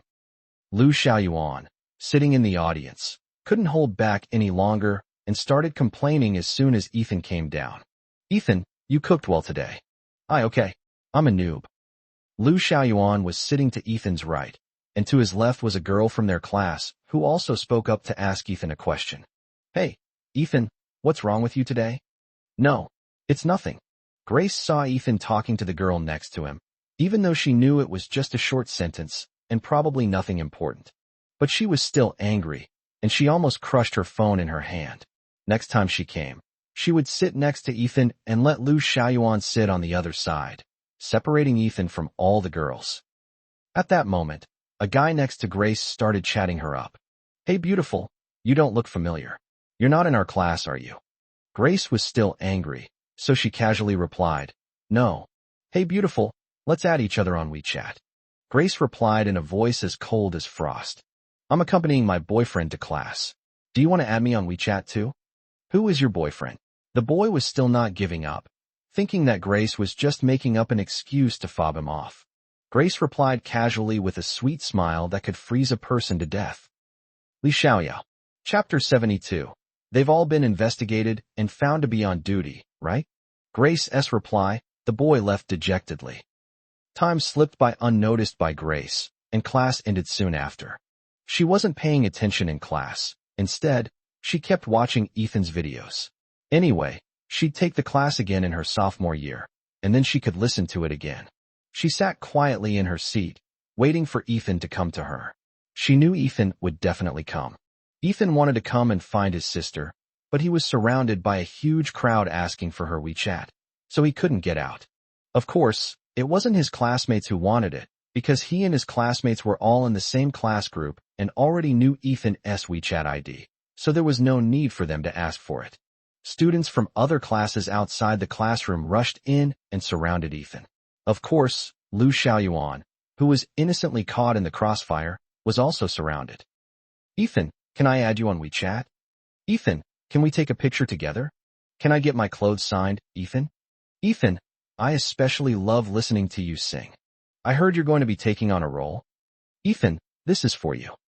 Some people asked for my WeChat ID, others wanted photos with me, others wanted autographs, others wanted interviews, and some even wanted to give me love letters. Grace looked at a cute girl holding a love letter with a carefully designed light-colored cover, even printed with pink hearts, and silently complained to herself. What era are we living in? People still send love letters. The last time Ethan received a love letter was when he was a child. I never expected to receive a love letter in college. Back then, Ethan's desk was filled with all sorts of love letters from girls every day. However, she snatched them all away. Ethan didn't even open or read a single one, but she opened and read them all. Amidst the commotion, a girl's shrill shout stood out from the crowd, deafeningly loud. "Ethan, I like you. I want to have your babies." Her words caused the entire room to fall silent. Ethan wished he could disappear into the ground, or fly away like Sun Wukong on a somersault cloud. He was so embarrassed he could practically roll out a 3-bedroom apartment. Grace's fists clenched as she listened to the girl's words, her heart filled with resentment. "You're going to have Ethan's baby? If anyone's going to have a baby, it'll be me, not you." She couldn't take it anymore. Dragging her petite body, she squeezed in, her delicate frame pressed tightly against Ethan's, and she put on a very fake smile as she spoke. "Classmates, Ethan is tired today. How about another day?" Some people present didn't recognize Grace and wondered who she was, why she was so close to Ethan, and why she could speak on Ethan's behalf. "Who are you? Why are you answering for Ethan?" That's right, that's right." Grace exuded a chilling aura, causing the surrounding air pressure to drop rapidly. She looked at Ethan expressionlessly, her tone frighteningly cold. "Ethan, tell everyone who I am." Ethan saw his sister like this. He quickly explained to everyone. "Classmates, this is my younger sister, and her opinion can fully represent my meaning. Class is about to start. Let's not disturb the students who will be having class in this classroom next period, okay?" Seeing that class was about to start, Lu Xiaoyuan couldn't stand it any longer and whispered something in Ethan's ear. "Ethan, I think we should just charge straight out." I think it's a good idea." Ethan returned him with an affirmative look. Without hesitation, Ethan grabbed his sister and dashed out of the crowd. Lu Xiaoyuan quickly followed, and as soon as they were out, Lu Xiaoyuan couldn't wait to complain about Ethan. "Damn, taking classes with you is going to be so difficult. Ethan." Ethan quickly pulled his sister in front of him and examined her carefully. She hadn't been feeling well earlier, and he was a little worried. "Grace, are you all right?" His eyes were full of concern. "Yes, I'm fine, brother." Grace's tone sounded normal, which made him breathe a slight sigh of relief. "Grace, what brings you here?" Ethan spoke. He zipped up Grace's coat, knowing that the autumn evenings could be a bit chilly.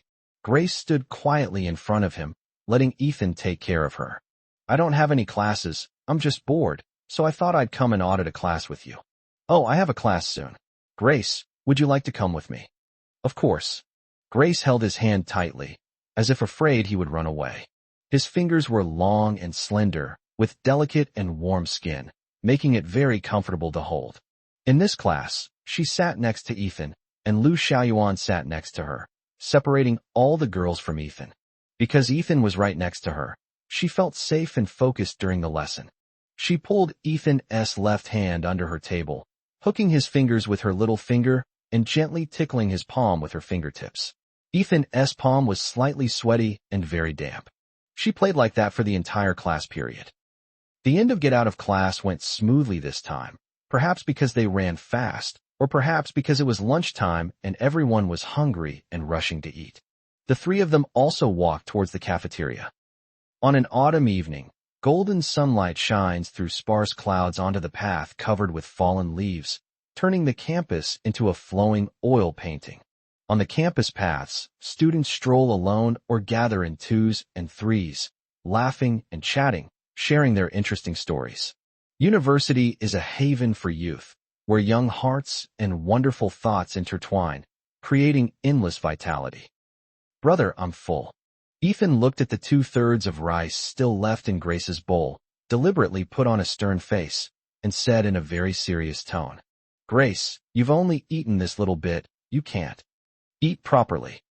But my food isn't good. Grace pouted her pink lips and looked at Ethan with a very aggrieved expression. I want to eat yours. Yours looks delicious. Okay, but you have to finish it all, no leftovers. Hee okay. So she took Ethan's bowl and gave her food to Ethan.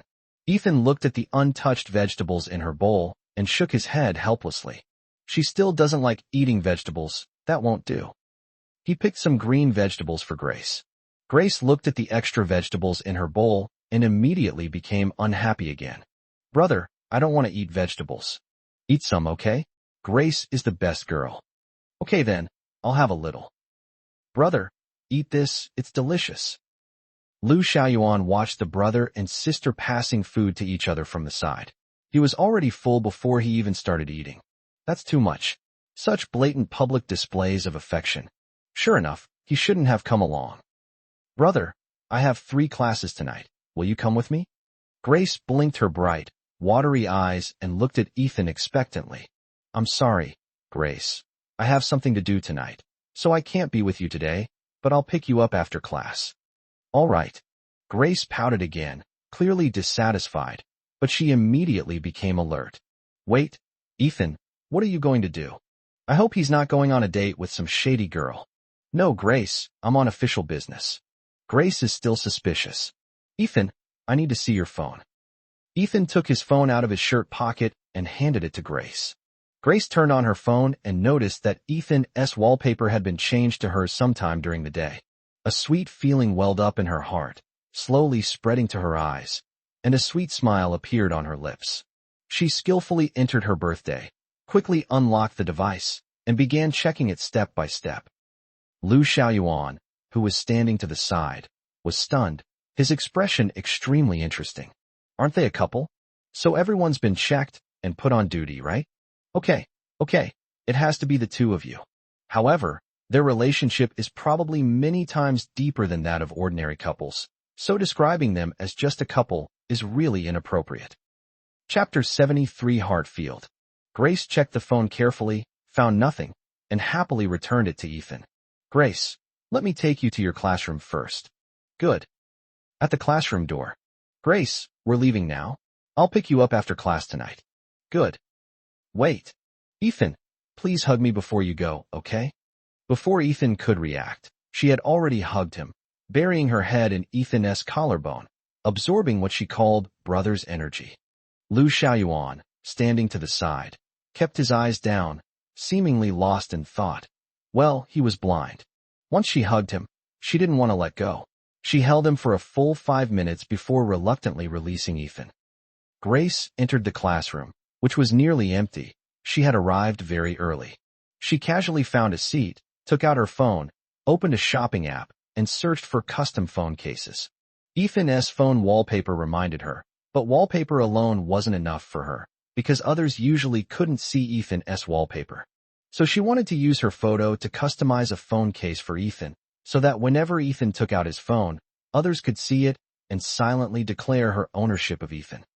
When Lu Xiaoyuan saw Grace enter the classroom, he couldn't help but ask Ethan, Ethan, where are you going? Why aren't you going to class with your sister? I want to visit Heartfield. Heartfield? I think I've heard of it. It looks like a mental health clinic. Yes, it's the best mental health clinic in Kyoto. There's a renowned domestic mental health expert there. He was originally a famous doctor at Kyoto First Central Hospital, and he opened this clinic after retiring. Lu Xiaoyuan nodded slightly, knowing it involved Grace's illness, and didn't ask any further questions. I'm going back to my dorm to play games with them. You can go by yourself. The sky gradually turned a deep, inky black, and the neon lights along the street were like a dream, with a dazzling array of colors intertwined. The road was bustling with vehicles, like a long, winding dragon, their headlights breaking the stillness of the night and leaving trails of dazzling light. Ethan strolled alone down the street, watching the diverse crowd hurry by. The air was filled with the hustle and bustle unique to big cities, yet it also carried a hint of cold loneliness and disappointment.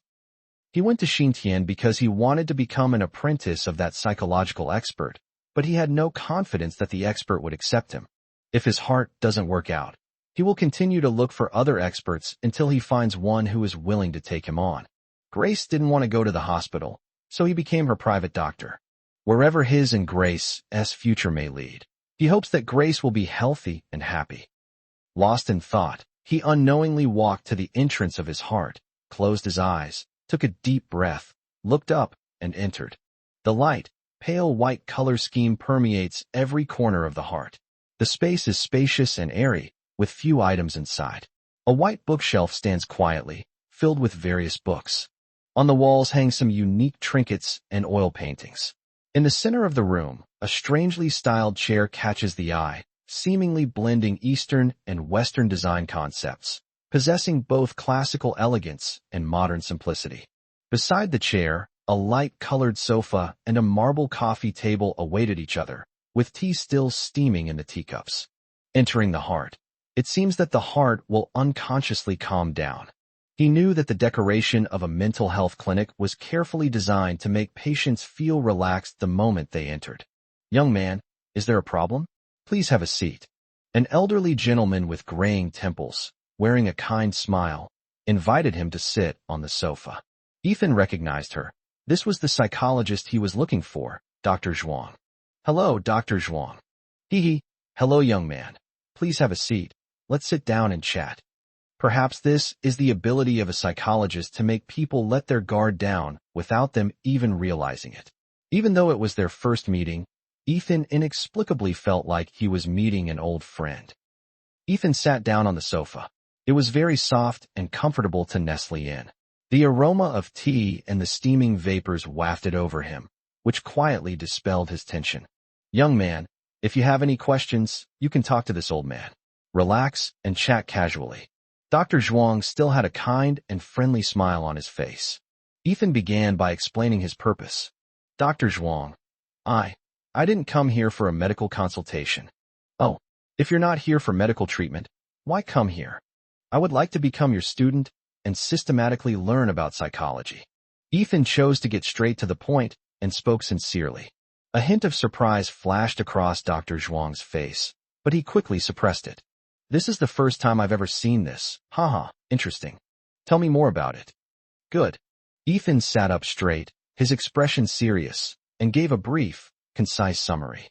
"Here's the thing, I have a younger sister. She experienced some bad things when she was young and has had serious psychological problems since childhood. She is also extremely resistant to hospitals.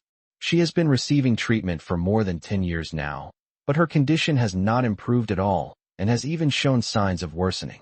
So I want to study psychology formally and systematically in the hope that I can help my sister." After listening, Dr. Zhuang seemed to be thinking about something before speaking. "Young man, is it possible to bring your sister here? I can try to treat her." Ethan gently shook his head. "It's hard to say. I'm hesitant to bring up taking her to see a doctor. She sometimes even self-harms, and I really don't want to upset her.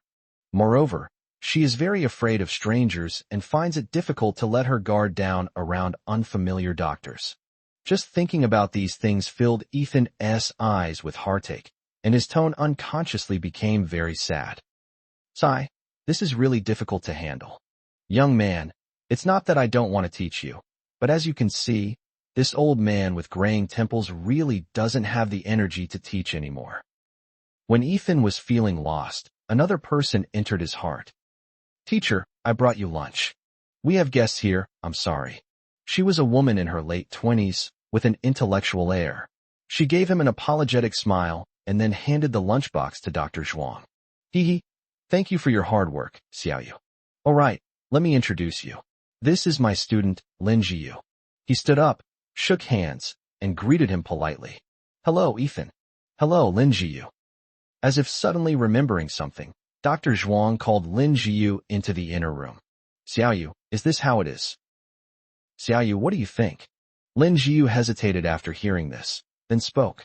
Teacher, let's not even talk about whether I'm good enough to teach him. Why bother with someone who is neither a relative nor an acquaintance? Dr. Zhuang sighed heavily, his face filled with sadness. I just felt sorry for the young man outside because of his helpless look. This young man reminds me of my own youth. Everyone has tough times, Sai. Besides, Xiaoyu, your career plan is to become a psychology teacher at a university, so this can be seen as practice in advance and will be helpful to you. Of course, teacher, these are just suggestions. You can decide for yourself, and I won't interfere at all. After much deliberation, Lin Jiu decided to talk to Ethan before making a decision. Chapter 74, Lin Jiu's Test. Ethan saw Dr. Zhuang and Lin Jiu come out of the inner room and was about to go up to say goodbye and leave when Dr. Zhuang spoke up. Young man, let me formally introduce you. This is my student, Lin Jiu, a PhD in psychology from the University of Melbourne. She has always lived in Melbourne and recently returned to China. She is very accomplished in the field of psychology. Ethan was quite surprised.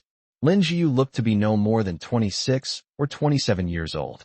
In China, someone that age would probably not have even graduated with a master's degree yet, but she was already a PhD. Miss Lin is so accomplished at such a young age. She's truly remarkable. He sincerely praised her. Lin Jiu smiled slightly and said calmly, You flatter me. Your name is Ethan, right? The teacher just told me about you and recommended that I teach you. But I need to get to know you better before deciding whether to teach you. What do you think? Before Ethan could speak, Dr. Zhuang spoke up to him again. Xiaoyu's level is quite high. You don't need to worry about her professionalism, ha. Ethan was about to look for other experts, but unexpectedly, things took a turn for the better and he was overjoyed to have another chance. So he quickly replied, Miss Lin is so outstanding. Of course I have no worries about her professional level. Besides, Miss Lin is Dr. Zhuang's student. I believe that a great teacher will definitely produce outstanding students. Ms. Lin, please feel free to ask me anything, and I will definitely cooperate. Lin Jiu neither agreed nor disagreed, but nodded slightly, gesturing for Ethan to sit down. Lin Jiu slowly sat down on the sofa opposite Ethan, her expression serious and solemn, her posture exuding elegance and intellect. However, Lin Jiu's unintentional actions concealed a considerable sense of pressure, making Ethan extremely nervous, as if he were facing a serious test. Lin Jiu stared intently at Ethan's subtle expression before slowly speaking. Ethan, you look to be around 20 years old, and you're still an undergraduate, right? Yes, I am a second-year student in the Department of Performing Arts at Kyoto University. Acting major? So you're not a psychology-related major. That's not true. Ethan's answer. Lin Jiu gently shook her head, her face showing difficulty. It would be very difficult for me to teach someone who has no foundation and also has to be distracted by learning about acting. Ethan quickly explained. Ms. Lin, I am not completely without a foundation. I have read many books on psychology since high school, but I have never had the opportunity to study it systematically. Oh, which ones have you read? Give me a few examples. Yes, I've read some. Judging from the book titles he mentioned, Lin Jiu felt that this young man had indeed read quite a lot of books, but his reading was eclectic and lacked specialization. Although she attended high school in Melbourne, she had heard about the intensity of study in high schools in China. Ethan really cares for his sister, managing to squeeze in so much reading time amidst the intense pressure of high school studies. He really is a good older brother. Then answer some more specific questions for me. I want to see how well you understand the subject. Lin Jiu's voice wasn't loud, but it was extremely imposing, and Ethan's nose was already slightly sweaty. Good. Lin Jiu then questioned Ethan for a long time, as seriously as a graduation defense. Ethan could answer some of the questions, but not others, which made him feel uneasy. Lin Jiu was deliberately making things difficult for Ethan. She wanted to understand not only the extent of his knowledge of psychology. It also tests his character. If he has a bad character, he won't be able to keep up with his studies, since psychology is quite dry. She didn't want her first student to be someone who gave up halfway. As Lin Jiu listened to Ethan's answer, She stared intently at his face, observing his micro-expressions. Ethan could answer or not. He remained remarkably calm and did not show any impatience or anger due to her deliberate provocation. His composure was commendable. Perhaps it was Ethan's good intentions for his sister, or perhaps it was Ethan's sincere attitude towards learning that moved her. In short, she decided to give Ethan a chance. Okay, here you go. Leave your contact information, and I'll prepare a set of test questions for you in the next few days. I'll contact you when I've finished them, and you can come to Xintian again to take the test on the spot. If your answers satisfy me, I will teach you. How? Of course, no problem. Ethan was already very happy. After all, they were not related by blood or marriage, and the fact that they gave him this opportunity was already more than enough. He didn't dare to ask for more. The two exchanged contact information, and Ethan left Xintian. He planned to review the books he had read over the next few days and make sure he answered the questions well. Xiaoyu, the questions you asked were a bit too difficult. Because I wanted to see what kind of person he was. That's not bad. Lin Jiyu smiled, quite satisfied with Ethan. However, I will still check how well he answers the test. If he doesn't pass, I still won't teach him. Haha, you really are born to be a teacher. Strict teachers produce outstanding students. You will definitely shine in the field of education in the future. I think this young man is quite good. If I weren't too old to teach him, I would teach him myself. Oh, then I should be glad. I've gone from having one more junior brother to having one more student, which is like being a generation older. Haha, but why does the name Ethan sound familiar? I think I've heard my granddaughter call him that before. Huh? Could it be a classmate? No, my granddaughter didn't attend Kyoto University. Wait a minute, isn't he a performing arts major? And he's so good looking, could he be a celebrity or something? After listening to her teacher's words, Lin Jiu thought it was indeed possible, so she took out her phone to check. Teacher, Ethan is indeed a star, but he just debuted recently and isn't very famous yet. Haha, that's quite interesting. I can even get my granddaughter an autograph. She'll be overjoyed. Night had fallen, the wind had grown cold, the streetlights were dim, and there were few pedestrians. It was as if the whole city had fallen into silence. Only the neon lights, which never stopped flashing, continued to blink tirelessly. Ethan's loneliness was already hard to dispel as he simply strolled alone through the dimly lit streets. He thought of Grace. Grace is so sensitive and fragile. How did she manage to live alone abroad for 5 years?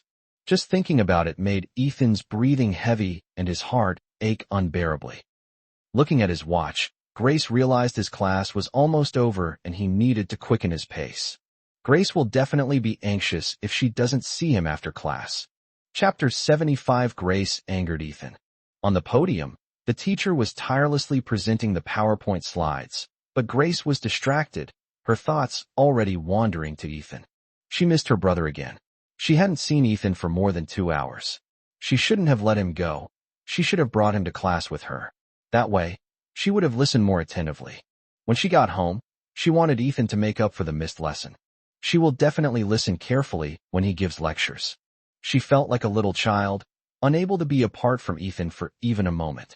Fortunately, Ethan dotes on her and never gets annoyed. She noticed that people in the classroom would occasionally cast glances at her. She recognized those eyes, they were filled with lustful covetousness. She found those lewd looks disgusting. They made her nauseous. If you ask how to make her not hate this kind of look, there's only one way. That look came from Ethan's eyes. If Ethan were lusting after her beauty and acting all seductive towards her, she wouldn't dislike it at all. In fact, she'd probably be overjoyed. Unfortunately, Ethan's eyes were filled with tenderness and doting affection when he looked at her. But it just lacks any color or sensuality. At this point, Grace didn't realize that Ethan wasn't without that kind of look in his eyes. He just carefully hid it very, very deep. She looked down at the little genius watch her brother had bought her. There were only 5 minutes left before class ended, and she would soon see Ethan. She couldn't wait. Ethan will definitely come to pick her up on time. The long-awaited school bell rang, and Grace quickly packed her textbooks into her backpack, ready to leave the classroom. Unfortunately, an uninvited guest stopped her just a step away from the classroom door. Grace, could I have your contact information? Grace looked up and saw a boy with a disgusting smile. His eyes were the kind of eyes she hated most, eyes that coveted her beauty. This situation attracted the attention of the students in the classroom, who stopped to watch and whispered among themselves. Hey, isn't that the most handsome guy in our freshman year's performing arts department? Yes, I think his name is Zhangze. He really is handsome. Who is that girl? She's so pretty. I think it's Grace, Ethan's sister. Oh, no wonder she's so beautiful.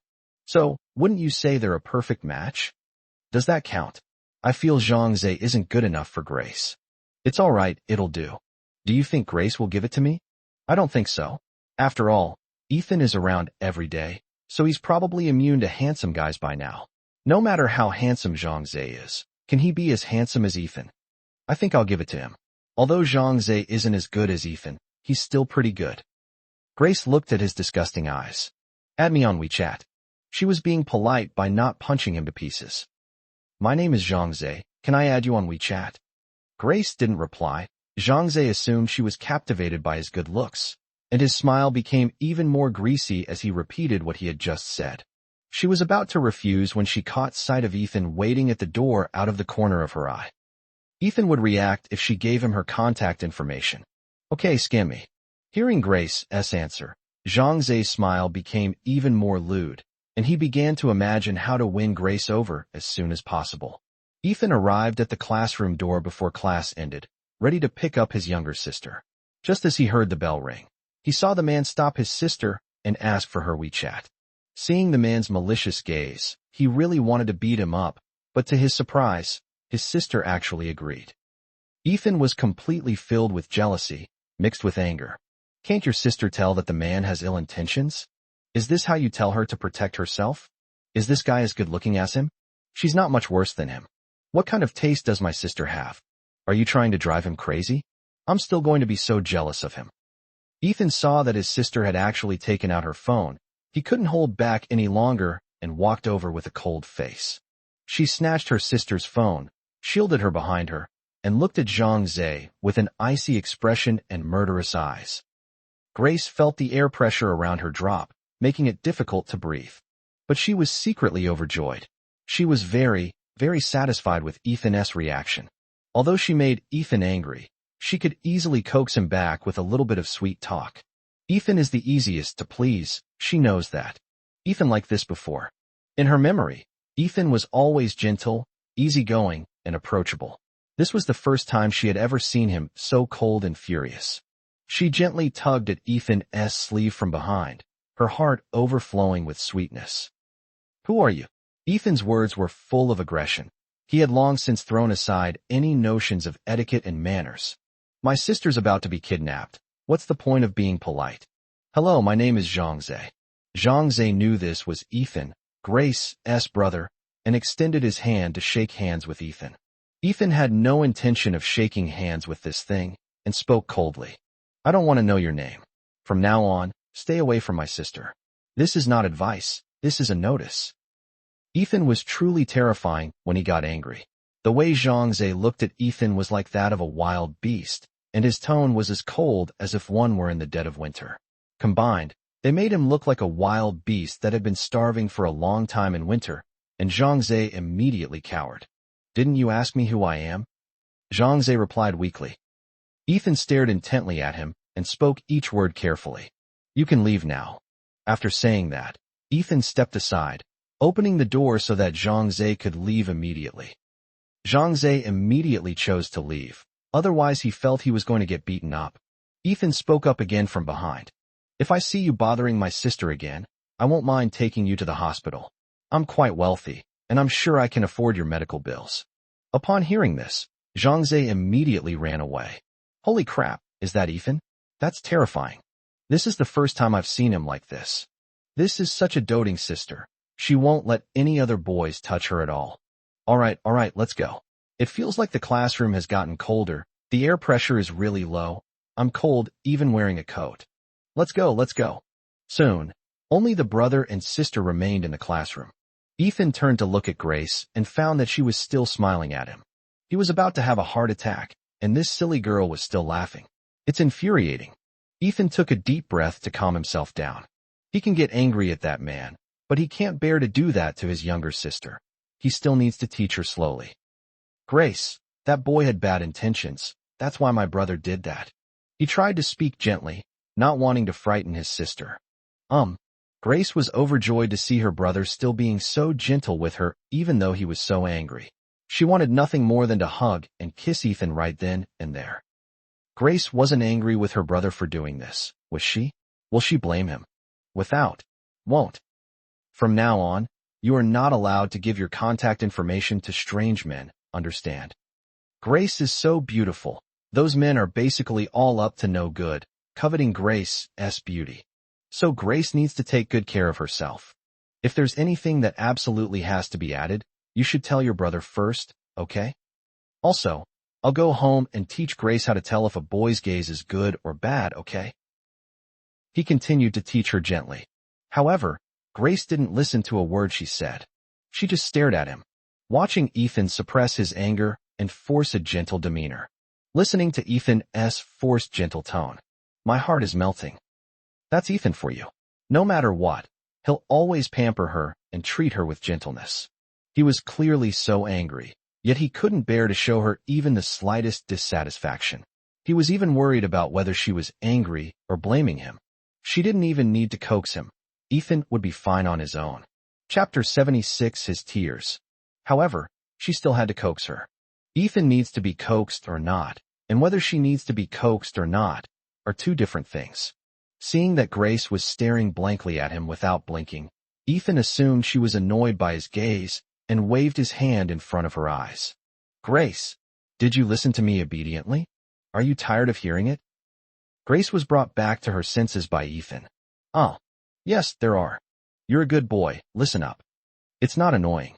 Then Grace, tell me what I just said. Say it. I told you not to give out your contact information to strangers. Although Grace didn't hear what Ethan was saying, she could guess that this was definitely one of them. Okay, Grace, remember that. Don't give it to me like that again. I've got it. Okay, Grace is a good girl. Ethan gently stroked Grace's hair. As he spoke, Ethan took off his coat and put it on Grace, zipping it up so that his sister was completely covered up. Grace, you're dressed too lightly. It's getting colder. You need to wear warmer clothes starting tomorrow, okay? Grace was wearing a white, non-hooded sweatshirt and a thin cotton jacket. The autumn evening breeze made it quite chilly inside. Good. On a dimly lit campus path, Grace clung tightly to Ethan as they strolled under the cover of night. For some reason, the streetlights on both sides of the road were not turned on, or perhaps it was time for them to go out, and everything around seemed to fall into seclusion. Couples lining the path embraced and kissed under the cover of night.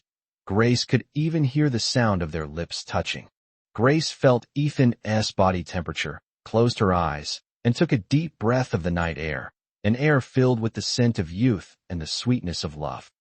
She wished she could kiss Ethan too. Just thinking about Ethan's moist lips and perfect lip line made her want to bite them and savor their taste.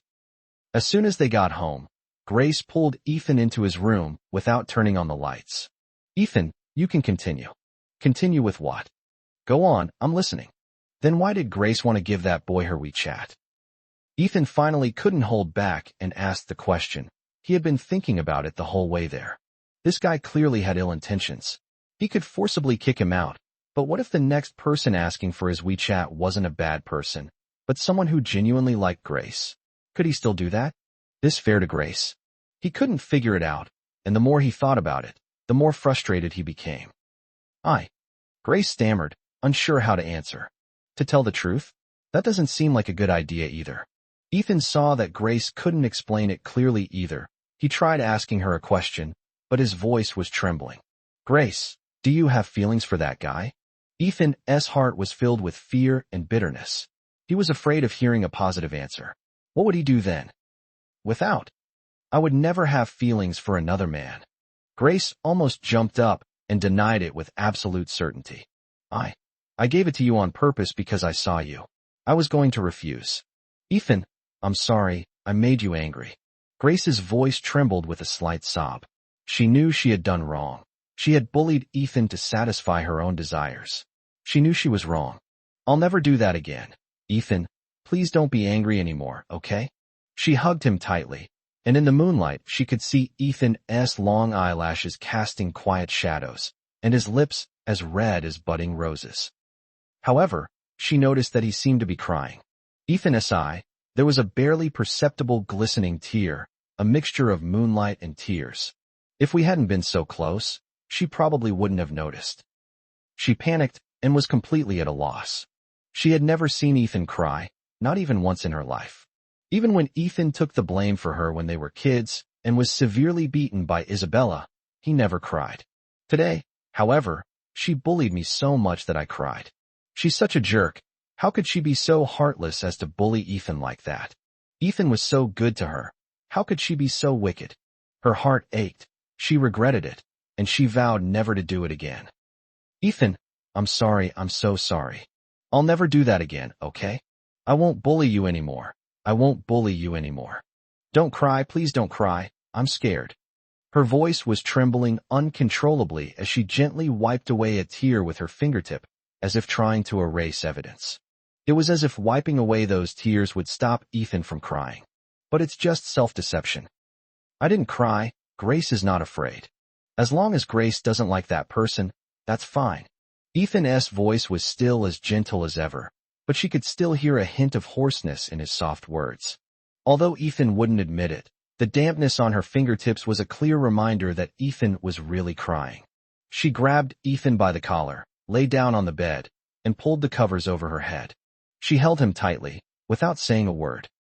It was very stuffy under the covers, and her breath and tears mingled against Ethan's neck and collarbone, making it feel wet and hot. She has no idea how to comfort people. All she does is cry. Fortunately, she could still hug him. Ethan would hug her when she was sad, and that would make her feel better. So she's hugging him now, hoping it will make Ethan feel better. The dim lighting, the stuffy air, and her feeling of helplessness made her head spin and she lost her senses. She kissed Ethan's neck, even using her tongue. Ethan mingled with the saltiness of her tears, rushing into her mouth and making her even more dizzy. She became increasingly irrational, kissing downwards until she reached his collarbone. She was even biting, and had already bitten Ethan until it bled. The intoxicating aroma of Ethan, mixed with the stench of blood, made her even more unable to resist. Fortunately, Ethan stopped Grace. Grace, what are you doing? I'm wiping away my tears. She made up an excuse. That's a really stupid excuse. But, that's enough. Chapter 77 Ethan's cousin? Ethan, are you still angry?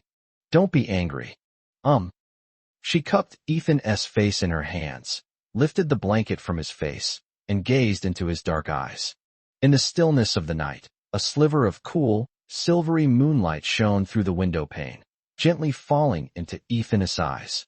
His eyes, like deep lakes, gleamed with a faint light, the moonlight and the lake water weaving together to create a silent nocturne. Weren't you going to teach me how to read a guy's eyes? Ethan, teach me what your eyes mean right now. Ethan did not reply. Actually, I can tell the difference between good and bad eyesight. So, I will take good care of myself. Ethan, don't worry, okay? Ethan, this will not happen again. You can trust me.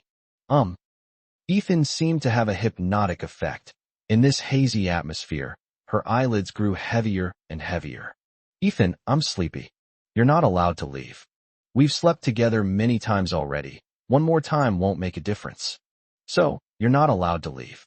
After saying that, she closed her eyes, hugged Ethan, and slowly fell asleep.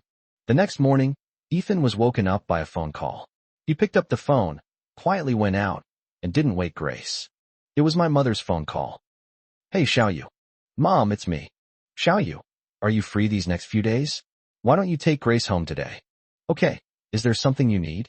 Well, Xiaoyu, do you know that your father has an older brother, a biological brother? Oh, Ethan was completely stunned. He had lived for 20 years and had no idea that his father had an older brother, who was also his uncle. Ethan's grandparents passed away early, and he never met them, so he doesn't know much about his father's generation, but he's not completely unaware that he has an uncle. You and Dad seem to have. Never mentioned it? Well, this is a long story, and it's hard to explain over the phone. Bring Grace home, and I'll tell you all the details when we get there.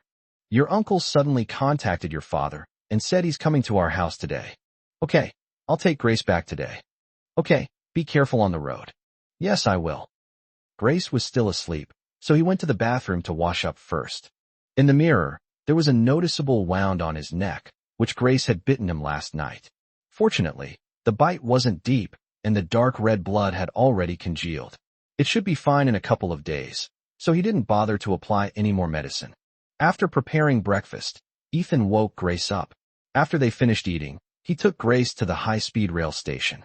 Before leaving, he packed many psychology-related books in his suitcase so he could review them as soon as possible. Brother, why did you suddenly come home? Seeing that Grace was in relatively good condition, Ethan felt a little relieved. Mom called this morning to say that Dad's older brother, who is also his uncle, is coming to our house today. Oh, Dad has an older brother? How come I didn't know that? Actually, I don't know either. My mom said she'll explain in detail when we get home. I see. Grace nodded and inadvertently noticed the scar on Ethan's neck. She knew it was her who bit it last night. It had even broken the skin. However, she didn't dare mention it. She was out of her mind last night, and now that she thinks back, she realized she had gone too far. It was best not to bring it up. Ethan and Grace stepped into the living room. Before they could even see what was going on in the house, someone suddenly appeared in his arms. Elder brother. Ethan looked down and saw a girl he didn't recognize. She had pigtails and looked to be at most 15 or 16 years old, a vibrant and adorable age. Ethan was completely bewildered. What was going on? Grace, who was standing nearby, was covered in black smoke and was about to explode with rage when she saw this. Who is this girl? Why did she hug Ethan right away? He even stole her title of brother? She's Ethan's sister, so where did this other sister come from? Ethan knew Grace couldn't bear this scene, so he quickly and gently pulled the girl away. He looked up, wanting to ask his parents what was going on, but unexpectedly saw someone he never expected. Lin Jiu. Lin Jiu also saw Ethan, and the question on her face was no less than Ethan's. It seemed that she was also completely surprised that it was Ethan. Is this Xiaoyu? She's grown so much. Huh. Come here, let your uncle take a look. A middle-aged man with a loud voice looked at Ethan. Ethan looked over and saw that his features resembled his father's. He figured this must be his uncle. He calmed himself down and walked over. You must be my uncle. Haha, yes. Ethan over-carefully patted Ethan on the shoulder, nodded, and began to speak. Xiaoyu is really good-looking, even better looking than on TV. No wonder Xiao Yan keeps asking to see her brother. Ethan smiled and nodded in response, then began to speak. Uncle, who is Xiaoyan? It's me. It's me. Who hugged Ethan as soon as she entered, ran over, pointed at herself, and excitedly spoke to Ethan. Haha. Xiaoyu, this is my daughter, Lin Jian, who is also your cousin. Ethan's mind raced. Lin Jian, cousin. Lin Jiu? Could Lin Jiu be Lin Jian's older sister? My cousin. At this moment, Lin Jiu, who was standing to the side, also understood that Ethan was the son of her father's younger brother. Yesterday, she was saying they were not related, but today they're relatives, her cousin. Is this Xiaoyin? She's so pretty, haha. You two are so lucky to have such wonderful children. Grace probably understood what was going on, forced a smile, nodded to her uncle, and greeted him. Okay, everyone, stop standing and sit down. Xiaoyu, Grace, you two sit down too. You must be tired from the car ride. Isabella gestured for everyone to sit down. Everyone took their seats on the sofa. Ethan glanced at Lin Jiu. The two of them tacitly agreed to pretend it was their first meeting and that they would talk about other things later. Lin Jian, on the other hand, seems to really like Ethan, constantly chasing after him and wanting to sit together. Grace saw this. She pulled Ethan up and made him sit on the far side of the sofa. She then sat next to Lin Jian, separating the two of them. Even though she's Ethan's blood cousin, he shouldn't be this close to her. She's just so possessive of her food. She was jealous, because she didn't want to. Ethan has a sister besides her. She even has an older sister. Chapter 78, Jealousy. Lin Jiu was sitting opposite Grace, secretly observing her. According to Ethan, this should be the sixth sister he mentioned. She saw Grace. She thought she was such a beautiful girl. Her skin was as white and translucent as mutton fat jade. Her eyes were as clear as autumn water, gleaming with a captivating luster. Her nose was straight with a delicate and exquisite tip. Her lips were as red and lustrous as cherries, and her long, straight, jet-black hair flowed with luster, smooth and flowing. She looked rather frail, as if a gust of wind could blow her over. Her every smile and frown revealed a sickly fragility, like she's sure, making people feel sorry for her. No wonder Ethan cared so much about her. Just like her brother Ethan, she was born with an enviable good appearance. Seeing that everyone was seated, Lin Yuan smiled and took the initiative to speak. Haha, Xiaoyu and Xiaoyin, let me formally introduce you to. My name is Lin Yuan. I am your father's older brother, which means I am your uncle. This is my eldest daughter, Lin Jiyu, who is also your cousin. This is my youngest daughter, Lin Jiyan, your cousin. After Lin Yuan finished his introduction, he looked at Lin Jiyan, who was sitting next to Grace, and said, Xiaoyan, why don't you call me brother or sister? Okay. Hello, brother. Hello, sister. Lin Jiyan looked at Grace with a mischievous grin and said something. Grace could only manage a gentle smile in response to Lin Jiyan. Hello, Jiyan. Sister, I've seen you on TV before. I've also seen my brother. Lin Jiyan stood up again and ran to Ethan. Grace heard Lin Jiyan call Ethan brother. She felt a pang of sadness and bitterness in her heart, as if Ethan was about to be taken away. Seeing Lin Jiyan run off to find Ethan again, she casually made up an excuse, reached out her arm, and pulled Lin Jiyan back to her side, saying, Jiyan, how old are you? Sister, I'm 16 years old. Little Yen, you have to call me Sister Grace, otherwise I won't be able to tell you apart from Sister Jiyu. She wanted to correct Lin Jiyan's way of addressing her, and at the same time, correct Lin Jiyan's way of addressing Ethan. Ethan the brother, but brother, was something she truly couldn't stand. Oh, I see, Grace. So good. Sister Grace, I'm 16 years old now, not a little kid anymore. Why are you still telling me good girl? I'm so embarrassed. 16-year-olds are in their adolescence and can't stand being treated like children. She couldn't stand Grace treating her like a child and corrected Grace. Lin Jian's words made Grace blush. She was already 20 years old, and Ethan still had to coax her every day. However, she liked it when Ethan coaxed her, so she blushed for a moment, but then felt at ease again. It's all because Ethan spoils her so much. Sister-in-law, is Alex almost home? Lin Yuan looked at Isabella and asked with a smile. He should be off work soon. Let's prepare dinner first. I'll go cook. Okay, I'll help you out, sister-in-law. How could I let you come? You're a guest. Don't worry about being a guest. We're all family, huh? Mom, I'll take Grace upstairs to put her suitcase down first. Then I'll come down and cook for you in a bit, Ethan said, pulling his sister along. Okay, go ahead. Upon hearing this, Lin Yuan looked at Ethan with surprise, not expecting that Ethan could cook. After all, Ethan looks like he's been pampered and spoiled, and he doesn't look like someone who can cook at all. Wow, Xiaoyu can even cook. Haha, Xiaoyu did a better job than me.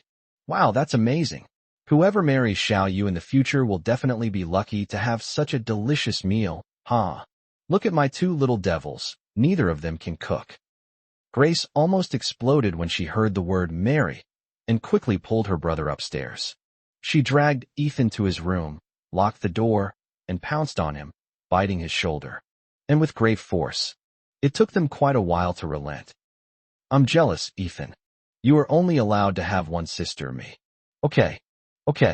Grace's voice was filled with humble pleading, fearing that Ethan would be taken away. She knew her request was excessive. After all, Lin Jian was Ethan's cousin, but she still couldn't stand it. So she came to make things difficult for Ethan. She knew that Ethan would definitely go along with her. It definitely will. As expected, Ethan listened and spoke softly with a heart full of tenderness. Grace, don't be afraid. You're my only sister. I won't be taken away from you. But she's your cousin.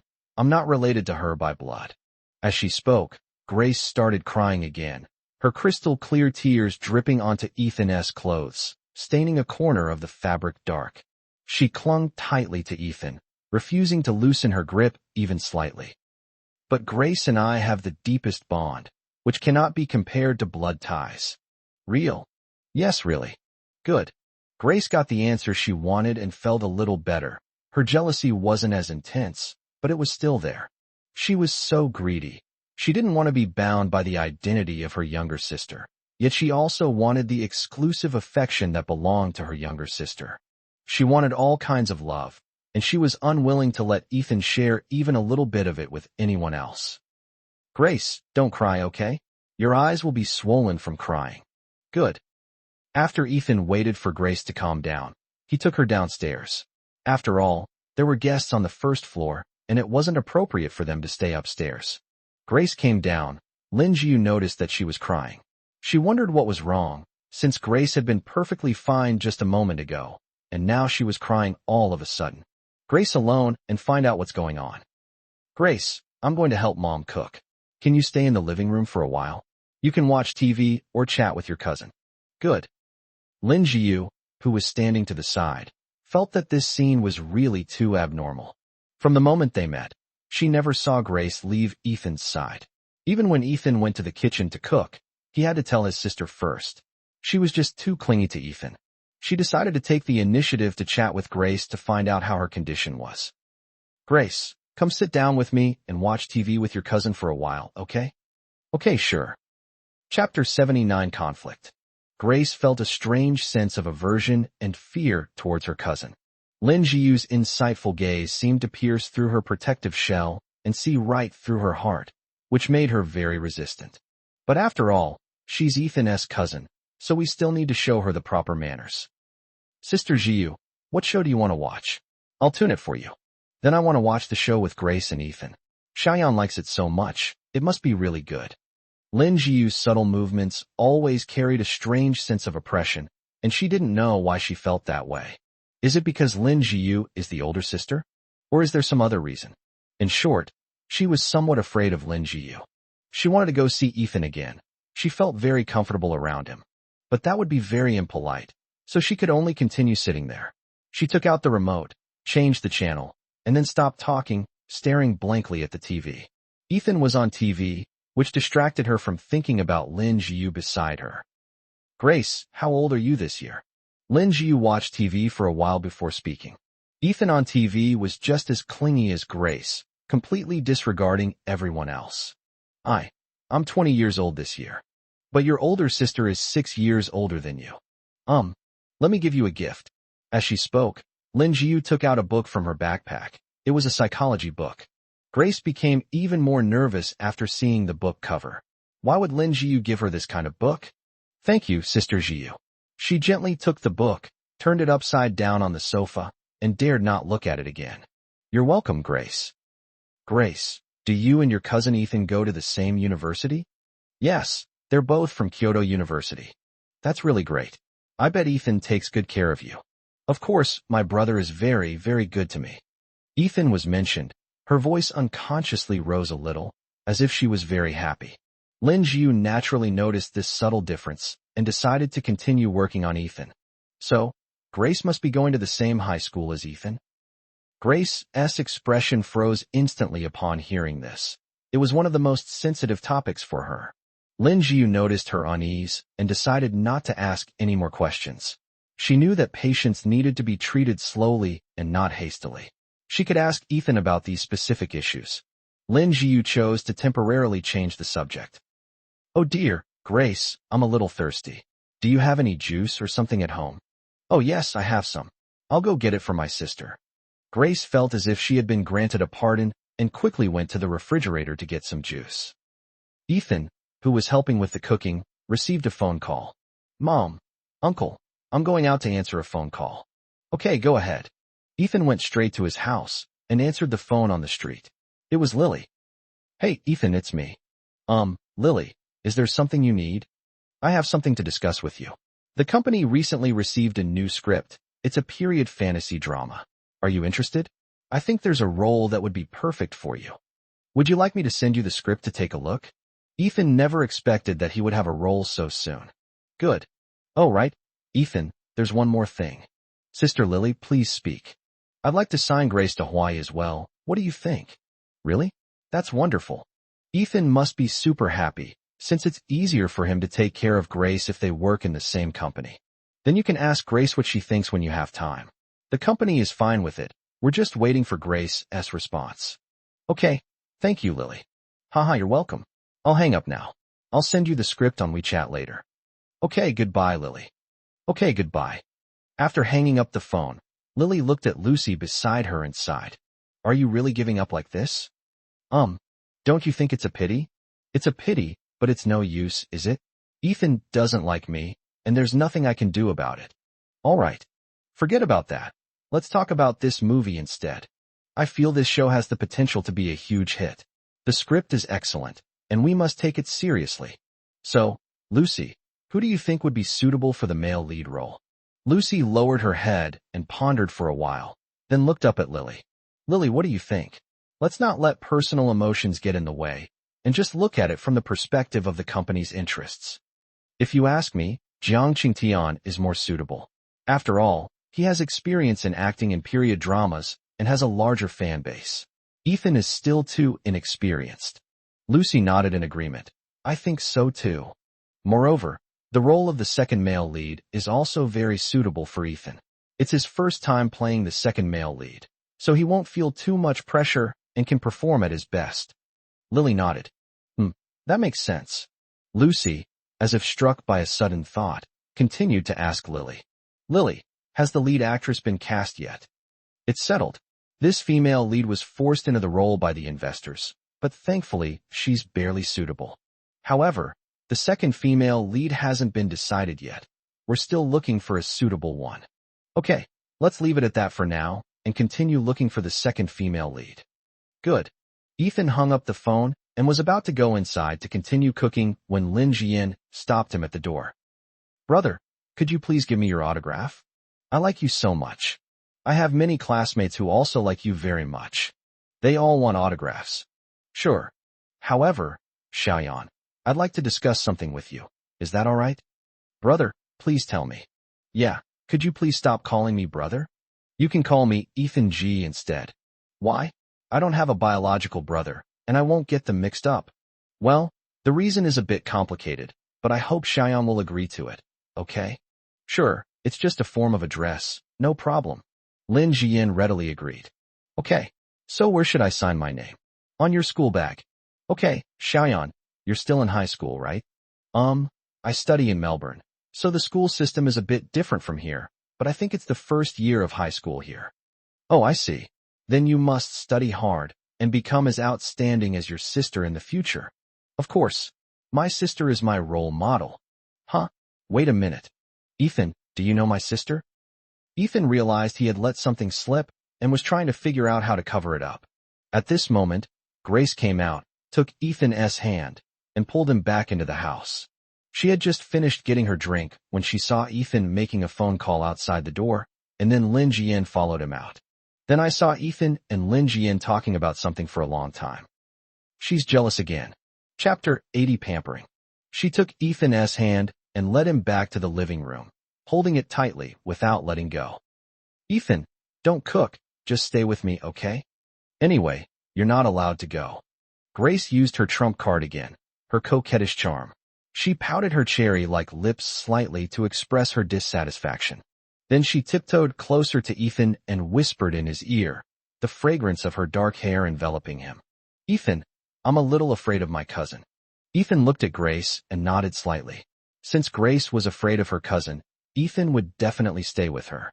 But to be honest, Ethan was also a little afraid of his cousin. Lin Jiu, sitting on the sofa, watched the two holding hands and whispering so closely, and thought to herself that their relationship was a little too good. Grace led Ethan to sit on the sofa. She sat in the far corner and had Ethan press close to her so she could hide behind him. This makes her feel very safe. She wanted to reach out and put her arm around Ethan's waist, but she was afraid that if her mother saw this, she would accuse her of taking advantage of her brother, even though Ethan was willing to let her have it. Thinking about it carefully, she realized that she had basically gotten all the benefits from Ethan, and the thought made her feel sweet again. She settled for second best, hugging Ethan's arm and hiding half her face behind his arm, inhaling his scent. Ethan smelled really good. She even suspected that he had secretly sprayed perfume on himself. However, since she lives with Ethan every day, It's safe to say that Ethan doesn't wear perfume, because he doesn't wear any perfume at all. Ethan also has two other scents. From a distance, it smells like tea, but if you get close, especially very close, like that night when she kissed Ethan's collarbone, it smells like milk. They all smelled wonderful, and she liked them all. She just held on to Ethan's arm quietly, staring blankly at the television. I stopped thinking about anything. Anyway, Ethan is there. He'll solve everything for her. Achoo! Grace sneezed softly. Ethan noticed it immediately. Upon closer inspection, Grace's nose was slightly flushed, clearly indicating that she had caught a cold, probably from being chilled last night. Grace, do you have a cold? Does your throat hurt? It seems so. Grace looked incredibly aggrieved, her eyes brimming with tears as she gazed at Ethan. She wasn't actually wronged at all, but she felt wronged whenever Ethan showed concern for her. She believed that by appearing aggrieved, she could gain more love from Ethan, but she wasn't faking it. She genuinely would appear aggrieved. I'll go make your medicine. Ethan got up and went to close all the windows on the first floor before going upstairs. He first got the medicine from the room, and then took one of his particularly thick coats downstairs. Grace, put on another coat first. Grace remained seated, quietly waiting for Ethan to dress her like a delicate porcelain doll. She had become so used to his care that she didn't even want to dress herself. Ethan tested the water temperature again, and it was just right for dissolving the medicine. After letting it cool for a while, it was ready to drink. Ethan, do you want to stay away from me? You'll catch it. It's okay. I'll take my medicine too. Oh. Although her response seemed calm, the unconscious upturn of her lips betrayed her true feelings, but fortunately Ethan didn't notice. Although Lin Jiu appeared to be watching TV the whole time, she couldn't help but keep glancing at the two of them out of the corner of her eye. She didn't know that it was Grace's illness that made Ethan dote on her to this extent, or perhaps they were always so indulgent. She now suspects that not only Grace has a mental illness, but Ethan may also have problems. Grace was sick, which gave her even more reason to cling to Ethan, snuggling in his arms where it was very warm. Isabella came out of the kitchen carrying a plate, and as soon as she stepped out of the kitchen door, she saw Grace nestled in Ethan's arms. Grace is clinging to her brother again. How old are you? Aren't you ashamed? Get down here. Grace had no choice but to reluctantly push Ethan away a little. Why is Grace wearing Xiaoyu's clothes? Mom, Grace has a cold. This is thicker. It'll keep her warmer. Oh, you've caught a cold. Have you taken any medicine? I just rinsed Grace, and she's letting it air dry. Okay, remember to feed Grace later. Grace's body is so big, but she doesn't seem to be any stronger. She's still as weak as when she was a child. Sigh. Isabella sighed softly, worried about Grace's delicate health. Alex arrived home just as dinner was ready, and everyone sat down at the table to eat. However, Ethan keenly sensed that something was amiss in the atmosphere. Sure enough, there was something wrong. Otherwise, how could his father have never mentioned that he had an uncle in 20 years? Xiaoji, sister-in-law, it's been so many years since we last met. Come on, let's have a drink. The three clinked glasses. Grace was oblivious to everything, only knowing to stick close to her brother and happily eat, because Ethan had been putting food in her bowl for her. Ethan kept serving food to his sister, choosing to remain silent for the time being, as it was better for him to stay quiet in this atmosphere. Lin Jiu must have sensed something was wrong too, and she also chose to eat in silence. Only Lin Jian, perhaps because she was still quite young, didn't quite notice. Seeing Ethan constantly putting food on Grace's plate, she suddenly had the idea to ask Ethan to put food on her plate as well. Ethan was caught in a dilemma, whether to clamp his arm or not. If he pinched her, Grace would definitely be uncomfortable, and he couldn't bear to do it. If I don't give him the gift, my uncle is still here. Such obvious favoritism is very impolite. Fortunately, Lin Jiu noticed Ethan's dilemma and spoke up to Xiaoyan. Xiaoyan, your brother Ethan is serving food to Grace because she is sick, so that her chopsticks won't touch the plate. So, I'll give it to Xiaoyan, so we won't bother Ethan, okay? Oh, I see. Okay. Lin Jian nodded as if she understood, and continued eating. Ethan gave Lin Jiu a grateful look. Ethan, I want to eat shrimp. Good. Ethan skillfully peeled the shrimp for Grace, and put them in Grace's bowl. Isabella couldn't help but speak up after seeing this. Xiaoyu just spoiled Grace. Mom, Grace is sick, let her rest for a while. Sigh. Okay, I really can't do anything with you, especially with your precious little sister. Haha, sister-in-law. This shows that Xiaoyu is a good older brother. That's true. Xiaoyu has been a good older brother since he was little. Look how much Grace has spoiled him. Grace's face was already slightly flushed from her cold, and now she blushed even more, turning as red as a pomegranate. She continued eating with her head down, but her head was almost buried in her bowl. Chapter 81: Bewilderment and Passion. Seeing that the atmosphere at the dinner table was a little quiet, Lin Yuan looked at Ethan and took the initiative to speak.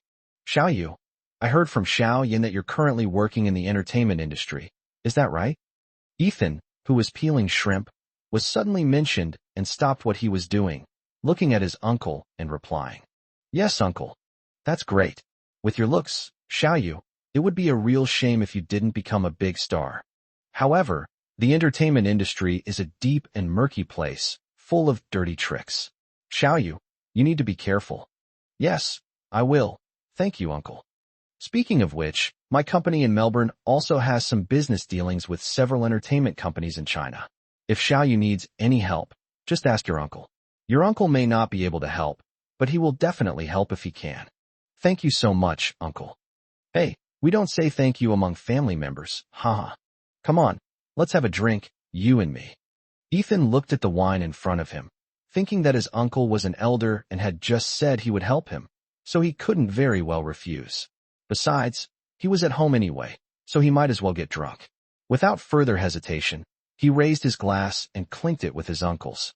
Grace, watching Ethan take such a big gulp, could already imagine what Ethan would be like later. It's definitely that alluring look again. Lin Yuan continued to ask Ethan, Xiaoyu, are you in a relationship? Cough, cough. Grace choked. She couldn't swallow. Her breath caught in her throat, and her vision was blurring, watery, making it impossible for her to see her brother clearly. Grace, did you choke? Ethan quickly and gently patted Grace's chest. He was heartbroken to see his sister choking and crying.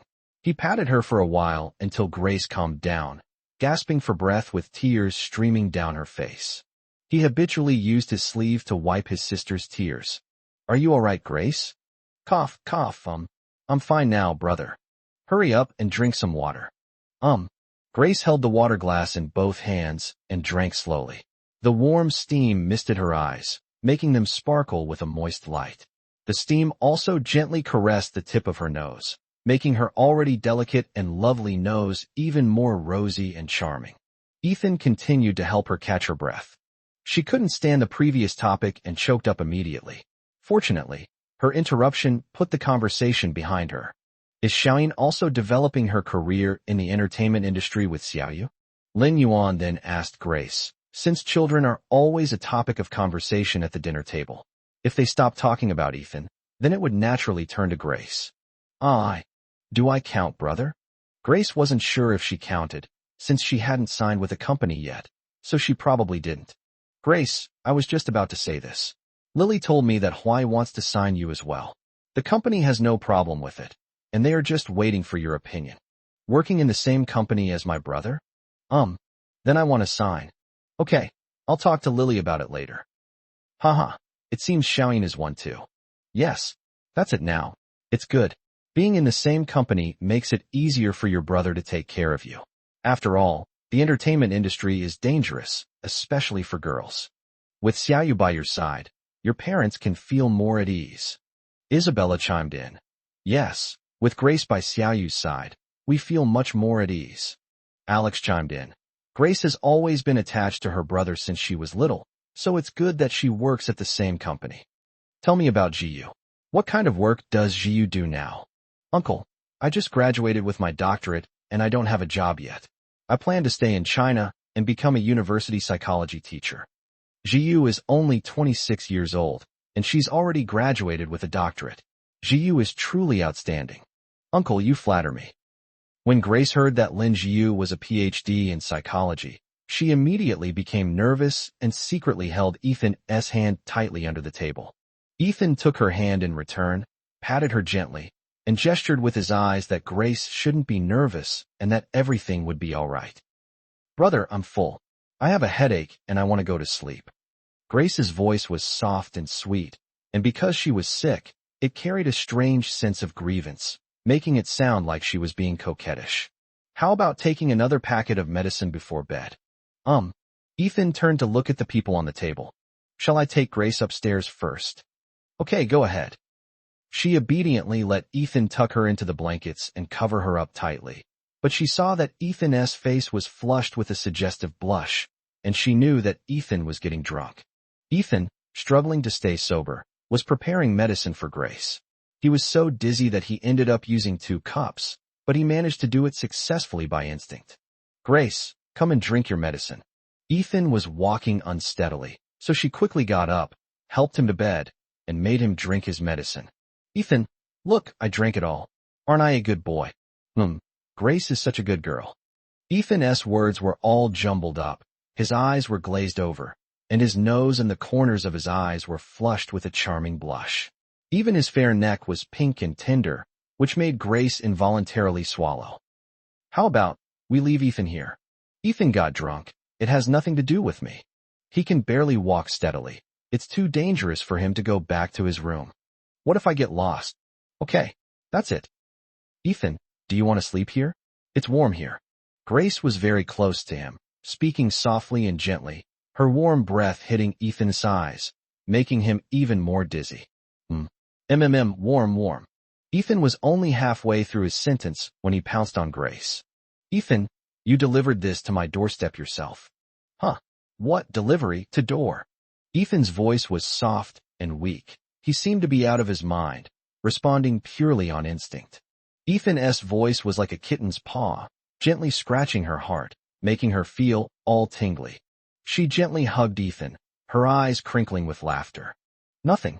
Ethan, would you like to lie down under the covers? It's very warm there." She continued to slowly guide Ethan. I want warmth." She hugged Ethan and slowly closed the blanket.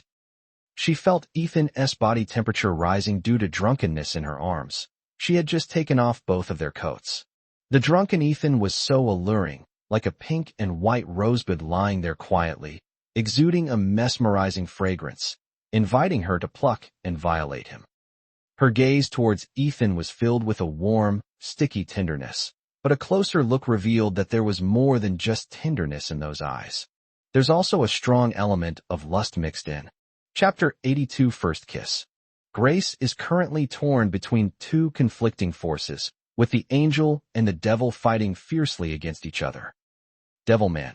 Ethan, you don't get many chances to get drunk. If you miss this one, who knows when you'll get another chance. You'd better make the most of it. Angel-like figure. Taking advantage of someone's misfortune is not the act of a gentleman. Devilish little man. Grace isn't a gentleman, she's a woman. Angel, what will you do if Ethan remembers this the next day? Devilman, don't listen to him. He's so drunk, Ethan definitely won't remember anything. Ethan finds out later, he'll definitely be angry. Devilish little man. No, Ethan spoils you so much, he won't be angry even if he finds out. She pressed herself tightly against Ethan, feeling his heartbeat clearly against her chest. The sound of his heartbeat seemed to be knocking on a door, knocking on her heart again and again. She was still hesitating. I'm hot. Ethan struggled because she was holding him too tightly, and he was suffocated under the covers. He was probably too hot. Ethan, still half asleep, tried to lift the blanket, but she wouldn't let him. Ethan fiddled with it for a long time, but couldn't get the blanket off. Ethan couldn't get out of bed, so he had to take off his clothes. It was so hot that he finally stopped when he was only wearing a thin white undershirt. Ethan tossed and turned in bed for a while, making the bed even hotter and stuffier, which made her even more flustered. She looked at Ethan's rosy cheeks, his alluring eyes made even more captivating by their redness, and his lips like unripe roses, and kept swallowing her saliva. Ethan's sticky breath brushed against her neck, wet and itchy, so tempting, she thought. No one could resist. Ethan, you said it yourself, home delivery. No, it's not my fault. She couldn't hold back any longer. In the end, the devilish little man won the battle. Her fingertips touched his abs through the thin shirt, and the heat from her fingertips made her tremble slightly. Although Ethan looked frail, his thin abs were quite firm. She slowly moved closer to observe Ethan's south face up close. A few shadows fell from his eyelashes onto his eyelids, and the corners of his eyelids and eyes were flushed with a shy pink. His brows were slightly furrowed, and his expression was somewhat aggrieved, as if he was very uncomfortable, probably because of the heat. Her lips slowly touched his slender, pink neck. His skin was delicate and silky, and the fragrance filled her nostrils. She gently licked it with the tip of her tongue, and the sweetness went straight to her heart with her saliva. Her tongue moved slowly, savoring his taste. The enchanting atmosphere filled her room, making her increasingly infatuated. Ethan, I like you. I really, really, really like you. I can't live without you. Cannot. Her dark pupils were already clouded by intense emotions. She was no longer satisfied with just a shirt between them. Her fair and soft hands slowly slipped through his shirt and slid in to touch his skin. The moment she touched him, it was like being electrocuted. A tingling current ran through her body, making her breathing become more rapid. Her fingertips carefully explored every inch of Ethan's skin, while her tongue was busy kissing his entire neck and collarbone, leaving them completely wet. She felt that Ethan was like a marshmallow, so sweet and delicious, and she couldn't control herself at all, wanting only to devour him completely. Ethan, I'm taking your first kiss. I'm sorry I didn't get your permission, but I can't take it anymore. I'm sorry, but you won't blame me, right? You spoil me so much, so? Definitely not. Her fragrant tongue slowly moved upwards, kissing his chin, and went straight for his red lips. Their lips met, and her tongue slowly pried open his lips. Her heart felt like it was going to jump out of her chest, and she actually kissed Ethan, a French kiss. If Ethan is like a marshmallow, then his mouth is like a flowing candy center. Once touched, it becomes unstoppable, fiercely invading his oral cavity. She couldn't find the words to describe it. She just felt it was the most delicious thing in the world. She was a natural at it, her tongue lingering tenderly. The thought that this was Ethan's first kiss fueled her even more frenzied assault, her breathing becoming heavier and heavier, her eyes bloodshot, with a few thin red veins embedded in her pupils. Her hands kept roaming over Ethan's body. It was as if, from this moment on, Ethan was truly branded with her mark and truly belonged to her. She didn't know how long she kissed him, until she was almost suffocating, then she would stop to rest for a while, and then continue. Her mouth was filled with his taste. Their saliva mingled, and they were indistinguishable. She noticed that Ethan was crying again, probably from her kisses. After all, she was really too crazy. Ethan probably hurt himself from the kisses. She was heartbroken. Ethan, I'm sorry, did I hurt you? I'll be gentler, okay? She gently licked his tears with the tip of her tongue. They tasted a little salty, but she liked them. Fortunately, she was very rational this time and didn't bite Ethan, so there shouldn't be any evidence left. Ethan, I've already kissed you here. She placed her fingertips on Ethan's lips and spoke to him. And this, and this, and this, and this, and this. I've kissed all of these places. You already belong to me. You can't escape now. Actually, it wasn't completely hers yet. After all, she hadn't taken the final step. The last shred of her rationality told her that she couldn't do that. She had to wait until she and Ethan officially became boyfriend and girlfriend, and until Ethan was sober before she did it. She gently poked Ethan's soft little face with her fingertips, and a dent appeared with each poke. She found it very amusing. Ethan, you're so cute. No wonder so many people like you. If they saw you like this, wouldn't they be driven crazy with jealousy? I bet it will. Because if it were me, I would definitely go crazy too. I would do anything, by any means necessary, to get you back. Fortunately, I am here with you right now. She's already planning the next time. Once she's tasted the sweetness, she's had a hard time stopping. Fortunately, she also discovered a good method. She just had to trick Ethan into drinking. Once he was drunk, he wouldn't know how much she kissed him. However, she also became wary, making sure Ethan didn't drink alone outside. If he got drunk, he might be taken advantage of by some wicked woman, and he wouldn't even know it. For example, Ethan has already been bullied by her to the core. When he wakes up tomorrow, he will definitely be so dizzy that he won't remember anything. She kissed him for a long, long time, until she finally got tired. She held him close, a sweet smile on her face, and fell asleep contentedly, her arms and heart filled with his love. She thought, tonight's dream will be so sweet. Chapter 83, Untying the Bell.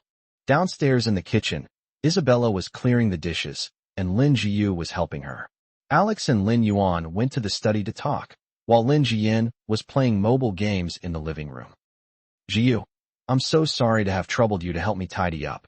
Grace is sick, and Xiaoyu is probably drunk. He went back to his room to sleep. He can't drink much. Auntie, it's all right. Let Grace and Ethan sleep. They're probably too dizzy to get up. Oh, by the way, Jiyu, you just mentioned that you have a PhD in psychology? Yes, that's right. Well, Auntie has something she'd like to ask you for help with. I don't know if it's convenient for you. Is it about Grace? Isabella looked doubtful. Jiyu, how did you know? Actually, it's like this. Lin Jiyu briefly recounted how she met Ethan. Oh, I see. That's quite a coincidence. You two siblings are really destined to be together. In that case, let Ethan talk to you about this. I won't get involved.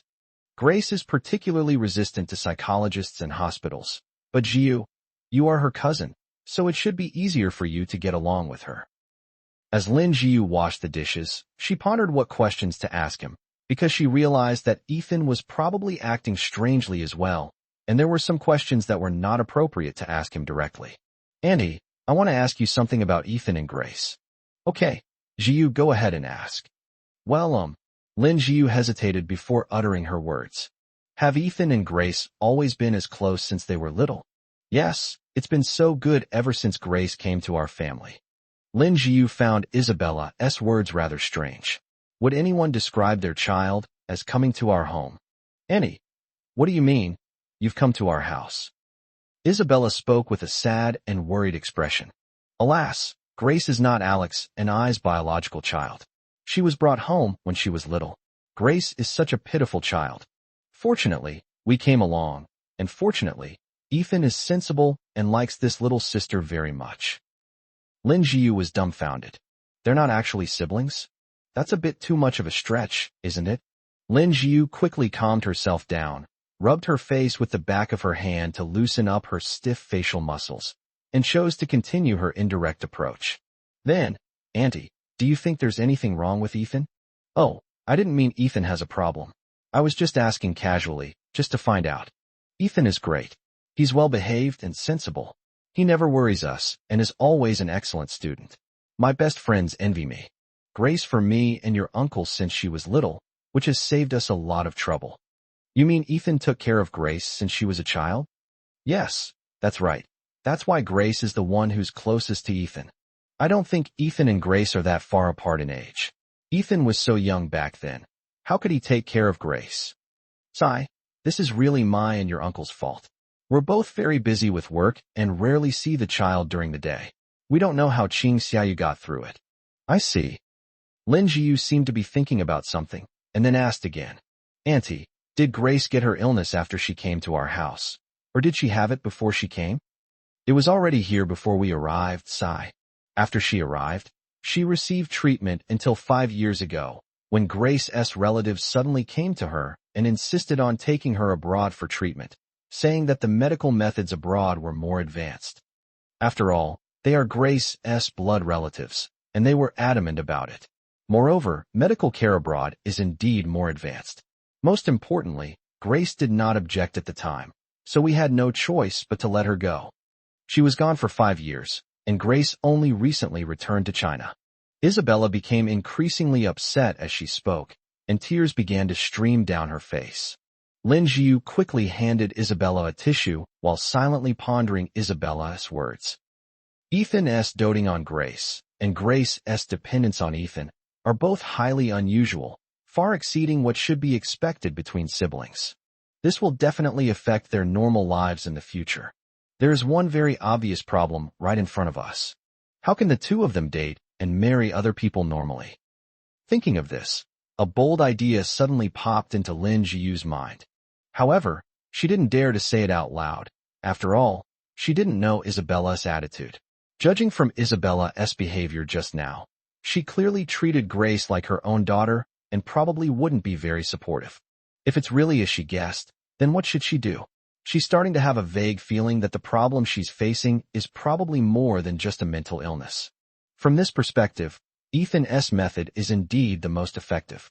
By solving Grace's psychological problems, he will naturally solve his own problems along the way. The one who tied the knot must untie it. Leaving it to someone else to solve is too complicated. Even though she's her cousin, she's not entirely confident. Ethan a simple lesson and let him handle the rest himself. As she was thinking, Lin Jiu had almost finished washing the dishes. Jiu, there aren't enough guest rooms at home. There's one on the first floor and one on the second floor, so you and Jian will have to sleep in the second floor room together. Okay, it's fine. I often sleep with my sister at home too. That's good. Then I'll take you to see the room first, and we'll check on Ethan on the way. Good. Isabella led her two sisters upstairs to Ethan's room and knocked softly. Ethan, are you asleep? Ethan. Isabella saw that no one replied and assumed they were probably asleep, but she thought she should at least drink some water, otherwise she would definitely have a headache the next day from being drunk, so she pushed the door open and went in. Then I found the bed was empty. Hey, where did Xiaoyu run off to? Is he drunk in Grace's room? He just said he was going to make her some medicine. Isabella came out and turned to knock on Grace's door. Grace, are you all right? Is your brother with you? Lin Jiu, standing to the side, was on high alert, her heart pounding in her chest. Although those were just her guesses, she was still praying that there wouldn't be anything in the room that would give her a heart attack. Grace was groggily awakened by the knocking on the door, and the moment she realized it was her mother, she broke out in a cold sweat. If Mom doesn't agree, then I'm doomed. Even Ethan was unaware of it. Although she will tell her mother sooner or later, it is clearly not the right time yet. However, she has a relatively good mental fortitude. Quickly put Ethan's coat on, check for any unwanted marks, and then cover Ethan with a blanket. I got out of bed and opened the door. Chapter 84 Pathological Dependence. Grace, with her bare, fair feet, stepped off the floor and got out of bed to open the door. If Ethan sees this, he'll definitely get scolded again, but Ethan is too drunk to see it right now. Mother.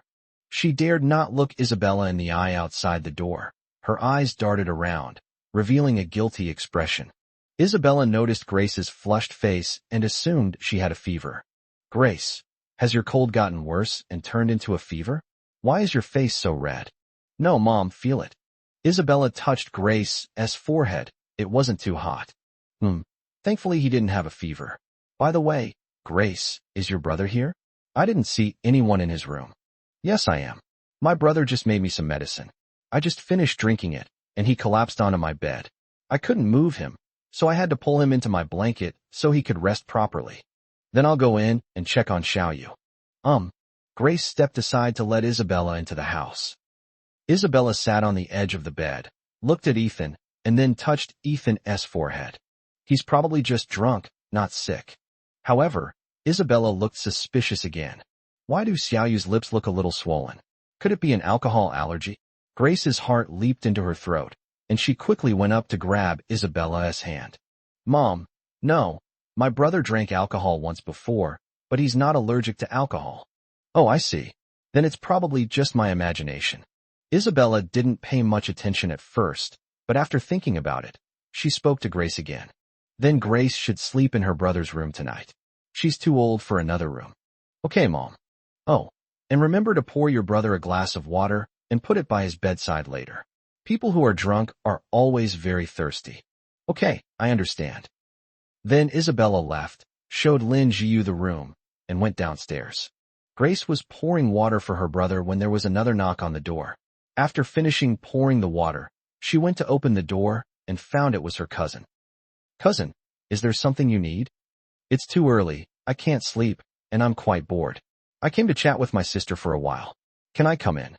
Okay. She stepped aside to let her cousin into the house. As soon as Lin Jiu entered, she saw Ethan on the bed. Ethan was deep in a dream, his eyes tinged with a faint rose color like the sunset, his nose slightly pink, and his lips luscious and red like summer cherries. My cousin is indeed a very well-behaved boy. He always seems well-behaved, and he's even more so when he's asleep. Even though Lin Jiu didn't care much about other people's appearances, she had to admit that her cousin was indeed quite handsome. Lin Jiu paid special attention to Ethan's clothes. He was still wearing a coat, so nothing should have happened. Ethan's lips seemed a little swollen. She then stole a glance at Grace's lips. It seems a bit swollen too. Did Grace secretly kiss Ethan while he was drunk? She seems to have discovered something incredible. Grace felt very nervous when she saw her cousin staring at Ethan as soon as she came in. "Cousin, please sit down." Lin Jiu gently sat down on the chair by the bed, looked at Ethan under the covers, and spoke. "My cousin really can't hold his liquor. He didn't drink much, but he's already so drunk. My brother rarely drinks alcohol, so that's why." "You don't drink? You're such a good boy." "Of course my brother is a good boy." Grace spoke with a hint of pride. She was happy whenever someone praised her brother. "But there are times when he misbehaves, like last time. It felt like my brother was about to beat that person up. My naughty older brother belongs to me, hee." Grace's secretly happy expression. Lin Jiu thought the brother and sister were really sweet. It's obvious that Grace really likes her brother. "Of course, I like my brother the most." That's really enviable." Lin Jiu got up, slowly walked to the bookshelf, ran her fingertips over the books, and suddenly spoke up again. "Grace, does your cousin have a girlfriend? He's so good-looking, he must have no shortage of suitors." Grace tensed up instantly, and her voice became somewhat unnatural. "Brother, no. Many people pursued my brother, but he didn't like any of them." "I see. Grace, do you have someone you like?" "I like my older brother. I mean the kind of liking between men and women." Grace thought to herself, "That's my brother too." However, she certainly couldn't say that, so she replied, "No, neither my brother nor I have any." Lin Jiu nodded silently, took out a book, Kawabayazunari's Snow Country, and gently turned the pages. The rustling sound of the pages was clearly heard in the quiet room. Grace felt nervous watching Lin Jiu's movements. Lin Jiu's seemingly insignificant little actions put a lot of pressure on her. She reached under the covers to take Ethan's hand, her fingertips tracing circles in his palm. The blanket was warm, and so were her brother's hands, soft and warm. She thought of a phrase, warm and fragrant like jade, which suited her brother perfectly. Lin Jiu, holding the book, turned to look at Grace, who was lost in thought. Grace's hand was fidgeting under the covers. Grace really likes her brother. Lin Jiu was thinking silently when she caught a glimpse of Ethan's hoodie, which was hidden under the blanket, peeking out from under the covers because of Grace's fidgeting. "Lin Jiu, you're wearing a jacket, but not a hoodie, right?" So Grace was definitely taking advantage of Ethan's drunkenness to do some unspeakable things. Lin Jiu decided to test the waters one last time. "Grace, have you ever thought that Ethan might fall in love someday?" "He won't." Grace's emotions surged like a tidal wave, her tone suddenly rising, and upon closer inspection, one could even see a hint of madness flashing in her eyes. Grace was almost losing her mind again, gripping Ethan's hand tightly, her nails digging into Ethan's palm, blood seeping out little by little. Ethan's brows furrowed tightly, as if he felt the pain even in his dream. However, Grace was unaware of all this. Lin Jiu didn't expect Grace to react so strongly, so she quickly sat on the bed, hugged Grace, and gently patted Grace's back. She could even feel Grace's body trembling with her rapid breathing. "Grace, Ethan won't, I know that." "No, he won't." Lin Jiu was now completely certain that Grace's feelings for Ethan were not just those of a brother and sister, nor were they ordinary romantic feelings. It was an extreme possessiveness and a pathological dependence. Chapter 85, Returning the Blood. The Grace before Lin Jiu was like a glass doll, breathtakingly beautiful, yet heartbreakingly fragile, as delicate as thin ice, which would shatter into pieces and disappear from the world with the slightest touch. This exquisite, yet fragile vulnerability made Lin Jiu cherish her even more, fearing that the slightest negligence would cause her harm. Seeing that Grace was getting more and more agitated, she quickly tightened her grip on Grace. But then I saw Grace's hand, so bright red it was almost blinding. It was covered in blood. Lin Jiu tensed up instantly. She remembered Ethan saying that Grace was capable of self-harm. She quickly grabbed Grace's hand and examined it carefully. Grace, are you in pain? Where are you hurt? Grace's eyes were lifeless. Her hair was trembling slightly, and she kept repeating murmurs. He won't. He won't. Seeing that Grace didn't reply, she could only continue to examine her, but found no wounds. Where did the blood come from? Ethan. Realizing this, she quickly lifted the blanket to check on Ethan and found that there was a lot of blood flowing from Ethan's palms.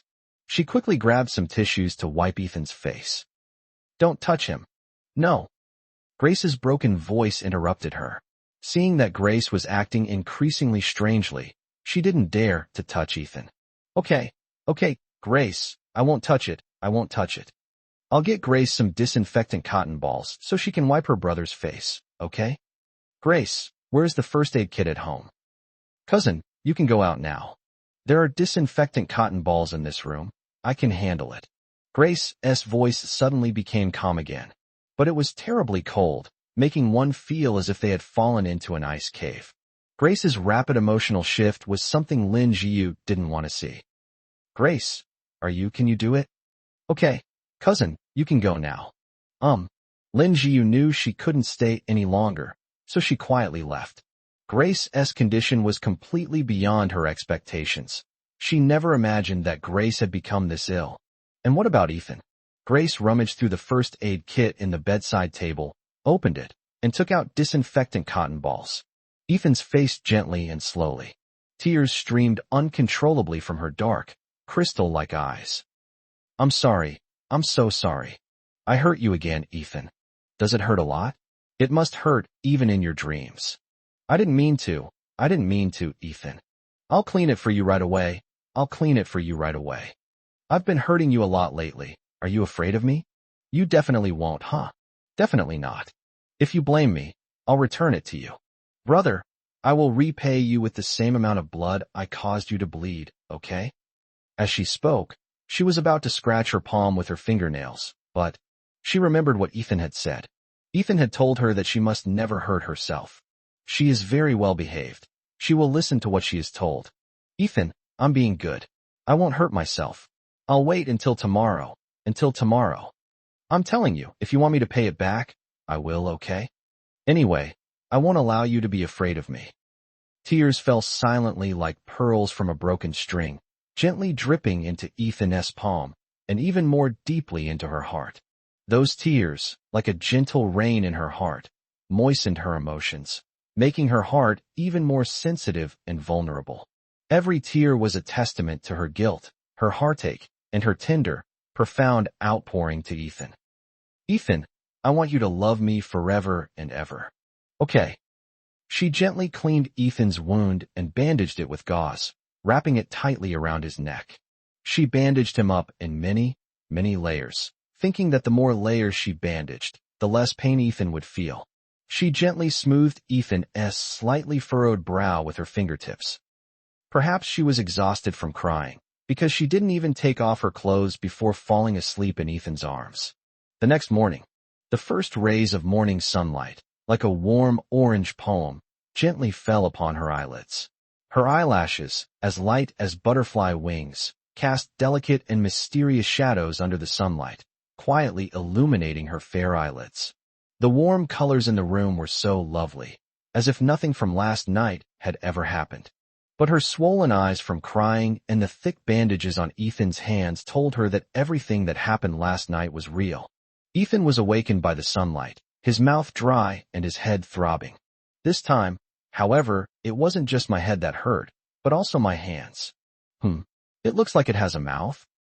He tried to shield his eyes from the orange sunlight streaming in through the window with his palm, only to find that his hand was wrapped in a thick layer of gauze. What happened to my hand? Did I do something terrible while drunk last night? Elder brother. Grace suddenly called out to Ethan, startling him. He then realized that his sister was lying next to him, and upon looking around, he saw that it was his sister's room. Grace, did I get drunk last night and sleep here? Yes, brother. Brother, have some water. Good. Ethan held his water glass and drank, trying hard to recall what happened yesterday. I can't remember anything. I drank too much yesterday. Grace, how's your cold? Is it getting better? Without. Oh, then you'll need to take your medicine again later. Good. Ethan keenly sensed that something was wrong with Grace. Her voice sounded dejected, and she replied, word by word. He looked closely at his sister and noticed that her eyes were swollen and red. Grace, what's wrong? Did you cry? Yes. Grace hugged him and started crying again. Grace, tell your brother what happened, okay? Your hand. I hurt it, it bled a lot. This is it. It's okay, it doesn't hurt anymore. You're lying, it definitely hurts. It really doesn't hurt anymore, really. Grace, what happened last night? No, it's nothing. It's just that I was holding your hand while sleeping, and I had a nightmare and accidentally cut your hand. Oh, Grace, you're having another nightmare. It's okay, I'll wake up quickly this time, it's alright. Whether you're alright or not, you have to take your medicine later, okay? Ethan, do you want my blood? Ethan was stunned. Grace, what would I do with your blood? I've made you bleed a lot lately, and I want to make it up to you. Grace, what are you thinking with that little head of yours? Are you trying to drive your brother crazy? I don't want you to pay me back. Just take good care of yourself, get well, and don't hurt yourself. That will make your brother very happy. Chapter 86 Never Pay Back. Grace was still very down, and she gently hugged him, whispering softly, Ethan, do you really not want me to pay you back? But I want to return it to you. Really? No, you silly girl. What nonsense are you thinking about all day? Even if I bleed a lot, I wouldn't want you to get hurt, even a little bit. What's mine belongs to Grace, so Grace doesn't need to repay anything, okay? Ethan sat up straight, unusually displaying the authority of an older brother to prevent the girl from overthinking things. They've already come up with the idea of returning blood. Who knows what other crazy ideas they might come up with later. Grace seemed to realize her mistake, her eyes filled with grievance. She pursed her lips slightly and lowered her head to softly respond to Ethan. Oh, Grace understands. Brother, don't be angry, I won't pay it back. Ethan felt a pang of sympathy when he saw Grace's aggrieved expression. His eyes filled with affection, and with a gentle smile, he softly ruffled Grace's hair. Grace's smooth hair danced between his fingertips. Yes, Grace, you need to take good care of yourself. As long as Grace is healthy and happy every day, her brother can be happiest. Good. Grace gazed at Ethan intently, her thoughts slowly turning. What's yours is mine. You said it, Ethan. Then your body is mine too. So, last night, I only violated what was mine. That makes perfect sense. She successfully convinced herself. Ethan was about to make Grace a cup of medicine when he felt something was off. Why do I feel so light? Then he looked and realized that his hoodie was missing, so he turned around and asked Grace. Grace, where did my hoodie go? Huh? But why is my coat still here? That's strange. Ethan was a little confused. Grace swallowed nervously, lowered her head slightly, and her eyes flickered with an ambiguous look. Well, yesterday I was worried that my brother would be too hot, so I took off his jacket and hoodie. Then, I was worried that my brother would be cold, so I put the jacket on him. The sweatshirt was too hard to get on, so I didn't wear it. Yes, that's it. Grace believed her excuse was flawless. I see. Ethan nodded, showing no suspicion whatsoever, and turned to make Grace a cup of medicine, placing it on the bedside table. Grace watched her brother busily preparing medicine for her, her bright eyes curving slightly as she silently recited something in her mind. What a silly brother, so easily fooled. Idiot, idiot.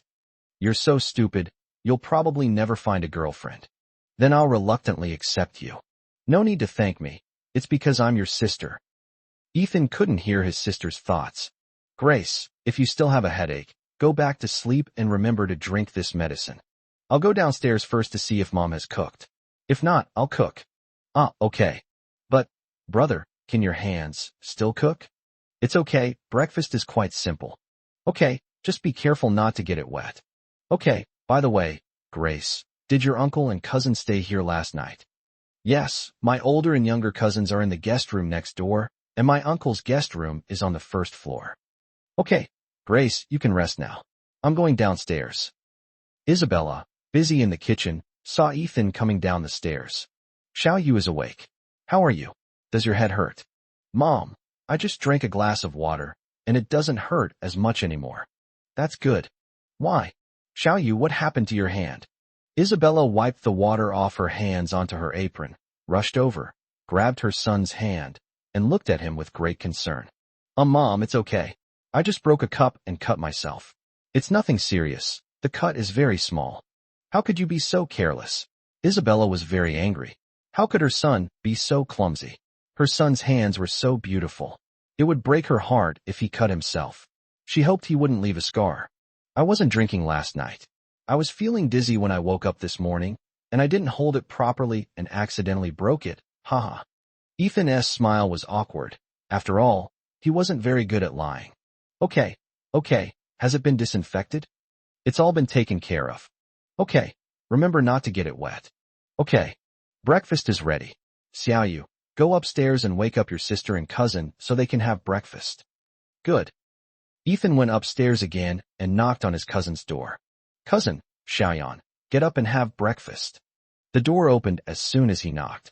As soon as Lin Jiu opened the door, she looked directly at Ethan's hand and was relieved to see that it had been taken care of. But she still had to act, so she pretended to be very surprised. Ethan, what happened to your hand? It's nothing, cousin. I was just feeling dizzy when I woke up and accidentally broke a cup, which cut me a little. I see. Be more careful next time. Yes, I will. Thank you, cousin. Just then, Grace changed her clothes and came out of the next room, where she saw Ethan and her cousin. Lin Jiu turned to look at Grace, but Grace deliberately avoided her and went to the bathroom to wash up. Lin Jiu turned to Ethan and said, Ethan, I'll go wake Xiaoyan up. She's not awake yet. You can go now. Good. Oh, by the way, I'll be giving you some questions after I get back to Kyoto, so remember to study hard. Even if you're my cousin, I won't give you special treatment. She was actually prepared to use connections, but she still hoped that Ethan's abilities were truly outstanding. It definitely will.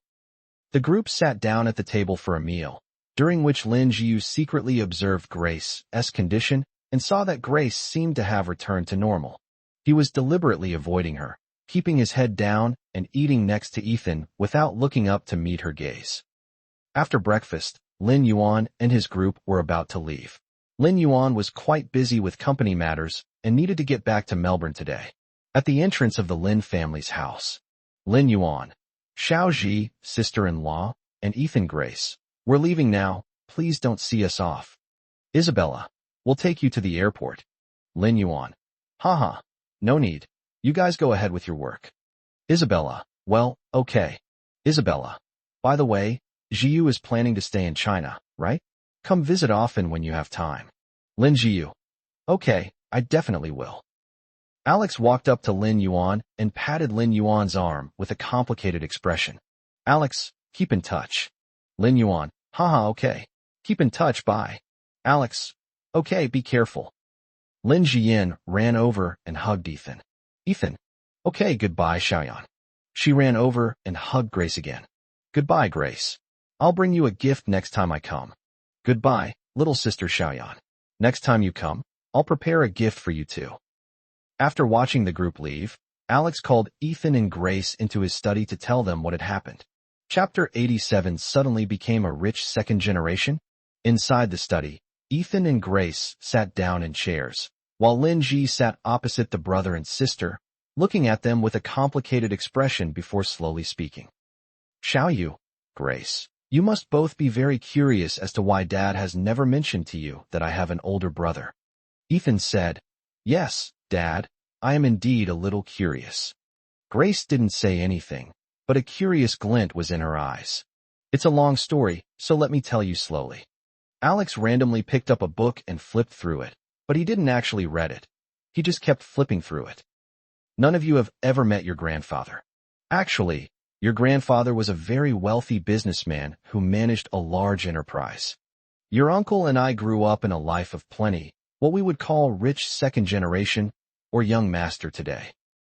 Ethan was shocked to hear this. He never expected that his father was the son of a wealthy businessman. He had never sensed that his father had the air of a rich second generation. Of course, he was only familiar with Liu Xiaoyuan, this rich second generation, perhaps because Liu Xiaoyuan's personality was too eccentric. Alex continued slowly.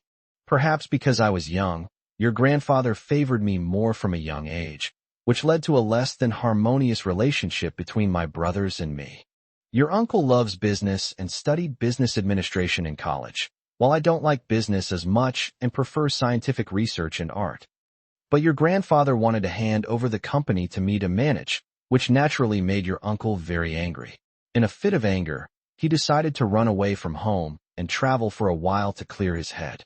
But, well, at this point, Alex sighed deeply, his expression filled with sadness.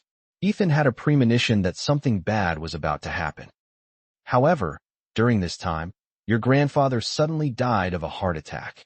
When your uncle heard the news, he rushed back to see your father one last time. At that time, your uncle and I were young and impetuous, and then our father passed away. We were so grief-stricken that we spoke without thinking. Where is your uncle? It's my fault for not taking good care of my father.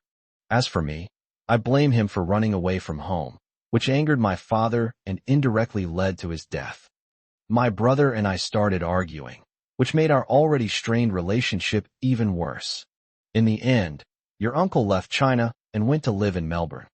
Ethan listened and sighed inwardly, thinking that no matter what happens in the future, he must communicate properly and not argue, otherwise it may cause irreparable regret. According to the law, my father's estate was divided equally between your uncle and me, but I was too ashamed to accept it, and I wasn't interested in doing business, so I gave it all to your uncle, since he needed the money to run his business. However, your uncle hasn't touched my share all these years. It's just been left like this. In recent years, your uncle and I have gradually started to keep in touch by phone, and our relationship has gradually improved. After all, they are brothers and grew up together. There's nothing they can't overcome. Your uncle came this time because he saw that Xiaoyu and Grace have grown up and need money, so he came to deliver the half of father's inheritance from back then. Alex finished speaking in one breath, and Ethan and Grace both looked sad, never expecting that their father had such a sad past. Seeing that his father also looked sad, Ethan offered words of comfort. Dad, it's been so many years, please don't be sad. I believe that Grandpa would be pleased to see that you and Uncle are doing well today and that your relationship has improved. Grace comforted him. Yes, Dad, don't be sad. Your brother is right. You're right. It's a good thing. It's a good thing. In the future, we should visit your uncle more often. In a few years, after your uncle has settled his company affairs, he should prepare to leave Melbourne and return to China to settle down. Ethan's face lit up with joy. That's wonderful news. Yes. Alex nodded deeply. Alex looked up at Ethan Grace again. Shall you, Grace, the reason I'm telling you these things today. Firstly, it's to let you know the reason behind this.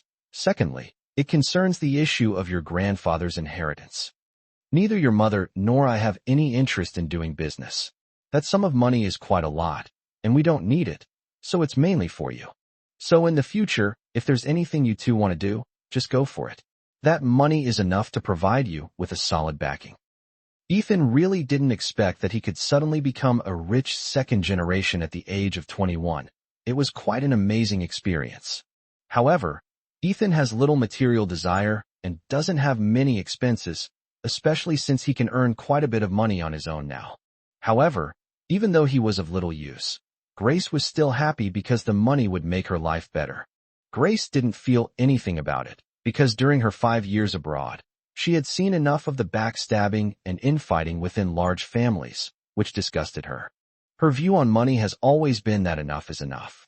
She only cares about her brother. As long as she can have her brother, nothing else matters. Ethan and Grace returned to school.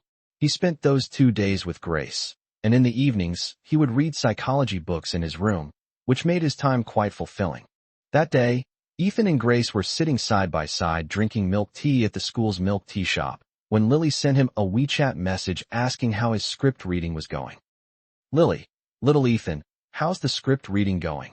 Ethan, Lily, I've finished reading it, and I think this script is great. Lily, haha, that's for sure. Your sister Lily has a really sharp eye. Lily, So, which character do you like?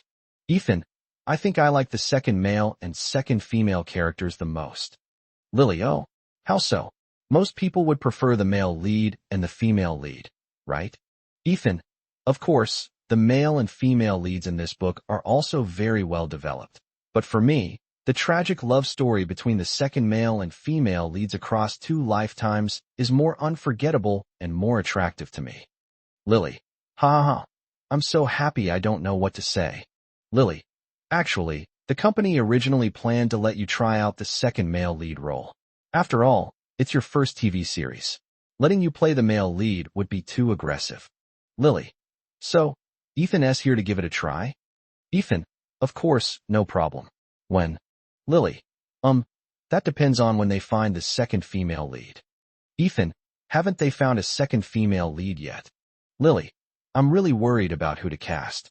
The second female lead has such a unique personality. It's hard to find a suitable actress. Lily, I suddenly thought of something. Lily, little Ethan, has Grace agreed to sign the contract? Ethan, yes, my sister agreed. Lily, okay. Lily, it's like a pillow being delivered just when you're sleepy. Lily, show the script to your sister and ask her if she's interested in playing the second female lead. Lily, I was just worried about not being able to find someone, and this girl's temperament is a perfect match for the role. Moreover, in this script, there's a past life where the second female lead happens to be the second male lead's sister. Ethan, okay, I'll ask Grace. Lily, okay. Give me an answer as soon as possible. Ethan, okay. Grace clung to her brother, drinking her milk tea while secretly glancing at him.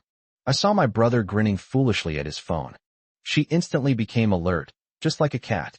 It said online that boys in relationships often smile foolishly at their phones. Even though she knew Ethan wouldn't, she just couldn't help but watch. She slowly moved her head to block Ethan's phone, her face very close, her pupils narrowing like a cat's, and spoke softly. Ethan, who are you chatting with? You seem to be having a lot of fun. Chapter 88. Grace decides to audition. Can I show this to your cute little sister? Ethan looked at his sister so close to him.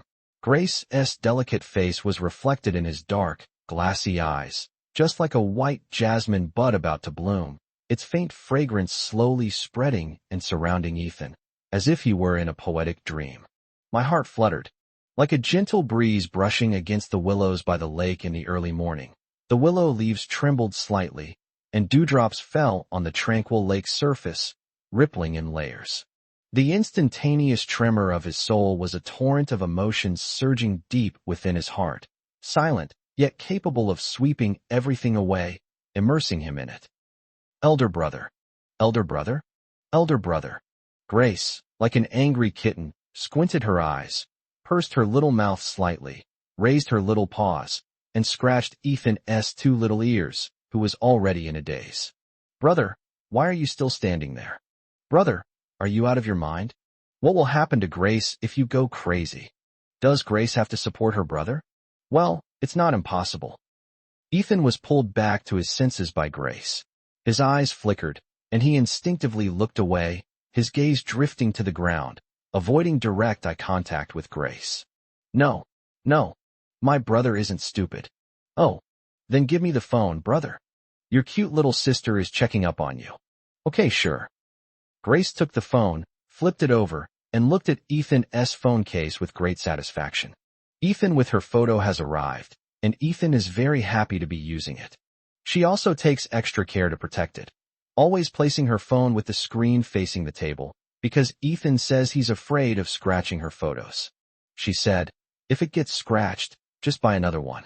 A phone case is supposed to protect your phone. You're putting the cart before the horse. But Ethan still refused, and always kept his phone upside down. Every time she looked at it, she felt as if her heart was filled with honey. Anyway, she knew that one of her photos was more important to Ethan than his cell phone. And what about her? It must be extremely important. With a sweet smile in her eyes, she skillfully entered her birthday to unlock Ethan's phone, found it was a chat window with Lily, and began to read it carefully. Ethan with surprise, and said with great joy, Brother, I love the script. It's so good and very touching. I also like the second male and female characters. So, brother, is it possible for me to play this second female lead? Together with my brother, we'll play siblings and lovers. Seeing how happy Grace was, Ethan's mood also brightened. Yes, but we need to audition first, and the director has to be satisfied first. Okay, I'd like to give it a try.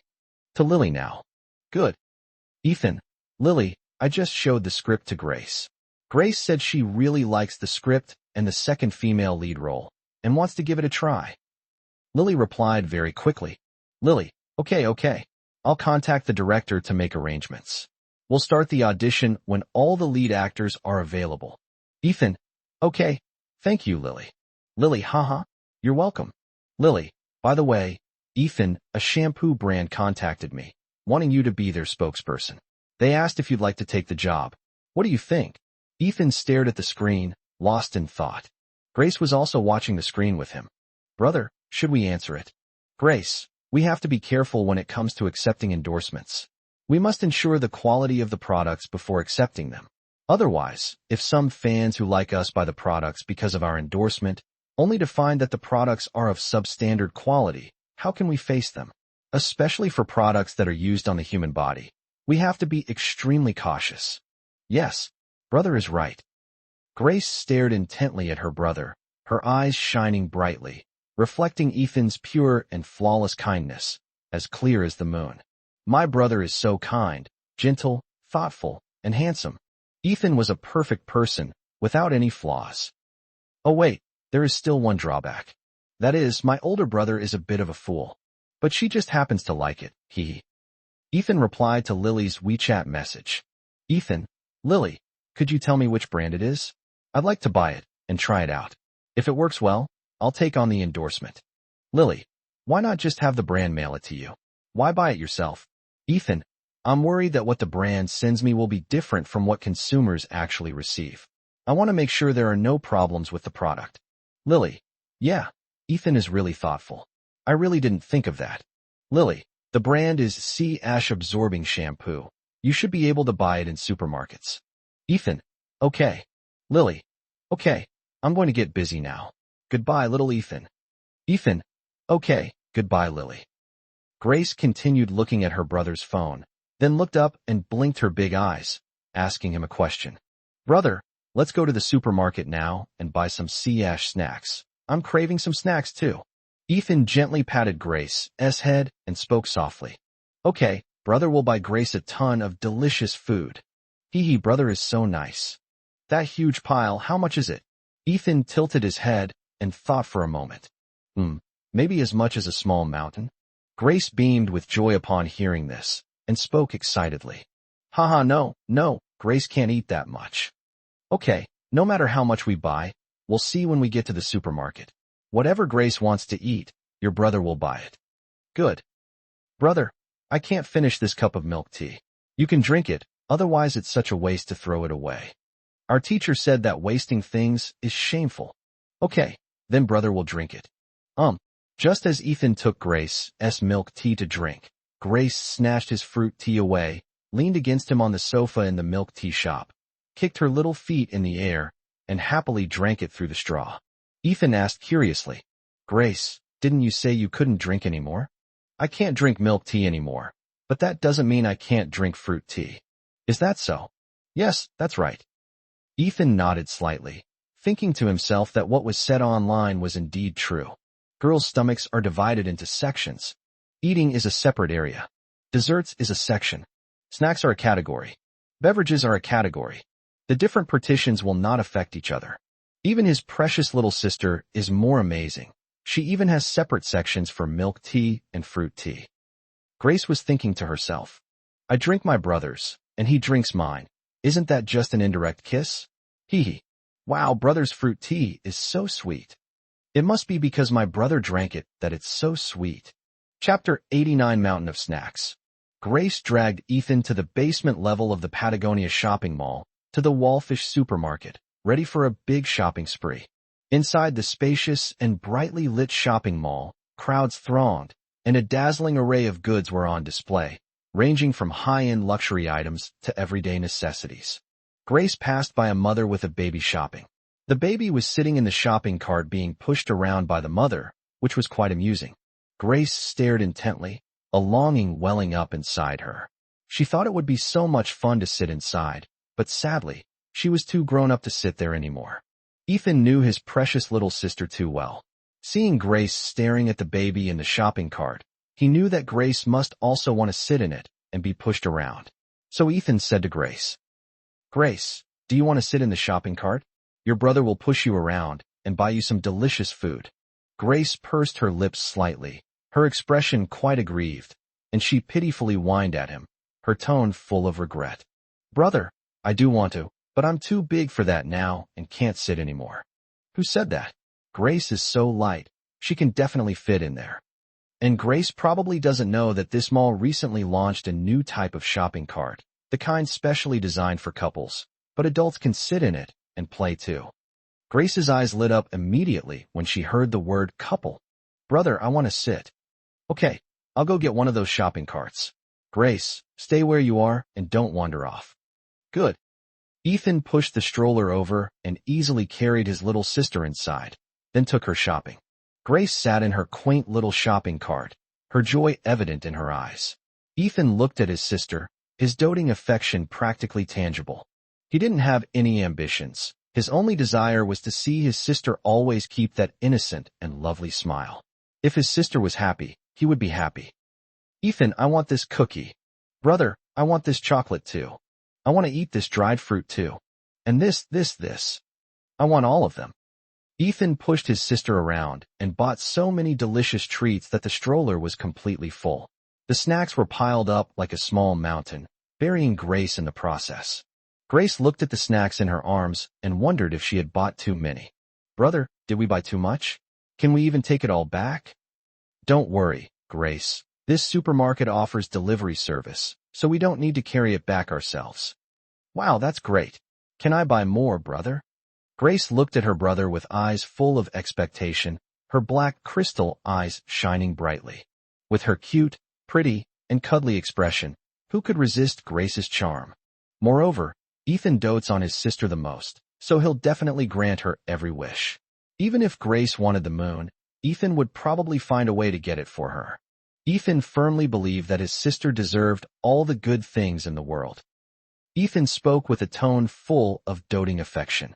"Of course, Grace can buy whatever she wants." "Good. Huh? Brother, is that sea ash absorber?" "It seems so. I'll buy it." Then the two continued their stroll. The supermarket was already crowded, and Ethan and Grace's good looks attracted a lot of attention, not to mention the strange scene of Grace being buried under a mountain of snacks. Some people recognized Ethan and Grace and were already secretly recording videos and posting them in the NUCP Super Topic. Weibo Super Topic. "Guys, ladies, look who I ran into." Video. Image 1. Image 2. "No need to thank me. My surname is also Lei." Comments section. "Wow, is Ethan here to buy groceries? Incredible. Did they buy a mountain of snacks? Wait, why do I feel like there's another person in the shopping cart? Am I seeing things? Upstairs, are you seeing things? Isn't that Grace? Wow, now that you mention it, it really is Grace. She's buried in snacks. Haha, so cute. Wow, Ethan really spoils his little sister. He not only pushes her around in a stroller, but he also bought her so many snacks. My neck is numb from bumping it again. Sob sob. I wish I had a brother like Ethan, and I wish I had a mountain of snacks. Ahem. Hey buddy, I'm back again. Who are you? That well-informed person. Huh. Aren't you usually in the comments section of variety shows? Why are you on Weibo Super Topic? Hee hee. I watched 2 episodes of the variety show, and Ethan Grace is just so adorable, so I started shipping them too, ha. Haha. You little rascal. I've known you'd be good since you were a kid. What's the story? What's the latest news? Hee hee, of course there is. I heard that Grace has also signed with Hawaii Entertainment, but that's not the main point. The important thing is, Ethan Grace is going to audition for the second male and female leads in the same drama, a period fantasy drama. Most importantly, the second male and female leads have both sibling and romantic relationships in their storylines. Furthermore, the director highly praised the script. Real. It's absolutely true. I know someone in the director's circle. Holy crap. Okay, okay. With Ethan and Grace's looks, I can watch even a terrible script, let alone a good one. I can't wait. Me too. Inside Lu Xiaoyuan's villa, Lu Xiaoyuan's younger sister, Lu Wan, was lying on the sofa, scrolling through the super topic of ENUCP, with a big Annie smile on her face. Hey sis, what are you looking at that's making you so happy? Lu Xiaoyuan took a bottle of Coke from the refrigerator, opened it, and drank it. He then tossed a bottle of yogurt to Lu Wan, who was sitting on the sofa. I'm browsing Weibo. Let me show you, bro, so we can have some fun together. Get out of the way, I won't let you see. I insist on seeing it. Lu Xiaoyuan snatched the phone and started looking at it. Goodness, look at Ethan. Lu Wan suddenly thought of something and instantly switched from a tomboyish voice to a more delicate one. Elder brother, I remember you and Ethan were roommates, right? Wow, speaking of this, you're really sweet when you call me brother. Normally, it's like climbing to heaven to hear you call me brother.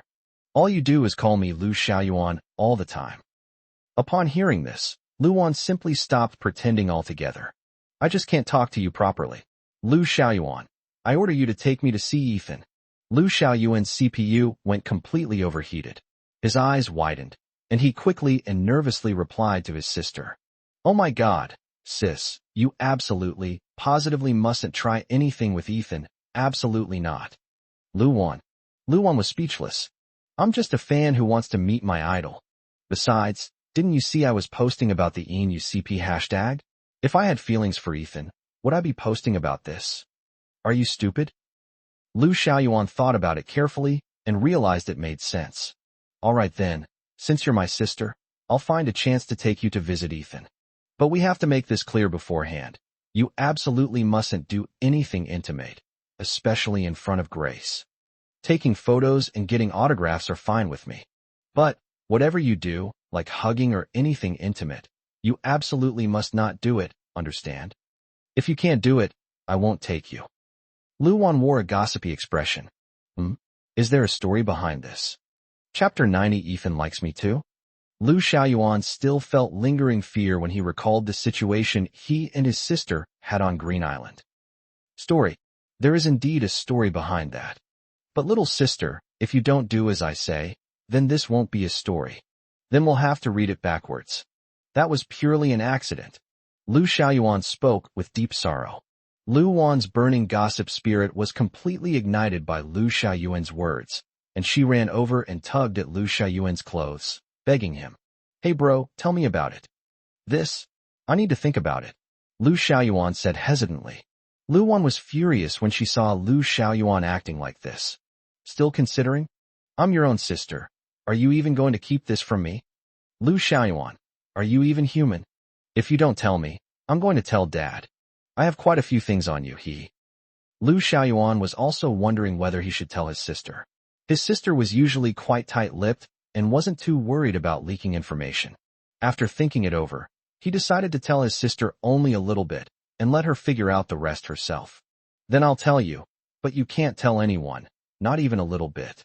Lu Wan nodded frantically like a chick pecking at rice, her big eyes fixed on Lu Xiaoyuan, waiting for him to continue. Weren't you just looking at the Ethan and Grace CP hashtag? Yes. Ethan and Grace are clearly siblings, so why are you shipping them as a brother and sister couple?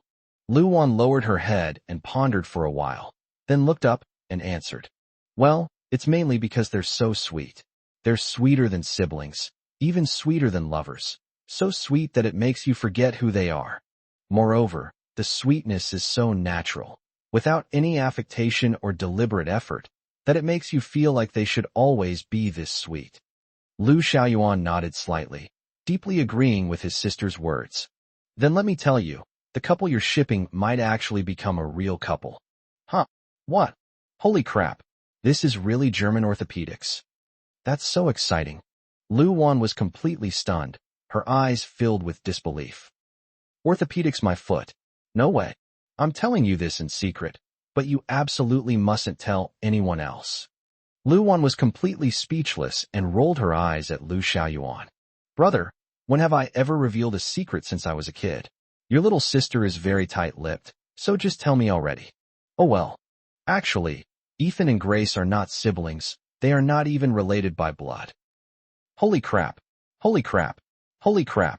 Lu Wan's mouth was wide open, as if she could swallow a duck egg whole. You're a girl. Can you please stop swearing all the time and be a little more polite, okay? Look at Grace. She's so well-behaved, quiet, and beautiful. Look at yourself again. Lu Xiaoyuan looked at him with a disappointed expression. I'm just too surprised. I don't usually swear. And you're comparing me to Grace, but I'm comparing you to Ethan. Look at how gentle, attentive, considerate, and handsome he is as an older brother. Look at the state of your brother. What a piece of trash you are. Hey, Lu Xiaoyuan, how about this? How about we try the way Ethan and Grace get along? Let's have a sweet treat too. Lu Xiaoyuan thought about it and decided it was worth a try, so he agreed. Then Lu Wan tried to switch to a cute voice, grabbed Lu Xiaoyuan's hand, and shook it back and forth in front of her, acting coquettishly. Brother, I want to eat shrimp. Can you peel them for me? You. Lu Xiaoyuan couldn't hold back any longer and almost vomited. Lu Wan was furious. Lu Xiaoyuan, can you cooperate a little? Okay, I'll try my best. Lu Wan repeated the lines and actions she had just performed. Despite his discomfort, Lu Xiaoyuan said, Okay, brother will peel it for Wan Wan. You. Lu Wan couldn't hold it in either and almost threw up. The two looked at each other and decided to abandon the idea. It wasn't suitable for them. If they continued like this, they would throw up everything they ate for dinner yesterday. However, the secret Lu Xiaoyuan told us today directly cultivated a super die-hard Ethan Grace CP fan, and even a fan leader. Wallfish Market. The brother and sister finally finished purchasing the goods, settled the bill, and asked the staff to deliver them to their home that evening. Ethan led Grace upstairs to the Patagonia shopping mall. Ethan wanted to buy his sister some warmer clothes, as she always wore very thin clothes. He wished he could put his warm clothes on her every day, afraid that his precious sister would get even a little cold. Brother, where are you taking me? Grace's voice was filled with excitement because her brother had taken her hand and bought her lots and lots of snacks, so she was very happy. I'm taking Grace shopping for clothes. But I don't need any more clothes. Grace's clothes are too thin. It's almost October, it's going to get cold, and she'll get sick. Grace, if you get sick, it will be a real problem. Oh, okay. Then I want my brother to pick one for me. Grace trusts her brother's judgment so much. I'm afraid she won't like the one I pick. Hee, I like anything my brother picks for me. Even if my brother picks out a big floral print jacket from Northeast China for me, I'll wear it happily. Silly girl, it's only autumn. Why are you picking out such a big floral jacket? I will definitely pick out the most beautiful clothes for Grace. She took 2 quick steps and clung to Ethan, blinking her bright eyes as she spoke softly. Okay, thank you, brother. The sales assistant stared wide-eyed when she saw Ethan and Grace walking into the store hand in hand. These 2 customers were just too good-looking. She even forgot to greet the 2 customers. Hello? I'd like to buy some clothes. Seeing the sales assistant standing there motionless, Ethan called out softly. The sales assistant was brought back to her senses by Ethan's voice. With her high level of professionalism, she quickly adjusted herself, put on a standard professional smile, and came forward to greet him. Greetings, sir and madam. What would you 2 like to do? We have both men's and women's clothing. Furthermore, if a couple each buys 1 set of men's and 1 set of women's clothing, we offer a 20% discount. When the sales assistant saw that the 2 came in hand, she subconsciously assumed they were a couple and immediately introduced the couple's discount policy. Yes, we are a couple. I'll buy both men's and women's clothing. Grace spoke quickly and preemptively. She wanted to clear up this beautiful misunderstanding as soon as possible before Ethan clarified their relationship. But, She kept glancing at Ethan's reaction out of the corner of her eye. Why? Does he not seem to want to clarify at all? How come? There's still a hint of a smile hidden in those crystal-clear eyes. Although she hid it very well, she secretly watched Ethan every day. She knew Ethan's eyes all too well. There was definitely a smile hidden in them. Could it be? Ethan likes her too? Is it still the kind of affection between lovers? She couldn't just not clarify things because couples get a 20% discount. She knew Ethan wasn't that kind of person. Chapter 91. Grace is stunned. Grace's little brain seemed to be struck by a bolt of happiness, instantly freezing in place. She stood there dumbfounded, as if she had been frozen in place. This sudden happiness caught her off guard, as if she were in a dazzling fireworks dream. Fireworks bloomed in the crystal-clear night sky, and she and Ethan embraced under the romantic fireworks and dazzling lights, a truly beautiful sight.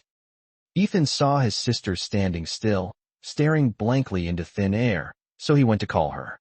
Grace, Grace, what are you thinking about? Huh? What did you say, brother? I said, what's Grace thinking? Why is she just standing there motionless? Oh no, it's nothing. Brother, why don't you go pick out some clothes for me first? I'll sit on this sofa and rest for a while, okay? Ethan assumed Grace was tired, so he told her to rest there while he went with the sales assistant to pick out clothes. That's why Grace keeps calling Ethan an idiot. Ethan is such an idiot. Grace was in a shopping cart at the supermarket and didn't walk more than a few steps, so how could she be tired? However, when it comes to Grace, Ethan's IQ drops to negative numbers. Grace's heart was pounding on the sofa, as if her blood was being pumped, and her little mind was racing. Thinking back on it carefully, Ethan seems to have been increasingly indulgent towards her lately. It's not just about spoiling her more and more. Even physical contact with her became increasingly unrestrained. She asked to sleep in the same bed with him several times, and Ethan actually agreed each time. That day she even kissed Ethan's neck, making up a ridiculous excuse, and Ethan didn't say anything. And that time she made Ethan cry. Was it because Ethan was jealous that time? Could it be that Ethan really likes her too? The kind of love between lovers. Grace, try this coat on. Ethan chose a loose-fitting pink and white coat. Grace's fair and delicate skin was very suitable for this light color, especially this soft and sweet pink and white, which he thought would make Grace feel better. Grace was still brainstorming on the sofa and didn't notice her brother calling her. Ethan walked over quietly, looked closely at his sister, and found that she was looking at thin air again. So what exactly is in the air that fascinates my sister so much? Grace. Oh, Grace, time to try on the clothes. Oh, okay. Ethan pulled the dazed Grace to the dressing mirror. Grace couldn't concentrate on the clothes anymore. She was completely focused on whether her brother liked her. So she just stood there blankly in front of the dressing mirror, not moving an inch. What's this girl thinking about so intently? Ethan smiled helplessly and decided to dress Grace himself. Ethan slowly unzipped his sister's coat, gently pulled it off, took one of her hands, and helped Grace put on one sleeve of the pink and white coat. Then he took her other hand and helped her put on the other sleeve. Finally, he zipped it up, straightened his sister, and stepped back 2 steps to admire her. During this time, Grace was like a delicate doll, letting Ethan change her clothes at her will. The sales assistant watched intently the whole time, thinking to herself that this couple was the sweetest and most attractive couple she had ever seen. This girl is so cute. She's like a porcelain doll, making you want to protect her.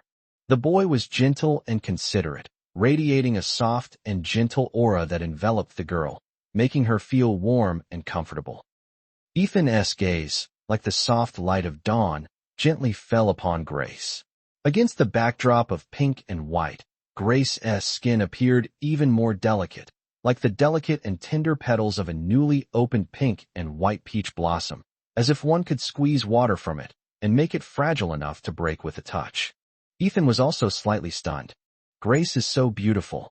She was so beautiful she seemed otherworldly. The sales assistant looked at the two of them and thought to herself, no wonder they're a couple. They can even space out together like this. Sir, are you satisfied with this outfit? Oh, I'm very satisfied. Shall I pack it up for you, sir? Is this clothing clean? I'd like Grace to wear it directly. It's getting cold, and this one is thicker. Don't worry, sir. Our clothes are dry cleaned and disinfected right out of the factory. You can wear them directly after cutting off the tags. That's what makes them worth their expensive price, isn't it? Okay, that's good. I'd like to buy a few more. Okay, I'll continue showing you. Ethan simply held his dazed sister's hand while choosing clothes, to prevent her from being kidnapped by bad guys again. This one, and this one too. Could you please pack them all up for me?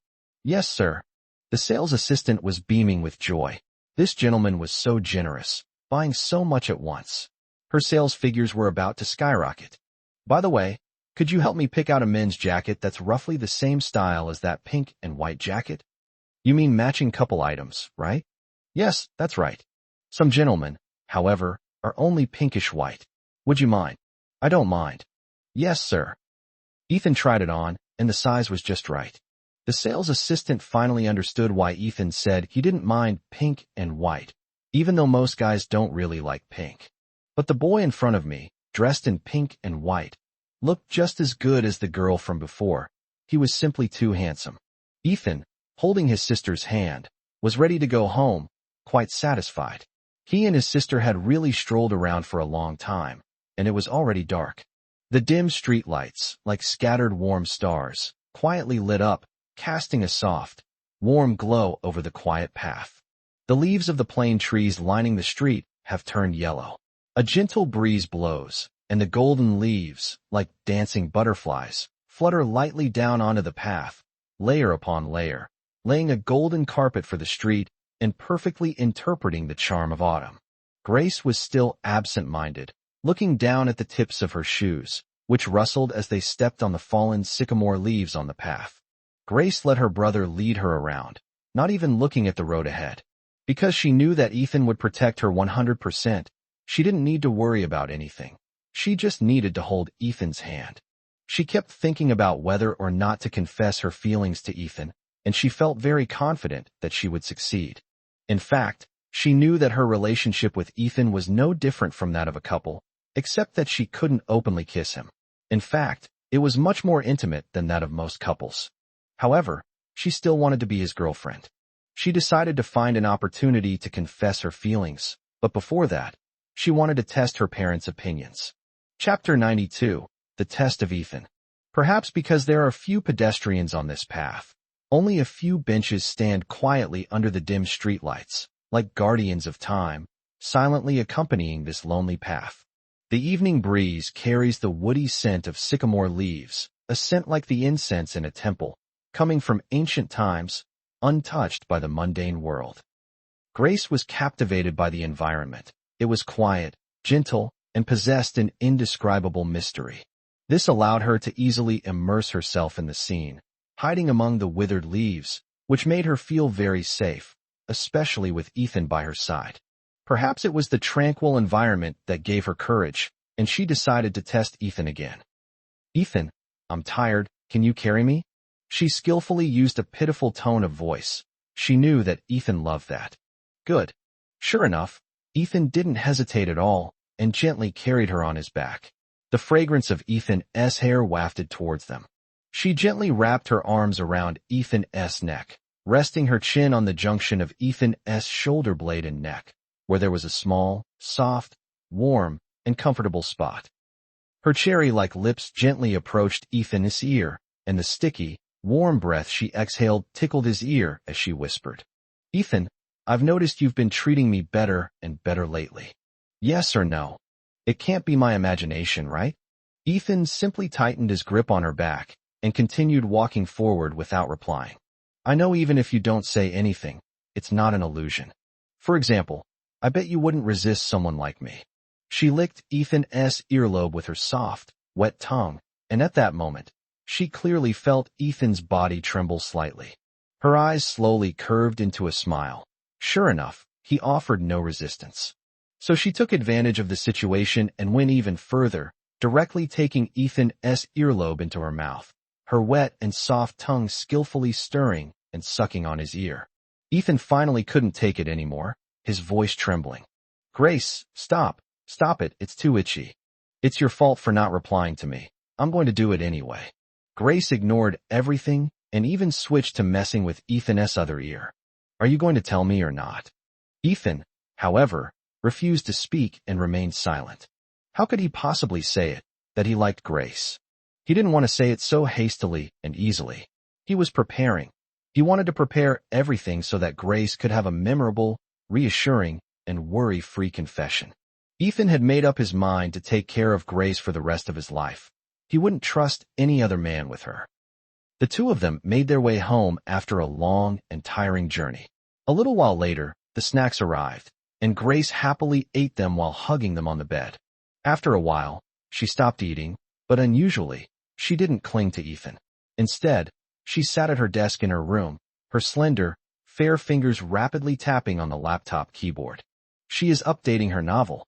She went on hiatus for a very long time, probably the most laid-back author on the platform, with her comment section filled with fans urging her to update. She even received a call from the website editor, saying that several film and television companies had their eyes on her novel and wanted to buy it for adaptation into a TV series. Because several companies were bidding at the same time, the prices offered were not low. However, she hasn't sold it yet. She has her own reasons for wanting to sell this book. She will only sell it if the film and television company agrees to let her and Ethan act in the show themselves. Otherwise, she will not sell it. Ethan usually closed it for her, so she never remembered to do it herself. As soon as she reached the window, she smelled the rain and heard fine raindrops slanting in, the spray gently hitting her face. Perhaps because she was in such a good mood, she even found the rain, which she usually hated, somewhat endearing. Actually, the autumn drizzle is quite refreshing. The world is filled with the mist of rain, and the air smells brand new, so she doesn't want to close the window anymore. She wants to listen to the sound of the rain and smell its fragrance. Outside the residential area, some people were strolling leisurely in the rain.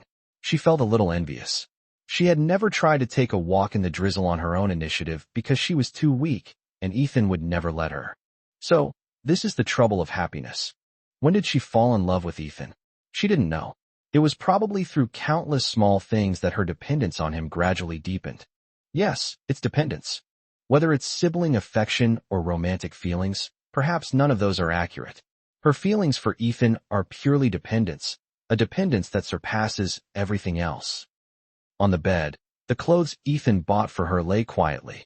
Ethan bought so many that they filled several tote bags. She took them out one by one and tried them on, and sure enough, she liked the pink and white coat the most. As for why, it's definitely not because she likes pink and white, although almost all of her clothes are light-colored. It's mainly because Ethan likes to buy her light-colored clothes. Her favorite colors are actually black and red. Black is mysterious, red is alluring. So, it must be because Ethan also bought a matching jacket. She also wanted to buy Ethan a gift. She saw online that girls were giving their boyfriends sneakers, handheld game consoles, graphics cards, and the like. However, it seems that Ethan only knows how to ski and play table tennis. He can't play basketball. That's not right either, since she doesn't know if Ethan has learned to play basketball in these 5 years. A handheld game console? But Ethan is terrible at games, so he probably won't like playing it. Graphics card? Ethan might only play Minesweeper, which requires a really good graphics card. She doesn't really know. After thinking it over, she decided to give Ethan a pair of headphones, since Ethan would definitely like listening to music. She didn't close the window and sat back down at her computer. She needed to write lyrics. Ethan had already told her the theme of his first album a couple of days ago. It means reluctance. The album is planned to contain 6 songs, and Ethan said he would write the lyrics for the title track himself, so she will write 5 lyrics. Ethan had finished a piece of music and sent it to her that morning. The file was unnamed. She opened it and listened quietly. The music was melancholic and poignant, intertwined with the gentle drizzle outside. The longing in the music seemed to have materialized, flowing silently. She walked barefoot on the floor to rummage through the cabinet for paper and pens. She preferred to write lyrics with warm paper and pens rather than with a cold, mechanical keyboard. The delicate fingertips were pressed white by the pen, and the friction between the pen tip and the paper made a soft, rustling sound, as pleasant as a musical instrument. Ethan doing? She wondered. Ethan next door was sitting at his desk, slowly working through an obscure and difficult psychology book, as the time he was supposed to meet his cousin was approaching.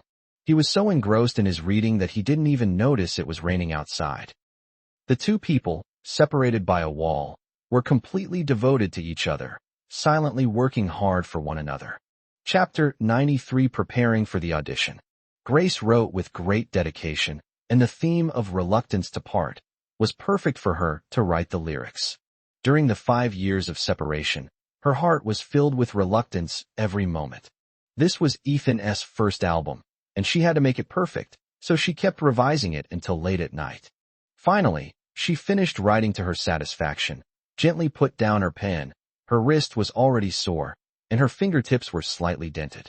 She crossed her fingers and gently rotated her stiff and sore wrist. She lay flat on the bed, held up the paper covered in corrections with both hands, and read it carefully by the light. But as she read, she got tired. Her eyelids felt as heavy as if they weighed a ton, and she drooped uncontrollably and quietly fell asleep. The lights were on, the windows were open, and a light rain was still falling outside. Fortunately, in her drowsy state, she managed to pull the covers over herself. Ethan, who lives just a wall away, is already asleep. Only, he fell asleep on his desk.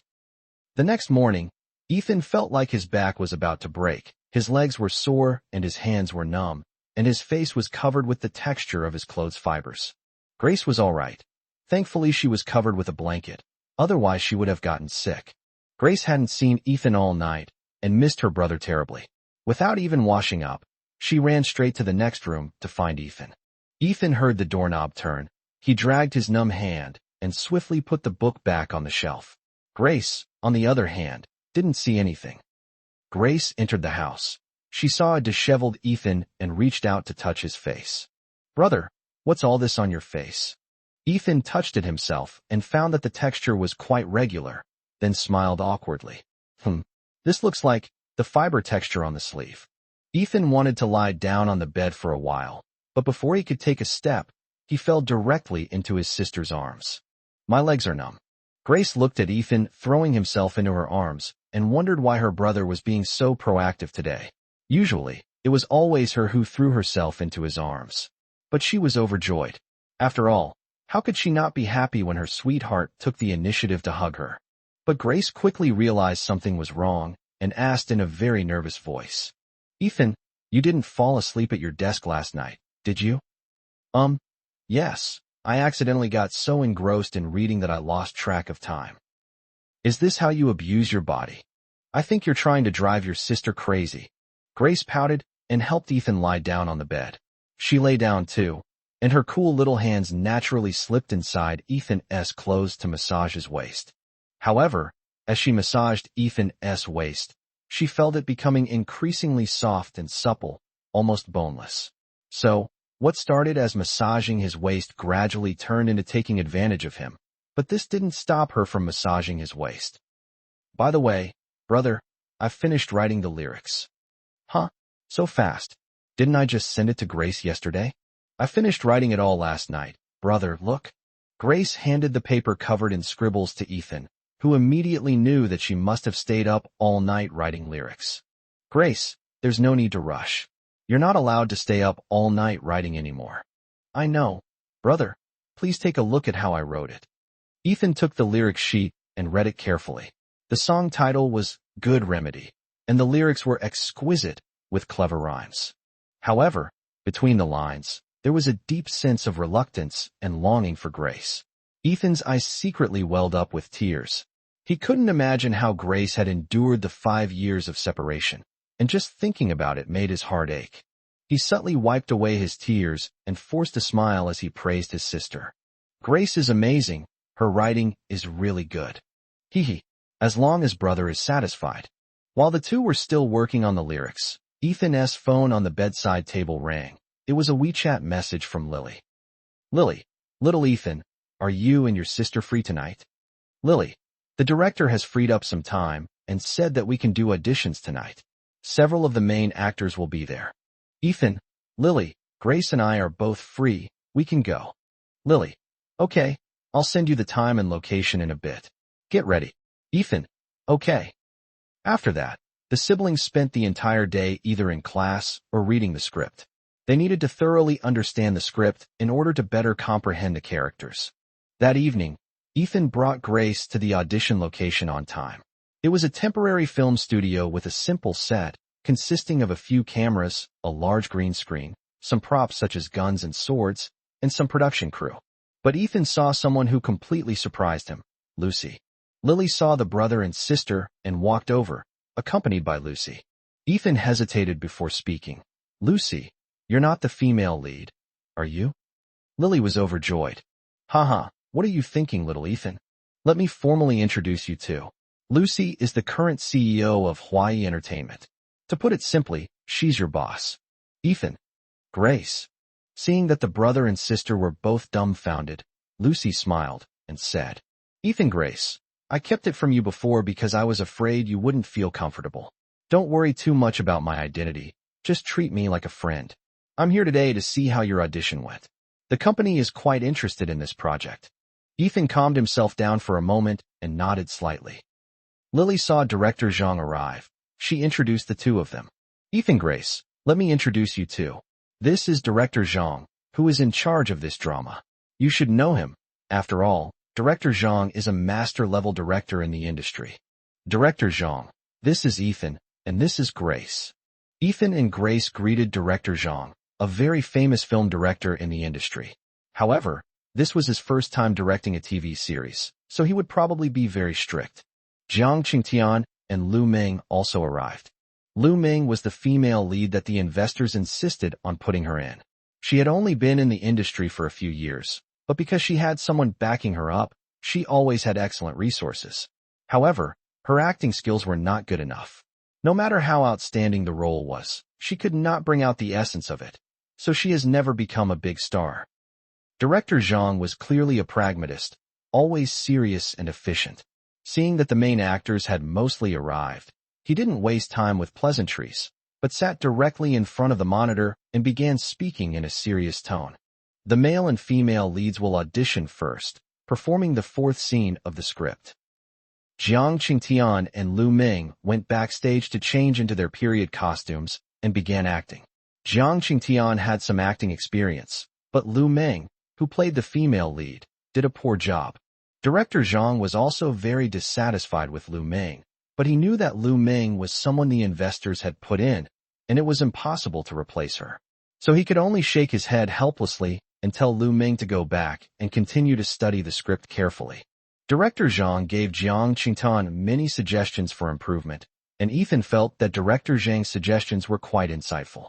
As expected of a renowned director, his skill level is indeed very high. And of course, his requirements for the actor's acting skills are equally strict. After speaking with Jiang Qingtian, Director Zhang sat back down in front of the monitor and said, Let's have the second male and female leads try it out. Lyrics of Good Prescription. We still need to separate. How can I leave a lasting impression of you as we pass each other by? The approaching second hand bids farewell to you.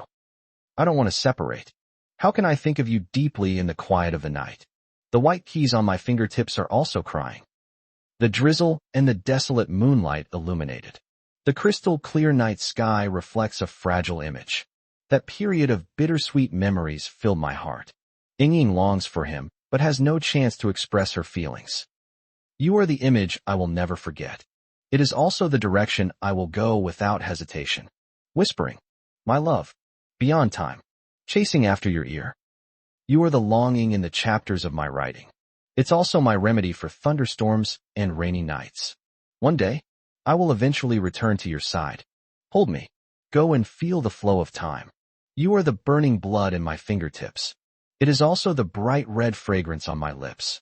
One day, standing in the wedding hall, holding my hand, carrying that dazzling brilliance.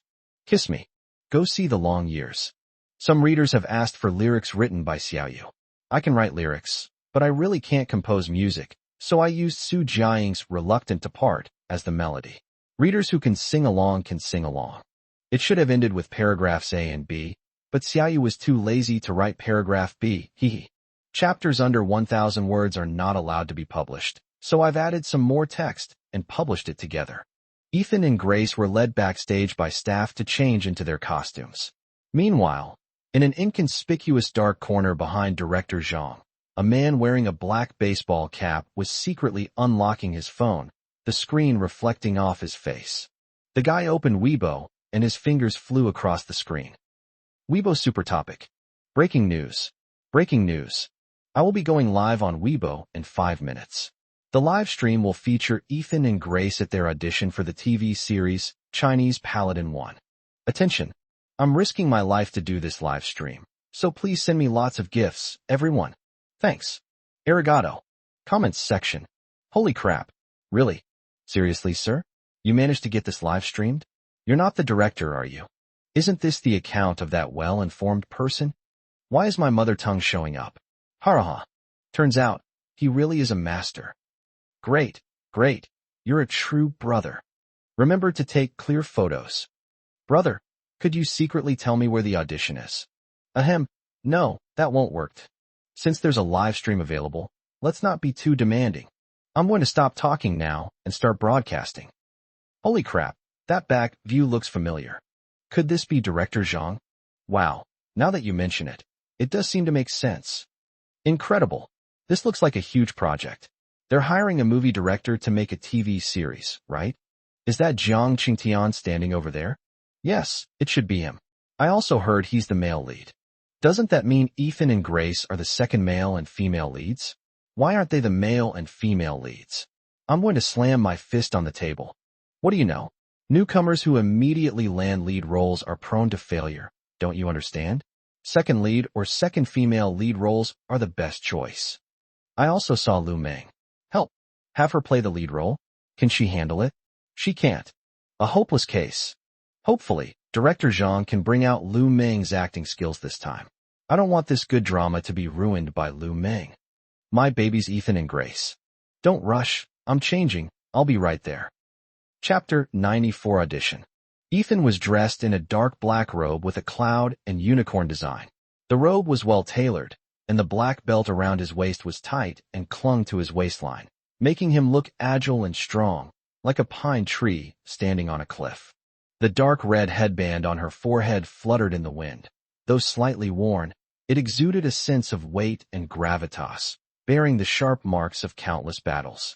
His long, ink-black hair was tied up high, and although there were several unhealed bloody wounds on his face, they could not hide his handsome appearance. His eyebrows were like distant mountains, and his eyes were like cold stars. He held an ink-black spear with a red tassel fluttering at the tip, flashing with cold light, and exuded a chilling, killing intent. Then look at Grace. She wore a flowing red and blue dress with wide sleeves, the hem of which danced lightly in the wind. The high collar and tight waist accentuated her exquisite curves. Her makeup was light and natural, like the first dew of dawn. Her delicate eyebrows were like willow branches, lightly drawn like a spring breeze swaying the willows. Her eyes were slightly downturned, as if shy and hesitant. Her skin was as smooth as jade, and a light sweep of blush added to her tenderness. Her red lips were lightly pursed, with an elegant color, like a peach blossom just beginning to bloom. Her eyes were full of affection, making her even more charming and pitiful. The brother and sister locked eyes. The stars shone brightly, their hearts surged, time stood still, and the world seemed vast and boundless. Only each other remains. Director Zhang's eyes lit up when he saw the brother and sister emerge from their costumes. They were absolutely stunning. Despite being a director for so many years and having seen countless stars, he had never seen anyone like this brother and sister in such exquisite period costumes, so perfectly capturing the essence of their characters. At least in terms of appearance, the brother and sister are already perfect in Director Zhang's mind. The rest depends on their acting skills. To be honest, Director Zhang didn't have high hopes for the siblings' acting skills. After all, he knew they were complete newcomers who had never acted before, and Grace was even a freshman in college. However, as long as they are diligent and willing to work hard to hone their acting skills, he is confident that he can bring them to their best state in this film. This is the confidence he has as a renowned director. Weibo livestream. I was stunned. This is just too beautiful. I truly believe that they are the characters in the show. Honestly, I've read the original novel, and the author's profound literary skill brought to life such ethereal characters that I thought I could only imagine them. But today, it seems like I've actually met them in person. I always thought Ethan was the kind of guy with a soft, feminine style. But today I realize how simplistic I was. True beauty isn't limited by style. Whatever style a role requires, with the corresponding makeup and costume, Ethan can embody that style. Yes, look at Ethan's cold and aloof demeanor. He's completely different from his usual, gentle older brother persona. And her younger sister, she's absolutely pitiful. Wow, Fan Bingbing is here. The performance has begun. Director Zhang, we can begin now. Let's film the scene where the brother and sister say goodbye. The story in this version of the script is that She Kingdom is envied and coveted by several neighboring countries because of its fertile land and abundant resources.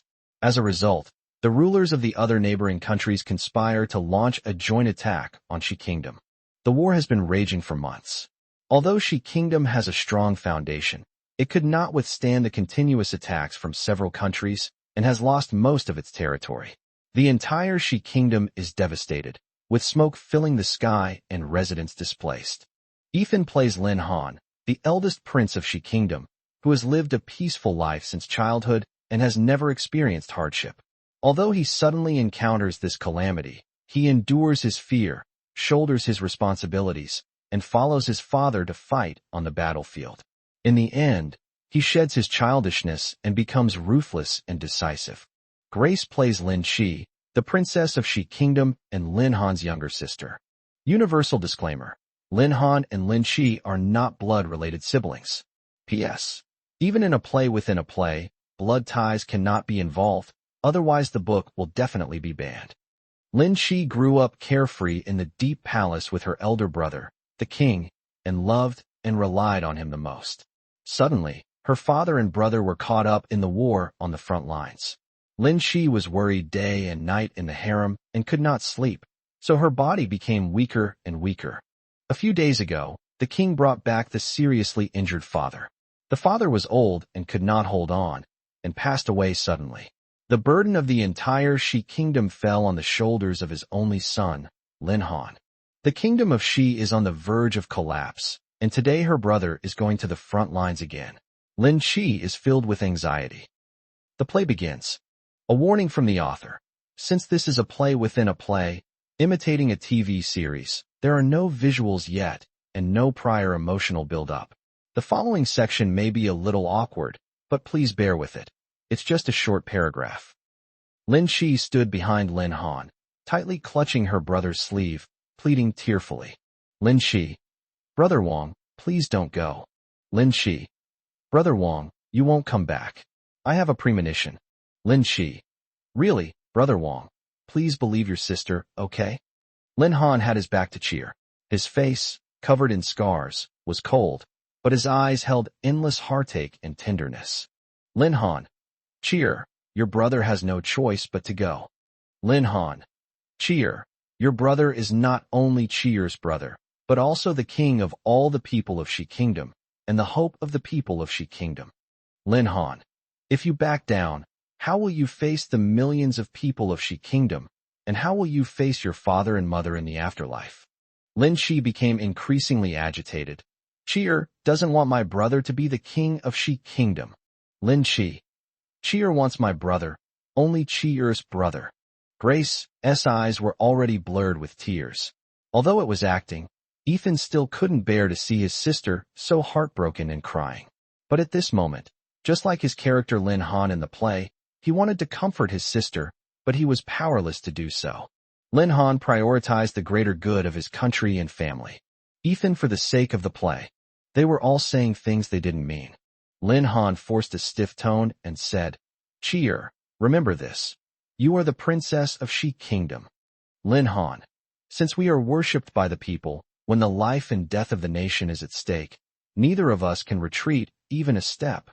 Lin Shi's voice gradually turned frantic. Fine, since Brother Wang insists on going, then I will go with Brother Wang. Lin Shi.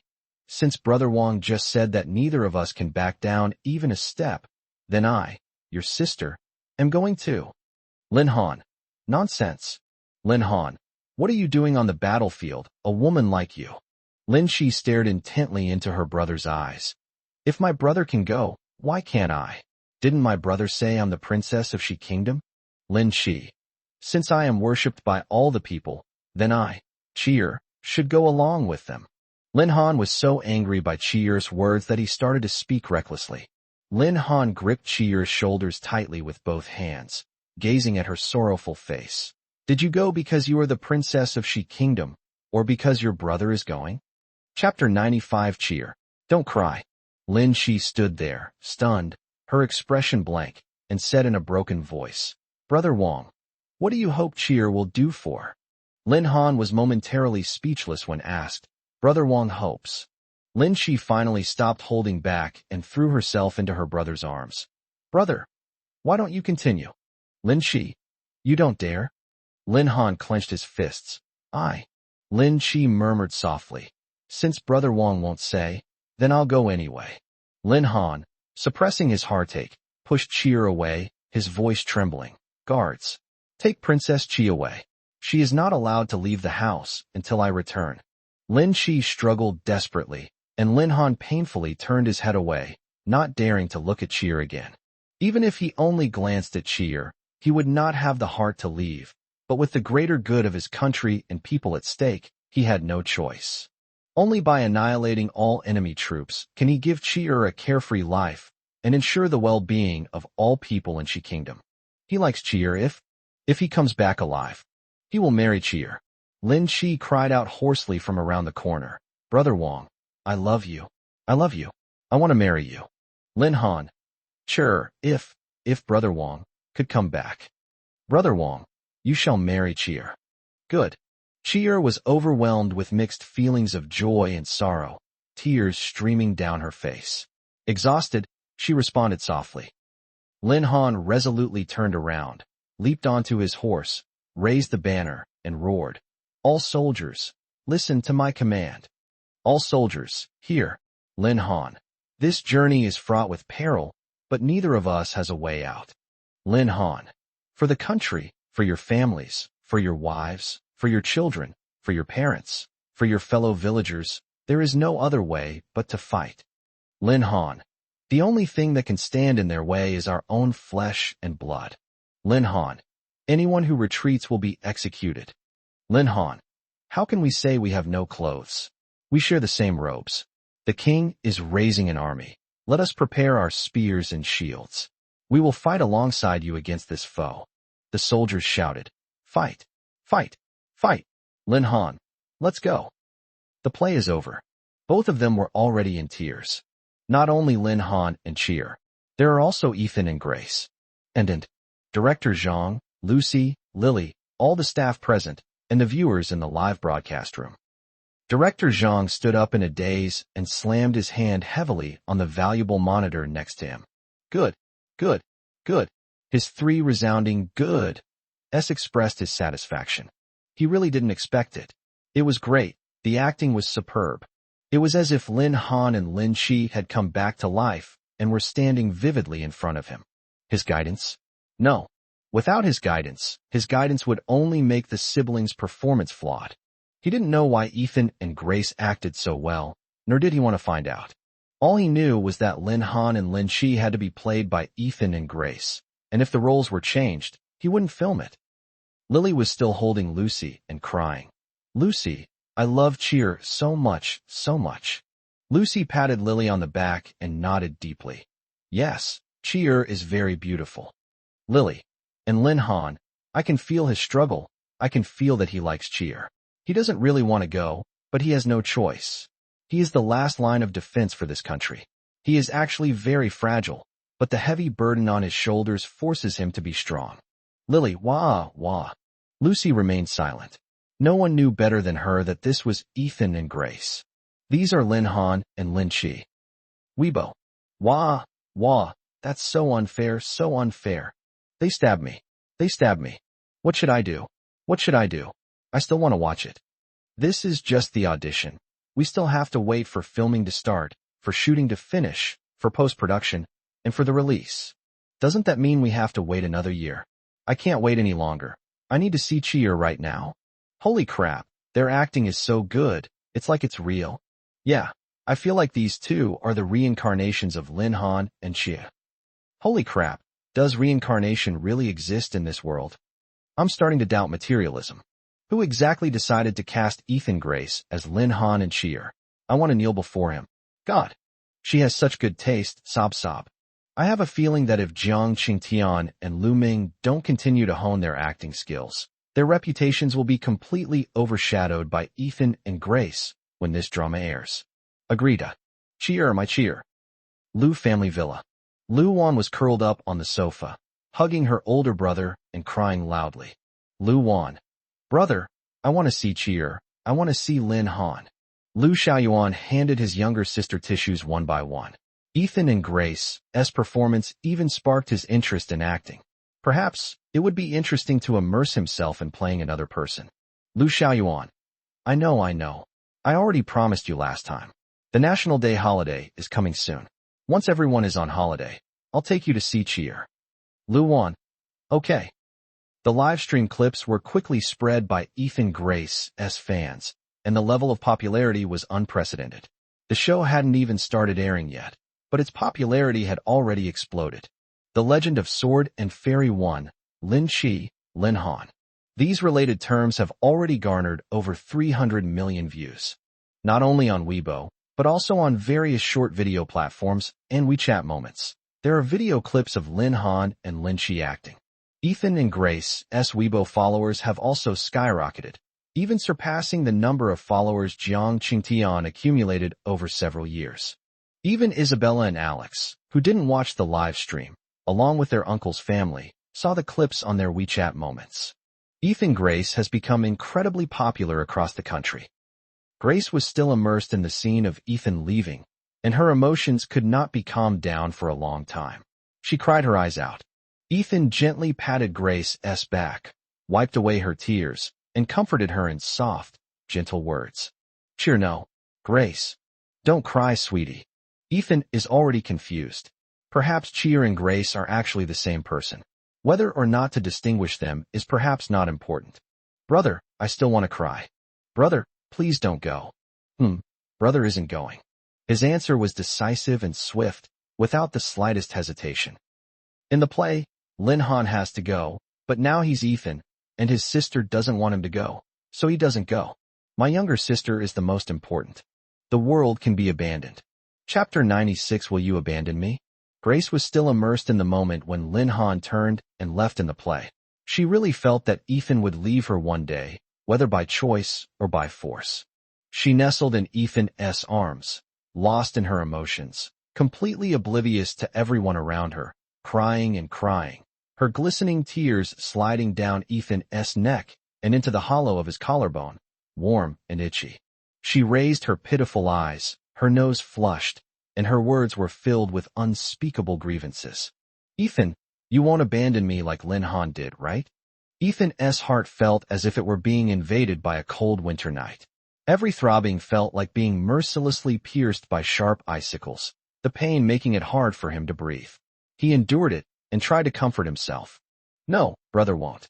Brother will always be with Grace. Real. Her gentle, spring-like fingertips caressed Ethan's alabaster neck and delicate collarbone, like dewdrops sliding off flower petals in the morning light, gently wiping away each glistening tear. Director Zhang, who was standing nearby, thought that Grace was too immersed in the role and hadn't come out of it yet, and sighed to himself. To be able to get so into character during just one audition is something many award-winning actresses can't do. That's true talent, a real prodigy. And on top of that, she's so beautiful.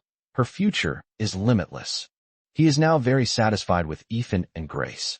The sense of accomplishment from discovering and nurturing new talent and watching them grow little by little is something that cannot be compared to making a good movie. Director Zhang rubbed his fingers together and slowly walked up to the brother and sister. His expression was much more relaxed than before, and he began to speak. Ethan, Grace, your performance was excellent. I am very satisfied. Lin Han and Lin Chi will be played by the two of you. I've made the decision, and no one can change it. I won't agree to it. Thank you so much, Director Zhang. Ethan said sincerely. After all, it was extremely lucky to be able to work with a master director like Director Zhang for his debut drama. Director Zhang's voice is highly recognizable, and his profound skill is evident in the nuances of his speech. You don't need to thank me. You earned this through your own professional skills. I believe that even if I weren't the director here today, you would have been cast in these two roles. Even so, thank you still. Please continue to guide me in the future. Ethan is always very polite, provided that the other party does not cross his line, which is Grace. All right, You and your siblings should go back and study the script carefully. It would be best to read the original novel several times as well. Sometimes the descriptions in the original work can help you better understand the characters. Okay, I definitely will. Director Zhang nodded approvingly, quite satisfied with the young man. He was humble, hardworking, and a promising talent. Director Zhang's gaze shifted to Grace. However, when Grace noticed Director Zhang's gaze, she moved nimbly like a startled deer, hiding behind Ethan. She tightly gripped the hem of Ethan's clothes, using his shoulder as her refuge, leaving only her pair of clear, black glass eyes peeking at Director Zhang. She was a little afraid of Director Zhang. She felt that Director Zhang was very fierce. He looked fierce, had a fierce expression, and a fierce voice. Seeing his sister's frightened expression, Ethan quickly stepped in to help, speaking apologetically. Director Zhang, I'm sorry, my sister is very shy around strangers. Please forgive her. Just tell me what's wrong. Director Zhang nodded silently and said softly, It's nothing. It's just that I feel this young girl is very focused on acting and easily gets into character. She must maintain this ability. It's a skill that many actors dream of. Okay, that's all for today. Let's pack up and call it a day. I'll let you all know when filming officially starts. Everyone said their goodbyes and left. In a coffee shop in a bustling area of downtown Kyoto, Jiang Qingtian and Lu Ming were facing each other, drinking coffee and chatting. Jiang Qingtian spoke to Lu Ming with a sinister look in his eyes. Ethan and Grace's performance today, and I just checked. Their popularity has exploded. They even have more Weibo followers than you and me, who have been in the industry for several years. If we don't do something soon, once this show airs, our spotlight as the male and female leads will be completely overshadowed. Lu Ming smiled coldly and said sarcastically, Hee, Jiang Qingtian, you really are a coward. We are the male and female leads. How could we be overshadowed by two newcomers who are the second male and female leads? Jiang Qingtian looked at Lu Ming with an expression as if she were an idiot, and hissed in a low voice. Haven't you read the script? This is an ensemble drama. Although you and I are the male and female leads, our roles aren't much more than those of the siblings. Don't let the female lead's role cloud your judgment. Upon hearing Jiang Qingtian's words, Lu Ming's sarcastic smile gradually turned into one of guilt. She hadn't actually read the script carefully, but she still stubbornly insisted. Then tell me, what should we do? Let's see what ideas you have. Jiang Qingtian's expression grew increasingly sinister. Since we can't outshine them in terms of popularity within the show, let's smear them off screen, understand?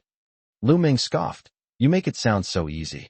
Two college freshmen, you're telling me where to dig up dirt on them? Are you kidding me? I guess you've been in the entertainment industry for nothing all these years. Jiang Qingtian looked at Lu Ming and finally understood why this woman, despite having such good resources, couldn't become famous. Lu Ming's lack of ambition is only one aspect. It seems that Lu Ming's mind isn't very sharp either. Are you stupid? If there's no dirt on them, why wouldn't they just dig up some clues and fabricate dirt on them? Lu Ming was a little embarrassed by the scolding, but she stubbornly retorted. Okay, I'll wait for your good news, hee. You're just going to wait? Just sit there and eat what's served to you. Can't you make use of your resources? Help me dig them up. Can. Contact via WeChat. Upon hearing Lu Ming's agreement, Jiang Qingtian quickly got up and left, fearing that staying with this woman would negatively impact his intelligence. Jiang Qingtian's eyes were filled with jealousy and anger, like a defeated clown, muttering incompetent and harsh words in a low voice.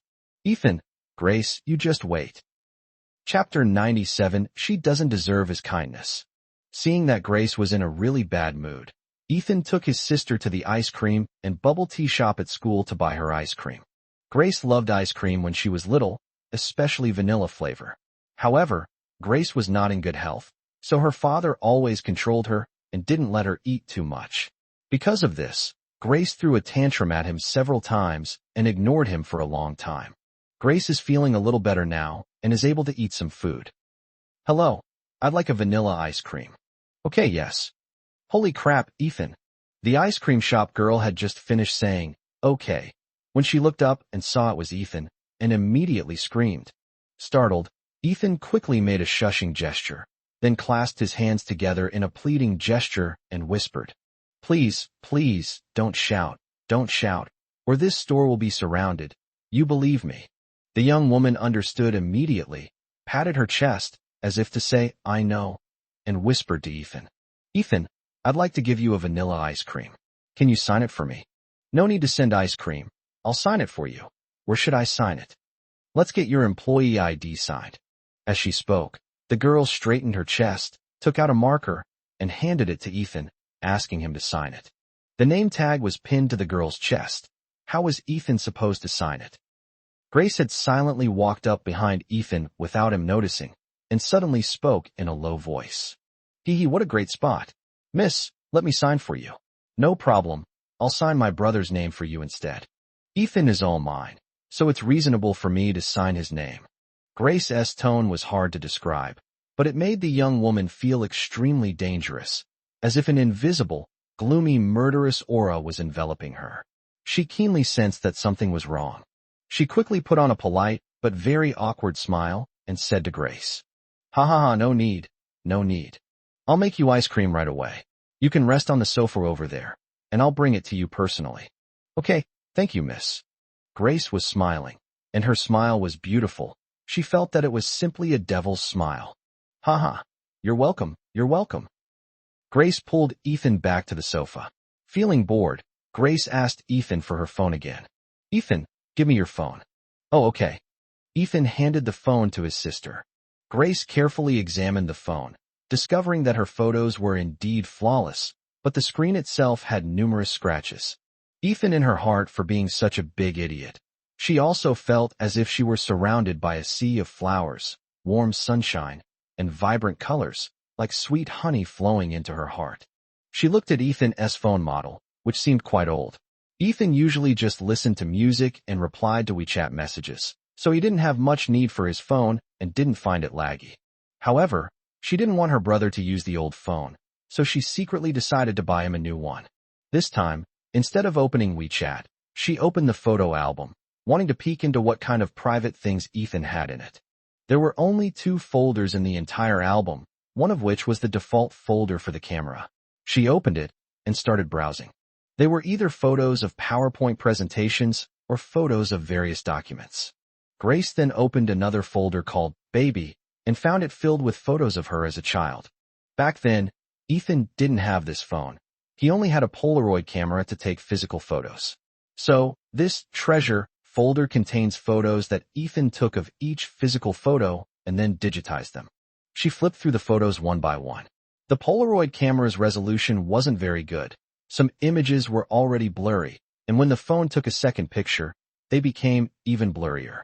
But she was still very happy watching it, because she was Ethan's only one, his only treasure. The fine sands of time slipped gently through her fingers, month after month, year after year, flowing silently like the long river of time.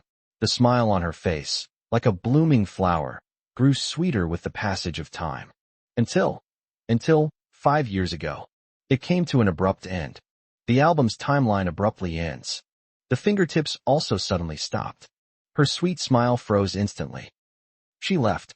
5 years have passed since he left this world. How heartbroken will Ethan be? She has never had a clear concept. Until today, that fractured timeline stood starkly before her eyes, reflected in her pupils, and for the first time, she truly felt the harm she had caused him. At that time, it was her fault, it was her mistake. He did nothing wrong at all. He had always been very, very good to her, even better than to himself. But she left. Perhaps Ethan will be confused. Perhaps he will doubt himself. Does he doubt himself, wondering what he might have done wrong to keep her? No. It was her fault, her fault. A single, glistening teardrop gently fell onto the screen, magnifying the pixels several times over. The tear rolled across the screen, casting a sorrowful hue over the world on display. Those were silent tears. Ethan was reading a book next to her, so he didn't notice that she was crying. This was the first time she had cried, but she didn't want Ethan to see it.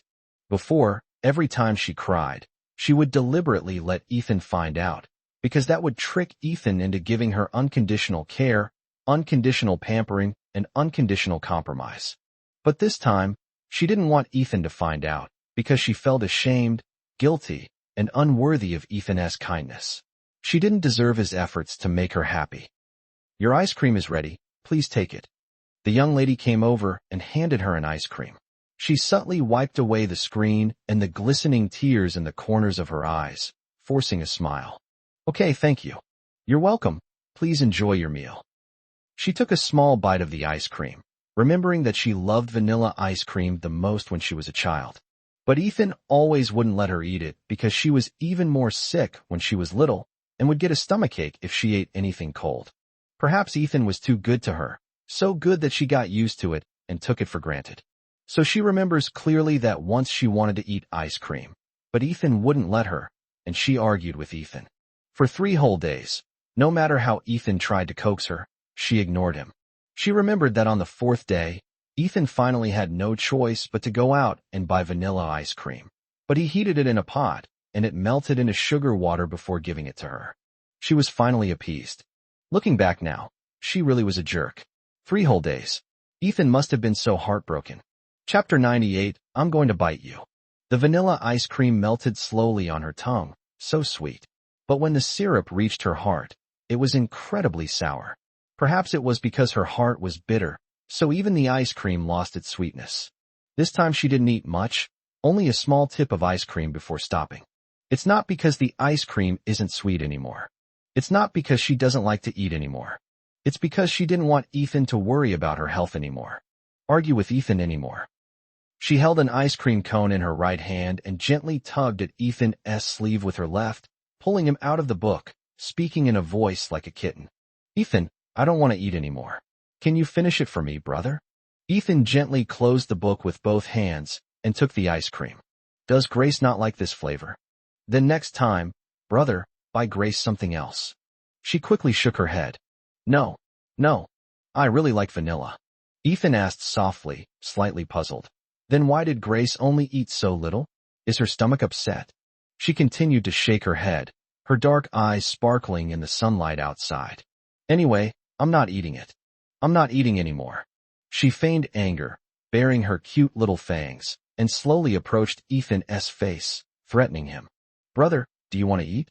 Do you want to eat? If you don't eat, I'm going to bite you. My teeth are very sharp." She thought she was very fierce.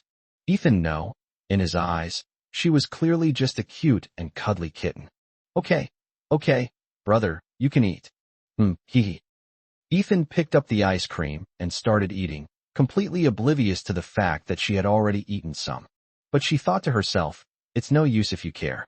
I've already kissed you clean, let alone shared an ice cream. Recalling that night, her heart began to flutter again. Ethan was so sweet and lovely to kiss. Sometimes, as they kissed, Ethan's body would melt and become soft. She stopped watching Ethan eat ice cream because she always wanted to snatch the ice cream from his mouth. It would definitely be sweeter that way. She picked up Ethan's book, lightly flipping through it with her fingertips. She hadn't noticed before, but now, upon closer inspection, she realized it was a romance novel. Ethan, reading romance novels? There's a problem, a big problem. Ethan thinking about starting a relationship? Ethan has taken a fancy to some girl? Actually, Ethan wanted to learn how to express his feelings more romantically. He didn't know, and didn't know who to ask, so he simply bought romance novels to read and learn.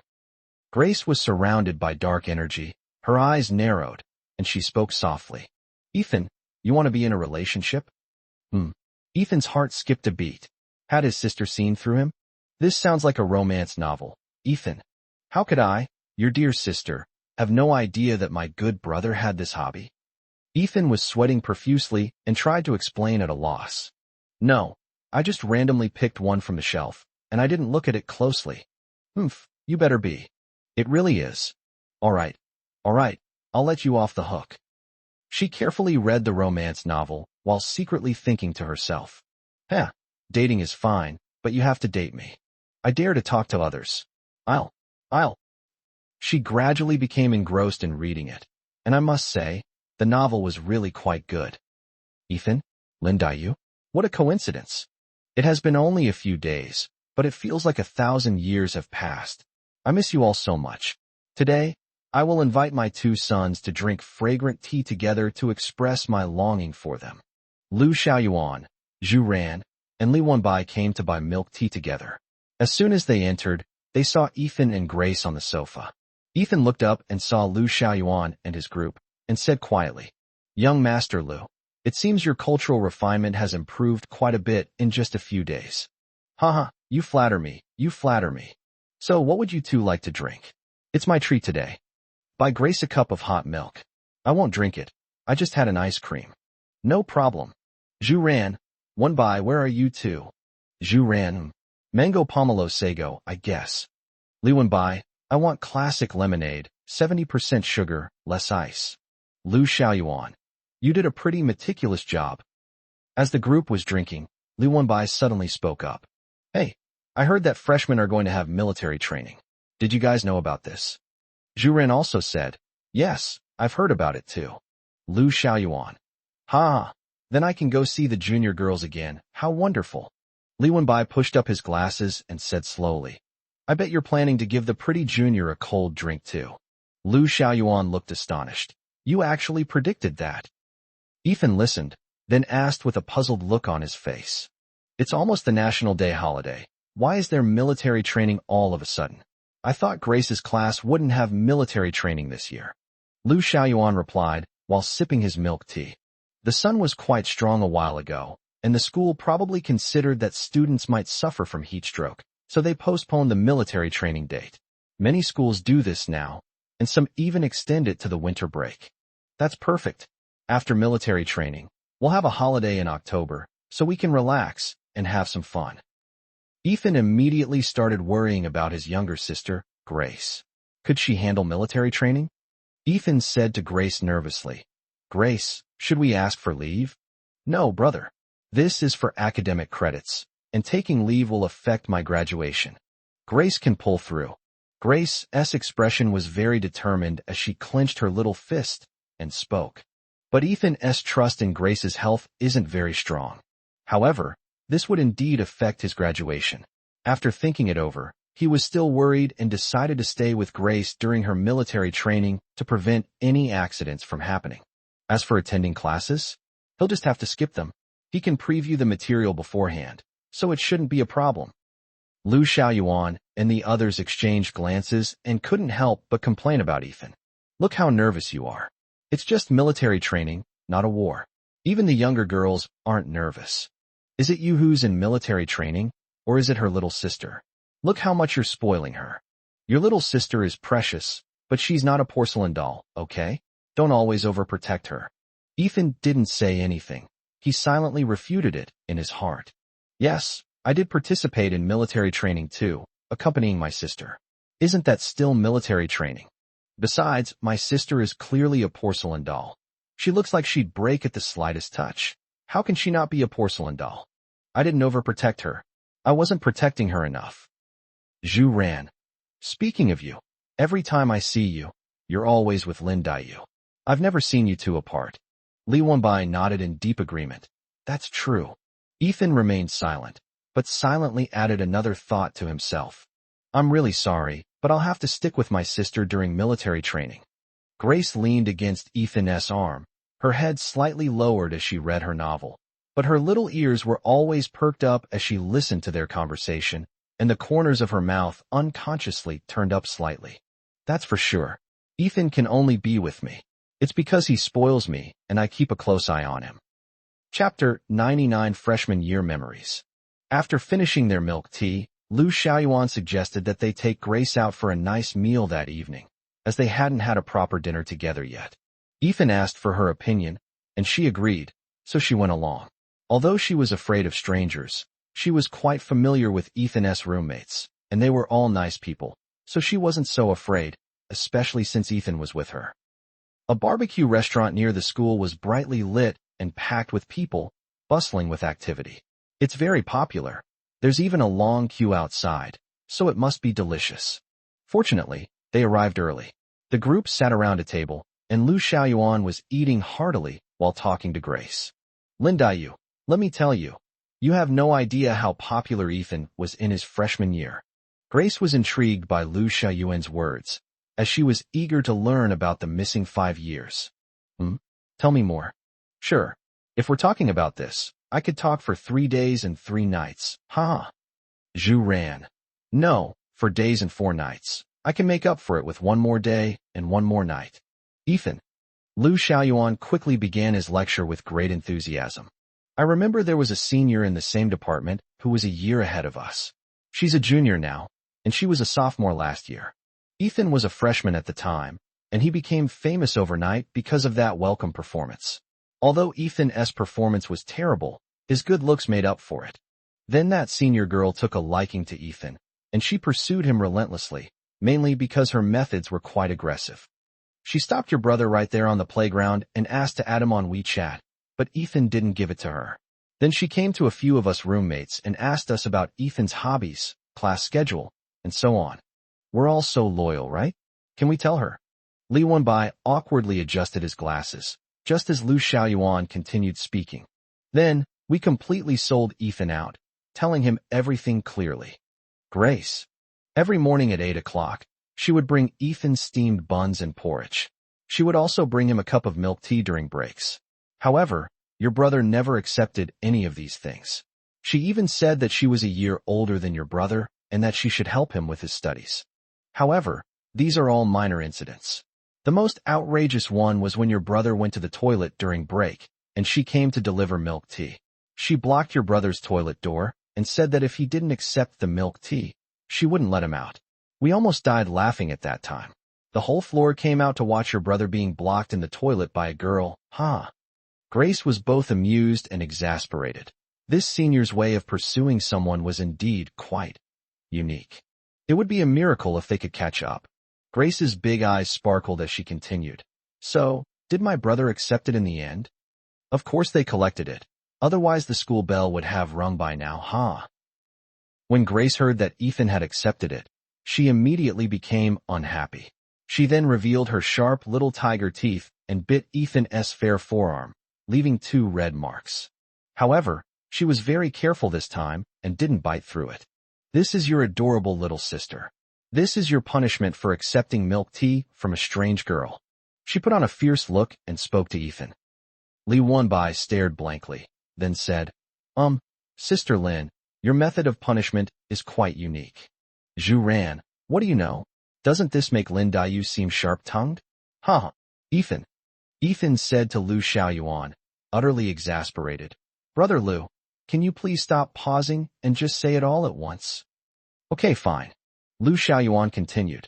Then, after your brother came out, he took advantage of the senior's inattention and shoved the milk tea back into her hands. He then dashed into the classroom, just as the bell rang. The senior had no choice but to leave. Grace's expression changed again upon hearing this. She pursed her lips, looked at Ethan with her big, watery eyes, and apologized. Of course, she wasn't really trying to cry. She was faking it. Anyway, Ethan was easy to fool, and he definitely wouldn't be able to tell. Brother, I'm sorry, I bit the wrong person. Ethan's eyes were filled with nothing but doting affection. Nothing else could be found, he said gently. It's okay, Grace, I'm not in pain. Seeing this, Lu Xiaoyuan directly mocked. You don't even feel pain? I bet even if Lin Dayu bit you until you bled, you'd still say it doesn't hurt. You dead sister-obsessed siscon. Grace thought to herself. It seems so. She's hurt my brother several times, and he always says it doesn't hurt. He really is a siscon. Luckily, I'm the younger sister, so it's fine if he's a siscon. Lu Xiaoyuan hadn't finished complaining. And Ethan, why are there 2 voices coming from here? He speaks to us in a normal voice, but when he talks to Lin Dayu, wow, he speaks so softly and gently, like he's coaxing a little baby. Damn it, what a scumbag. Ethan, my sister is timid, so I have to speak softly. What if I scare her? Ethan spoke with righteous indignation. Zhu Ran was immediately displeased. You're a coward, aren't you? Fine, fine. He raised his voice and said to Ethan, Oh no. I'm a coward too. Could Ethan talk to me like he did to Lin Dayu just now? Li Wenbai, you. Lu Xiaoyuan.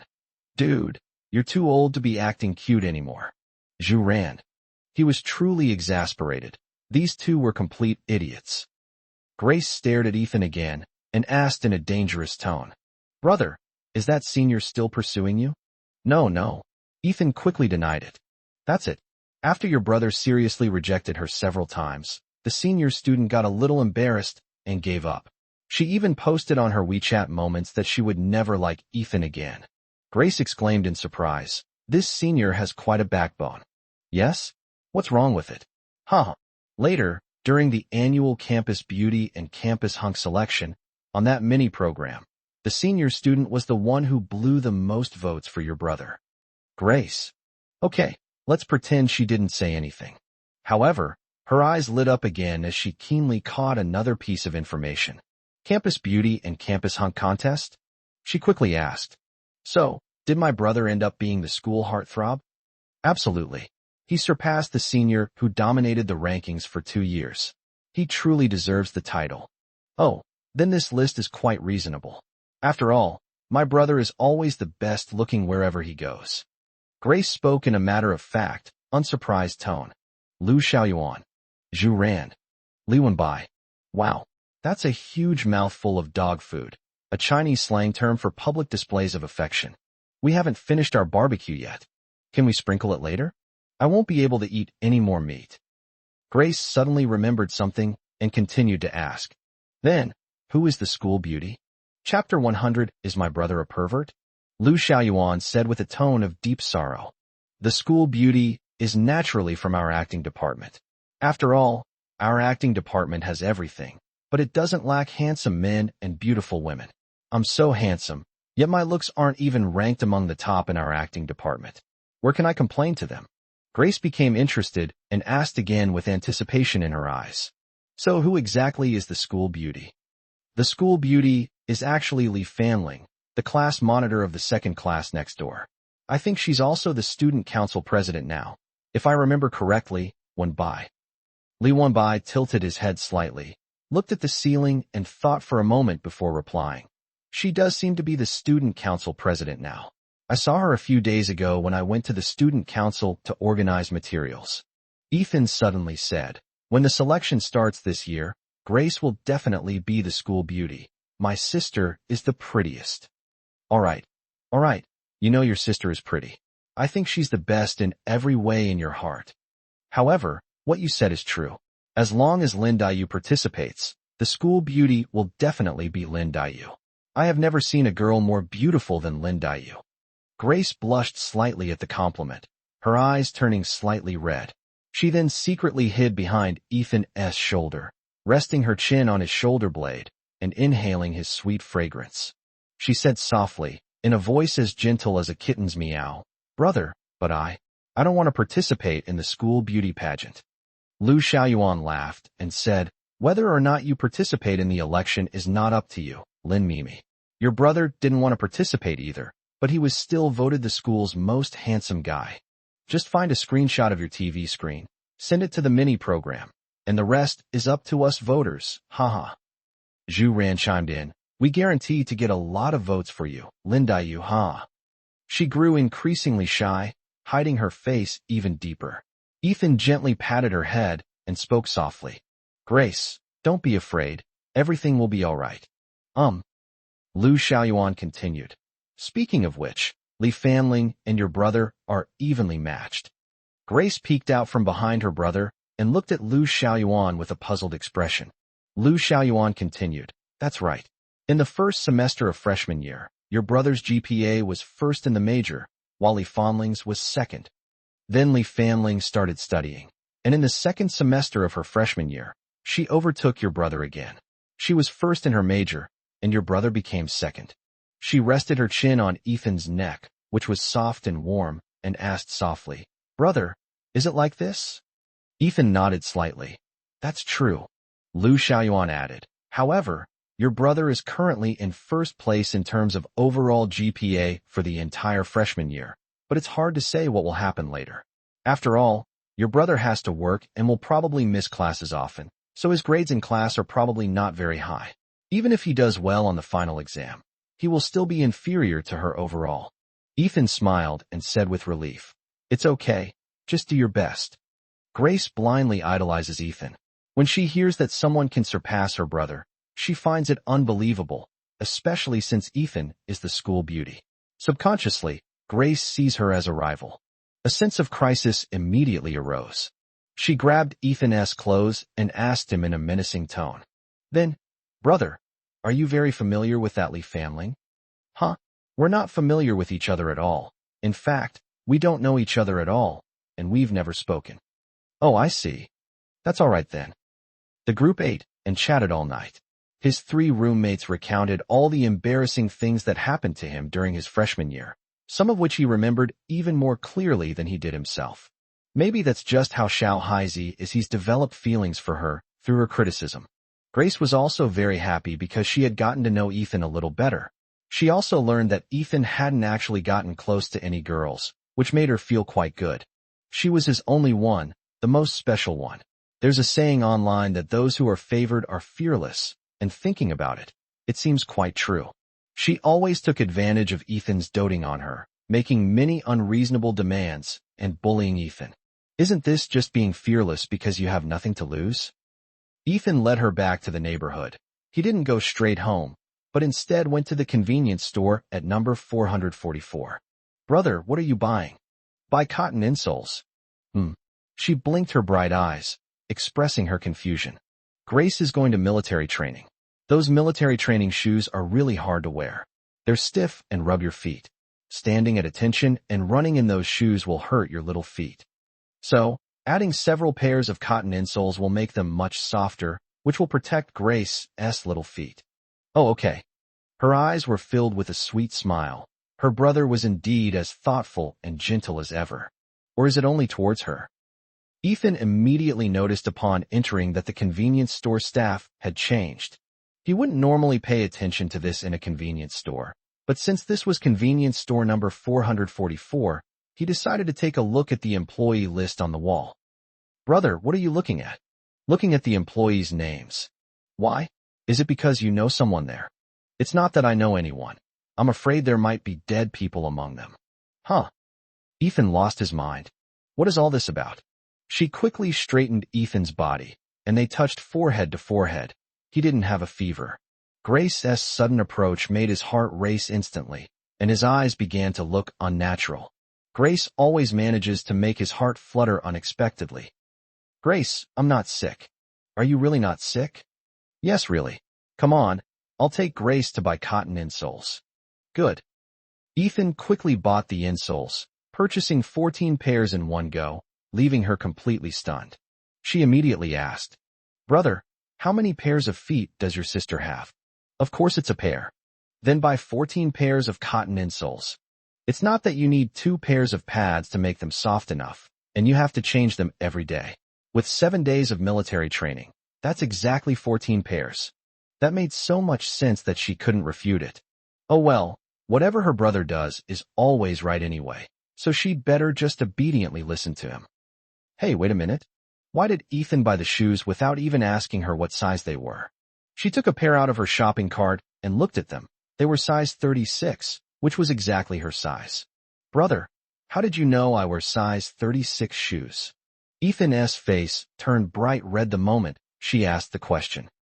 She asked Ethan how he knew and why he was blushing. Did Ethan secretly look at her shoe size? She imagined the scene in her mind and couldn't help but chuckle. If that were really the case, then her brother would seem like a pervert. However, Ethan's perverted behavior towards her is actually quite nice. She actually likes it. Chapter 101 Teaching Assistant. Ethan pulled her along as they casually browsed the shelves, wondering what else they needed to buy. Does Grace have sunscreen? Some. What about the water glass? Yes. Ethan seemed to suddenly remember something, blushing and stammering as he spoke in a soft, sweet voice, as if he were very shy. Sound.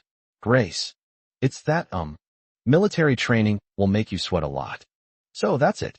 Underwear. Needs to be washed every day. It probably won't dry overnight. Grace understands what her brother means, right? She decided to tease Ethan, so she gave a calm and indifferent reply. Oh, I understand. Good that you understand. Good that you understand. Ethan let out a long sigh of relief. It's just that my brother wants to buy Grace underwear. Abnormal. Ethan's face grew increasingly red with embarrassment as he stammered an explanation. If his sister really thought he was a pervert, he would be doomed. My brother isn't a pervert. Brother, just pay for it. Grace can buy it herself, okay? Oh no, that's not good. I want you to buy it for me. Not just underwear. You have to buy me panties too. Since you're such a pervert, then I'll grant your wish. How about that? Aren't you a good brother to me? She thought Ethan was too innocent, which wouldn't do. She had to corrupt him, and of course, she could only corrupt her. Ethan is lecherous towards her. She's still happy, and she wanted to see if Ethan could still buy the right size this time. If he could, then wouldn't the older brother be secretly? She gets excited just thinking about it. No, no, no, this won't do. Ethan shook his head so hard it looked like a rattle drum, almost shaking it off. She didn't care about any of that, and started acting willfully again, gradually approaching Ethan until he was cornered against the wall. She pretended to be angry and showed off her little tiger teeth. Are you going to buy it or not? Are you going to buy it or not? If you don't buy it, I'm going to bite you again. Even if Grace bites me, I still can't buy it. Ethan looked like a bullied little wife, retreating step by step until he was cornered against the wall with nowhere left to go. She ripped open Ethan's hoodie collar, revealing his fair and delicate shoulders, and took a bite. Not forgetting to take advantage of the situation, she licked them with the tip of her tongue. Ethan's aroma filled her mouth. How could her brother taste so good? Oh no, she wanted to kiss Ethan again. It seemed she would have to find an opportunity to give Ethan some wine. When she realized that biting wasn't working, she had no choice but to resort to that one trick. Her eyes were red and swollen, tears welled up in her eyes, and she was sobbing softly. Her little expression was so aggrieved, as if she had really been bullied by Ethan. She cried with tears streaming down her face, looking pitiful. Sure enough, as soon as Ethan saw her cry, he immediately surrendered and coaxed her anxiously. Grace, I'm so sorry, so sorry. Brother was wrong. Brother will buy it for Grace. Grace, don't cry anymore, okay? Ethan comforted her like he would a baby, and when she saw that he had achieved his goal, she stopped crying so hard. Okay, then brother, take me to buy it now. Good. Fortunately, it wasn't too late. Ethan led her to a nearby lingerie store that was still open. Ethan blushed deeply as he looked at the dazzling array of women's lingerie in the store and hesitated to enter. Seeing that Ethan wouldn't go in, she pretended to start crying again. Ethan, seeing this, gritted his teeth and pulled his sister inside. Hey, young man, you've brought your girlfriend to buy underwear? We have a lot of styles, feel free to pick one. Ethan looked up and saw white lace women's lingerie hanging on the wall. He quickly looked away, but there was lingerie all around him, so it was no use looking away. He could only look at his sister, but she was staring at him expectantly, as if to say, buy it, I'll just watch you buy it, you pervert. He gritted his teeth, steeled his resolve, and decided, since I'm already here, purchase. Wait, that's not right, he doesn't know the size. So he approached and quietly asked Grace. Grace, what size do you wear? Oh, I thought my brother knew. Brother, what size should I wear? She deliberately puffed out her chest so Ethan could see. Ethan dared to look? Of course not. He quickly looked away. Grace, stop fooling around. Grace stopped teasing him and quietly leaned down to whisper the size in his ear. Then Ethan went to buy them, and soon he had bought 7 sets of underwear. She looked over and saw that they were all decorated with cartoon characters, strawberries, bears, and the like. In Ethan's eyes, she really is just a little kid. Is she really that childish? But whatever Ethan buys, she'll definitely like it, and wear it happily. Finally home. Ethan was so shy that he ran back to his room as soon as he got home.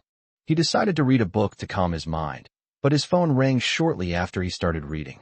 He clicked on it and saw a notice sent by the class advisor in the class group chat about signing up to be teaching assistants for military training. Those who are interested can register with the student union tomorrow. After successful registration, you will need to undergo 3 days of teaching assistant training with the instructors. His eyes lit up instantly. If he could become the teaching assistant for his sister's class, wouldn't he be able to stay with her all the time? He has decided to register with the student council tomorrow. My phone rang again. It was from Lu Xiaoyuan. Lu Xiaoyuan. Ethan, did you see the notice in the class group? I have to sign up. Lu Xiaoyuan. I have to show the junior girls my handsome military posture. Ethan, let's go register together tomorrow. Lu Xiaoyuan, huh? You? Military training teaching assistant. Lu Xiaoyuan. I think you've forgotten about when you fainted during military training last year, haven't you?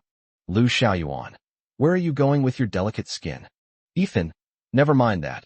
I'm going to sign up anyway. Ethan, and didn't you say that the past is the past, and the present is the present? Ethan, after a year of training, I'm not so bad anymore. Lu Xiaoyuan. Lu Xiaoyuan. Oh, I see. I bet you're thinking of enrolling in your sister's class. Lu Xiaoyuan. You want to be a teaching assistant, so you're giving your sister preferential treatment, aren't you? Ethan. Ethan, you guessed pretty accurately. Lu Xiaoyuan. So you think I guessed right? You're just too protective of your little sister. I only need to use my brain a little to know what you're up to. Lu Xiaoyuan. All right, since that's the case, I won't fight you for that class. How about that? Am I being a good friend or not? Ethan, it has to be you, no doubt about it. Lu Xiaoyuan. Hee, of course. Chapter 102 Registration Successful. In the darkness of night, the room was like an unopened box, shrouded in deep darkness. Only the faint silver moonlight, like a cunning elf, sneaked into the room through the gaps in the curtains, bringing a soft touch of light to the silent room. Grace was curled up on the bed, clutching the underwear Ethan had bought for her. Her eyes sparkled in the moonlight, making her look almost ethereal. The shadows of her eyelashes danced like butterflies as she blinked. She thought to herself silently. Today she made another big step forward. It seems she really should tease Ethan more often.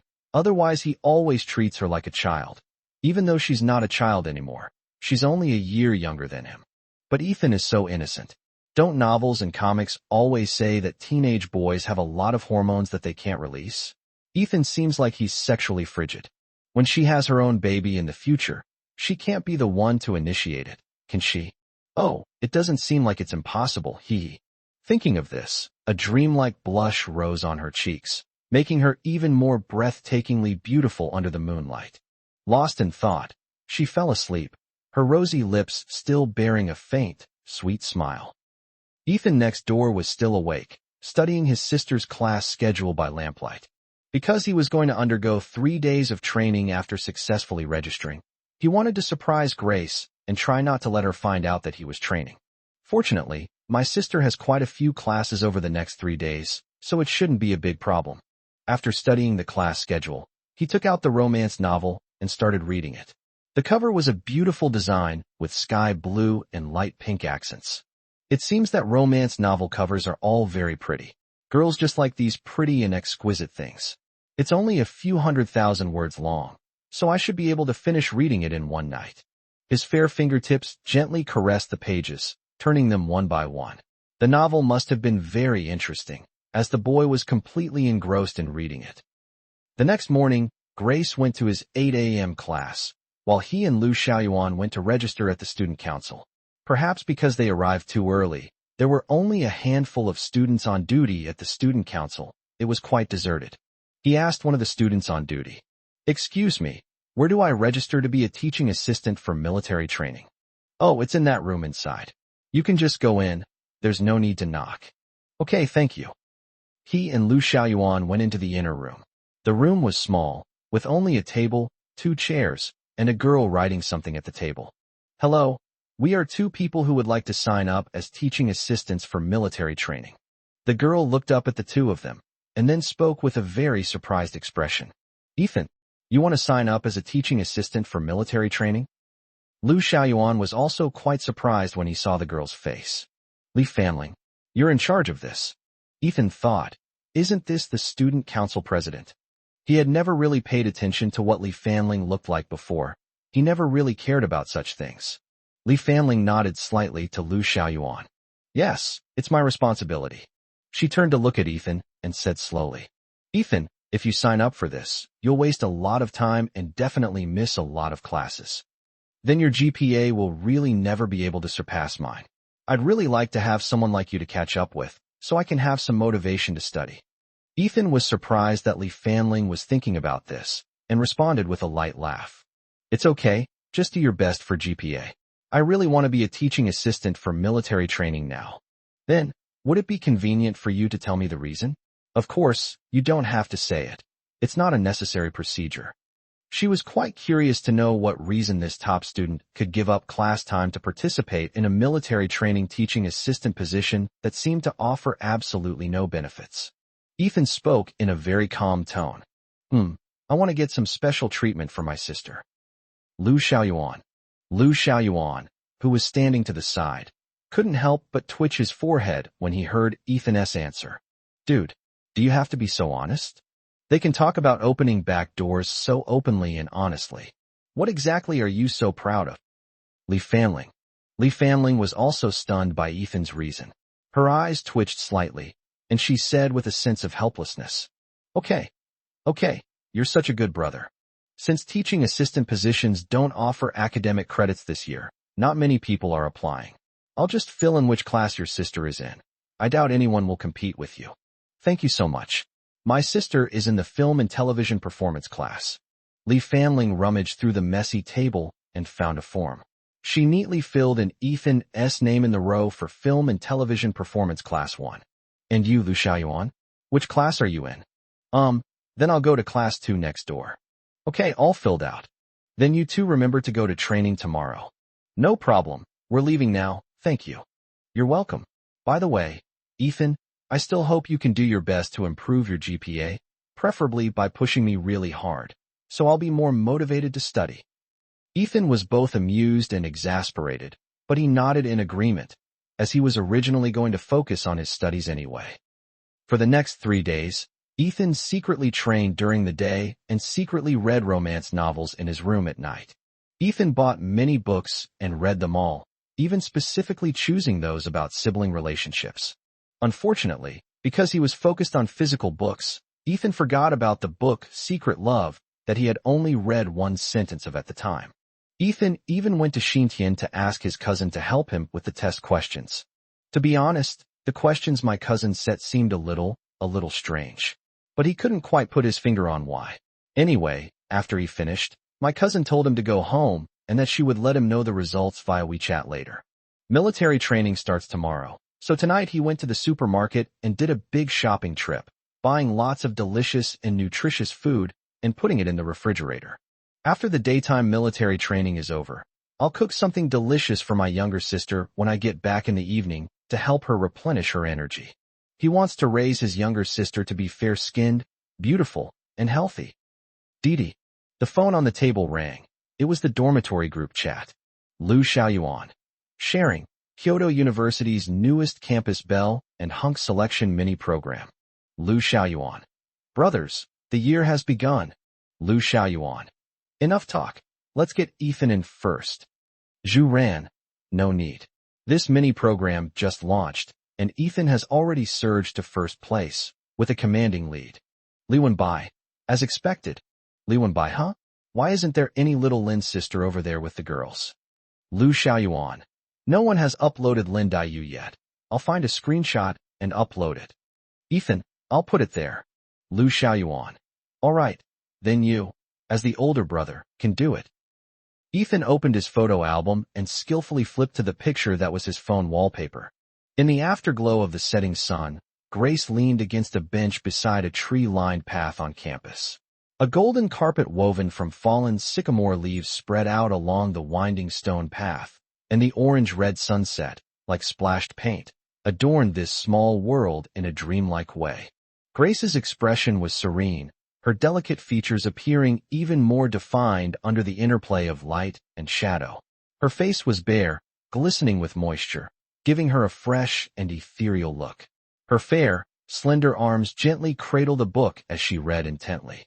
This was a scene he captured unintentionally, yet it was breathtakingly beautiful. Ethan posted the photo on the mini program and added the word Grace below it. Lu Xiaoyuan, holy crap.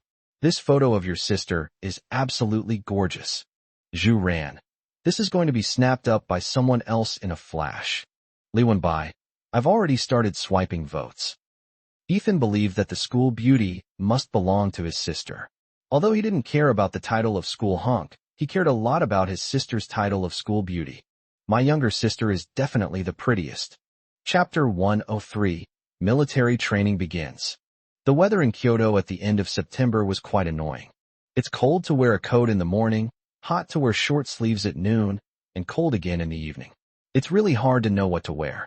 However, freshmen don't have this problem because they all have to obediently wear the green military training uniforms. Today, military training officially began.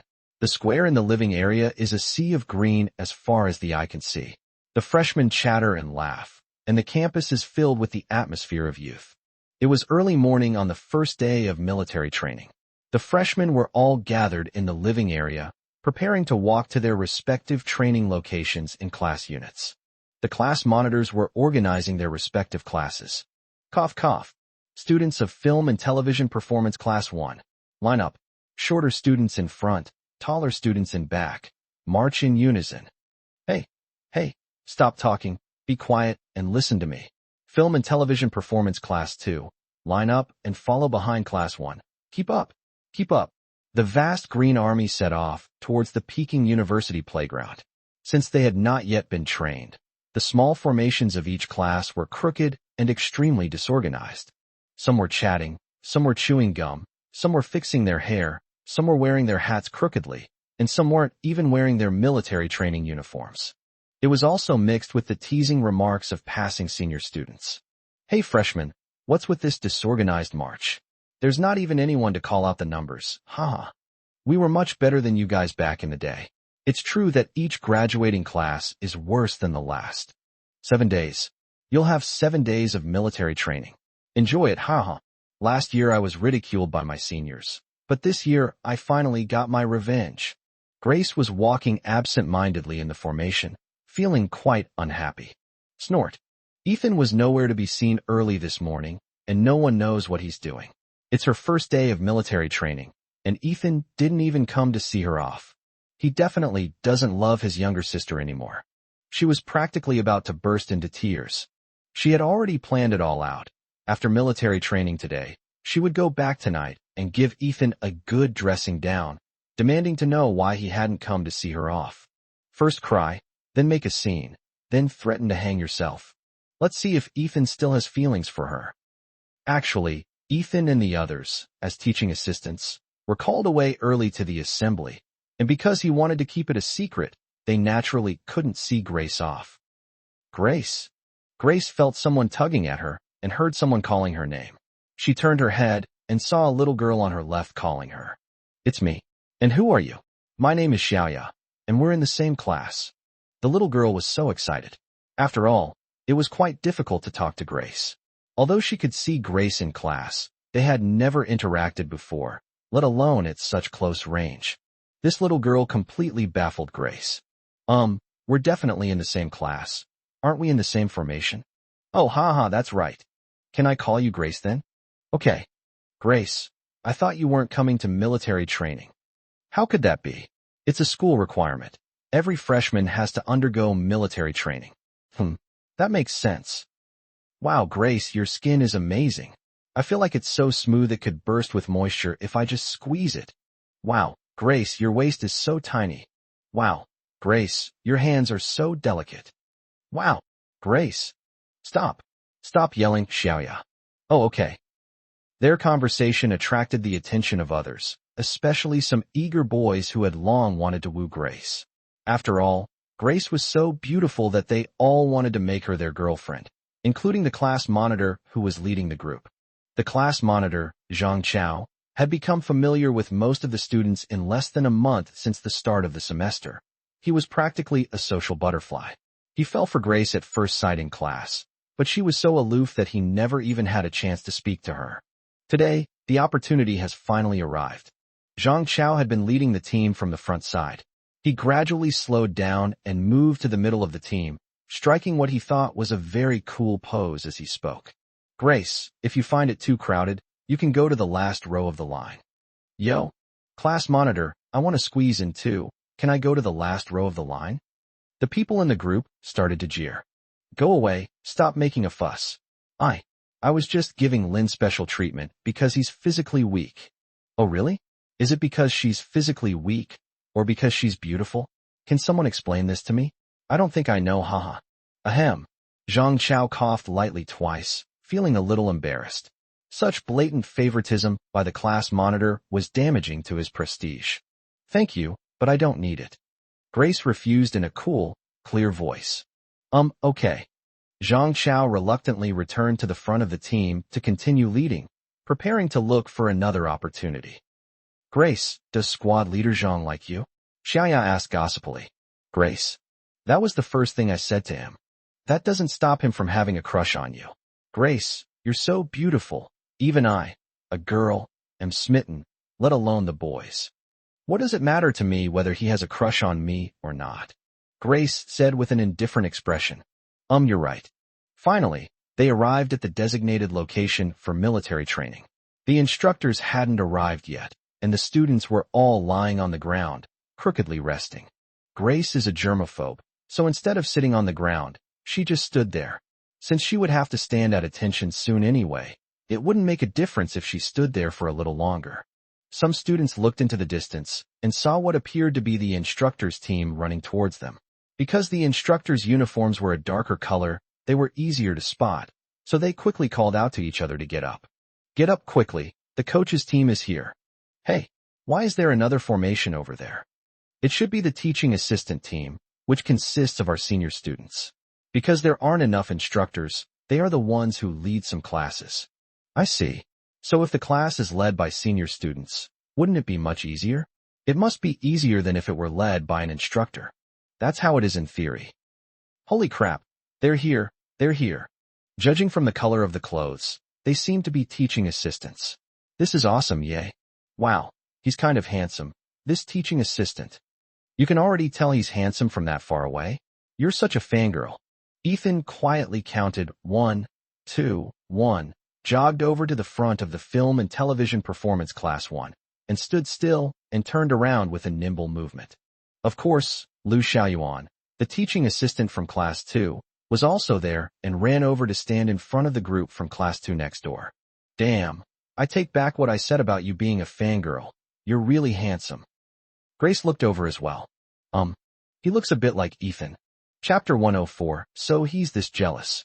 Ethan was dressed in a dark green instructor's uniform, with green cloth strips tightly binding his cuffs and trouser legs. The sound of his military boots hitting the ground was resounding.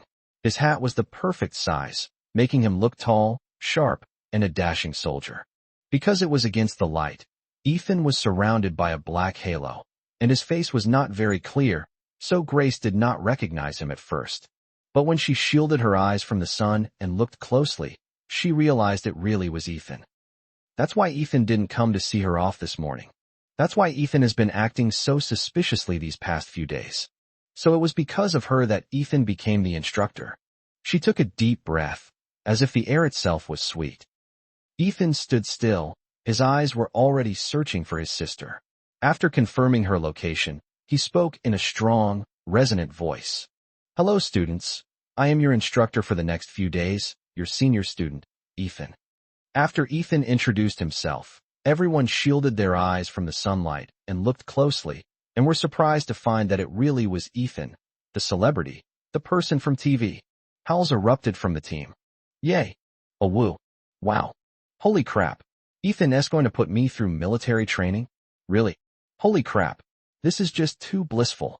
Students from several neighboring classes also heard the commotion and began to peek out to see what was happening. Grace listened to the deafening howls all around her and thought to herself, no wonder he's my brother. He's so popular wherever he goes. Attention, everyone. Ethan called out to quell the situation. Upon hearing the call to action, everyone instinctively quieted down and stood at attention. He glanced down at his watch. It was 8:20. He then looked up at everyone and said, It's 8:20 now. We'll officially start military training at 8:30. Take a 10-minute break here. At ease. Rest in place. Everyone relaxed and started chatting away. Ethan walked gently to Grace's side, looking at his sister tenderly. He noticed that his sister kept turning her head away from him, her reddish eyes slightly curved, as if she was trying hard to suppress a smile. Laugh if you wanna, why hold it in? Oh. She could no longer hold back. Her eyes curved at the corners, and her gentle smile seemed to brighten the world. Why? Why did you come? To be an instructor? She whispered. Guess? I won't guess. Then I won't say. Tell me if you want. Fine, don't tell me then. She threw a tantrum again, something she always unconsciously did in front of him. Because of Grace, he said softly. Oh, I guessed it. She stubbornly turned her head to the side, refusing to look at Ethan, but the smile in her eyes betrayed her. Xiaoya, who was standing nearby, suddenly remembered that Ethan was Grace's brother. Holy crap, that's incredibly annoying. Ethan can't possibly train his sister to death, because that would definitely hurt them too. Okay, so this is what it feels like to get in through connections. It's really great. But what kind of riddle are these brother and sister playing? Ethan glanced at his watch. 10 minutes had passed quickly. Attention, all men. Stand at attention for 30 minutes while it's still not hot. Start. Ethan walked into the formation and slowly inspected it, correcting the posture of each person who was not standing properly. Ethan treats men and women differently. When he's with men, he directly corrects their movements with his hands, but when he's with women, he only corrects them with words. Seeing her brother approaching, she deliberately stood in an unnatural, non-standard position, even though she had originally stood quite properly. She just wanted her brother to correct her. As soon as he walked over, he saw his sister standing at attention, and it was a sight to behold. Head up, chest out, stomach in, he gently corrected. She pretended to adjust herself, but she still stood very poorly, and she insisted that he use his hands to adjust her posture. Ethan was still wondering, was his sister usually so uncoordinated? He hadn't noticed. He placed his left hand on her shoulder and gently pressed on her stomach with his right hand to adjust her position. Okay, keep it up. She nodded gently with a smile. Her goal had been achieved. A girl nearby caught a glimpse of Ethan out of the corner of her eye and immediately started to stand up awkwardly. This girl's name was Lu Xiaotao, and she had always been a big fan of Ethan. Head up, chest out, stomach in. Lu Xiaotao remained unmoved. Head up, chest out, stomach in, he repeated. Lu Xiaotao. Why is it different from before? This doesn't make sense. After standing there for less than 20 minutes, he noticed that his sister's thin body was trembling slightly and that her forehead was covered in tiny beads of sweat. He felt heartbroken. At ease, all hands. Rest here, drink some water, and stretch a bit. Everyone sighed and rubbed their arms and backs. Xiaoya, standing to the side, looked like she knew exactly what was going on. Sure enough, as soon as Grace showed signs of being tired, Instructor Lin would immediately let her rest. Lin, I see you didn't bring any water. Have some of mine. The bottled water is unopened. Zhang Chao had noticed early on that Grace hadn't brought water and had been waiting for this opportunity. As soon as the instructor gave them a break, he came over immediately. Before she could refuse, Ethan spoke up. Excuse me, what's your name? Instructor, my name is Zhang Chao. Okay, Zhang Chao, your military posture was not up to standard just now. Come here, and let me give you some more pointers. Zhang Chao. Was he standing incorrectly just now? He thought it was all right. Ethan left, he whispered to her. Grace, drink your brother's water. We won't drink anyone else's. Oh, okay. She answered, forcing back a laugh. My brother is so jealous, it's so cute. Then Ethan pulled Zhang Chao aside for extra training. After a while, she saw a girl from her class, whose name she didn't know, who was 1.7 meters tall, fair-skinned and beautiful, also run over to talk to her. Instructor Lin, I feel that my military posture is not very standard. Could you give me some extra training? The girl's voice was sweet and affected, which made Grace feel annoyed. What the hell? Do you talk like that all the time? Can you please stop putting that on my plate? My brother doesn't like that. Xiaoya, what's that girl's name? She asked Xiaoya in a muffled voice. It seems her name is Lu Xiaotao. What's wrong? You don't look well. It's nothing. I just saw that someone wants to be my sister-in-law, so I'm just asking around beforehand, huh? Her tone was sharp and prickly. Anyone could tell she was unhappy. Xiaoya. This student, I think your stance is perfect. You don't need any extra practice. Ethan spoke with absolute certainty, completely ignoring the fact that he had just corrected the girl's posture twice. Lu Xiaotao. Can this even be considered standard? Zhang Chao. So, it's not that I'm not a standard one. Chapter 105 The Great Feigning Operation. As noon approached, the sun grew increasingly scorching, relentlessly baking the earth. The sunlight pierced through the clouds like countless fine needles, leaving no escape. He kept the time under control all morning, trying not to let everyone train for too long. Of course, the main reason was that he didn't want to tire out his younger sister, who was weak and couldn't withstand long training sessions. 121.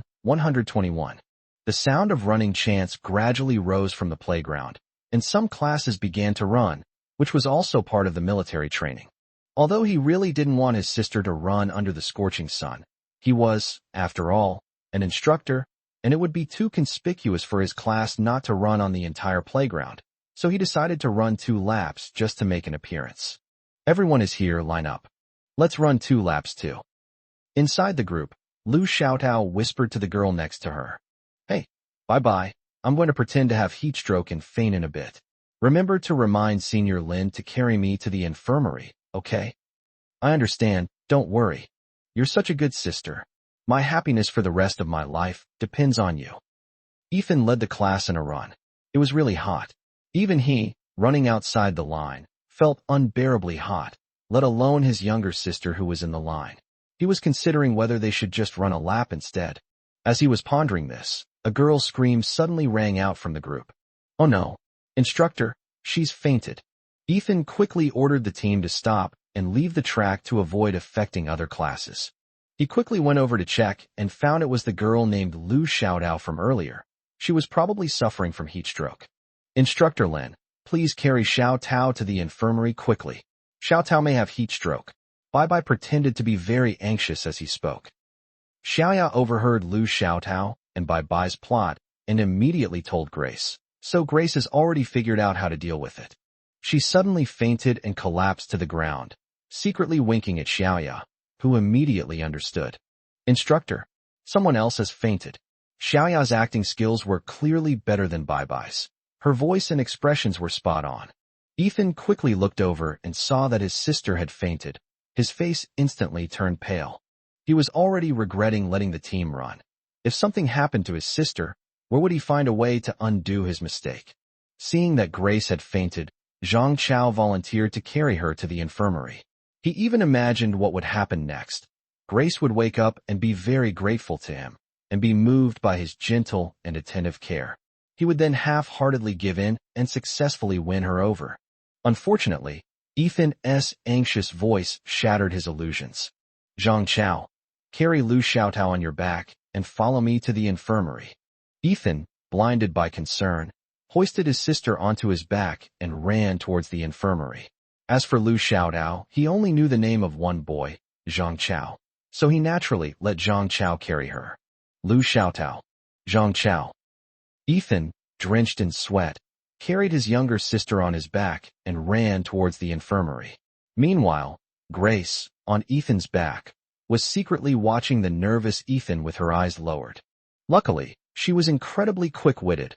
Otherwise, the person on Ethan's back might really be Lu Xiaotao right now. She certainly wouldn't want Ethan carrying another girl. These women were indeed all cunning and ruthless, willing to do anything to trick her brother into their hands. Of course, she didn't call it cunning. She called it self-defense. Ethan's back was completely soaked with sweat, and because it was pressed against her skin, her chest was also wet. She could feel it clearly, and she felt a little sorry for her. Brother, I'm sorry, I made you worry again. But this is a special case. If you don't carry me, you'll have to carry Lu Xiaotao. So, then you might as well carry me. You won't blame me, right? As they were thinking, the 4 of them ran to the infirmary, where an old doctor was dispensing medicine. Doctor, please take a look at my sister. She fainted while running during military training. Ethan said anxiously, panting heavily. Okay, put your sister on the hospital bed first. Ethan gently laid his sister flat on the hospital bed. The doctor came over, looked at Grace's complexion, and then opened her eyelids to look at her eyeballs, looking puzzled. This little girl doesn't seem to have any symptoms of heat stroke, so why did she faint? The doctor's words made Ethan even more worried. It wasn't heat stroke, but I still fainted. Could it be some other serious illness? Seeing how nervous he was, the doctor quickly said, Young man, don't worry. Your sister is fine. She probably just has low blood sugar. I'll give her some glucose. That's good. That's good. He breathed a sigh of relief after hearing that. Did that girl over there also faint while running? Yes, that's true. The old doctor looked at Lu Xiaotao on the next bed, even more puzzled, and sighed as he spoke. Are all the girls in this body so weak these days? They all have low blood sugar. Let's give this one a glucose injection too. Grace. Lu Xiaotao. Grace decided to stop pretending to faint.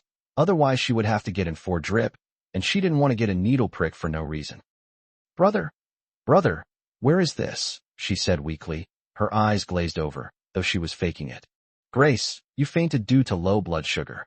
Ethan's eyes and words were full of heartache. Low blood sugar. Grace wants to eat chocolate. Can you go buy some for Grace, brother? Ethan looked at the doctor with a questioning gaze, and the doctor nodded and said, Now that you're awake, there's no need for an for drip. Buying some sweets to eat will do the same thing. Okay, then I'll go buy it. Grace, you rest well, and don't move around. Good. Ethan glanced at his watch. It was time to leave. Zhang Chao, go back and dismiss everyone. Okay.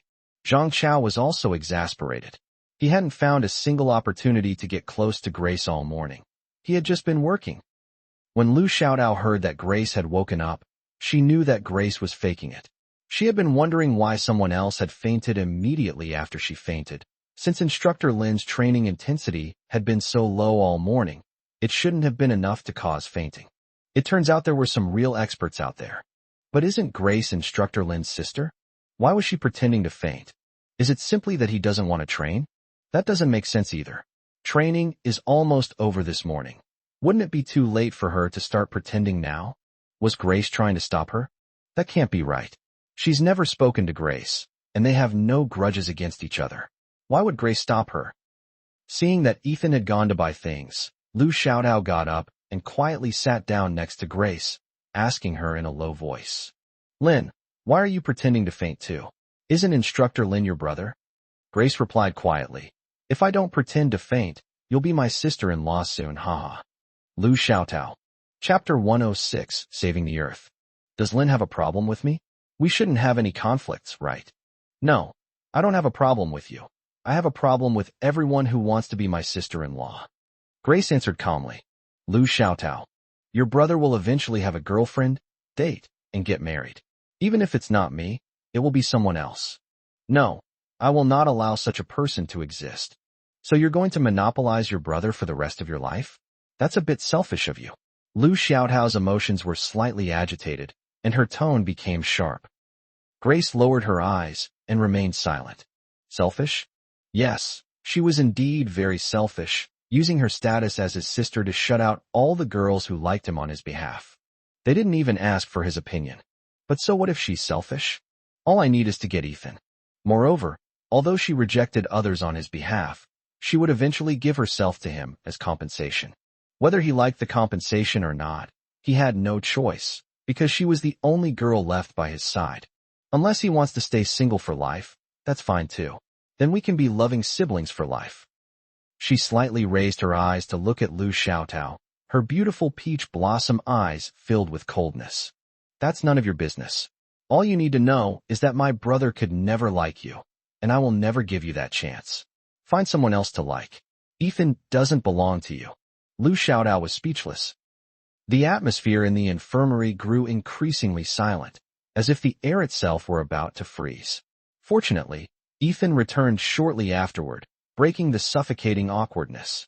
Ethan was so worried about his sister that he didn't notice the unusual atmosphere in the infirmary. Grace, your brother bought chocolate and fruit candy, and also bought lunch on the way. Shall we eat first? Ethan came in carrying several bags, and she even noticed that he had brought her coat. Hearing Ethan's gentle, almost meltingly kind voice, she felt that her feigned illness hadn't been in vain. She had once again managed to elicit Ethan's concern. She quickly changed into her sickly, beautiful appearance, continuing to feign pitifulness. Lu Xiaotao, standing to the side, was dumbfounded. Can you switch between these appearances so freely? Just a moment ago you were icy and aloof, and now you're all alluring and dependent. Brother, what kind of lunch did you buy? I don't feel like eating anything. She rubbed her tummy, her eyes glistening with tears as she spoke timidly. Yes, I bought vegetarian steamed buns and white porridge. I guessed Grace wouldn't be able to eat oily food, so I specifically bought something light. Oh, her brother is so thoughtful. He's like a sweet little cotton-padded jacket to her heart. How did she manage to get him for free? She even wonders if she saved the world in her past life. Hee hee. She glanced furtively at Lu Xiaotao in the next bed, who was filled with envy, and thought to herself, "Envious, aren't you? Too bad he's my brother, not yours." "Brother, please feed me. I have no strength left." Ethan agreed without hesitation. Low blood sugar would definitely leave him weak. He blew on the porridge in the spoon to cool it down and fed his sister small spoonfuls at a time. While enjoying her brother's gentle care, she secretly glanced at Lu Xiaotao with a defiant look, as if to say, "See? Her brother is hers. I told you have no chance." Lu Xiaotao had long heard that Ethan doted on his sister to an extreme degree, and seeing it today, it was no exaggeration. It was far too indulgent. It seemed she truly had no chance. With such a clingy sister by Ethan's side, no one else could possibly succeed. Well, after finishing her meal, she snuggled into Ethan's arms and took a nap, like a little pig, eating and sleeping right away. There was no way around it. Ethan's arms were so soft and sweet, and she got sleepy after a while. She was sick now, and Ethan was always so indulgent towards her. Yes, she successfully fooled herself. She now genuinely believes she is sick. Ethan was even more reluctant to train during the afternoon military training, and he tried his best to control the intensity of the training. It could be said that it was the most relaxed class on the entire playground, while the other classes were almost dying of fatigue. They were standing at attention, running under the scorching sun, while Ethan's class was resting in the shade. As for running, yes, it happens, but every time, Ethan makes Grace step out of the line and rest, running a few more laps in her place. Since she had fainted that morning, no one said anything. After all, they couldn't let that sickly little girl faint again. Moreover, many people have also realized that the reason why their class's training intensity is so low is mainly because Instructor Lin's sister is in the class. They are benefiting from this, so there is even less reason for them to object. After all, you can't be too obligated to do something if you're willing to accept something.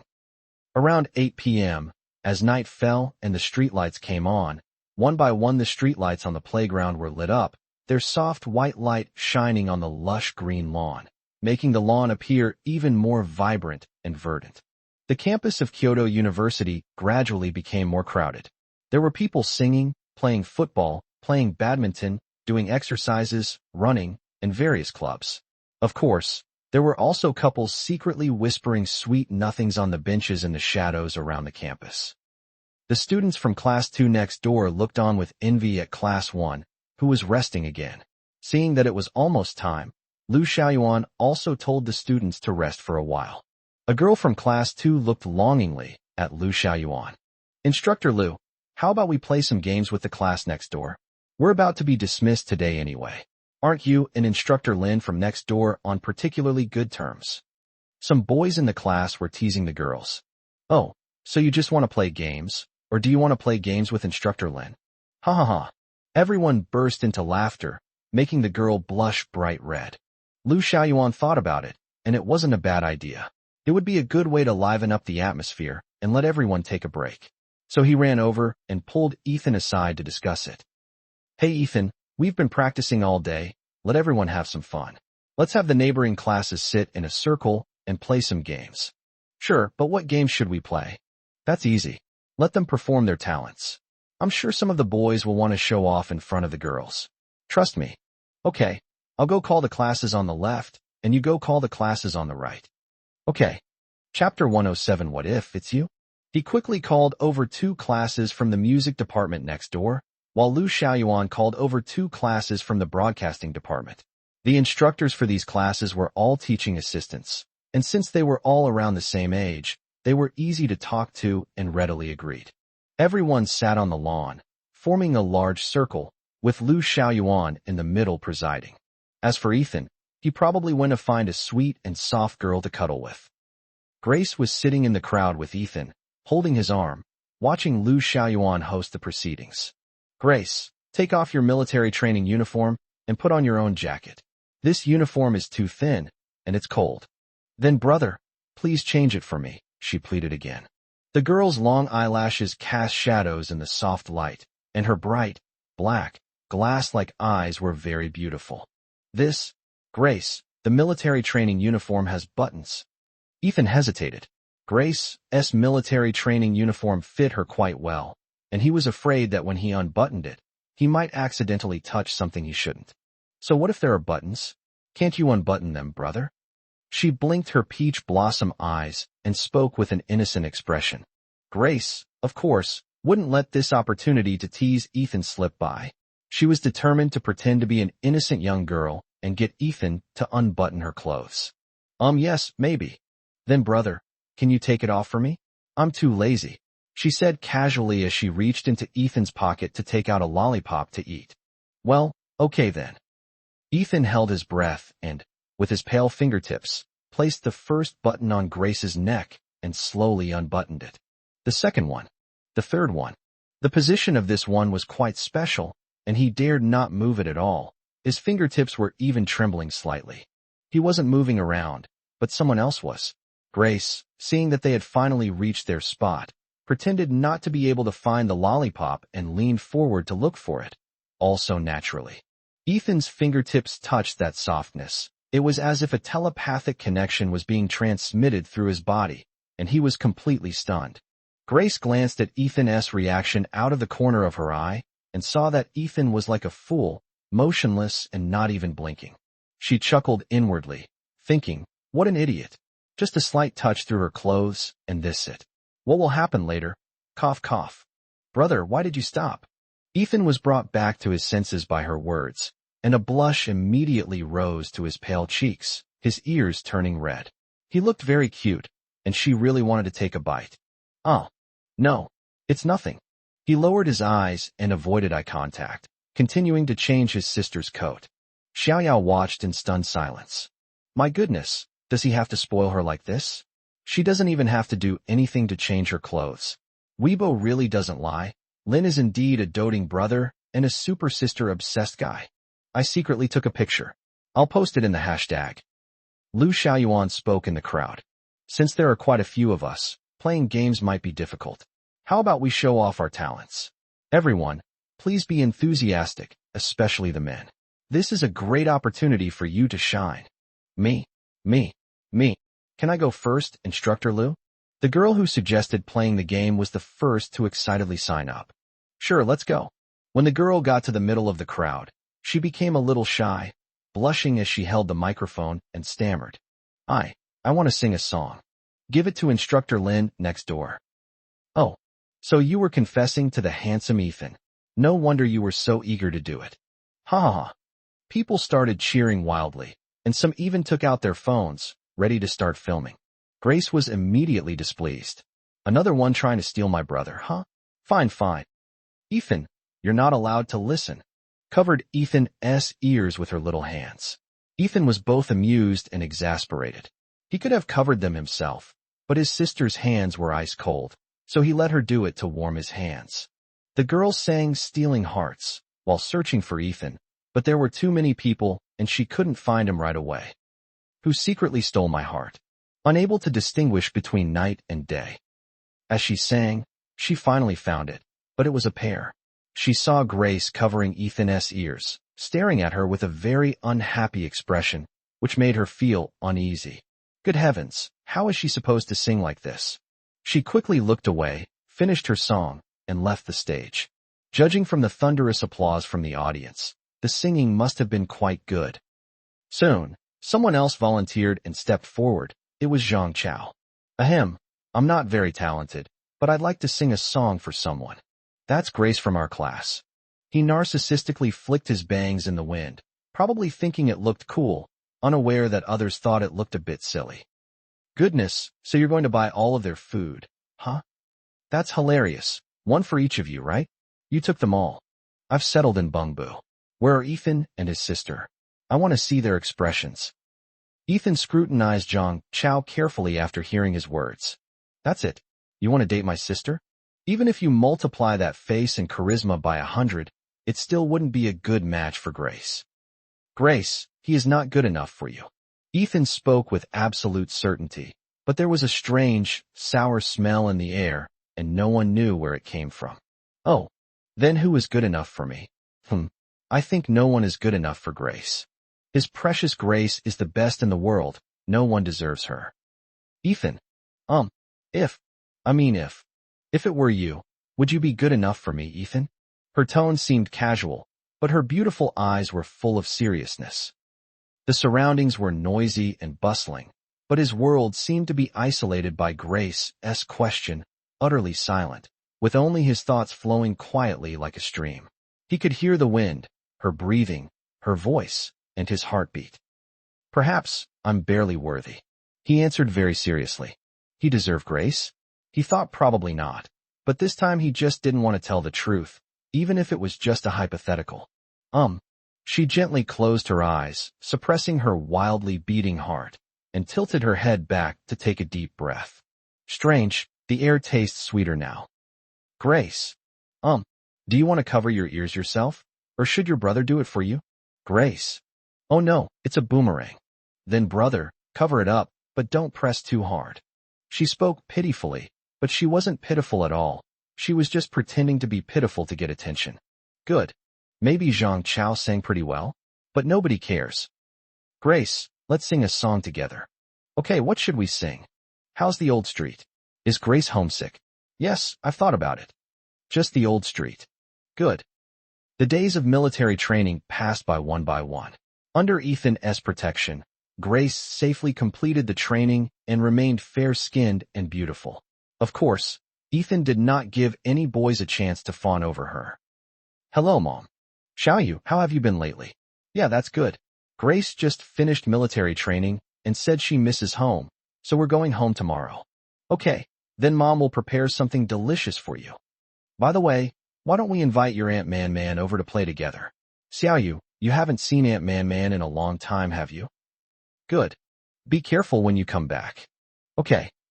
Ethan is going to confess to his parents that he likes Grace, and he will keep pestering them until they agree, regardless of whether they agree or not.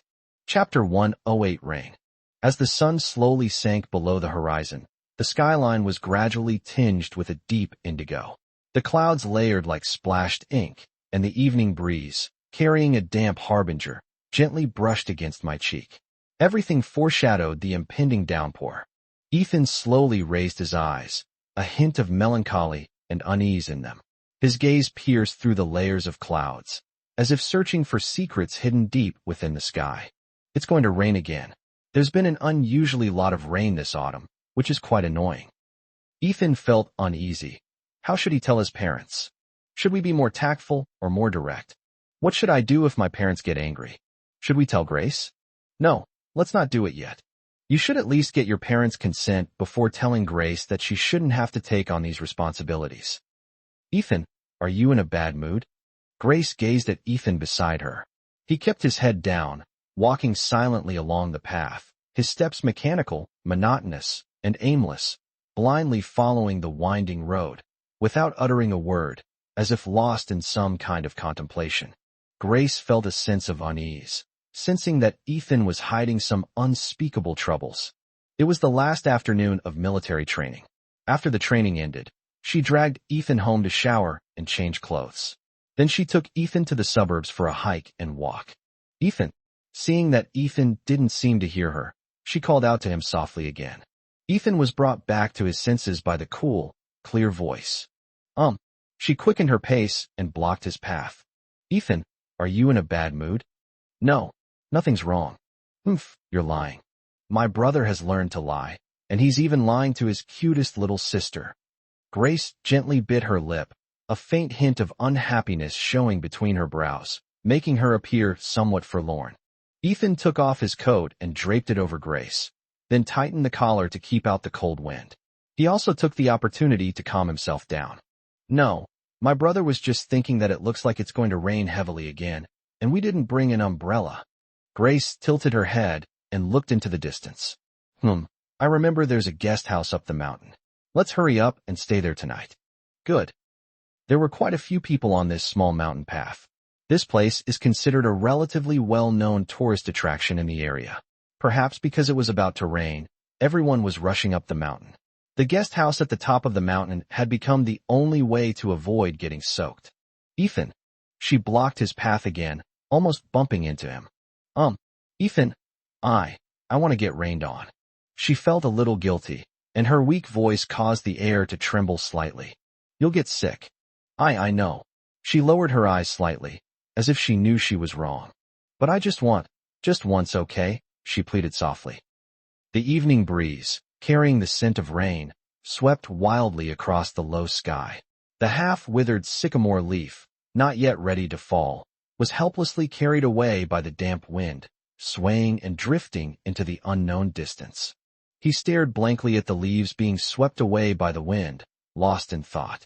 Perhaps he was wrong. He vaguely remembered that Lu Xiaoyuan had told him once not to overprotect Grace. Although the speaker didn't mean anything by it, he took it to heart today. Grace also harbored a yearning for freedom, unwilling to be confined to his side forever, like a leaf in the wind, drifting towards the unknown, yet free and unrestrained.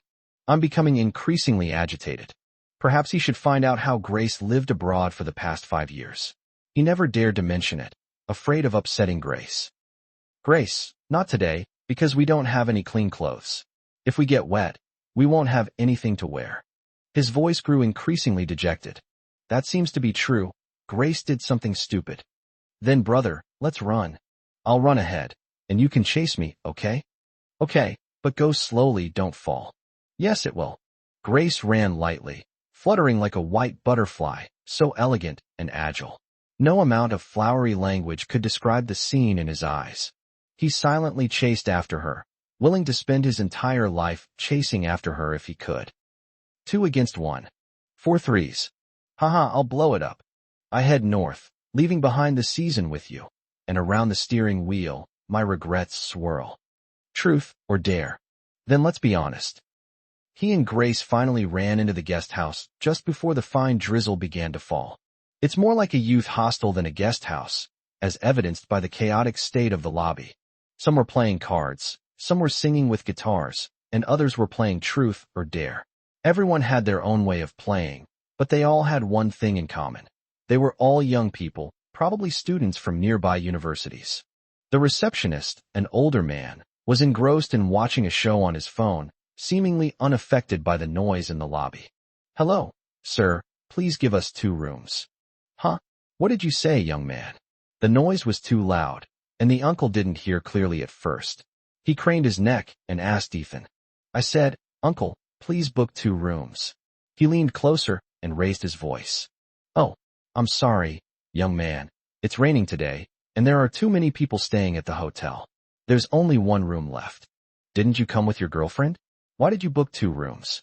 Just take this one. Okay, then please open this room for me. Anyway, he had slept in the same room countless times, so one more time wouldn't make a difference. He handed his ID card to the uncle. This place is quite lively. Judging by your age, are you the owner? Haha, young man, you have a good eye. I am indeed the owner here. It's especially lively today because everyone is stuck here because of the rain. You 2 can go play together later. You're both young, so you should be able to have fun together. All right, room 301. The man handed him his ID card and room key. Okay, thanks. He took the room key and led Grace to the room first. Chapter 109. You never seemed to resist me. Grace seemed to be exhausted from running. As soon as she entered the room, she collapsed onto the soft bed. Ethan, come here. Come here. He moved to the bedside and looked down at Grace. Grace blinked and chuckled, seemingly plotting something mischievous. Ethan, give me your hand. He stretched out his right hand, which hovered in midair. Both hands are needed. She suddenly grabbed his hands and pulled hard, causing him to lose his balance and fall to the ground. Luckily, he braced the bed with his elbow, otherwise he would have definitely fallen directly on Grace. However, the current posture is still quite ambiguous. Grace, what are you doing? I almost crushed you. Nothing, I just wanted to have some fun. She gently wrapped her arms around his neck, nestled her face between his collarbones, and closed her eyes to inhale his fragrance. Perhaps because I had just changed my clothes, the fragrance still carried a hint of lavender. Brother smells so good. Is there? Yes, I like it. Um, Hotel rooms always seem to be filled with a romantic atmosphere, especially when you're with your sweetheart. Fortunately, Ethan's mind was still quite firm, but Grace's mind was not so firm. She kept squirming in his arms, as if she was looking for a more comfortable way to hold him. Ethan, I've been taking advantage of you all this time. Aren't you angry? She buried her face in his chest, her voice muffled, and his heart seemed to resonate with her words. Where did Grace gain an advantage? This isn't considered getting a good deal. So, there weren't any other women who treated you like that, were there? She instantly looked up, staring intently into his eyes. This silly brother of hers, he's really been taken advantage of and doesn't even understand a thing. Of course not. I've only ever held Grace. Oh, she was slightly relieved. Ethan, don't you think hugging is something only boyfriends and girlfriends do? There's also this. She parted her lips slightly and bit his fair neck, leaving a light red mark. You never seem to resist me. Grace can do whatever she wants. Her brother doesn't care. Just consider it, that my brother sold himself to Grace. But Grace doesn't have any money for you. Her eyes were watery and full of innocence. It's free. Then what will we use to buy it? Use love. Unfortunately, he still didn't say it. He had to wait a little longer. Once his parents agreed, he could speak up without any worries. What should I use? Let me think. What can Grace give me? I don't seem to have anything. She thought about it carefully for a long time and realized that she really did have nothing. I only have myself. Okay, then it's you. Grace, sell yourself to your brother, okay? Whether it was a genuine feeling or a joke, he wanted to hear Grace's affirmative answer, as if he truly possessed Grace. Okay, she readily agreed, decisively selling herself to her brother. Happiness shone in his eyes. Grace, would you like to go play on the first floor? No, there are so many strangers there, I don't want to go. Brother, could you open the window for me? I want to see the rain. Okay. The raindrops were huge, relentlessly washing over the outside world, and when the wind blew, it seemed as if the world was tilting. Every now and then, there were muffled rumbling sounds and blinding flashes of light as lightning ionized the humid air, filling it with the fresh scent of ozone. Grace wasn't afraid at this moment because Ethan was right beside her. After an unknown amount of time, perhaps because she was tired of watching him, Grace fell asleep in his arms without even taking off her clothes. He gently took off Grace's coat, carefully placed her in the blankets, and tucked her in. He didn't want to take off her other clothes, so he let her sleep in them. It was a cool rainy day, and it would keep Grace's delicate body warm.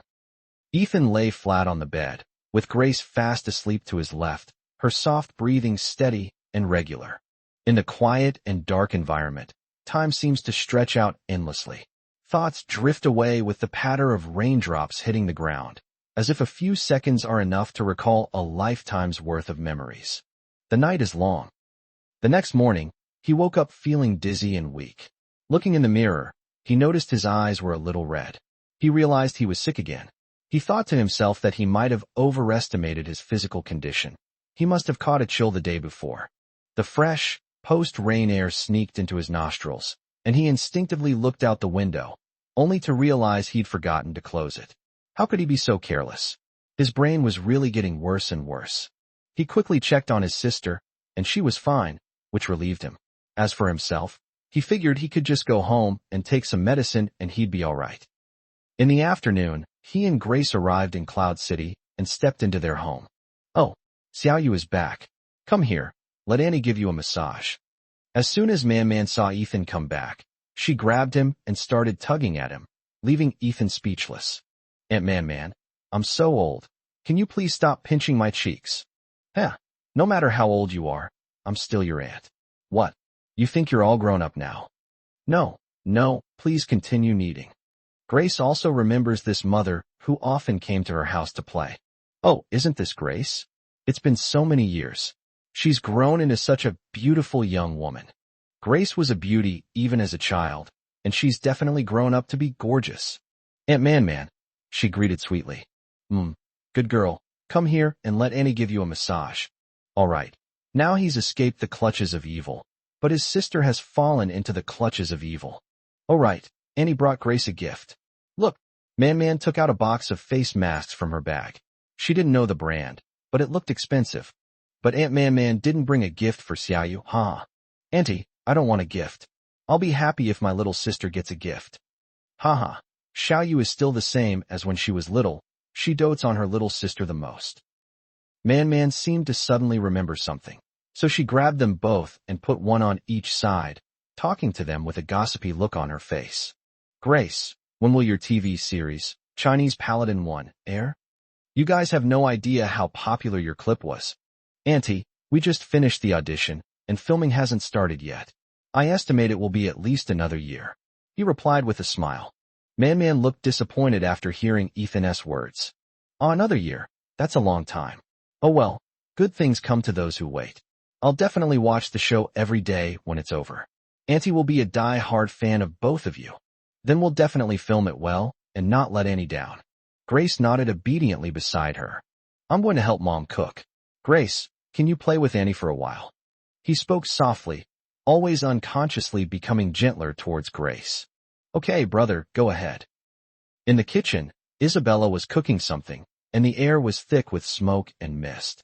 He had just gone in when he inadvertently inhaled a large puff of smoke and was immediately choked and forced to turn back. Cough, cough, Mom. What are you fiddling with? Cough, cough. Xiaoyu, it's burnt. Come and save it. Ethan. He quickly went inside, opened the window, turned on the range hood, poured in water, and covered the pot. Fortunately, the smoke gradually subsided. He washed his hands and helped chop green peppers, but his mind wasn't on chopping vegetables. He accidentally cut his fingertip and put it in his mouth. Fortunately, the cut wasn't big.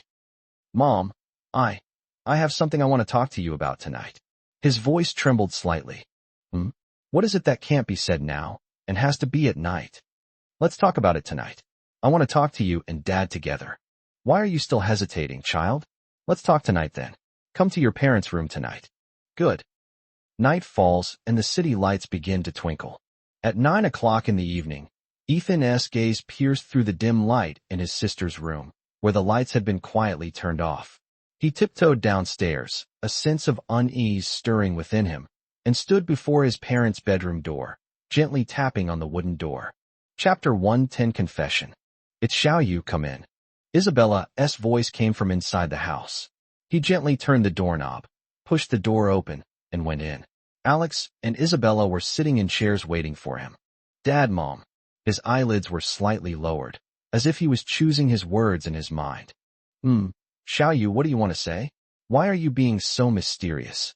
Isabella looked at Ethan with a hint of doubt. Alex felt the same way. They had never seen their son so strange before.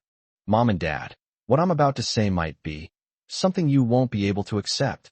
Seeing Ethan's unusually serious expression, Alex had a bad feeling and quietly got up to close the door. Alex spoke up. Xiaoyu, go ahead and say it. Dad, Mom, I like Grace, the kind of love between a man and a woman, and I want to marry Grace. Just moments before, his heart felt as if it were being scorched by blazing flames, filled with anxiety and unease in every corner of his soul. However, when the words finally broke free of their constraints and were spoken, they were surprisingly calm. Well, Alex sighed almost imperceptibly and shook his head slightly, as if he had already sensed it. Isabella's expression froze the moment Ethan finished speaking. Ethan, say it again, Mom didn't hear you. Isabella's tone was like ice carving, cold and piercing, exuding a suffocating sense of oppression between the lines. Mom, I like Grace, and I want to marry her. I hope you will agree. Ethan's eyes were still slightly red from his illness, but his tone remained firm. The room was enveloped in a deathly silence, and Isabella's rapid breathing became clearly audible. Ethan, do you know what you're saying? Isabella's tone remained cold, but her speech became somewhat rapid, as if she was angry. Yes, I know. Ethan lowered his eyes slightly, his tone remaining calm. You. Isabella stood up angrily, her palm facing down, drawing an arc in the air before stopping mid-air without falling. Tears welled up in her eyes, her breathing became increasingly rapid, and her chest heaved violently. Ethan couldn't bear to see his mother so angry, so he knelt heavily on the floor. Alex saw that Isabella was about to hit her son. He quickly went up to pull her away and gently comforted her. Honey, calm down, calm down. Ethan's all grown up now. You can't hit him anymore. Isabella could no longer contain her emotions, and tears welled up in her eyes. Alex quickly wiped away Isabella's tears while continuing to calm her down. Ethan's eyes also welled up with tears. He felt terrible and depressed for making his mother so angry, but he had no choice but to speak up. Alex looked at his son and sighed heavily again. Well, shall you get up first? You're still sick, and the floor is cold. Ethan remained unmoved and continued kneeling. Isabella was too emotional to speak for the time being, so Alex decided to ask his son instead. Shall you, are you sure you like Grace? Yes, I'm sure. Are you sure Grace likes you? I'm not sure, but I feel that Grace likes me. So, I haven't told Grace yet. I want to get my parents' approval before I pursue Grace. Shall you? Although you and Grace are not related by blood and are not legally siblings, you have always treated each other like siblings since you were little. This sudden change is a bit hard for your mother to accept. After all, we've always treated Grace like our own daughter. You should know that. His tone lowered. He knew he was in the wrong. Isabella's emotions had stabilized slightly. Looking at Ethan kneeling on the cold floor, and remembering that her son was still sick, she spoke with barely audible reluctance. Shall you? You know that Grace has a serious mental illness. She may not be able to distinguish between sibling affection and romantic feelings. She probably only knows that you are good to her, so she is very dependent on you. Grace can't tell the difference, and her mother doesn't blame her. But, Xiaoyu, can't you tell the difference either? If you take Grace's dependence as affection, then let me ask you, what if Grace recovers from her illness and discovers that she only has brotherly feelings for you, and then meets someone she truly loves? What will you do then? What will Grace do then? Regardless of whether Grace will agree to your request, even if Grace does agree, is this really fair to Grace? Besides, what will people who know about your past relationship think? Are people saying behind your back that Grace was your childhood sweetheart? Ethan lowered his head, his voice growing increasingly dejected. Mom, I've thought about the issues you mentioned. I really have. Coco. Ethan seemed to be struck by a sudden thought, and his head was instantly assaulted by a sharp pain. The pain was so intense that it felt like it was tearing his soul apart. He struggled in the vortex of pain, tearing at his hair as he struggled and groaned with difficulty. But I really like Grace. I really like it. The thought that Grace might date someone else in the future makes my heart ache like it's being torn apart. I really can't take it anymore. I really can't take it anymore. Isabella felt a pang of heartache seeing Ethan pounding his temples while crying. She, as his mother, had almost never seen Ethan cry since he was old enough to understand, so she quickly got up, pulled him up, and sat him on the bed. Xiaoyu, what's wrong? What's wrong? Do you have a headache? Mommy will rub it for you, okay? Man came out of the guest room to get some water from the refrigerator. She heard noises coming from Isabella's room, which sounded like Ethan and Isabella crying. Sensing something was wrong, she pushed the door open and came in. Xiaoyu, what's wrong? She pushed the door open and saw that Xiaoyu's eyes were red and her face was covered in tears. She was hitting her head with her wrist. She felt so sorry for her and quickly went over to pull Xiaoyu away. My head hurts. My head hurts so much. Mom, do you have any painkillers? Could you give me some? I'm in so much pain. It hurts so much. Isabella's heart was breaking as she listened to her son crying uncontrollably. Alex grabbed Ethan's hand to stop him from hitting his head again, while Isabella quickly searched for painkillers. Fortunately, because of Grace, they had some at home. Man happened to have some water and wanted to give Ethan his medicine, but Ethan kept fidgeting. Xiaoyu, take your medicine first. Xiaoyu has always been a good child, hasn't she? Take your medicine first, okay? He finally obediently took the medicine. Xiaoyu, please listen to what Mommy has to say. Mom doesn't disagree. Mom just wants you to think about it some more carefully. Not just you, but Grace too. You both need to think this over carefully, okay? If you are both absolutely certain that you like each other, your parents will definitely not stop you, and will even support you, okay? Really? Really? Thank you, Mom. Silly child, why thank your mother? Your parents would be happiest if you and Grace could stay healthy. After hearing these few words, Man roughly understood what was going on. She thought that Xiaoyu and Grace were quite a good match. What worldly opinions could compare to the person she loved? However, she also knew that Isabella wasn't afraid of gossip, but mainly worried about the pressure her two children would face in the future. Chapter 1:11 The Tunnel to Summer. Hearing Isabella's words, Ethan calmed down a bit, but his eyes were still red and his head still ached, so the medicine probably hadn't taken effect yet. Alex looked at his son and slowly said, Xiaoyu, you can pursue Grace. Your mother and I will not stop you, but there are two conditions.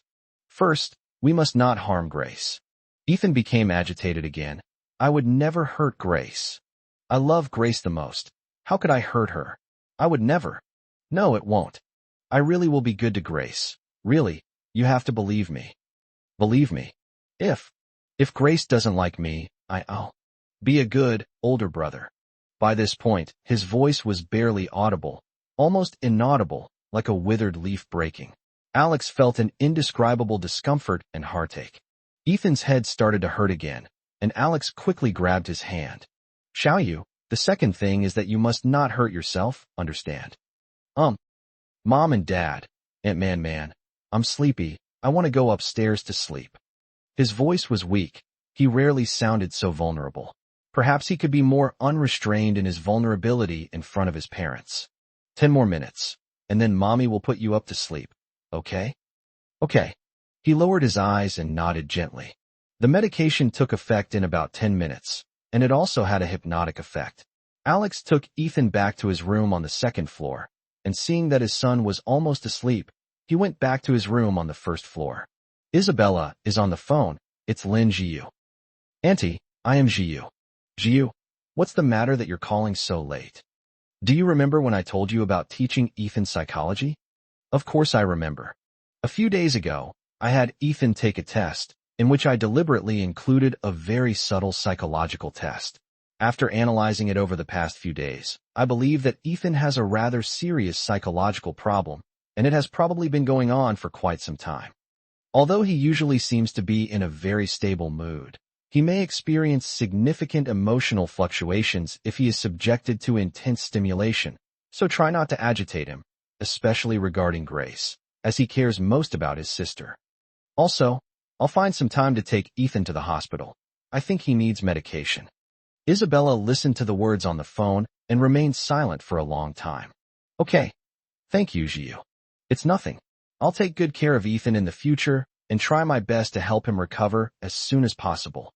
The call ended, and the room was quiet. Even without speakerphone, Alex and Man could hear it. A long silence followed. Alex, aren't we neglecting both children too much? Xiaoyu is such a good girl. How could she? Isabella began to sob. The consecutive occurrences with her two children had left her feeling exhausted. Alex was heartbroken, but as the pillar of the family, he had to be strong. He stepped forward, gently hugged Isabella, and patted her shoulder to comfort her. Honey, it's okay. Grace and Xiaoyu can both be cured, don't worry. Man comforted her. Yes, Isabella, be optimistic. You will get better. Besides, think about it. If Ethan and Grace get married, the two children can stay with you every day. Neither of them will have to leave. Wouldn't that be great? Maybe in a few years you can have a baby. Look how good they are. The baby will be incredibly beautiful no matter who they take after, whether it's a boy or a girl. You'll definitely love it. Yes. Isabella nodded, her eyes red and crying. Man continued. Let's pretend nothing happened today tomorrow. Let the two kids handle the children's affairs first. Maybe one day I'll be able to attend Grace's wedding. Okay, Isabella agreed. Alex nodded. The next day, Grace struggled to get up in a half-awake state, a strange unease welling up inside her. Heart palpitations. She wanted to see her brother as soon as possible, so without washing up, she ran barefoot to Ethan's room. The moment her eyes met Ethan's, she froze on the spot. After last night's ordeal, Ethan's condition worsened.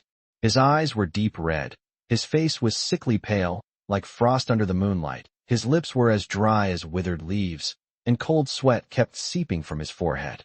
She was terrified and quickly touched Ethan's forehead, It was frighteningly hot, and his breath was also burning hot. Ethan had a fever again. No, she had to get him to the hospital, so she quickly went downstairs to call her parents. Ethan was still lingering in his dream. In the dream, it must have been summer. The leaves on both sides of the mountain road were a deep green, and the branches stretched out to completely cover the road, forming a natural green dome. Sunlight could only filter through the dense foliage, casting a few scattered and dappled spots of light. The sounds of cicadas and birds filled the air, and the croaking of frogs echoed from the pond beside the road. The unique heat of summer distorted the space before us, and the road ahead wound its way forward, stretching as far as the eye could see. Grace, standing before him, wore a sun hat adorned with delicate floral patterns, a white dress with green petals, the hem of which swayed gently with her steps, like green leaves in summer, and a pair of exquisite light-colored sandals. As the summer breeze blew, Grace held down her hat with one hand and her floral dress with the other, looking at him with a faint smile, like an elf who had wandered into the human world. "Brother, come and pursue me, okay?" Grace was right in front of him, yet her voice sounded somewhat faint and ethereal. After saying that, Grace ran forward, glancing back at him every now and then. Wherever his gaze fell, Grace disappeared into a dark mountain tunnel ahead. He followed Grace into the tunnel, only to find a fantastical scene unfolding before him. The tunnel wasn't as dark as he'd imagined. Instead, it was filled with all sorts of strange lights, chaotic and intertwined, and he couldn't quite place what color they were. There was a thin layer of water on the ground, not deep, just above ankle level. The water reflected the colorful spots of light in the air. He moved gently, and the ripples on the water twisted and turned in layers, spreading to a very, very far distance. "Grace, where are you? Grace, where are you?" His voice sounded hollow in the strange tunnel, and he wasn't sure if Grace could hear him, so he kept shouting. "Grace, where are you? Grace, where are you? Please come out. Don't scare your brother." "Brother, I'm here." Grace's voice remained ethereal, seemingly coming from all directions, and he couldn't pinpoint its location. "Grace, where are you?" "Elder brother." "I'm here." "Brother, keep walking forward and you will find Grace." "Okay, Grace, don't run around. I'll come find you right away." On the water's surface, one circular ripple after another flashed rapidly forward, while the sound of water droplets splashing and breaking echoed through the tunnel. 1 minute, 5 minutes, 10 minutes, 30 minutes, 1 hour, 3 hours. He was so tired, but he didn't want to stop. He was afraid that if he stopped, Grace would leave. This tunnel is so long, it feels like it would take a lifetime to run through. He could clearly see the summer sun shining at the tunnel entrance, but he just couldn't reach it. "Grace, this tunnel leads to summer. Will you wait for me at the next intersection?" Chapter 112, Eternal Love. The ceiling was pure white, and the space was filled with a strong, pungent smell of disinfectant. A nurse in a white uniform was changing an unidentified medication that had almost run out of fluid in N4 drip. This was all the information Ethan received instantly after regaining consciousness. It was very targeted, and he quickly realized he was in a hospital ward. "Little sister, when your brother wakes up, remember to give him plenty of warm water. For lunch, just go to the hospital cafeteria on the first floor and buy some light meals for patients. Get a bowl of white porridge. Don't eat anything spicy or greasy, okay?" As the nurse changed the dressing, she gave instructions to Grace, who was staying with her at the hospital. "Okay." She nodded, indicating that she had remembered. The nurse pointed the electronic thermometer at Ethan's head, and with a beep, the LCD screen displayed 37.8 degrees Celsius. "Your brother has developed a low-grade fever, so don't worry too much. He should wake up soon." "Good." The nurse changed the dressing and left. He tried to raise his hand to touch Grace, but his muscles were sore and weak that he couldn't lift it, so he could only call out to Grace. "Grace." The voice sounded very weak and feeble, the kind of voice that belonged only to a patient. It was a private hospital room, and there were only him and Grace in the room. It was very quiet, so even though the noise wasn't loud, Grace could still hear it clearly. "Elder brother, you're awake." Grace's words were filled with obvious surprise. You're awake, Grace. Do I have a fever again?" Grace nodded, her expression still showing lingering fear. Yes, you have no idea how hot you were this morning. It was even worse than when you had a fever in Kyoto last time. It scared me so much that I quickly asked my dad to drive you to the hospital. Brother, you always say I'm weak. But look at you. You get sick more often than me. It's only been less than a month, and you've already had 2 high fevers. You must take better care of your body from now on, or Grace will get angry. Grace feigned anger, looking like an unhappy porcelain doll, which was quite adorable. Okay, I will. He smiled gently, agreeing wholeheartedly. She visibly cheered. Grace, where are Mom and Dad? Yes, Mom and Dad went to work after seeing that you were all right, and then entrusted you to me. They also said that you have to listen to whatever I say until you get better. Grace patted her little chest as she spoke, as if she were his guardian. He chuckled and replied, Okay, then Grace has become the older sister. Yes, now I'm the older sister, and you're the younger brother. You have to listen to me. He chuckled to himself, his mood brightening somewhat from Grace's cuteness. Well, Grace, I'm hungry now. Could you buy some porridge for this poor patient like me? He imitated Grace's usual behavior, pretending to be pitiful. She had never seen her brother pretending to be pitiful before, and her heart was melting. Her brother was so cute, and she wanted to hug and cuddle him. Ethan's bangs had grown a bit long, with a few strands already past his eyebrows and slightly obscuring his eyes. She gently used her fingertips to tidy up his bangs. A beam of warm light shone directly on her wrist. Grace's skin was so thin and fair that he could clearly see the interwoven red veins beneath her pink wrist through the light. It was a kind of vibrant beauty, and he couldn't help but be mesmerized by it. No problem, Grace will take care of it, but you have to lie still and not run around. Good. Grace happily took her lunchbox and ran downstairs to buy food. He turned his head and stared blankly out the window. It seemed to be on the 3rd floor, where he could see the treetops outside. It was midday, and the leaves, a mix of yellow and green, swayed gently in the breeze, making a rustling sound, while a faint aroma of aged tea filled the air. It is autumn, so it was just a strange summer dream. So Grace did not disappear. He smiled slightly, a beautiful curve forming on his lips. He remembered that his parents had given their approval last night, and he could now pursue Grace. He was brainstorming how to confess his feelings, and had even fantasized about proposing. He remembered that in romance novels, proposals always took place in a romantic evening breeze, with the male protagonist kneeling on one knee and gently presenting a sparkling diamond ring that symbolized eternity. Although he thought this method was a bit old-fashioned, a diamond ring was definitely necessary. He could change the way he confessed his love, and he wanted to think about it carefully. He wanted to give Grace the most unforgettable confession. He stretched his wrists and felt some strength returning. He gently picked up his phone and searched for the famous global chain diamond ring brand he remembered, Hangai, on a map app. Fortunately, Yunqing is a relatively large city, and there is a Hangai store located on the commercial street in the city center. He has already decided to find time to have a ring custom made. The doorknob of the ward clicked, and Grace returned with a lunchbox. She sat on the edge of the bed, carefully opened the lunchbox, and hot white steam instantly escaped. Brother, have some porridge, no sugar added. Good. He suddenly wanted Grace to feed him. Grace, I'm too weak. Can you feed me? His voice held a hint of pleading. Okay, then I'll feed my brother. Grace's eyes lit up. She couldn't be happier to feed Ethan. Ethan becomes very clingy when he's sick. Although she doesn't like Ethan being sick, she likes it when he is clingy. She scooped a spoonful of the sticky white porridge, gently blew on it to cool it down, tasted it herself, and when she felt the temperature was just right, she brought it to his lips.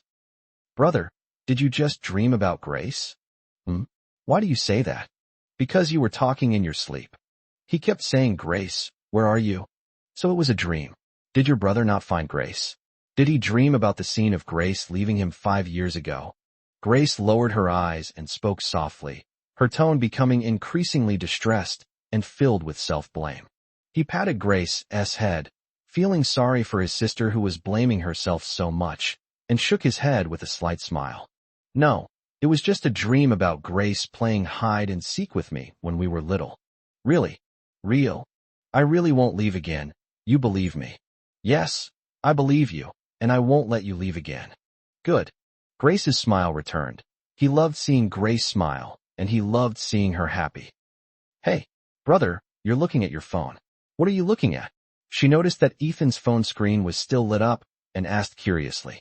Ethan quickly exited the map software, closed the screen, and spoke nervously, stammering slightly. And nothing. Just checking for unread messages or something. Seeing Ethan's evasive expression, she sensed something was amiss. She pursed her lips, extended her two small, white hands towards him, the meaning of which was self-evident. Ethan figured the map app was already closed, so it should be fine, and handed the phone to Grace. Chapter 113 Shishan. She took the phone, unlocked it, and noticed a 1 icon in the upper right corner of the WeChat icon. Brother, there really is news. She held her phone up to Ethan's face.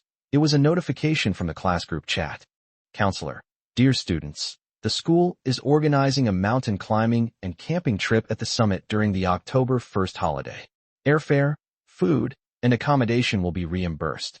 Spots are limited, so please message me to register if you are interested. First come, first served. The message box in the dormitory group immediately popped up. Lu Xiaoyuan. What do you say? Are you going or not? Shishan is a lot of fun. Zhu Ran. Won't there be a lot of people on October 1st? Won't it be like dumplings being boiled? Li Wenbai. That's pure nonsense. In our country, any tourist attraction with even a little bit of fame will be packed with people during the National Day holiday. Zhu Ran. Are we still going or not? Lu Xiaoyuan. Go, we must go. Zhu Ran, ? Zhu Ran. Why are you so enthusiastic? This isn't like you. Lu Xiaoyuan. I didn't send it. My sister just grabbed my phone and sent it. She wants to see Ethan and Grace, and this is a perfect opportunity. Lu Xiaoyuan. At Ethan, so are you going or not? Ethan, I'll ask Grace. Lu Xiaoyuan. Okay. Grace, are you going? She thought to herself that by the National Day holiday, her brother's illness should be cured and he could go out to play. She really wanted to visit Shishan, especially with Ethan. Ethan had been treating her differently lately. Although he was still as doting as ever, she sensed a change. He seemed to be clinging to her more. Go ahead. I want to go out and play with my brother. And Shishan seems to be quite famous. Okay, let's sign up then. Was overjoyed when she saw Ethan's message in her brother's dorm group chat. Okay, Grace and I will both go. She was currently rolling around on the sofa with her phone in her arms. Lu Xiaoyuan. Lu Xiaoyuan looked at his sister's silly appearance with disdain and mocked her mercilessly. When you see Ethan and Grace, you absolutely mustn't run away like this, or you'll embarrass me enough. Cut. What else do you have to lose face for? You've already lost it all. Hey, you little brat. You want a beating, don't you? Lu Xiaoyuan extended his demonic claws and used a tickling attack, dealing 10,000 points of true damage to Lu Wan. It itches. I was wrong, brother, I was wrong. I promise I won't die like that. I promise I'll act like a well-educated and elegant girl. That's more like it. Seeing his sister beg for mercy, Lu Xiaoyuan stopped his real attack. Hey bro, do you think Ethan and Grace like each other? Lu Wan asked with a gossipy look on her face, her eyes gleaming. If you ask me, there's a 99% chance these two like each other. They're such a perfect match. They are indeed a good match. One is unconditionally tolerant, and the other is so clingy that they don't want to be apart for even a minute. Hey bro, should we take this opportunity to play matchmaker and get them to finally confess their feelings? Stop. Hold on, stop. You shouldn't interfere too much in their affairs. Why? I'm not sure what to say to you. Just listen to me, otherwise I won't take you. No, I'll do whatever you say, okay? That's more like it. National Day holiday. As evening approached, the sky grew darker. Half of the sun had already sunk below the horizon, and a light rain was falling, making the air quite humid. Ethan led Grace out of S City Airport. Shishan is located in S City, and the two were about to take a taxi to Shishan. Ethan went to the counselor to register that day, but there were limited spots, and he didn't get a spot. However, even though he didn't get a spot, he and his sister could still come and have fun at their own expense. They could just meet up with their roommates later, so it didn't really matter. In the past few days, he went to Hangai store to order a diamond ring. He also researched a lot about Shishan Mountain. The sunrise there is particularly beautiful, and camping on the mountaintop would definitely allow him to see it. Grace at sunrise, under the crimson glow of the sky. The flight organized by the university was a little earlier, and the students from Kyoto University arrived at a hotel at the foot of Shishan Mountain around 3 p.m. However, since it was raining outside, they couldn't climb the mountain. The hotel happened to have a party room on the first floor, so the students went there to have fun for the afternoon. Brother, where are Ethan and the other guy? Luan was pestering Lu Xiaoyuan with all sorts of questions. They've left the airport and are on their way here. They'll be here soon. Great. I'll be able to see the real person soon. Remember what I told you. Don't worry, don't worry. Senior Lu. Lu Xiaoyuan heard someone calling him, looked in the direction of the voice, and was somewhat surprised to find it was Olivia. Junior Lee, what a coincidence, you've also signed up. Olivia smiled politely and said, well, I was bored during the 7-day holiday anyway, so I came out to have some fun. It's good, it helps me relax. Olivia nodded slightly, her expression hesitant, as if she wanted to say something but didn't know how. Senior. Just now I heard your sister say that Ethan will be coming too. Is that right? She hesitated several times, but finally decided to speak. Lu Xiaoyuan still remembered the day of orientation when this junior, Li, confessed her feelings to Ethan but was rejected. For a moment, he didn't know what to say, and the scene became a little awkward. Yes. Ethan and his sister will be here soon. Hey, Li, why didn't you ask Ethan yourself? Olivia looked a little awkward. She tucked a strand of hair behind her ear with her fingertips, shook her head gently, and didn't reply. She's been keeping an eye on Ethan lately, and of course, Grace too. She's watched that audition scene over and over again, and she can tell that Ethan likes Grace. She could even sense that Ethan would definitely accept Grace's advances if she confessed, but Grace didn't seem to have confessed yet. So even though Ethan has clearly rejected her, she is still unwilling to give up. She may only give up when the two of them are truly together. Zhu ran. Old Lu, what are you standing there for? Come on, play a couple of rounds. I can't believe I can't beat this kid. Zhu ran and Li Wenbai are playing billiards. Here it comes. Hey Junior, I'm going to go hang out with my roommates for a bit. Ethan should be here in a few minutes. Okay, Senior Lu, go have fun, don't worry about me. Luan secretly observed Olivia's expression. She felt there must be a story behind it, but she couldn't just go up and ask directly. She would observe slowly instead. Ethan and Grace had just appeared at the entrance of the party venue when Luan spotted them and was about to rush over when someone else beat her to it. She was a pretty girl, but she didn't know her. Ethan and Grace, it's been a long time. She waved to the two of them. Wang Yirue, what a coincidence. What's so coincidental? This is an event organized by Kyoto University. Isn't it normal to run into each other? That's true, it's been a long time. Grace saw Wang Yirue. She unconsciously tightened her grip on Ethan's hand. She remembered this woman and disliked her intensely. Chapter 114 Disappearance. Remember to practice the piano when you go back to school. Your teacher really wants to teach you. And of course, there's also your little Grace. Yes, I will. A slight stinging sensation came from his palm as Grace's nails dug into his hand. Sensing Grace's rejection, he exchanged a few polite words with Wang Yirue and then led Grace away. Grace, are you unhappy?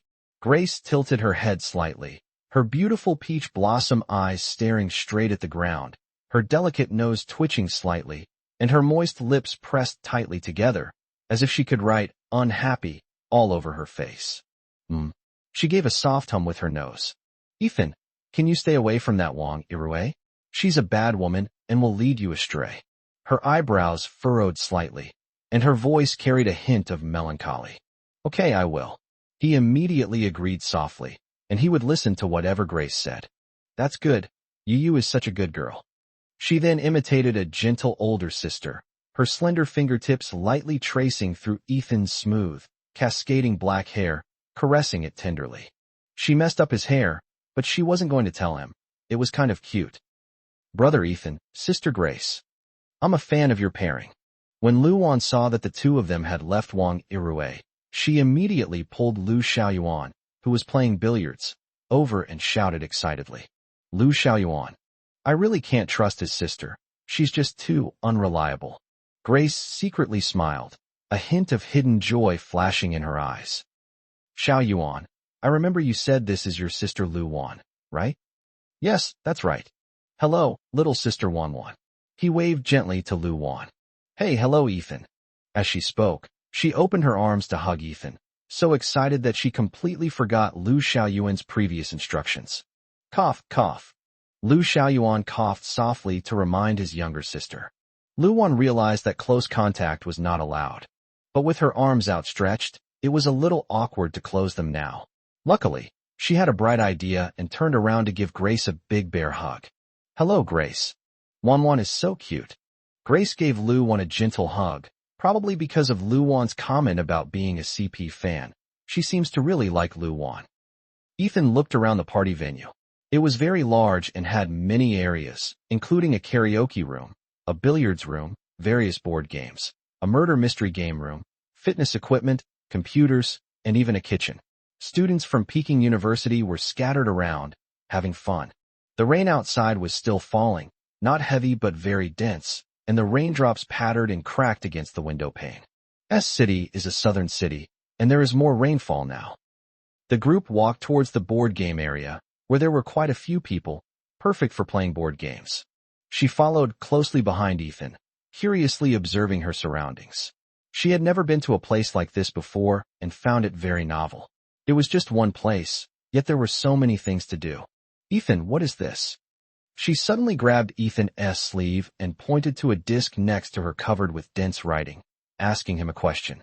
Ethan looked over and couldn't help but twitch his forehead. What? There's a Ouija board here. Is this considered a board game? It seems like if we really had to calculate it, we could. Grace, this looks like a Ouija board. What is a Ouija board? A look of curiosity flashed in her eyes. Can it be roughly understood as a kind of fortune-telling board game? He didn't know if his explanation was correct. Fortune-telling? Is it effective? Grace, these things are always something that you either believe in or you don't. Then I want to play. Grace, let's play something else. This is a bit unlucky. He didn't really want his sister to play with it. After all, he'd heard that it was possible she wouldn't be able to leave. Even though he didn't really believe in these supernatural things, he didn't want Grace to try it, just in case there was any danger. He didn't want his sister to be in danger. I see, then okay. She was just curious, not that she really wanted to play. Since Ethan didn't want her to play, she would just obediently listen to him. The more obedient she is, the more Ethan will like her. Snap. Grace accidentally knocked the Ouija board onto the disc. It falls exactly on the character blood. Ethan felt a tightness in his chest and a sense of unease, so he went over and moved the plate away. He was dragged into playing several rounds of Monopoly by his roommates.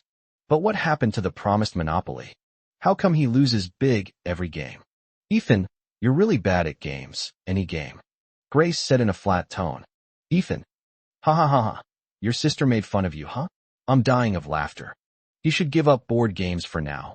Otherwise he'll embarrass himself in front of his sister. Grace, what would you like to eat? I'll go cook for Grace. I saw there's a place to cook. I want to eat noodles. Good. Then, little sister Wan Wan, could you please look after Grace for me? No problem. Grace's cheeks flushed red. Even though she was older than Wan Wan, why did she still need to be taken care of? Ethan treats her like a child again, but she feels so sweet inside. She hopes that Ethan can continue to pamper her like a child for the rest of her life, and she will always be obedient. Ethan was busy preparing dinner in the kitchen. Ethan. He looked in the direction of the voice and saw Zining. They hadn't been in touch since their last meeting at the coffee shop, and he was a little unsure what to say upon seeing her again. Zining, what a coincidence, you're here too. What are you doing? Grace wants to eat noodles, so I'll make her a bowl of plain noodles. Ching.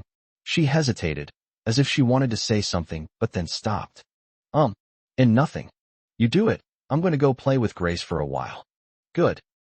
Later, everyone gathered together to play a truth or dare board game, and they had a pretty good time. After getting tired, They went back upstairs to their respective rooms to rest. Nothing was said that night. The rain finally stopped around noon the next day, and the weather forecast said there would be no more rain, so they set off to climb Shishan Mountain. They didn't reach the summit until nearly evening. Perhaps because of the continuous rain, there weren't as many people climbing the mountain as they had expected. Sunset Mountain is indeed very beautiful. Standing atop the mountain and looking down, the mountain path winds and twists, with tiny puddles after the rain, like strings of beads, embedded along the path, reflecting the magnificent sunset on the horizon, turning it crimson. Each surface of water seems to contain an independent world. The entire mountain range was covered by lush vegetation. The unknown trees were full of leaves, which were a deep, dark green, like a huge black and green velvet blanket that wrapped the mountain tightly. Beautiful. However, there was a sense of oppression. "Ethan, this place is so beautiful. Can you take a picture of me?" Grace's voice drifted into his ears on the evening breeze, sounding exceptionally ethereal. His gaze followed Grace's figure as she ran towards a dark green corridor formed by intertwined branches on both sides. The crimson of the setting sun filtered through the gaps in the leaves, casting dappled light and shadow on the winding path. "It is very beautiful." But as Ethan looked at the dark green tunnel, his heart grew increasingly uneasy. It seemed strangely familiar. Right. This is the scene from his dream. In my dream, Grace's voice was also ethereal and dreamlike. In my dream, Grace's voice disappeared into such a tunnel. Ever since he encountered that Ouija board last night, he has felt uneasy, as if something was about to happen. He wanted to call out to Grace. But Grace disappeared. It disappeared before his eyes. He ran over frantically. At the end of the tunnel was a cliff. The guardrails are too old, and the mud after the rain is too slippery. Grace. They fell. His heart sank along with it. Chapter 115. Ethan, I'm scared. Ethan wasn't the only one who saw it. Lu Xiaoyuan and the others around him, as well as Olivia and Wang Yirui, all saw it. They were all terrified and quickly pulled out their phones to call for emergency medical assistance and the police. Lu Xiaoyuan grabbed Ethan, who was about to jump, and pulled him back, angrily scolding him. "Ethan, calm down. If you jump like that, you'll only end up killing yourself. No one can save you. Look, the slope here isn't that steep, and there are lots of trees blocking the way. Grace will most likely be fine. I know Grace is as important as your life, but what you need to do now is stay calm. That's the only way to save Grace. Do you understand?" You're right. I need to calm down, calm down. The best way to quickly regain composure is through pain. That pain is like a sharp arrow that can pierce through dormant nerves in an instant. He forcefully slashed his fingertip, which has a large number of nerve endings, and is one of the most sensitive areas to pain. Ethan forced himself to calm down. He knew that he had to be rational now to have any chance of saving Grace. He took out his phone. He needed to check on Grace's safety first. As his fingertips slid across the screen, the red liquid slowly filled it. No one answered. Why is no one answering? Why? His head hurt terribly, and he kept tearing at his hair. Yes, it's possible that the phone was lost. That must be it. How can I still contact Grace? He kept hitting his head with his wrist. His head was throbbing so badly that it felt like his soul was being torn apart, and he was in so much pain that he could barely think. But he had to think. Watch. Grace wears a little Genius smartwatch, which has satellite positioning and can also make phone calls. He quickly opened his phone app to locate Grace's position and made a phone call at the same time. It was as if the heavens were conspiring against them. Just moments ago the sky was ablaze with rosy clouds, but in the blink of an eye, dark clouds loomed over the city. Thick, dark clouds brought a torrential downpour, even though the weather forecast had said there would be no rain. Along with the torrential rain came terrifying white lightning and heart-pounding rumbles of thunder. She felt like she had hurt her leg. The pain was overwhelming her dazed mind. She wanted to walk, but she couldn't move at all. She looked around and saw that the area was densely forested, with thick leaves blocking out the sky and obscuring the sun. She couldn't tell which way was which, and she couldn't see the sky. There was only boundless darkness. It's so dark here. It's so cold. The cold rain pattered against the leaves, making them sway precariously. It dripped onto her body again, chilling her to the bone. She was so scared. She wanted a brother. She searched for her phone, but it was nowhere to be found. What to do? What to do? Ethan, where are you? Where are you? Please come and save me. I'm scared. You said you would always be there for me whenever I needed you. Rainwater mingled with tears, inextricably intertwined. The murmurs mingled with the sound of rain, then vanished in an instant. She hugged her knees, curled up, and waited helplessly. She was certain that Ethan would come. She just needs to wait. The light on her wrist was blindingly bright in the pitch-black environment, and the 3 words, Ethan, on the screen filled her with ecstasy. Grace, Grace. Grace, are you all right? Ethan's voice made her unable to suppress her fear and grievance any longer, and she began to sob. Ethan, I'm in so much pain, and I'm so cold. It's so dark here. It's so dark here. It's so dark, I'm so scared. Please come find me. I want to see you. I want to see you. The girl's voice mingled with the sound of the wind, a broken plea. Well, Grace, don't hang up. Your brother is coming right away. He has a location on him, and he'll be here soon. Grace, tell your brother where you are hurt, and if you are bleeding, okay? Good. I feel like I can't move my legs. But it doesn't seem like there's any blood. Okay, brother will go right away. Don't be scared. Your brother will be here soon, and you can hug him soon. Good girl. Grace has always been good, hasn't she? Yes, that's right. He quickly rummaged through his luggage to find a flashlight, then sent the location to Lu Xiaoyuan, knowing it would be useful when the police and emergency services arrived. He then vaulted over the railing and rushed towards the location from the side of the cliff.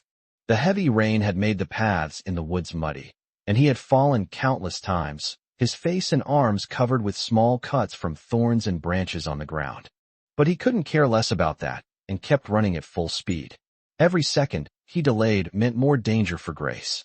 It was already evening, and the dark clouds and dense forest completely blocked out the little sunlight left, making the forest pitch black and difficult to find quickly even with GPS. Grace, don't be afraid. Your brother is almost here. Yes, Grace isn't afraid. She watched the red dot on her watch, symbolizing Ethan, draw closer, and her fear subsided somewhat. The red dot, like the sun, dispelled the cold. The closer it got, the warmer it became. A blinding white lightning bolt illuminated the world for a fleeting moment. He caught a glimpse of Grace not far away, and joy just began to creep onto his face. But, in the next instant, that joy then solidified. He could clearly see that above Grace's head was a thick, sturdy tree branch, swaying wildly in the howling wind. Grace, get out of the way. He roared and charged out. Chapter 116, A Quiet World. Fortunately, he pushed Grace aside just before the branch fell on her.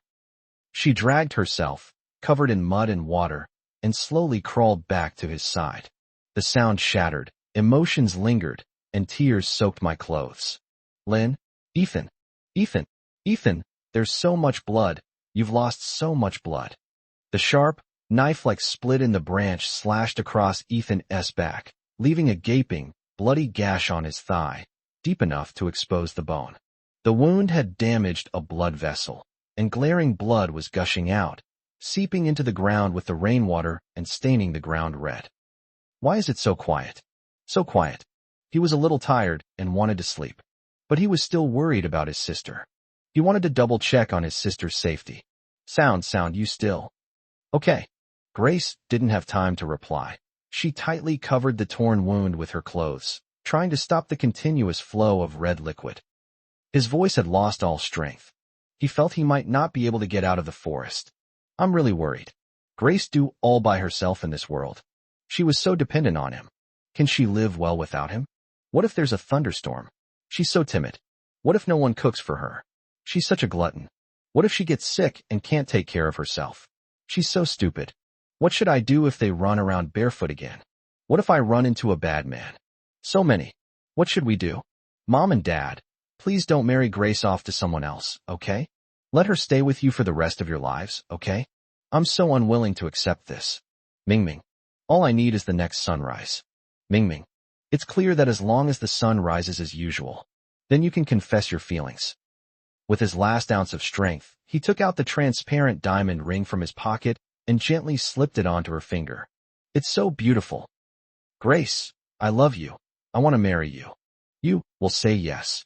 Ma. Yes, yes. I can. I can. You are the person I most want to marry. Ethan, you're not allowed to sleep. Don't sleep. Don't you always listen to me? I'm ordering you. You're not allowed to sleep. If you sleep with me, you won't be able to marry me. Please, please don't sleep, I beg you. The world is quiet. Raindrops fell one by one onto the flowing water, bursting into tiny bubbles that, even after disappearing, could not find peace, flowing along the uneven muddy path to some unknown place.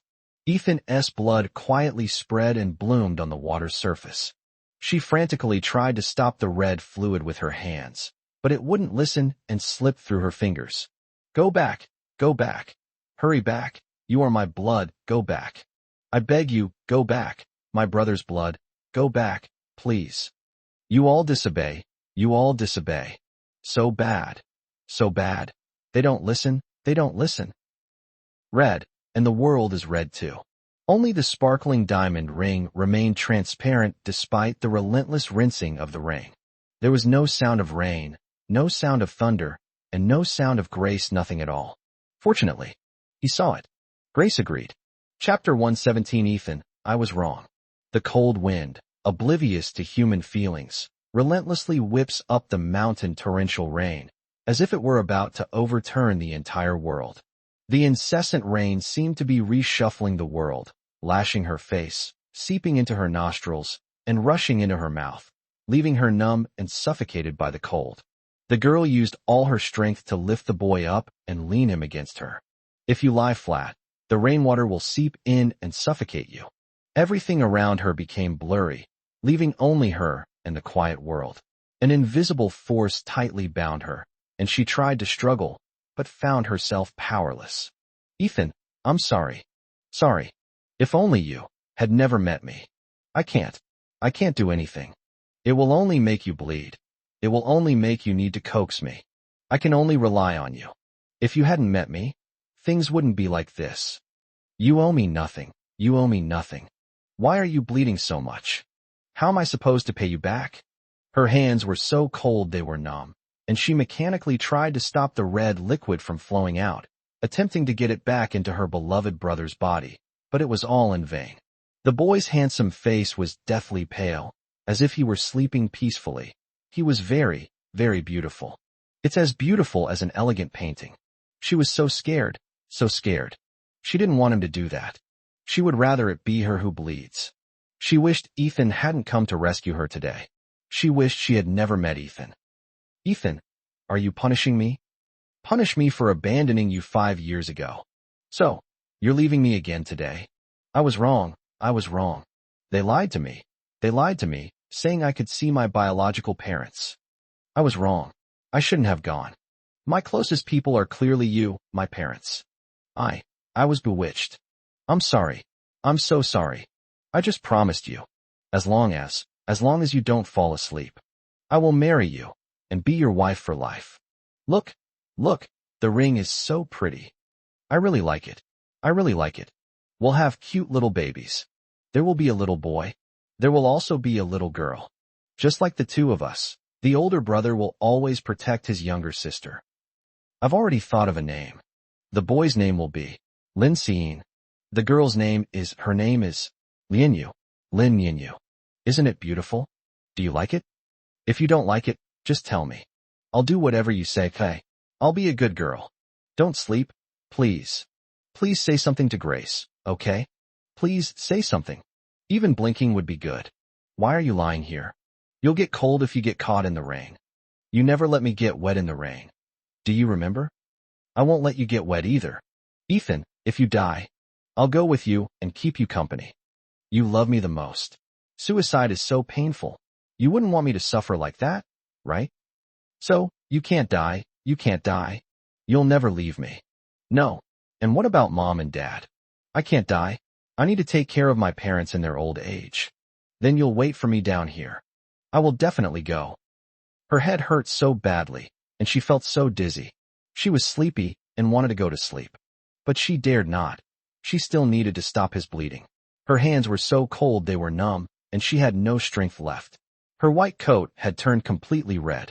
The red liquid was being pulled along by the tiny whirlpools, which seemed to want to pull them in as well. The icy rain quickly drained Ethan's body heat. The only warmth she could feel on her hands was the temperature of his blood. Hang in there a little longer. Hang in there a little longer. Perhaps if she had held on a little longer, Ethan would have had a better chance of survival.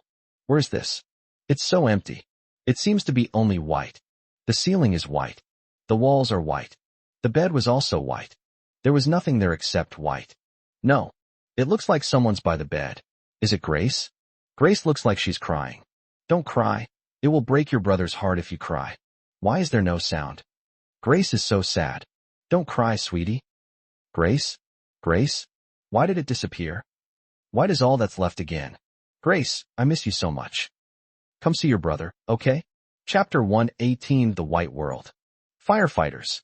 A girl around 20 years old fell here. She was still conscious. Her brother went to rescue her. This is the girl's location. Firefighters and emergency medical services arrived as quickly as possible. Liu Xiaoyuan succinctly described the current situation. Okay, we will organize a rescue immediately. You are not allowed to go. The rain is too heavy, and there may be mudslides in the mountains. Your going may cause new trouble. You should notify their parents to wait at the first central hospital. They might need their signatures or something, just in case. Good. Everyone nodded, watching anxiously as the firefighters and paramedics went to find Ethan and Grace. Reporting, Captain, we've found it. There was a lot of blood at the scene. The boy had huge lacerations on his back and thighs and was bleeding heavily. The boy still had a pulse, but he had begun to lose body temperature and was currently in shock. The girl had no obvious external injuries, but she was unconscious, possibly due to a concussion, and it seems like she had a broken leg. We need 2 stretchers and a leg brace.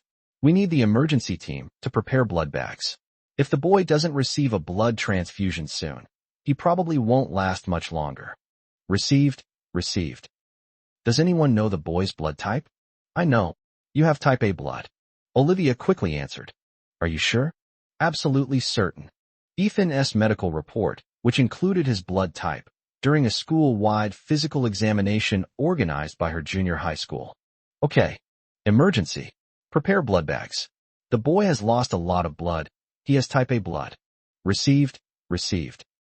Soon, 2 stretchers were carried into the ambulance, and the doctor immediately began giving Ethan a blood transfusion. Everyone present was terrified when they saw the 2 men covered in blood. Ethan, you absolutely can't get hurt. I don't have many good brothers.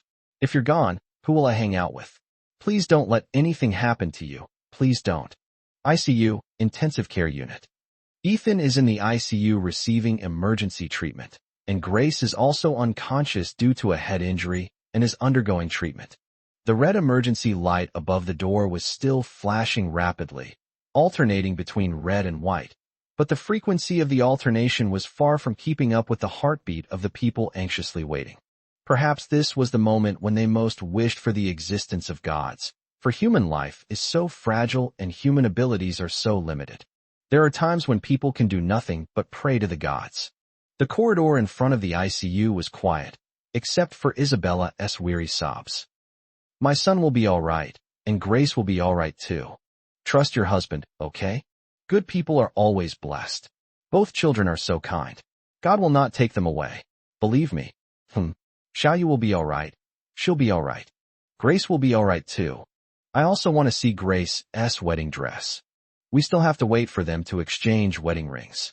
We're still waiting for them to have their adorable little babies. Yes, that's right. We'll get married once Xiaoyu and Grace have both recovered. Sister, I'm so worried about Ethan. Xiaoyan, it's okay. I believe your brother Ethan will be all right. Ethan, please don't let anything happen to you. I don't want my first student to be finished before I even start teaching him. Grace, where are you? It's so empty here. There's nothing there except white. I think I've become timid. Will you laugh at me? I miss you so much. No. If this is heaven. Grace, maybe you shouldn't come. Grace has grown up and will take good care of her parents. If only there were sound here. Even the slightest sound would be appreciated. It's so quiet here. The silence was almost unbearable. It seems like my brother can move again. It's a pity this place is too big. It seems like my brother can't get out. All around was an endless expanse of white. It seemed as if there were thin layers of water beneath my feet, barely reaching my ankles. Unfortunately, the dome was also pure white, and the water reflected only the boy's image. The boy kept running and running.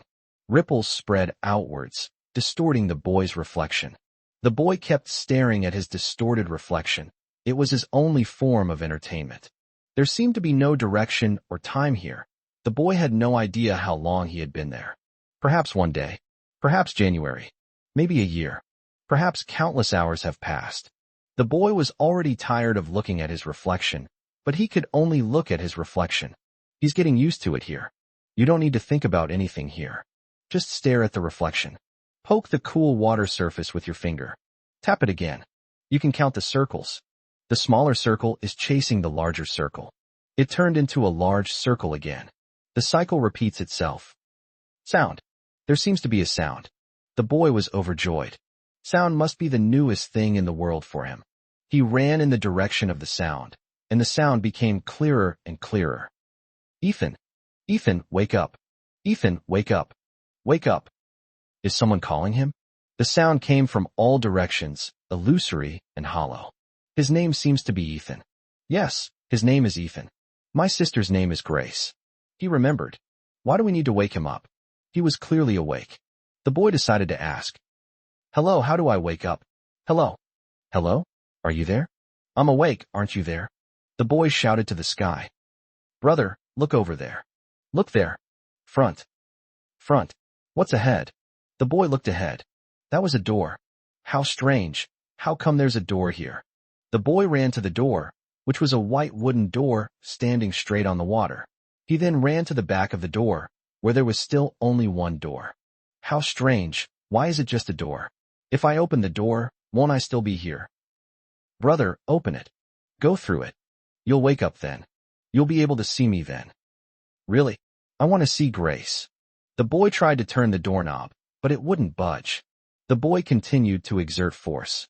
I still can't open it. He thought that maybe the doorknob was fake, because it didn't move at all, as if it was glued on. He wanted to see his sister. I must see my sister. He stepped back and took a running start. Since he couldn't open it, he would just smash it open. Bang! Which one of you is the boy's parent? The doctor used his little finger to unwrap the mask, revealing a clear mask mark on his face and a head full of sweat. We are the parents. Alex helped Isabella forward quickly, and the rest of the group immediately crowded around, holding their breath and watching the doctor nervously. Thankfully, the boy is incredibly lucky to have survived. It's a miracle. We really owe a lot to the girl's clothes. They helped stop the bleeding quite a bit. Otherwise, he definitely wouldn't have made it to the hospital. We were about to give up when the boy's fingers suddenly twitched. He had a strong will to survive, so we couldn't give up. We're out of danger for now. However, he hasn't woken up yet. We've only managed to keep his vital signs up. Whether he wakes up or not depends on him. Alex on the shoulder heavily. Isabella finally couldn't hold back any longer and hugged Alex, crying bitterly. Thank you so much. Alex choked up as well, stammering his thanks to the doctor. It's nothing, it's what we should do. Let's observe him in the intensive care unit for a few days first. Once he's completely stable, we'll let you go in and talk to him. That will help him wake up. Well, Chapter 119, he's so gentle. Time flies, and a month has passed in the blink of an eye. Ethan woke up about 15 days after the accident.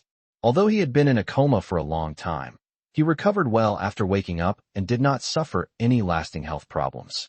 He was already able to get out of bed and walk. Grace, on the other hand, suffered a concussion when she fell off the cliff, and the shock was so great that she didn't wake up for more than 20 days. Moreover, he has amnesia and doesn't recognize anyone, including Ethan. The doctor said that Grace already had a serious mental illness, and coupled with the external injury and such a great shock in a short period of time, amnesia is a normal phenomenon and a self-protection mechanism for her. Grace's emotions are still unstable. We need to guide her to recall the memories slowly, and we cannot force her to recall them, as that may cause her further harm. As for how long it will take to recover the memory, the doctor said it could take a few months, a few years, or even a lifetime. To make it easier to care for Grace, Alex Isabella transferred Grace to Cloud City Hospital for continued observation. Grace's relatives from abroad also came, but they didn't seem to care much about her. Moreover, even Grace, who suffers from amnesia, is very resistant to them.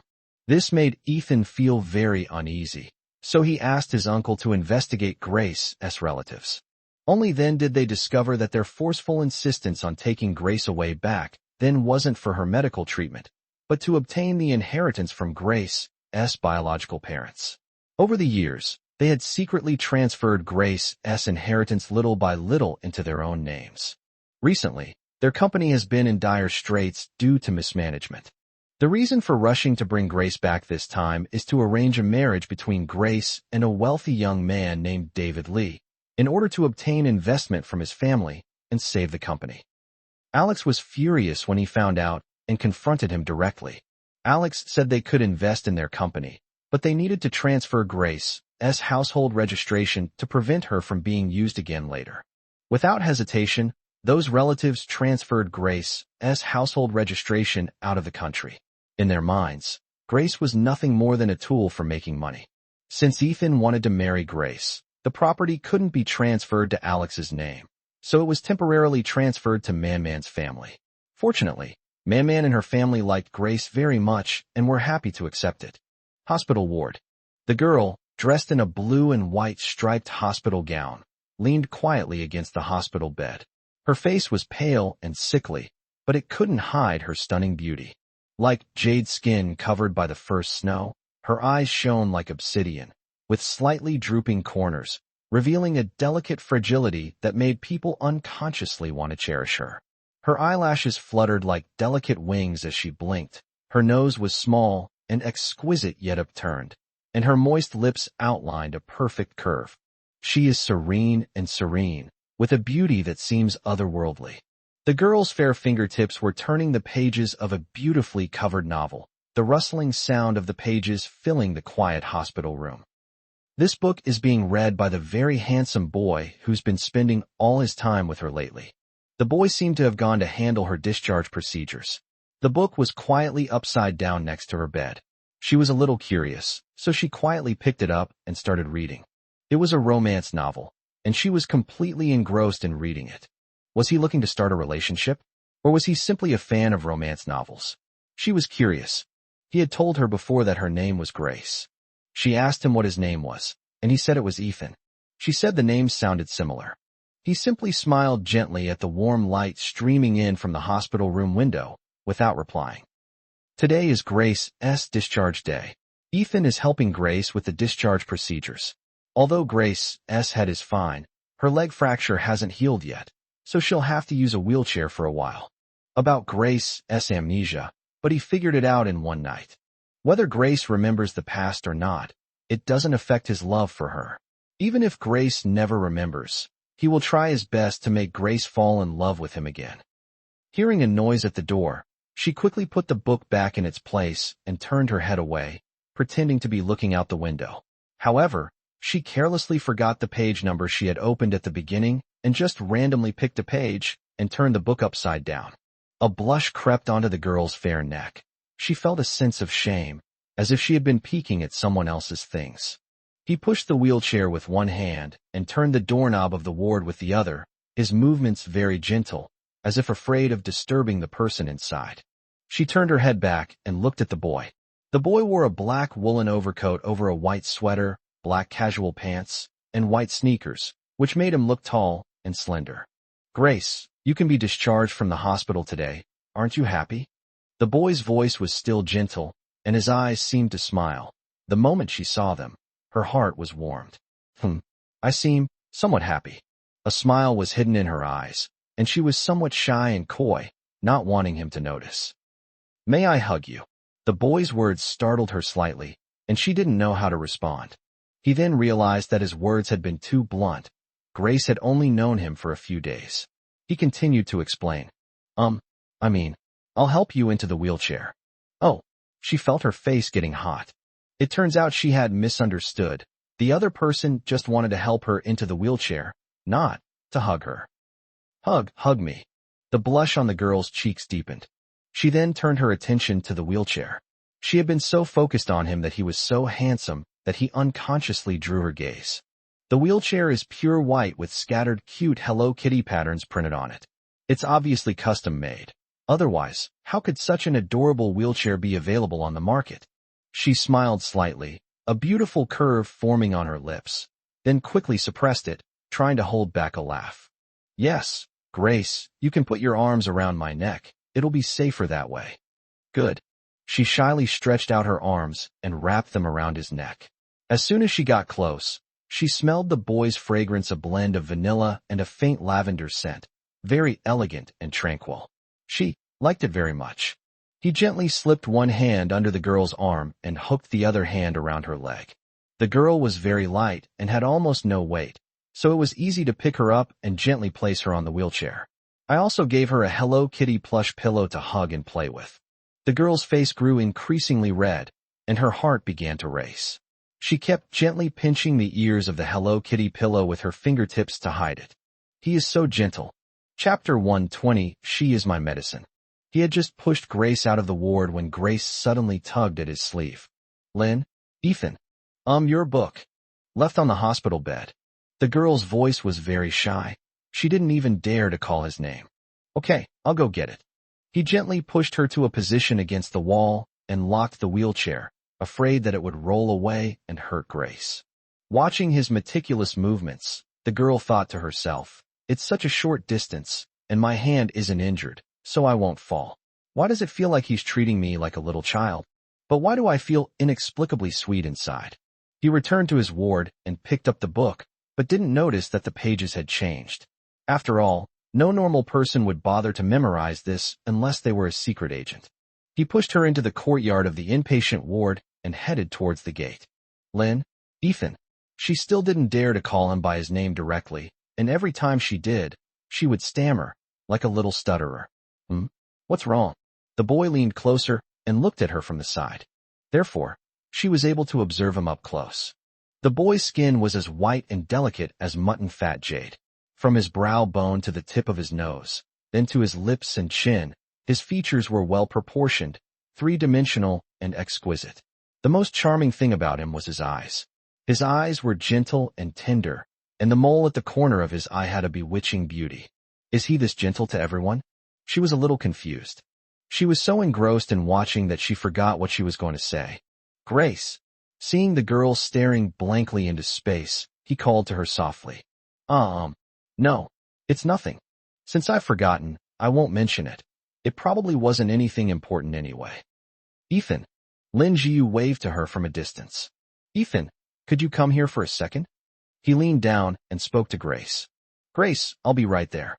I'll be right back. Oh, okay. Go ahead. Okay, don't move around. Be careful not to fall. Okay, I won't move around. Good. Cousin, what's wrong? He looked at Lin Jiu with a hint of doubt. Ethan, your illness. You should see a psychiatrist and get medication. Why were you discharged like this? Cousin, believe me, she is my cure. He turned around and looked tenderly at Grace in the distance. With Grace by my side, I'll be fine. With Grace gone, no amount of medicine will help. Lin Jiu sighed helplessly and smiled bitterly. All right, as long as you know your limits, that's fine. You should work harder and win Grace over as soon as possible. Your cousin is looking forward to your wedding. Mission accomplished. Haha, you've become much more cheerful. Unlike before, when you seemed gentle and polite, but there was always a strange sense of distance between you. Now you're much better, more like a human being. She gently patted Ethan's arm, feeling quite gratified. Although she hadn't known her cousin for long, she felt a strong connection with him. Perhaps it was the bond of blood. Cousin, are you praising me or scolding me? He scratched his head with a wry smile. I'm praising you. All right, go back now, don't keep them waiting. I have to get back to work. I'm interviewing psychology professors at Peking University right now. Okay, see you later. Good luck with your interview, cousin. Okay, see you later. The girl kept glancing at the two people chatting and laughing out of the corner of her eye. That girl is so pretty, and she has such an intellectual air about her. They seem very affectionate. The conversation was very pleasant. There might even be physical contact. Are they boyfriend and girlfriend? Oh dear, what are you thinking? Whether they're boyfriend and girlfriend or not is none of your business. He isn't anyone to you. Besides, he's so good looking. How could he not have a girlfriend?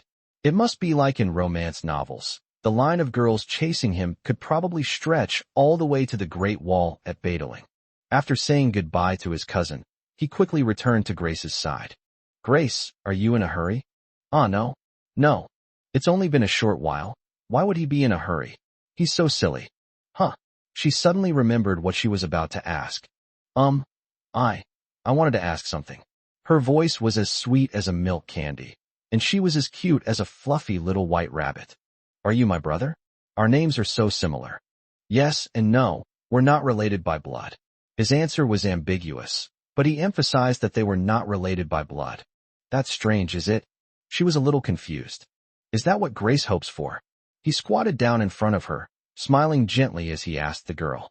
I don't know. You seem to be very nice to me. Look at you. You spend every day with me. You don't even have time to do your own things. She felt a little embarrassed for taking up his time like this. The most important thing for me is to be with you. His gentle yet earnest words struck her hard, like a thunderbolt. She was trying very hard to suppress the corners of her mouth. Otherwise they would have already turned up. Okay, all right. No, as long as it doesn't interfere with your business. It won't delay us. Let's go home. Good. Ethan returned to her back and gently pushed her forward. She finally didn't have to hold back anymore, and secretly curled the corners of her mouth, her eyes full of sweet smiles. Boom, boom. He pushed Grace into the house. There were 2 loud bangs, accompanied by 2 streamers of colorful ribbons. Welcome home. It was his parents, his roommates, and Zining. Speaking of Zining, she came to see him right after he woke up from his coma, and the 2 talked for a long time.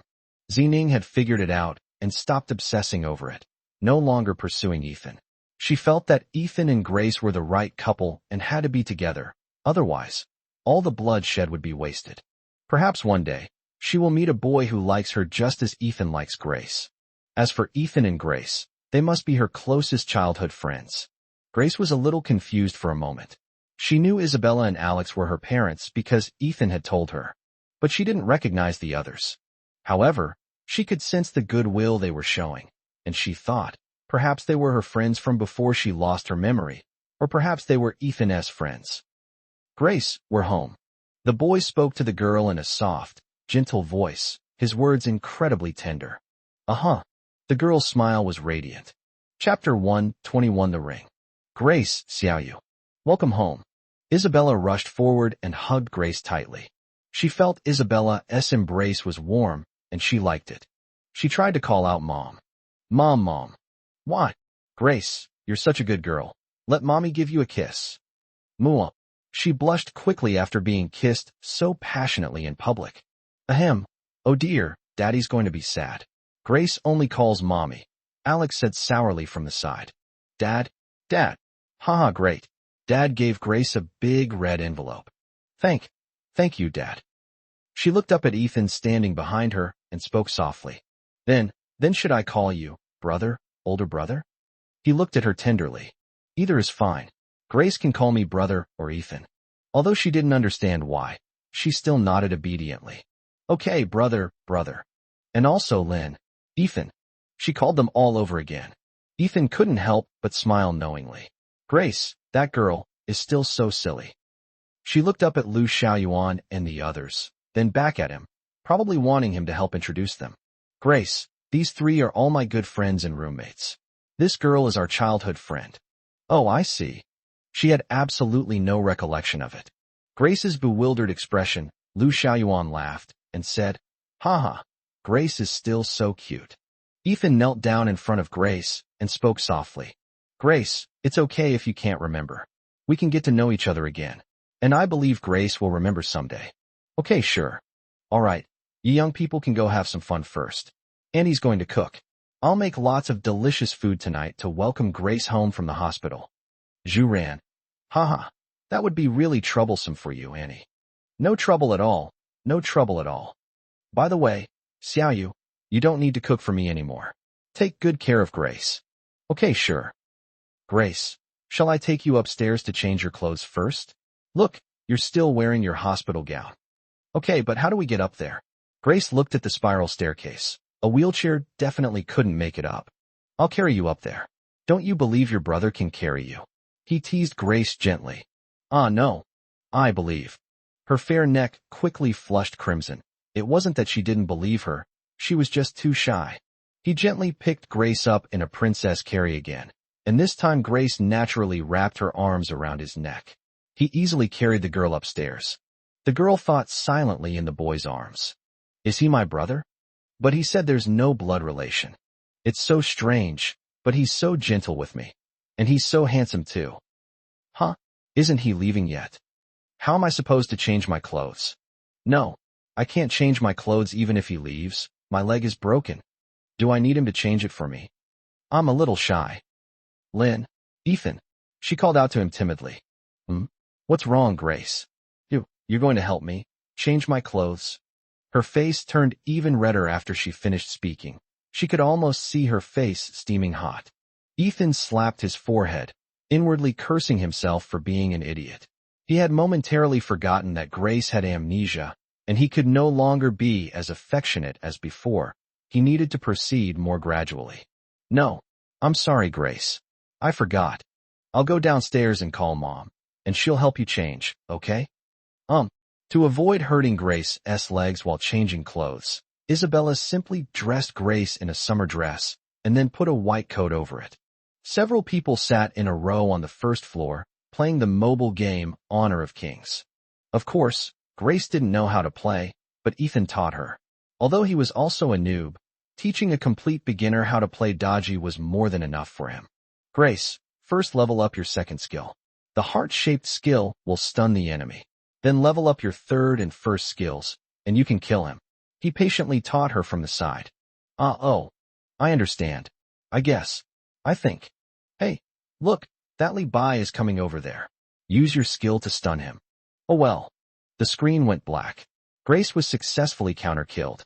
Brother, why didn't you faint? Did I press the wrong button? She blinked her big, watery eyes, looking at him with a bewildered expression and a hint of grievance. She felt so stupid. Am I too stupid? Ethan couldn't help but soften when he saw Grace like that. No, Grace isn't stupid. It must be that Li Bai on the other side cheating, don't you think? He nudged Lu Xiaoyuan next to him and winked at him. Lu Xiaoyuan understood immediately and quickly cooperated. Right. I actually figured out a long time ago that Li Bai on the other side had activated his ultimate. That's outrageous. He's cheating even in a casual match. I'm going to report him right now. Lu Xiaoyuan was filled with righteous indignation, as if the other side had really cheated. Oh, I see. She also thought that Li Bai, who was opposite her, was a bad guy. But, did Ethan just call her Grace? It was so affectionate, and it sounded so natural on his lips. Did he call her that before? I'm inexplicably happy. That evening, Grace was alone in her room, and randomly picked a book from the bookshelf to read quietly. She had a feeling that she was very familiar with this room, and that she must have lived here for a long time before. She thought of Ethan again. He lived next door. Ethan had just given her a cell phone and told her to call him if anything happened, as he wouldn't mute it, and she could always receive calls. She opened her phone and saw only 3 contacts on WeChat: Ethan, her parents, and her father. This is obviously a new phone. Ethan said she lost her original phone and couldn't find it, so she had to get a new SIM card. She gently tapped Ethan's profile picture, which was a picture of a diamond ring that looked very familiar. Wait a minute. She compared the diamond ring on her hand with the one in the picture, and they were exactly the same. Is it a coincidence, or? She had asked Ethan about her life before she lost her memory, but Ethan said he would tell her later. The doctor said her condition was still unstable, and knowing too much at once could cause further harm. She didn't ask any more questions, but she was still a little curious. She then opened Ethan's Moments, which was blank. The blank space is very much like him. She felt that his social media profile should be blank. His life revolved around her, so his social media was naturally empty. Chapter 122. I really like it. Ethan was next door discussing the breach of contract penalty with Lily via WeChat. Given Grace's condition, she definitely couldn't participate in any more variety shows. Fortunately, it was due to force majeure, not a voluntary breach of contract, so the penalty wasn't too high. The TV series is still in the process of preparing props and locations, and there is still some time before filming begins, so the impact is not significant. As for the school, he asked the school for a month's leave for both him and Grace, until Grace's leg was almost fully recovered before she could go back to school. During this time, he planned to stay with Grace. Ethan and Grace's sudden disappearance during this period also caused a huge uproar on Weibo, with everyone speculating about what exactly happened. 1 month later.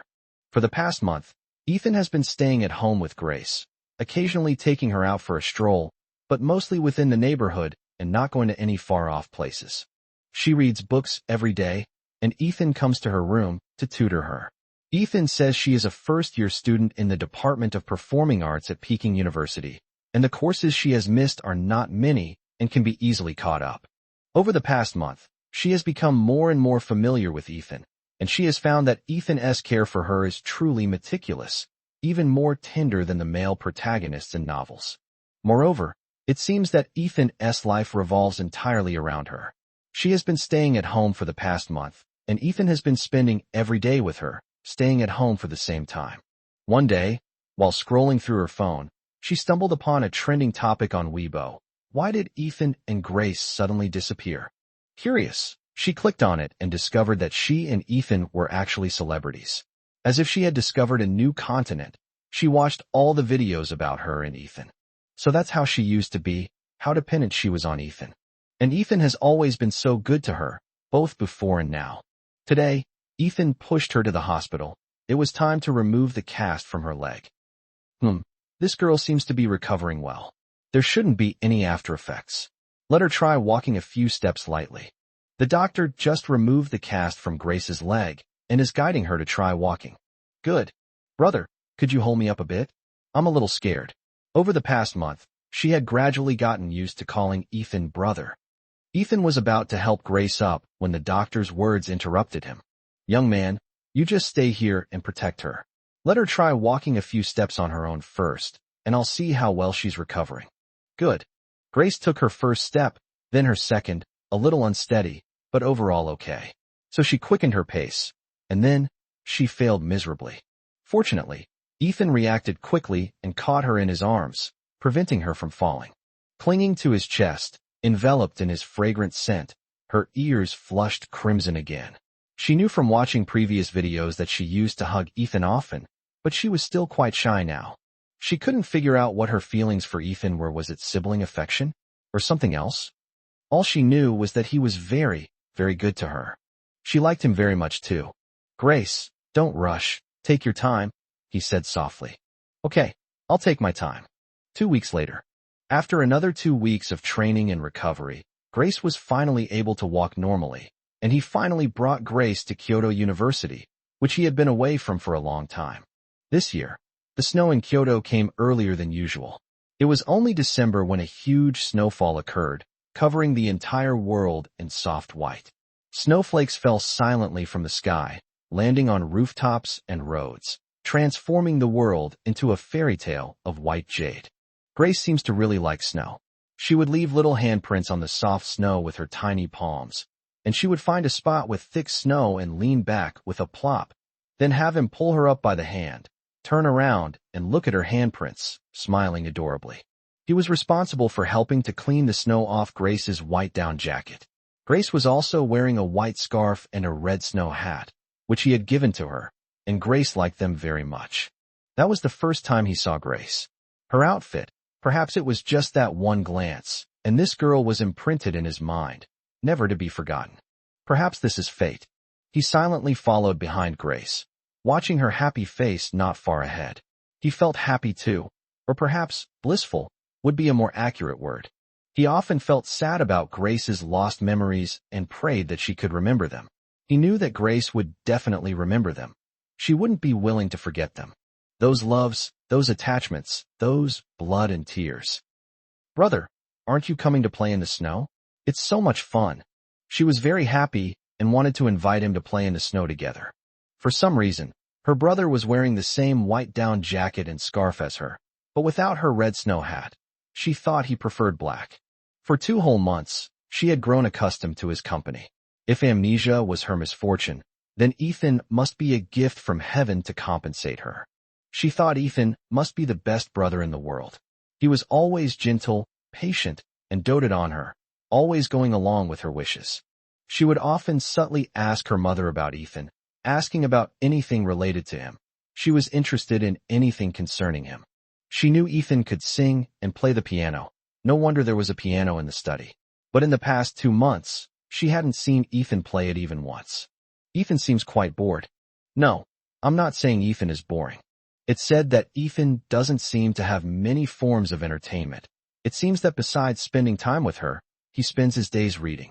She secretly checked what books Ethan was reading and found they were all romance novels. So, is Ethan simply a fan of romance novels? She wasn't sure. Ethan would stare at her, lost in thought. She felt a pang of sadness in Ethan's expression, and for some reason, she felt a pang of heartache and longed to hug him. Ethan doesn't seem to have many friends.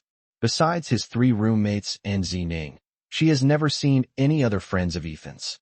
Is he lonely? Sometimes her mother would cry and tell her that Ethan had barely escaped death. She didn't know what had happened, but she always felt it was related to her. She would press her mother to tell her what had happened, but her mother would never say. She asked her mother if Ethan had ever been in a relationship. Her mother said that Ethan had someone he liked, but he had never been in a relationship. She felt a pang of sadness and a bit of anger. She didn't want Ethan to like anyone else, only her. She's still very angry. The person Ethan likes is awful. Even though Ethan is so wonderful, that person still didn't agree to be with him. Fortunately, she didn't agree, so Ethan is still hers alone. Chapter 123, December 21st. The plaza in front of the Kyoto University Library has become a snow paradise for university students, with people having snowball fights, building snowmen, and simply rolling around in the snow, filled with laughter and joy. Ethan was dragged by her to build a snowman. Ethan asked her what she wanted to build, and she said she wanted to build him. Ethan said that it wouldn't be easy to pile them up, and she just smiled and didn't say anything. So, Grace, is that how you see me? Ethan looked at the big white snowman in front of him, feeling both amused and exasperated. No, my brother is just as gentle as Baymax. But it looks much better than Baymax. She stood there, dumbfounded, hugging the snowman and talking. Grace, don't hug the snowman. It's too cold. He saw Grace press her face against the snowman's adorable head and whisper something. Okay, then I'll hug you. She released the snowman and rushed straight towards him without slowing down at all. With a bang, she crashed into his arms, knocking him down onto the soft snow. She was on top of him, her beautiful eyes staring straight at him. A lot of snow got into his clothes, and when it touched his warm skin, it melted quickly into water that was very cold. Ethan. She looked at him and called his name softly. Ethan, Mom said you have a girl you like. Can you tell me who it is? I want to see just how wonderful a girl must be for you to fall for her. She got closer and closer, her 2 noses, already red from the cold, almost touching, and the white breath she exhaled as she spoke hit Ethan's face. She didn't know why she suddenly became so bold as to act so intimately with Ethan. Perhaps it was because Ethan was so good to her that she felt he wouldn't be angry even if she did this. Grace really wants to know? Yes, I want to. Then, on the 21st of this month, I'll tell Grace, okay? Why wait until that day? Is it some special day? Keep it a secret. Fine.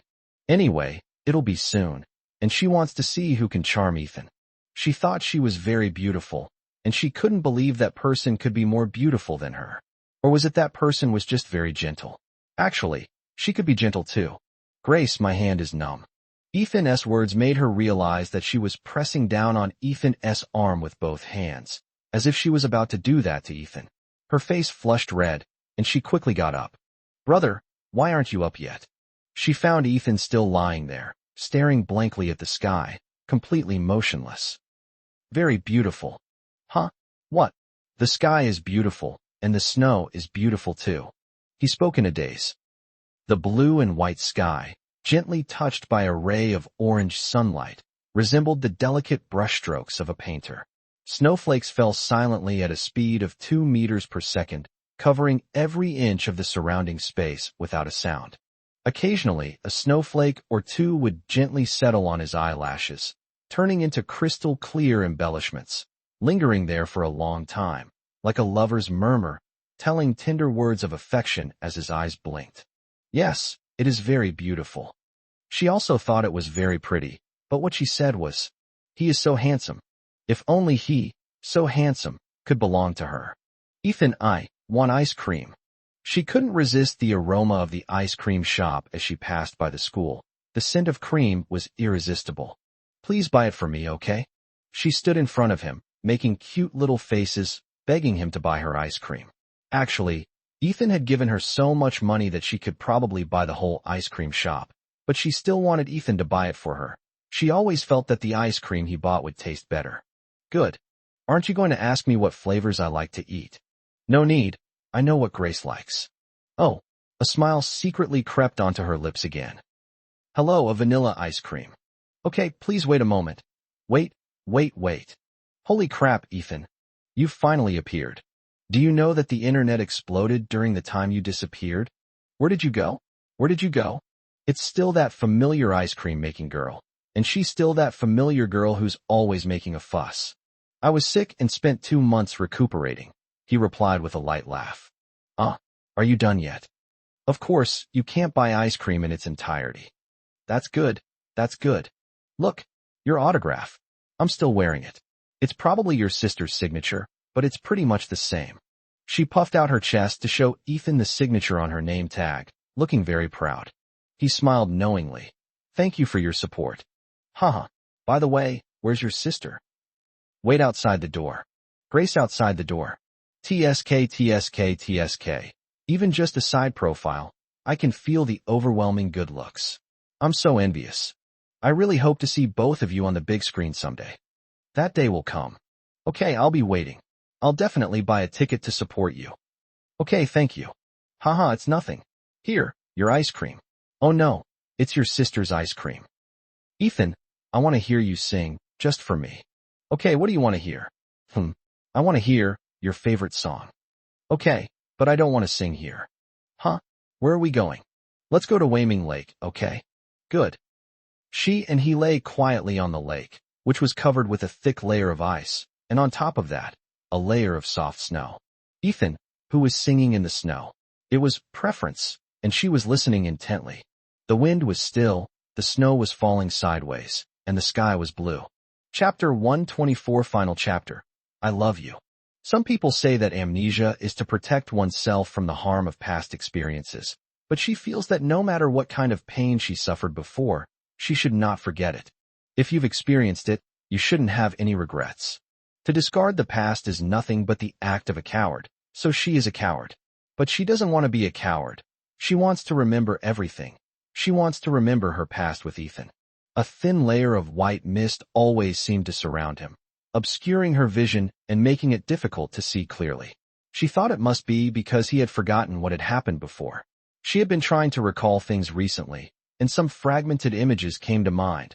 Like a red world strange, she couldn't figure it out.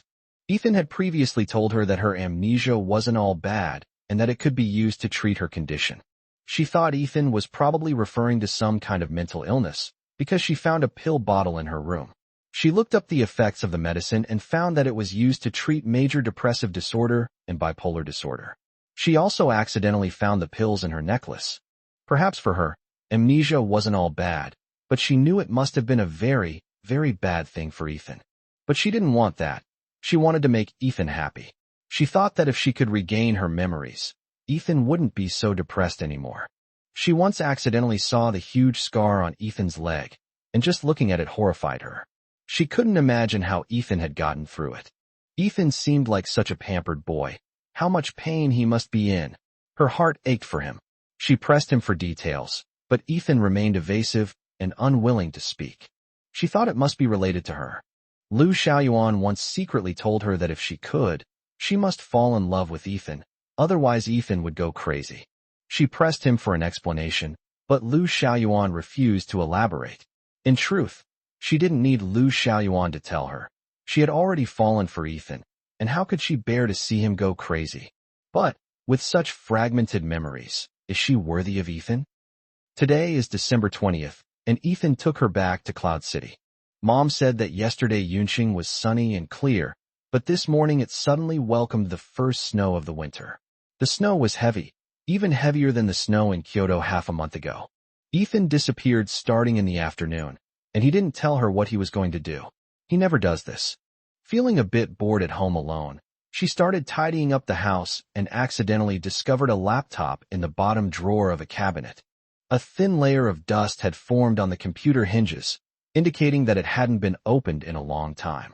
Gently brushing away the dust revealed the weathered scratches on the computer's surface, suggesting it had been used for a long time. She plugged it in, gently pressed the power button to turn it on, and saw only a few apps on the desktop: WeChat, email, a music app, and a word processing app. The email icon in the lower right corner kept flashing. She clicked on it and found an email from the novel website editor. The email was sent a month ago. It said that a company had agreed to cast her and Ethan in the film adaptation of her novel Secret Love and had offered a reasonable price. The company asked if she would sell the rights. Only then did she realize that she had once been a writer. She closed the email, double-clicked to open the word processing software, and found only one book in the library: Unrequited Love. The book cover shows a little boy gently brushing snow off a little girl's snow hat. The girl is wearing a tattered coat, a worn-out red snow hat, and a white scarf. She stared blankly at the red snow hat and white scarf, exactly the same as the one Ethan had given her. She felt, almost as if by some unseen force, that this book was very important. She opened it, and the first sentence of the synopsis immediately caught her eye: "I have fallen in love with my brother." Her heart ached inexplicably, and her fingertips trembled as she clicked on the main text. She finished reading Secret Love in the early hours of the morning, her face already wet with tears. She should thank herself for writing this book. Without it, she doesn't know when she would regain her memory, nor how long Ethan would have to be heartbroken. Her heart ached terribly, so much so that her stomach cramped up and she felt nauseous. She hugged her knees tightly, curled up in a ball on the bed. Her fingertips, squeezed until they turned white, had penetrated her fair arms, and a few drops of red liquid flowed out. She was just using physical pain to lessen the pain in her heart, even if it was just a little bit. She had already drawn the curtains, with only a few dim beams of amber light sneaking in through the gaps. The dim environment made her sobs sound even more agonizing. She abandoned Ethan once again. She's so wicked. She's practically the worst person in the world. She's just not good enough for Ethan, not good enough in any way. Ethan is in a lot of pain, since he lost so much blood trying to save her. Ethan very scared at the time? He must have been scared, right? Did he hear her response? She agreed. She agreed. She agreed to marry him. Ethan, who returned from the brink of death, discovered that she remembered nothing. Wouldn't he be very sad? Very sad. It would break your heart. No, he's still so good to her. He's trying to make her fall in love with him again. Lu Xiaoyuan said that if she doesn't fall in love with Ethan, Ethan will go crazy. Yes, she thought it definitely would. She slowly reached out her hand, looking at the transparent ring in the dim light from the window. Tears dripped onto the ring, shimmering with a captivating light, just like Ethan's heart, flawless and transparent. She gently held the ring in her hands, warming it against her heart. It was as if it had warmed Ethan's heart as well. The amber streetlights, illuminated by the pure white snowflakes, resembled twinkling pearls adorning the tranquil streets. The outlines of buildings appeared and disappeared in the night, while vehicles in the distance drove along the snow-covered avenue, their tires gently scraping the snow and leaving long tracks. Pedestrians strolled through the snow-covered streets, their footsteps light and soft, leaving behind a trail of faint marks. The entire city was filled with the scent of snow. It was past 1 a.m., and Ethan still hadn't returned. Not only that, but his parents hadn't come back either. She anxiously looked out at the intersection from the living room. "Grace, we're back. Look, what Mom and Dad brought back for Grace." Ethan, wearing a tattered coat, a white scarf, and a red snow hat, emerged gently from behind Isabella, smiling sweetly at her and speaking softly with a pleading tone. "This time, could Grace take in your brother instead? The kind that lasts a lifetime." Grace was already in tears. She finally understood why Ethan had waited until December 21st to tell her who the girl he liked was. Because it was on December 21st of that year that she came to Ethan's side for the first time, at the same time, in the same place, on the same snowy night, with the same her in him. This time, he came to her side again, and she would never abandon him again, never.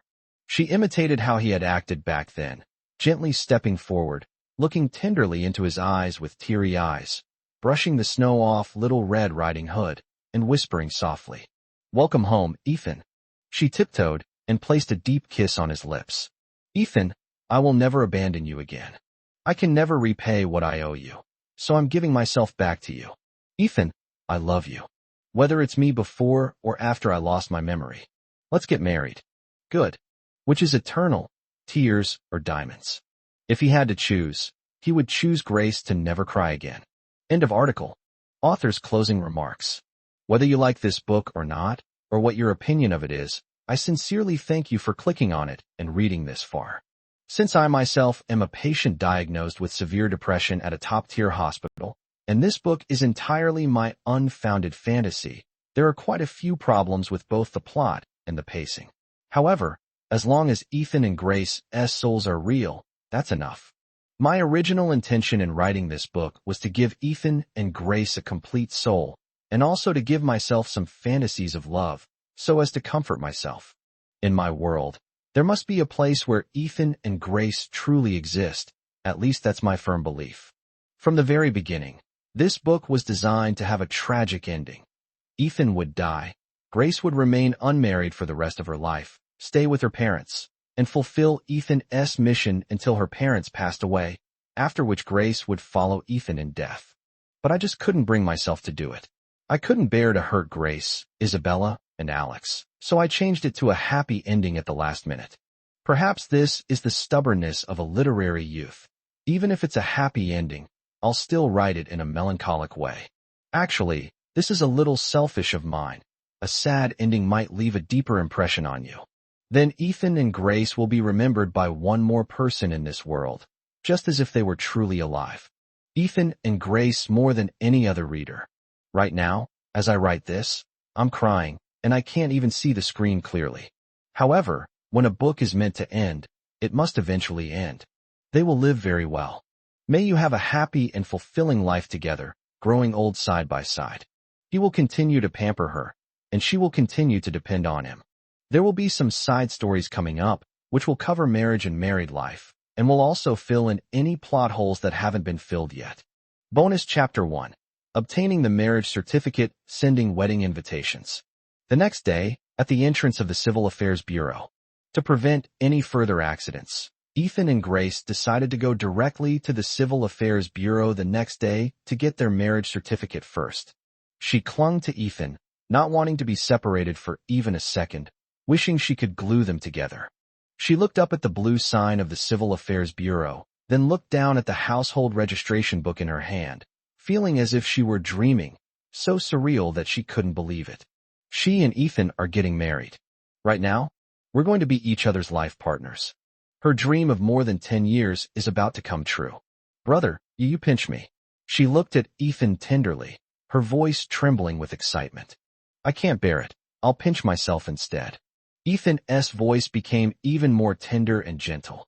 He pinched his arm, and it hurt a lot, leaving a red mark on his fair skin. So it's true, he really is going to marry Grace, and he feels it's just like a dream come true. Grace, it's true, we're really getting married. She tiptoed, wrapped her arms around Ethan's neck, and kissed him deeply. When they parted, their bodies left shimmering silver threads in the orange sunlight. Gentlemen, please separate a little. Okay, keep it that way. Click. The photographer looked at the photos on his camera and couldn't be more satisfied. He had never taken such beautiful wedding certificate photos before. They were stunning. Mainly, it was because the young couple was so good-looking that he could take perfect pictures of them. However, he usually lets shy couples stand close together for photos, and this is the first time he's asked them to separate a little. This couple is too clingy, haha. Brother, it looks so good. She looked at the ID photo. The two people against the red background were beaming with happiness. She thought it must be the most beautiful photo in the world. Come on. Grace, let's go get the stamp. Good. After leaving the Civil Affairs Bureau, she linked arms with Ethan while repeatedly examining the two small red booklets, as if they were the rarest treasures in the world. She kept smiling foolishly as she looked at them. Hee hee hee. Ethan is my husband. Ethan is my husband. Yes, Grace is my wife now. Yes, hee hee. She stopped and straightened Ethan's body, her eyes overflowing with love. She blushed and spoke softly. Husband, husband. Husband. Husband. Husband. Husband. Mm, mm, mm. Hey, hey. She threw herself into Ethan's arms again. It was that familiar, fragrant scent, that familiar warmth. His embrace was always so comforting, always her dream. Ethan, let's go and get a diamond ring custom made for you. I'll wear this one on my hand. It witnessed your first confession of love and the almost life you gave for me. So, I'd like to customize one for you to match mine, okay? Good. Then, Grace, would you like to order an additional engagement ring? Fool, we're already married. Why would we get engaged? But I don't want the ceremony to be incomplete. I want you to have a complete wedding. Ethan, I am complete with you. Right now, I just want to set a date and get married as soon as possible. Then let's go home and have Mom and Dad and Aunt Man set a date. Hee hee, okay. After discussions among Isabella, Alex, and Man and her husband, they decided to hold the wedding on January 20th. This was the closest auspicious date for marriage, and it was close to the Spring Festival, a festive time, with a month all the preparation time. The first season of Chinese Paladin has officially started filming. Ethan and Grace have both successfully joined the crew and started filming. They are performing very well. Occasionally, insiders will secretly take a few behind-the-scenes shots and post them on Weibo, which will cause an explosive amount of buzz every time. The director made a great film, the audience got to see a great show, and the investors gained popularity. All three parties were very satisfied. Of course, there were also those who were dissatisfied, namely Jiang Qingtian and Lu Meng. The dirt they dug up was actually photos of Ethan and Grace kissing in the street, publishing smear articles and trending topics, and claiming that the siblings were committing incest. Ethan saw the negative trending topic. He immediately posted a Weibo post. He couldn't stand seeing Grace being smeared and attacked. Ethan's Weibo. No blood relation, true love, already registered, getting married soon. At Grace. The post included 2 red marriage certificates and a photo of them kissing in the sunset. This directly thwarted Jiang Qingtian and Lu Meng's conspiracy and caused a frenzy among fans, who practically celebrated the new year on the spot. The trending topics on Weibo are all about their wedding. Everyone is asking where and when the wedding will be held. Due to the unprecedented enthusiasm of their fans, the couple decided to live stream their wedding ceremony to thank them for their support, which once again ignited a frenzy on Weibo. Today, Ethan brought Grace to the Lu family's house as a guest, partly to deliver wedding invitations, and several of their roommates also came. Holy crap! You actually got your marriage certificate secretly so quickly. You've surpassed a whole stage of our lives, haven't you? What's covering my eyes? Oh, it's a lemon. When Lemon Man took off his mask, he was already in tears. Lu Xiaoyuan was so jealous, he was practically bursting with envy. Yeah, you're so envious. Zhu Ran said with a smile. Finally, I see you two getting married. I don't know why, but I feel a sense of relief, like an old father. Li Wenbai took off his glasses and wiped away his tears. Ethan was also very moved. Over the past year, his 3 roommates had helped him so much. They were his brothers for life. That day will come for everyone, and you will all meet your true love. He sincerely wished them well. Haha, then we'll take your good wishes with us. Oh, Xiaoyu is here. Lu Xiaoyuan's father had just returned. He often came to the Lu family home during his freshman year of college and was quite familiar with Uncle Lu. Uncle Lu, I've come to deliver an invitation. Grace and I are getting married, and we would like to invite you to attend. He handed the invitation to Uncle Lu. Oh, this is fantastic news. Uncle Lu took the invitation, opened it, looked at it, gently closed it, and smiled as he spoke to him. Xiaoyu, no matter how busy we are that day, my son, daughter, and I will definitely be there. Okay, thank you. He then sent 2 more invitations to Zhu Ran and Li Wenbai, jokingly saying, You two are not allowed to be absent. Haha, absent. Even if it's the final exam day, we both have to go. You can retake an exam, but you only get married once, haha. Zhu Ran joked back cheerfully. Li Wenbai also said with a smile. I'll definitely be there. Not only will I be there, but I'll also bring my parents to join us. They really adore you and Lin Dai you. Bring as many people as you can. The more the better, the more lively the better. Ethan replied with a smile. Haha, okay. Sister Grace, you and Ethan have taken that step? Lu Wan pulled Grace aside and asked quietly, her eyes gleaming with gossip. Just a kiss. Grace was a little shy now, but she didn't seem shy at all when she was kissing Ethan. The kiss is just the beginning. Lu Wan jumped up from the sofa, looking incredulous. When Lu Wan noticed that Lu Xiaoyuan and the others were looking at her with puzzled expressions, she quickly sat down again and asked quietly, Didn't we already get our marriage certificate? Why haven't we done that yet? Mom won't allow it. She said we have to wait until after the wedding to that. Otherwise, Ethan would have been. I would have executed him on the spot long ago.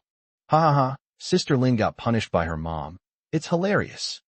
But it seems like things will be better after the wedding. Let's just be patient. There's less than a month left.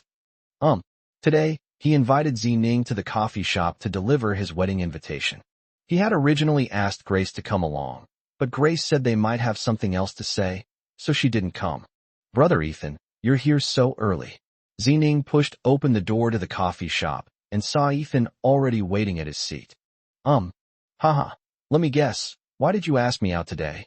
I bet it's wedding invitations. Haha, you guessed right. He took out the wedding invitation from his backpack and gave it to Zining. I would like to formally invite Ms. Olivia to my wedding with Grace.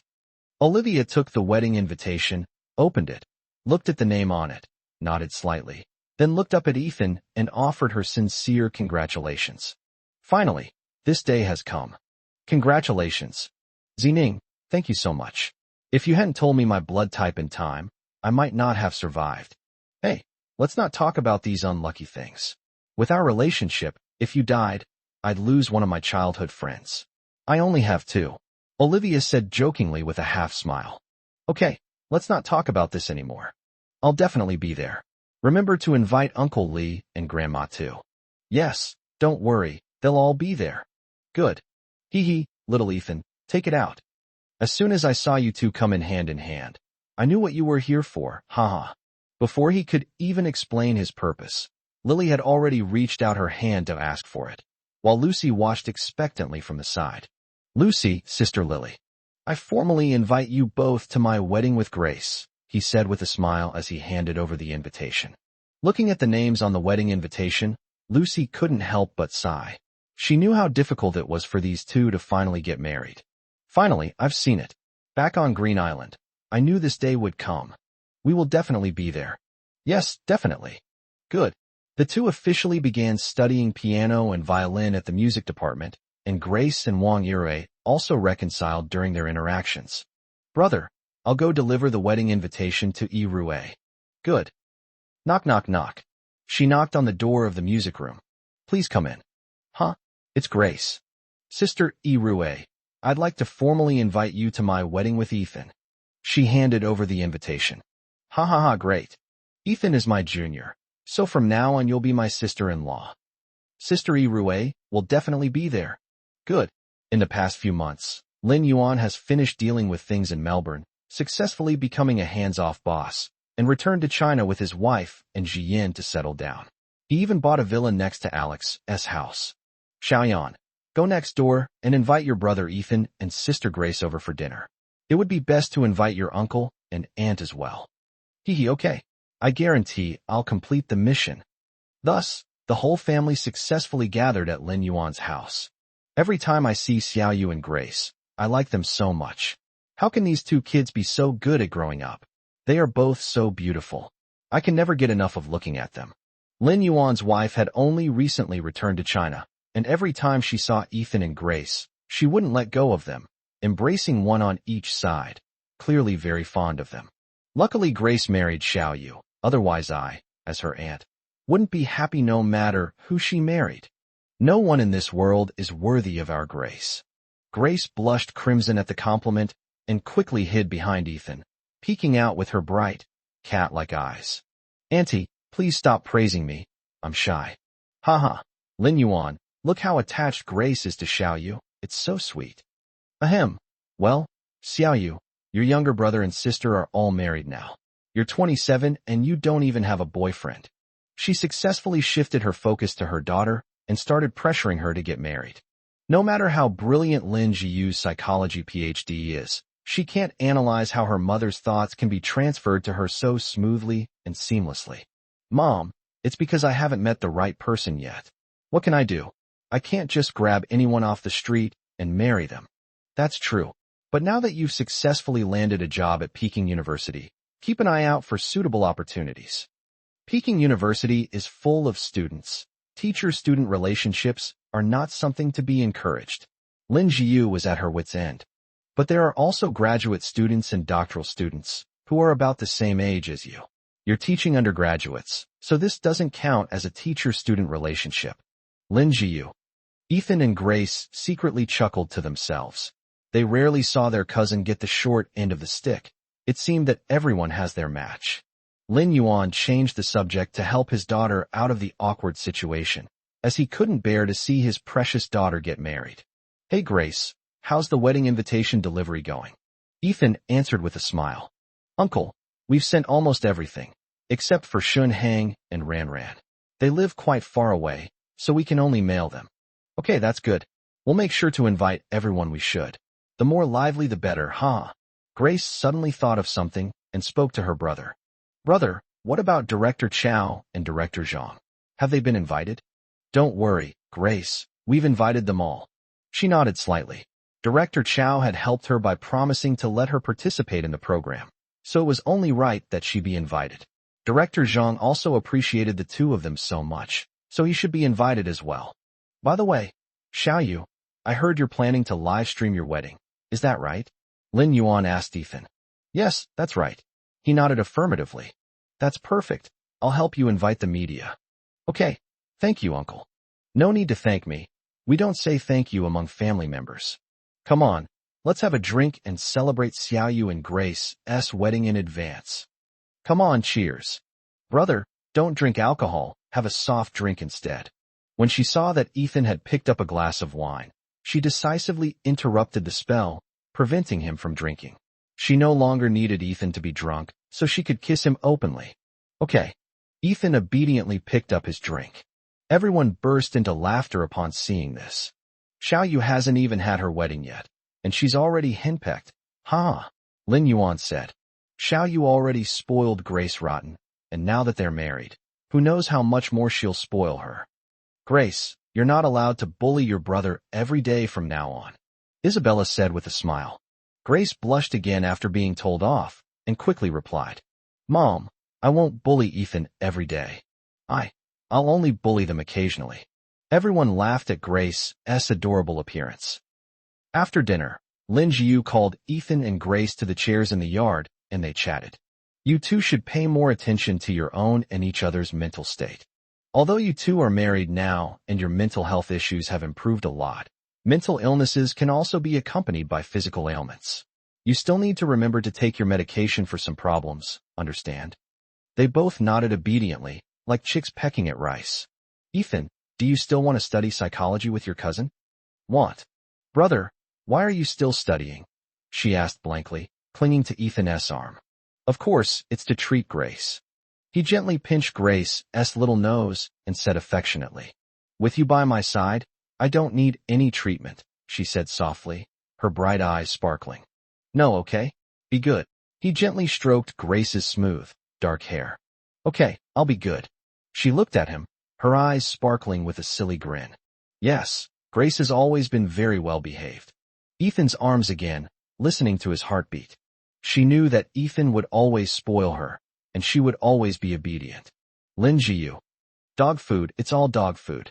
That's outrageous. Can't she just leave? Ethan Grace, I'm back in Gotham. You guys continue. Ethan. Grace. Bonus Chapter 2, Wedding Forever Love. Grace, let's go pick out a wedding dress tomorrow, okay? Ethan gently held Grace in his arms and said softly, Then I want my brother to pick one for me. she stammered as she kissed Ethan's fair neck. Grace will also pick out my dress. Hee okay. Brother, your phone is ringing. Ethan answered the call and put it on speakerphone. It was Shenhang. Shenhang. Ethan, Ran and I will be arriving the day after tomorrow. How about Ran takes the wedding photos? Ethan and Grace were overjoyed. Ethan, thank you so much. With Ran as our great photographer, the wedding photos are sure to be beautiful. Ethan, then, Grace and I will pick you up when you arrive at the airport. Shenhang. Okay, see you later. Ethan. Okay, see you later. After Ethan hung up the phone, Grace asked with a glint in her eyes. Brother, are Shenhang and Ran together? Yes, that's right. They're a perfect match. One's a quirky and clever art girl, and the other's a cool and aloof STEM guy. They complement each other perfectly, huh? Yes, that's right. She then leered at Ethan and swallowed hard. Ethan. No, not enough kissing. Could we continue? Without waiting for Ethan's response, she threw herself into his arms and started kissing him. Ethan smelled so good. She wanted to devour him whole. But we can't eat it. There's only one brother, and if we eat him, there won't be any left. Grace, it itches, it itches. Grace's saliva soaked his neck and collarbone, and his veins felt itchy from being licked by Grace's tongue. Bear with it. Ethan and Grace left the dating reality show. 2 new guests joined, while Lucy continued filming with a vacation mindset. Thanks to the strong initial buzz, the show's viewership was quite good, and it even led to 2 couples, Ran and Shenhang, and the 2 newly added guests. Of course, if we include Ethan and Grace, then that makes 3 couples. The next day, inside the wedding dress shop, the shop assistant was so excited she was practically going crazy. She saw on Weibo that Ethan and Grace were getting married, and she never expected they would order their wedding dress from their shop. Ethan was carefully selecting from the dazzling array of wedding dresses in the store, while Grace linked arms with him and looked around together. Grace, would you like to try this one?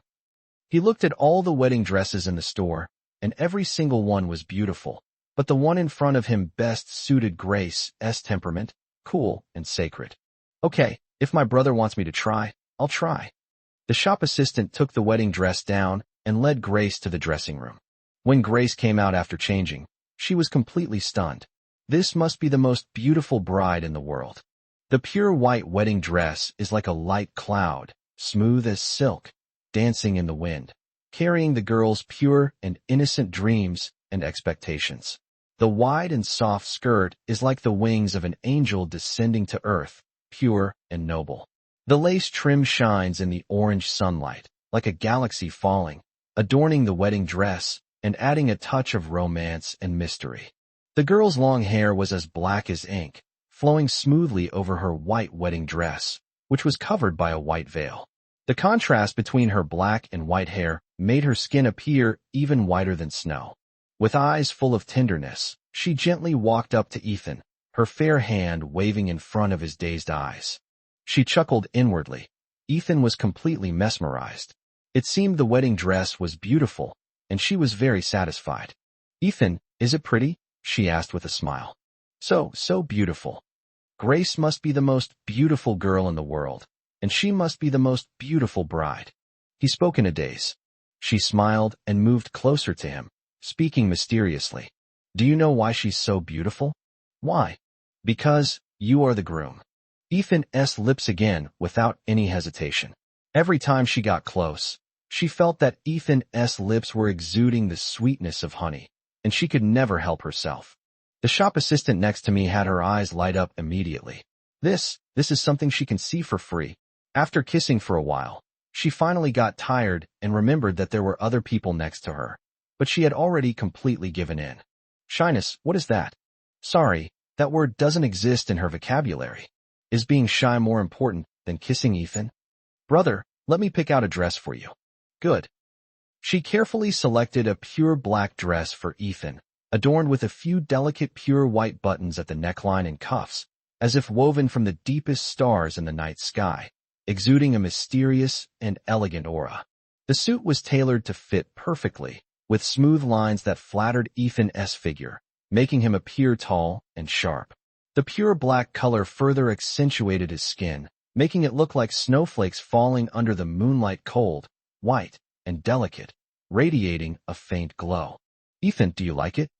She looked at the handsome Ethan in the mirror and was very satisfied. "If Grace likes it, then I like it too. I like that too. Hee, that's it. Good." Grace wanted to take her wedding photos on Green Island because she said there was a sea there and she loved the feeling of the sea. But it was too cold to wear a wedding dress on Green Island this season, and he couldn't bear to see his precious Grace freezing, so he decided to go to the southern coastal city of H to take the photos. H City Beach. The climate here is humid and warm. The golden sand sparkles under the sunlight. Take a deep breath and you'll be filled with the fresh, salty smell. The waves crash against the sand, extinguishing the starlight only to make it shine again in an instant. But the beautiful scenery was far less captivating than the woman beside him. Her eyes sparkled with dazzling light, and the moist sea breeze gently lifted her dark hair and wedding dress into elegant curls. Her fair skin glowed, and in the distance, the sea and sky met, blurring the boundary between the horizon and the sea. Everything was beautifully serene. Grace's cheek with his fingertips. Their beautiful eyes met, and the love between them seemed to melt the surrounding space and heat the air to boiling point. Click. Ranran's camera captured the beauty of this moment perfectly. It wasn't just simple beauty, but beauty brimming with love. Love is the most beautiful thing in the world.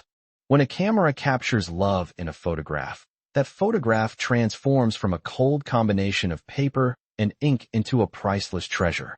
The night before the wedding, Grace had just finished showering and was lying on the bed in her pajamas, staring at the dim ceiling. Tomorrow is the wedding. She was both nervous and excited and couldn't sleep at all. She decided to go next door to find Ethan. Holding Ethan would help her fall asleep. Otherwise, she would definitely have insomnia tonight, and she wouldn't be able to have the energy for her wedding tomorrow. She stepped barefoot onto the floor, rushed into Ethan's room, pounced on his bed, and with a bang, pinned him down through the blankets. Ethan's room were off, leaving only a few slivers of dim moonlight filtering in. She looked down at Ethan. His eyes flashed with beautiful arcs of light, like mysterious stars in the dark universe, and she was momentarily captivated. Ethan was equally nervous and couldn't fall asleep for a long time. In the dim light, he noticed that Grace was wearing only a thin, light-colored silk nightgown, and her hair was damp in several places. The soft fabric clung to Grace's body, highlighting her delicate figure and revealing glimpses of her skin. He quickly pulled Grace under the covers, not knowing whether he was afraid she would get cold or afraid she would see something else, or both. He pulled her into the blankets, and she came to her senses. She felt him holding her tightly, and she could clearly feel his body temperature. Her hands involuntarily reached out and wrapped around Ethan's lean waist, and her lips intentionally or unintentionally touched Ethan's collarbone. Smelling the ambiguous, alluring fragrance, she couldn't resist any longer. After all, there was no difference between tonight and tomorrow night. Ethan was already in her arms. Her hand slipped under the hem of Ethan's pajamas, her soft fingertips gently feeling the contours of his abdominal muscles. Her lips followed the veins beneath the thin skin of Ethan's neck, exploring upwards little by little. Her tongue teased Ethan's delicate veins, and she could even feel the throbbing of his pulse. Sensing that Ethan offered no resistance, she undid the buttons of his pajamas one by one with her slender hands. Her pajama straps slipped down, revealing her fair and delicate shoulders. Her breathing quickened, and after a brief search in the darkness, her lips found his. Her tongue pried open his lips, relentlessly conquering them. Her fingertips gently touched his chest, the temperature of which she knew all too well, the temperature she craved most.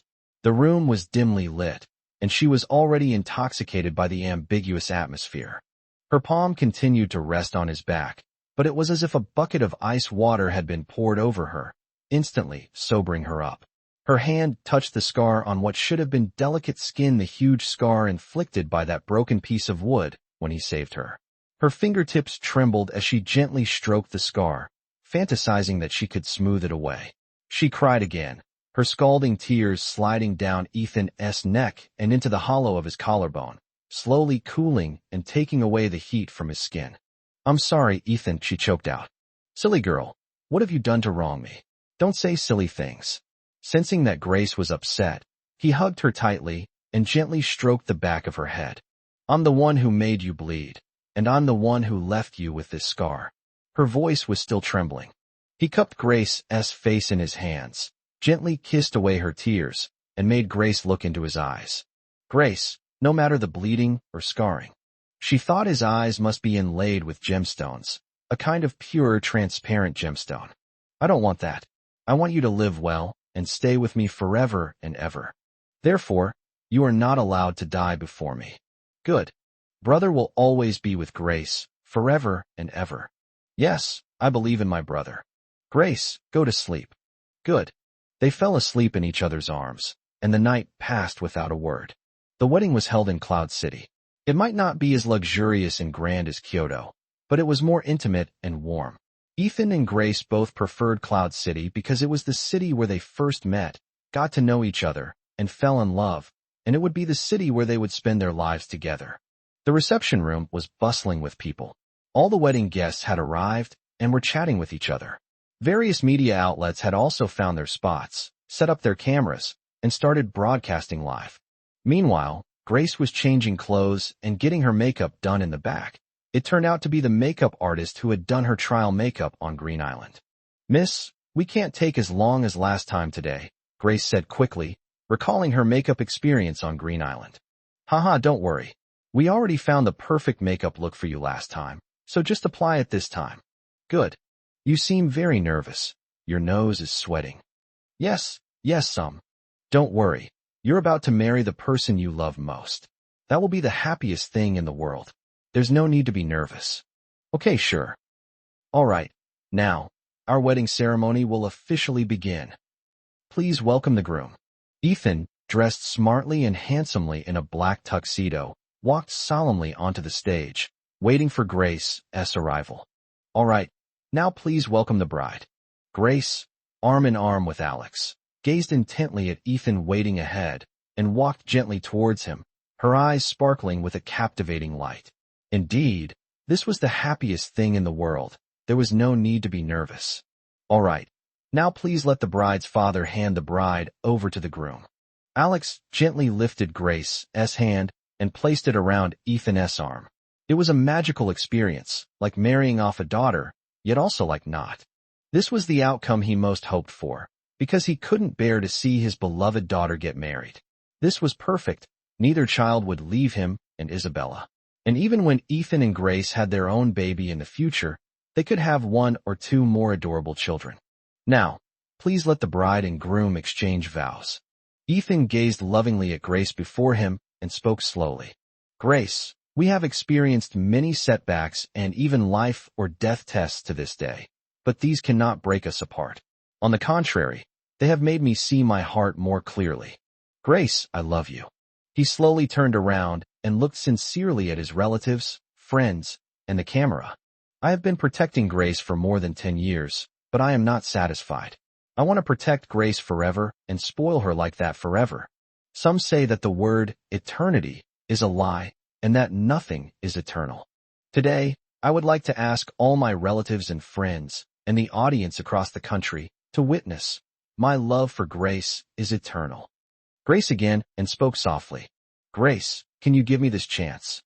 Grace forced back her glistening tears and nodded vigorously. Ethan, you'll never leave me, not even once. She gently slipped the ring onto Ethan's finger. All right, now, bride and groom, please kiss each other's hands to seal your vows. She stood on tiptoe and kissed Ethan on the lips. The relatives and friends in the audience burst into laughter. This couple is really something. How come they can't hold back for even a moment? Sobbing, this is so touching. My favorite couple has become a reality. Blessings, blessings, blessings. Brothers and sisters, get those 999s going. They kissed. They kissed. They kissed. My wish has been fulfilled. I have no regrets in this life. I believe their love is eternal. At this solemn and sacred moment, Ethan and Grace stand at the starting point of their marriage. With sincere feelings and firm determination, they officially become husband and wife in front of everyone. In the years to come, They pledged to stay together for life, standing firmly by each other's side no matter what difficulties and challenges they faced. Their love will be like an inextinguishable flame, standing the test of time and illuminating each other's life journey. I hereby declare the ceremony complete. Good. Thunderous applause erupted from the audience, and many people's eyes were already wet with tears. Forever Love. Side Story 3. The premiere of Chinese Paladin 1. 1 month after the wedding.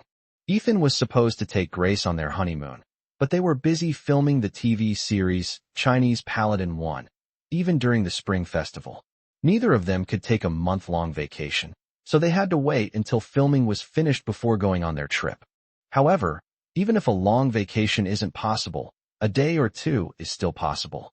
That day, Ethan took Grace and a few roommates to a ski resort in Kyoto. Perhaps because it was the weekend, the ski resort was quite crowded.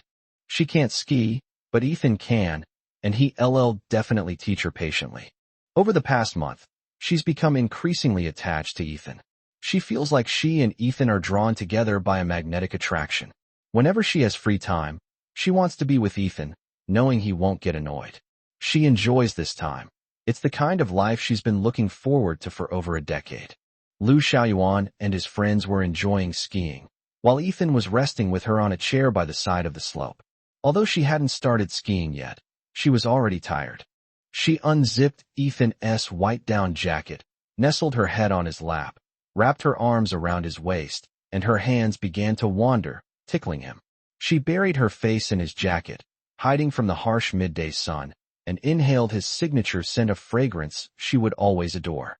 Ethan gently stroked her dark hair. He was always so gentle. If she had to describe her married life with Ethan in one word, it would be shameless. Every day is filled with kisses, hugs, and piggyback rides. She's practically been spoiled rotten by Ethan. He won't let her cook, saying it's dangerous. He won't let her do any housework, saying her delicate hands aren't suited for rough work. He even washes her hair for her. If she goes out alone, she has to call every few hours to let him know she's safe. If she takes a taxi, he makes her take a picture of the license plate and send it to him. No matter how overprotective Ethan was, she wouldn't feel the slightest bit impatient. She would only feel sweetness. She told Ethan she wanted a baby, but Ethan refused, saying she was too young and he couldn't bear to part with her. He insisted she wait until she graduated from university. But she really wanted one. She imagined their baby would be incredibly cute, toddling over to her, hugging her, and calling her Mama in a sweet, babyish voice. However, she was also a little worried about what would happen if she gave birth to a girl. She was afraid her daughter would compete with her for Ethan's attention. She had read online that daughters are their father's sweethearts from a past life, which is why they are so clingy. That wouldn't do. She wanted to be clingy with Ethan too. But what if it's a boy? Won't Ethan be unhappy? Because a son would compete with Ethan for her affections. It seems having twins would be best, a brother and a sister, so the two kids can play by themselves while she happily sticks to Ethan. But let's not think about that now. It's still early. Grace, what are you thinking about? He leaned close to her and asked, his deep eyes blinking and his eyelashes fluttering as if he were seducing her. Thinking about the baby, she replied softly, her breath warm against Ethan's eyes, making them slightly moist. Grace, you're still a baby in my eyes, and you want a tiny baby too, silly girl. Can we wait a little longer? Let's have a baby when you're a bit older. He gently tucked a few strands of Grace's dark hair behind her ear with his fingertips, then bent his index finger and lightly stroked Grace's small nose. It was smooth, delicate, and had a beautiful curve. Looking into Ethan's eyes with such doting affection, her heart melted, and she nodded gently. Okay, I'll do whatever my brother says. So well behaved. Yes, very good, very good. She gently pressed her tongue against Ethan's lips, moistening them with her saliva. When she sensed that Ethan also wanted to kiss her, she deliberately stopped and pulled away, then looked at him slyly. Grace is so mean. He pursed his lips, pretending to be unhappy. Hee, I just happen to be that bad. If I'm bad, will my brother stop loving me? Love no matter what. I guess so. She had a slightly smug look on her face. Well, what could she do? She had already completely captivated her brother. Liu Xiaoyuan had just returned from a lap of skating when he saw this scene. and his fists clenched in anger. Damn it, these two are showing off their love again. He decided to interrupt these two little devils. Ethan, stop being so shameless. Come and skate a couple of laps. And Lin Dayu, come quickly. What kind of person comes to a ski resort and doesn't ski? Brother, I don't know how, she said, looking aggrieved. It's okay, I've brought Grace with me. Let's go change our clothes first. Good. Brother, I'm scared, please don't skate anymore. She was on her skis, and Ethan was pulling her along, but she just plopped down on the ground and wouldn't get up. Ethan looked at the silly girl, shook his head with a gentle smile, and slowly lifted Grace up by his arms. Grace, don't be afraid. Your brother will hold your hand, and we'll take it slowly. She had little resistance to Ethan's words and agreed in a daze. Good. Ethan led her around like a tortoise, playing like that for the entire afternoon. She has also made great progress. Yes, she can stand up now. 1 year later. Grace, wake up. The orange sunlight of dawn gently caressed the gossamer thin curtains, silently slipping into the bedroom and spreading diagonally across the comfortable bed. The sunlight, like delicate golden threads, softly wove a warm, plush blanket, gently stroking the sleeping girl on the bed. As Ethan spoke softly, Grace's eyelids fluttered gently, like a butterfly spreading its wings and slowly waking up. The first thing she saw when she opened her eyes was her beloved brother. Even though it had been a year, her heart still fluttered every time she woke up and saw him. She pulled Ethan into the covers and began to nibble at his fair neck, even biting at his bluish veins, though very gently. No matter what she did, Ethan would indulge her. Before long, Ethan's neck was covered in little hickeys. Ethan was used to it. Grace would do this to him every morning, and he would cover them up with foundation before leaving the house. Otherwise, it wouldn't be good if the cameras caught them. Grace, get up and eat, he said gently. But Grace has already eaten her fill from her brother. She wrapped her arms around his neck and looked at him affectionately. No, you have to eat your food properly. Okay, eat your food. You feed me. Ethan was sitting at the dining table. After she finished washing up, she came to the dining room and sat on Ethan's lap, continuing to act coquettishly. Yes, she doesn't even want to cook for herself anymore. Okay. Hey. Ethan spread the sauce on the golden brown toast, then sandwiched the fried egg and bacon inside. He gently squeezed the toast to flatten it a little before holding it to Grace's mouth. Grace gently opened her red lips, took a small bite, and chewed slowly. Brother, the TV series is starting today. Dad, Mom, and Uncle are asking us to come back to Yunqing to watch it together. Okay, let's go back to Yunqing today. Lin Yuan's home. The Lin family, along with Man and Man's daughter Bai, all sat obediently in front of the television, eagerly awaiting the start of the drama. Grace had completely forgotten what embarrassment was.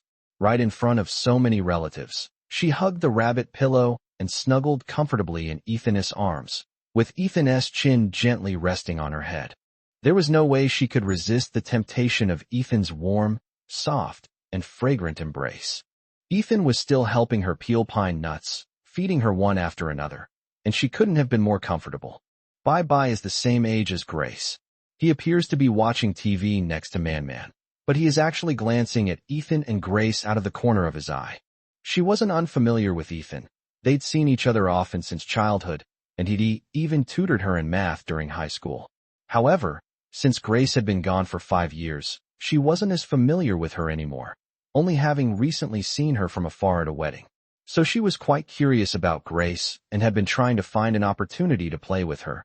But the two were so inseparable that she hadn't been able to get a single chance.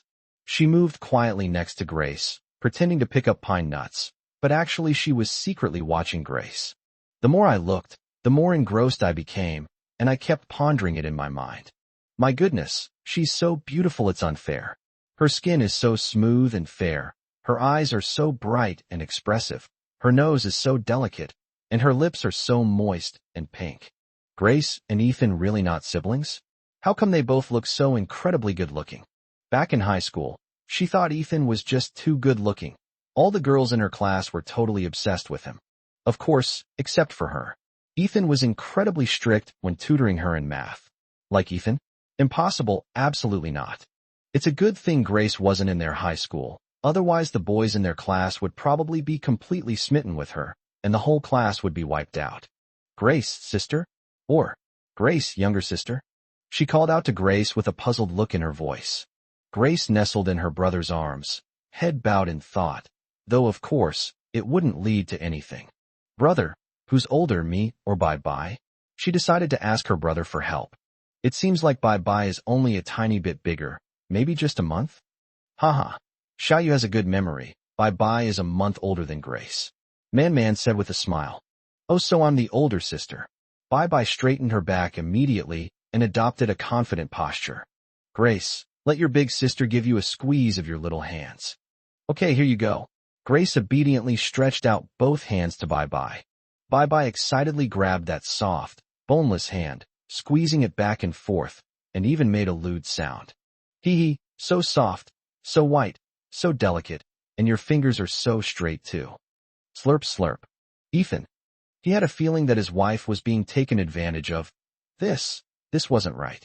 Ethan was a little jealous, so he pulled Grace's hand back and held it in his own palm, not letting her touch it for free. Ethan, look how stingy you are, Humph. Bye-Bye immediately bristled. You get jealous of all girls. You're such a jealous person. I'm just that jealous, that petty. I won't let you touch it. This is my Grace. He was unusually proud and aloof. Grace, do you want to give your hand to your brother, or to Bye-Bye? He asked Grace softly. For my brother. Grace is so good. In vain. She was truly impressed. Lin Jian was overjoyed watching from the sidelines. She knew this young couple all too well. She wanted to hang out with Ethan, but couldn't find an opportunity. Bye-Bye noticed Lin Jian was smiling and turned to look at her. This little girl is quite cute. I'll take her. Then Lin Jian got a good groping from Bye-Bye. It's starting, Lin Yuan said. A familiar voice came from the television. Yes, it was Ethan's voice. He also sang the opening theme and some of the insert songs for this TV series. Xiaoyu sang so well. Isabella said proudly. It really sounds good. Lin Jiu rarely praised Ethan. Not only is this song great, but all the songs on Xiaoyu's first album are great, Alex said cheerfully. Yes, I know. Lin Jian said excitedly while fending off the white, groping hands. Songs from Ethan's first album topped the charts on Tomato Music, and they're still on the list today. Ethan also gave me several sets of autographed physical albums. You wouldn't believe how much my classmates' eyes lit up when I took them out, haha. Ethan said with a smile. It's mainly because Grace wrote the lyrics so well. As for the album, Xiaoyan did well on her final exams, so this is a reward. Keep up the good work, and then brother Ethan will give Xiaoyan another gift. I definitely will. Hey brother, it's you. Grace nestled in Ethan's arms, excitedly pointing at Lin Han on the TV screen. Brother, you look great on camera. You have the feel of a young general. Grace is clearly more photogenic. Look how beautiful Cheer is, she's a little princess. Brother, you look better on camera. Grace, you look better on camera. Brother, it's you, Grace. Everyone. These two must have been husband and wife in their past lives, or even the life before that. How come they're so inseparable? Oh right. Brother, is filming for Secret Love about to start soon? It seems like there's still some time. It seems like Lily is planning to have me make a movie first. Huh? My brother's going to make a movie. Grace instantly became alert. I want to see the script. There are no kissing or sex scenes, right? No scenes that are too revealing. Don't worry, Grace. Your brother won't take those kinds of roles. He's playing a detective who's been chasing a criminal for over 10 years, and there's not a single romantic scene between them, he explained patiently. That's good. She finally felt relieved. Only she was allowed to touch her brother's lips. Anyone else? Forget about it. Of course, only her brother can touch her mouth. They are two oddballs in the entertainment industry, never accepting kissing scenes or scenes with nudity. No matter how good the script is, they won't accept it, which has worried many directors. Alex was so engrossed in watching the TV series that his eyes welled up with tears. Grace, the characters Lin Han and Lin Shi are so perfect for you too. It's so touching. Dad, something's different. That means Grace and I have finally tied the knot. Yes, that's right. Alex nodded, looking very pleased. On the first night of the official premiere of Chinese Paladin 1, The show's popularity on Tomato Video exceeded 10,000, and the number of discussions on Weibo exceeded 500 million. Ethan and Grace also truly gained recognition for their acting skills from the industry and the audience, and their popularity became a household name. Everyone called them geniuses, but they both knew that it wasn't talent. It was their genuine love for each other. Bonus Chapter 4, Unrequited Love. That year, I can't remember exactly how old I was. I was just a little girl. My world was confined to that orphanage, which seems small now but felt incredibly large back then. I vaguely remember that what I liked most back then was to secretly climb onto the roof of that dilapidated and low bungalow in the orphanage. Right next to the bungalow was a very large tree of some kind that I didn't know. In summer, the dense green fan-shaped leaves will block out the scorching sun, creating a cool corner on the roof. My favorite thing to do is lie in that shady corner, pick a few leaves to put under my head, and quietly watch the lush greenery, the chirping of cicadas, and the swearing of my little friends in the yard. These children, who are cute in other people's eyes, are nothing but a bunch of devils in my eyes. Even children experience society. As for me, I am detached from society. To this day, I still can't figure out why they bullied me. Of course, maybe there's no reason needed to gang up on a defenseless little girl. No, thinking about it carefully, maybe it's because I'm an outsider, because I suffer from a strange illness called mental illness. They would splash water on me, pull my braids, and steal my steamed buns, and that was just the tip of the iceberg. There were also unspeakable embarrassments and pains, which I don't want to describe. Of course, I would fight back, but that would only bring another beating. Going to the adults was useless. They were so young and already lied so well.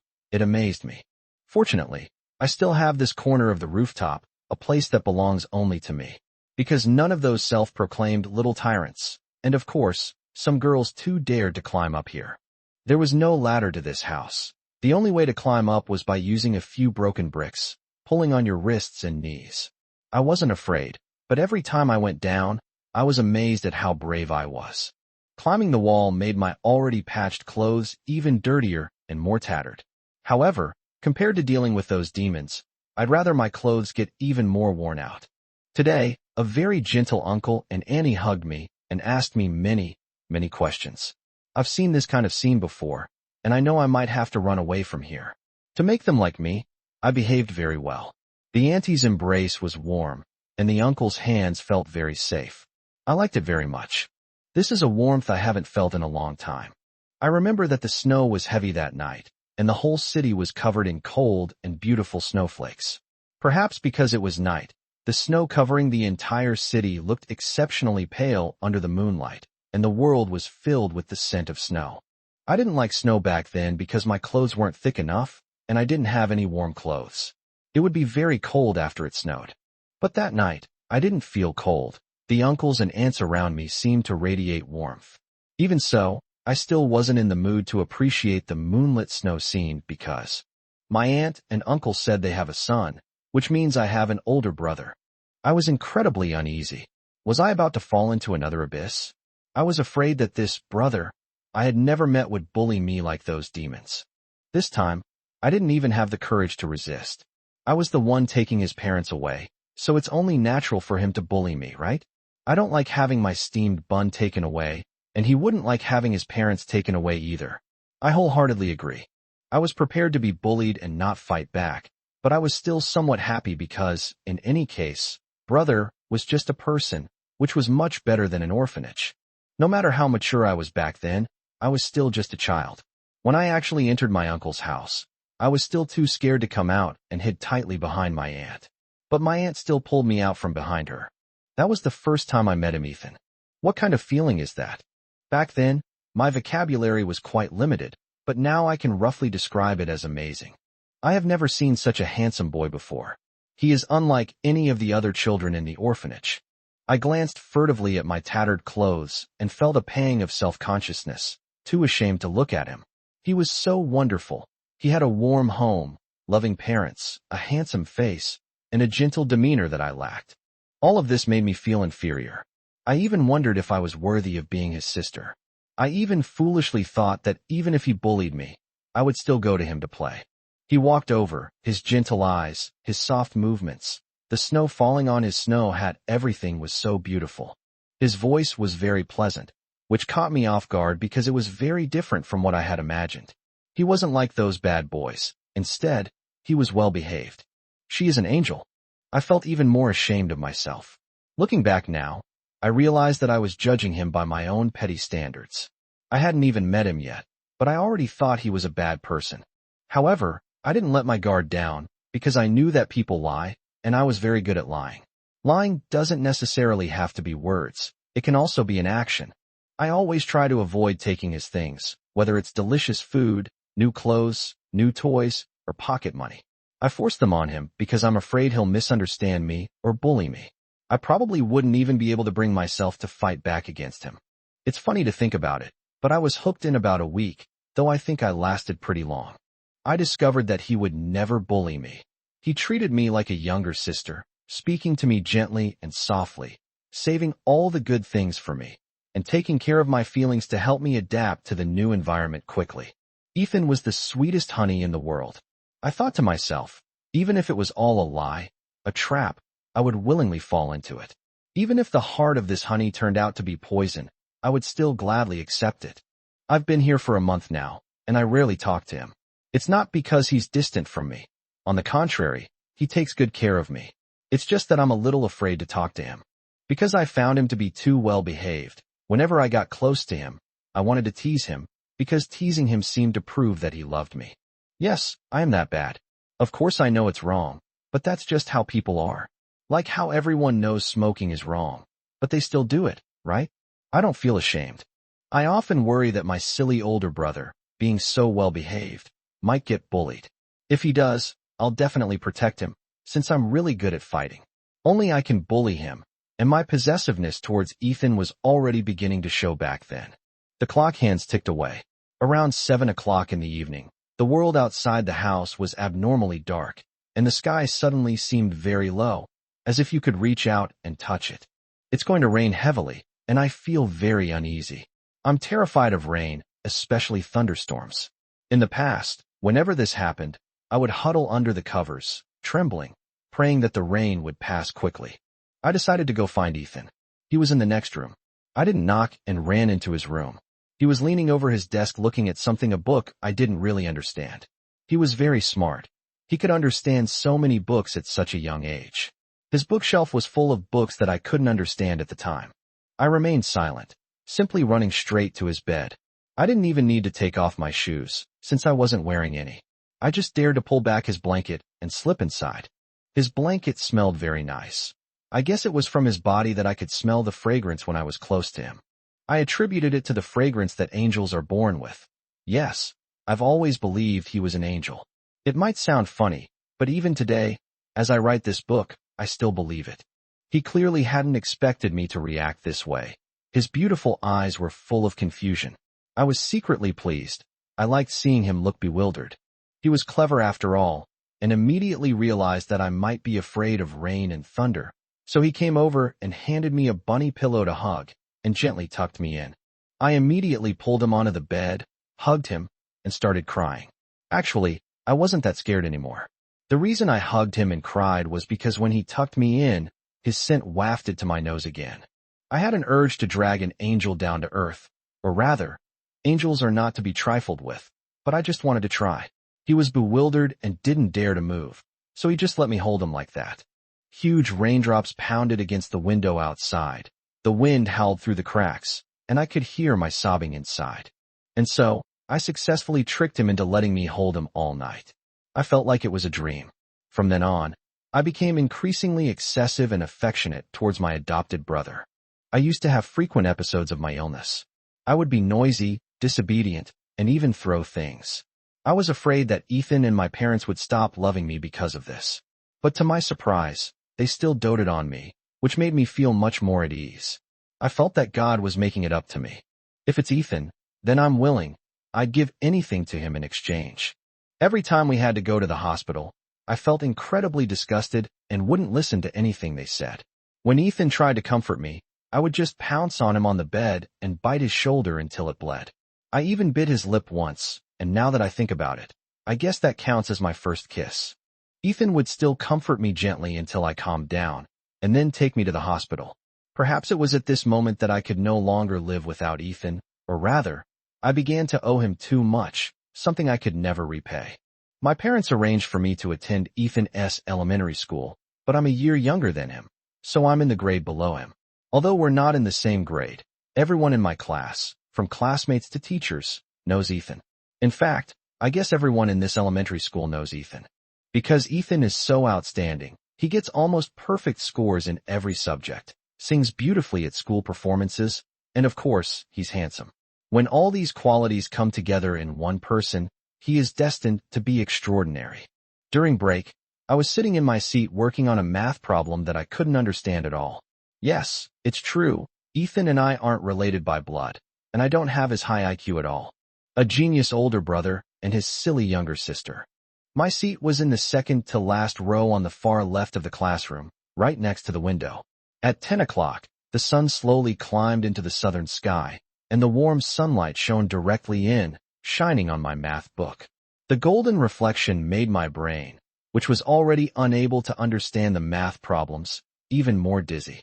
Just as I was burying my head under my arms, preparing to rest for a while, the classroom suddenly became noisy. Although I didn't open my eyes, I still felt like someone was standing next to me. I got up somewhat irritably, wanting to see who was disturbing my rest, and saw him instead. The golden light shone on his eyes, making his black pupils appear slightly different colors, as bright and deep as gemstones. I was so engrossed in watching him that I didn't even notice what he had placed on my desk. I asked, "Brother, what brings you here?" He said I hadn't eaten breakfast and was worried about me, so he brought me a can of milk. I nodded nonchalantly on the surface, but inside I was already melting with joy. Then he left, but the classroom never calmed down again. They all gathered around me and asked me all sorts of questions. The questions were always the same few, and I'm sure you can guess them, so I won't go into too much detail. Since then, many people have known that Ethan has a silly little sister, but Ethan doesn't care at all. He still goes to and from school with me every day, brings me things during breaks, and I often go to his class and sit in his seat to play. Actually, I mainly go there to confiscate his love letters. I don't know why those little girls are so precocious, but I don't think I have any right to say anything about them. At the same time, I know that even if I'm incredibly stupid, he'll still spoil me just the same. But I'm not really that stupid, because if I were, how would I have managed to win over such a good brother like Ethan? Back to love letters, I always managed to confiscate a whole bunch, filling my backpack to the brim. I would check them one by one, and not a single one was opened, which made me very satisfied. One time, my mother opened my school bag and found so many love letters.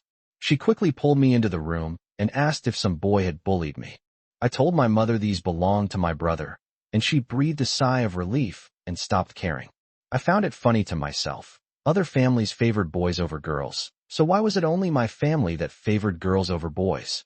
I asked my mom if she was worried about Ethan receiving so many love letters. My mom said she couldn't control those girls liking Ethan, and besides, it was just kids playing around. However, I don't think it's necessarily a joke. I still need to be careful. I don't want the brother I worked so hard to win over to be tricked away by some other little girl. I spread all the love letters out on the bed with a whoosh, opened them one by one, and read them without telling Ethan, though I knew he would definitely agree. Looking at them, they're all just a few lines of sweet talk copied from who knows where. It's so boring. And they think they can fool Ethan with that? That's wishful thinking. Ethan got a beating from his mom today, but of course I was the real culprit. Ethan just took the blame for me. What an idiot. I really can't understand why he spoils me so much. Am I the genius and he the idiot? A genius sister and her dim-witted brother. Luckily, Mom didn't hit me too hard. I ran to his room and looked at him pitifully, as if I were the one who got beaten. He even tried to comfort me. What an idiot. Ethan is practicing the piano again. He's been practicing the same piece the whole time. I don't know the name, but I can recognize it. I'm also practicing the violin, and it's really tiring, but Ethan's piano practice is even more tiring. He's still practicing with me, so I can't stop either. Ethan's friends came over and asked him to play marbles, but I wanted him to watch TV with me, so I held him back and wouldn't let him go. Of course, he complied. I always wanted to monopolize all of his time. I was too young then to understand what that meant, and I never imagined that after I had taken over his life, I would suddenly disappear without a trace. I know almost nothing about his high school life, but I can guess that it probably consisted of 3 parts: academics, piano, and music. With Ethan's charm, I have no doubt that a considerable number of teenage girls experiencing their first crushes would pursue him.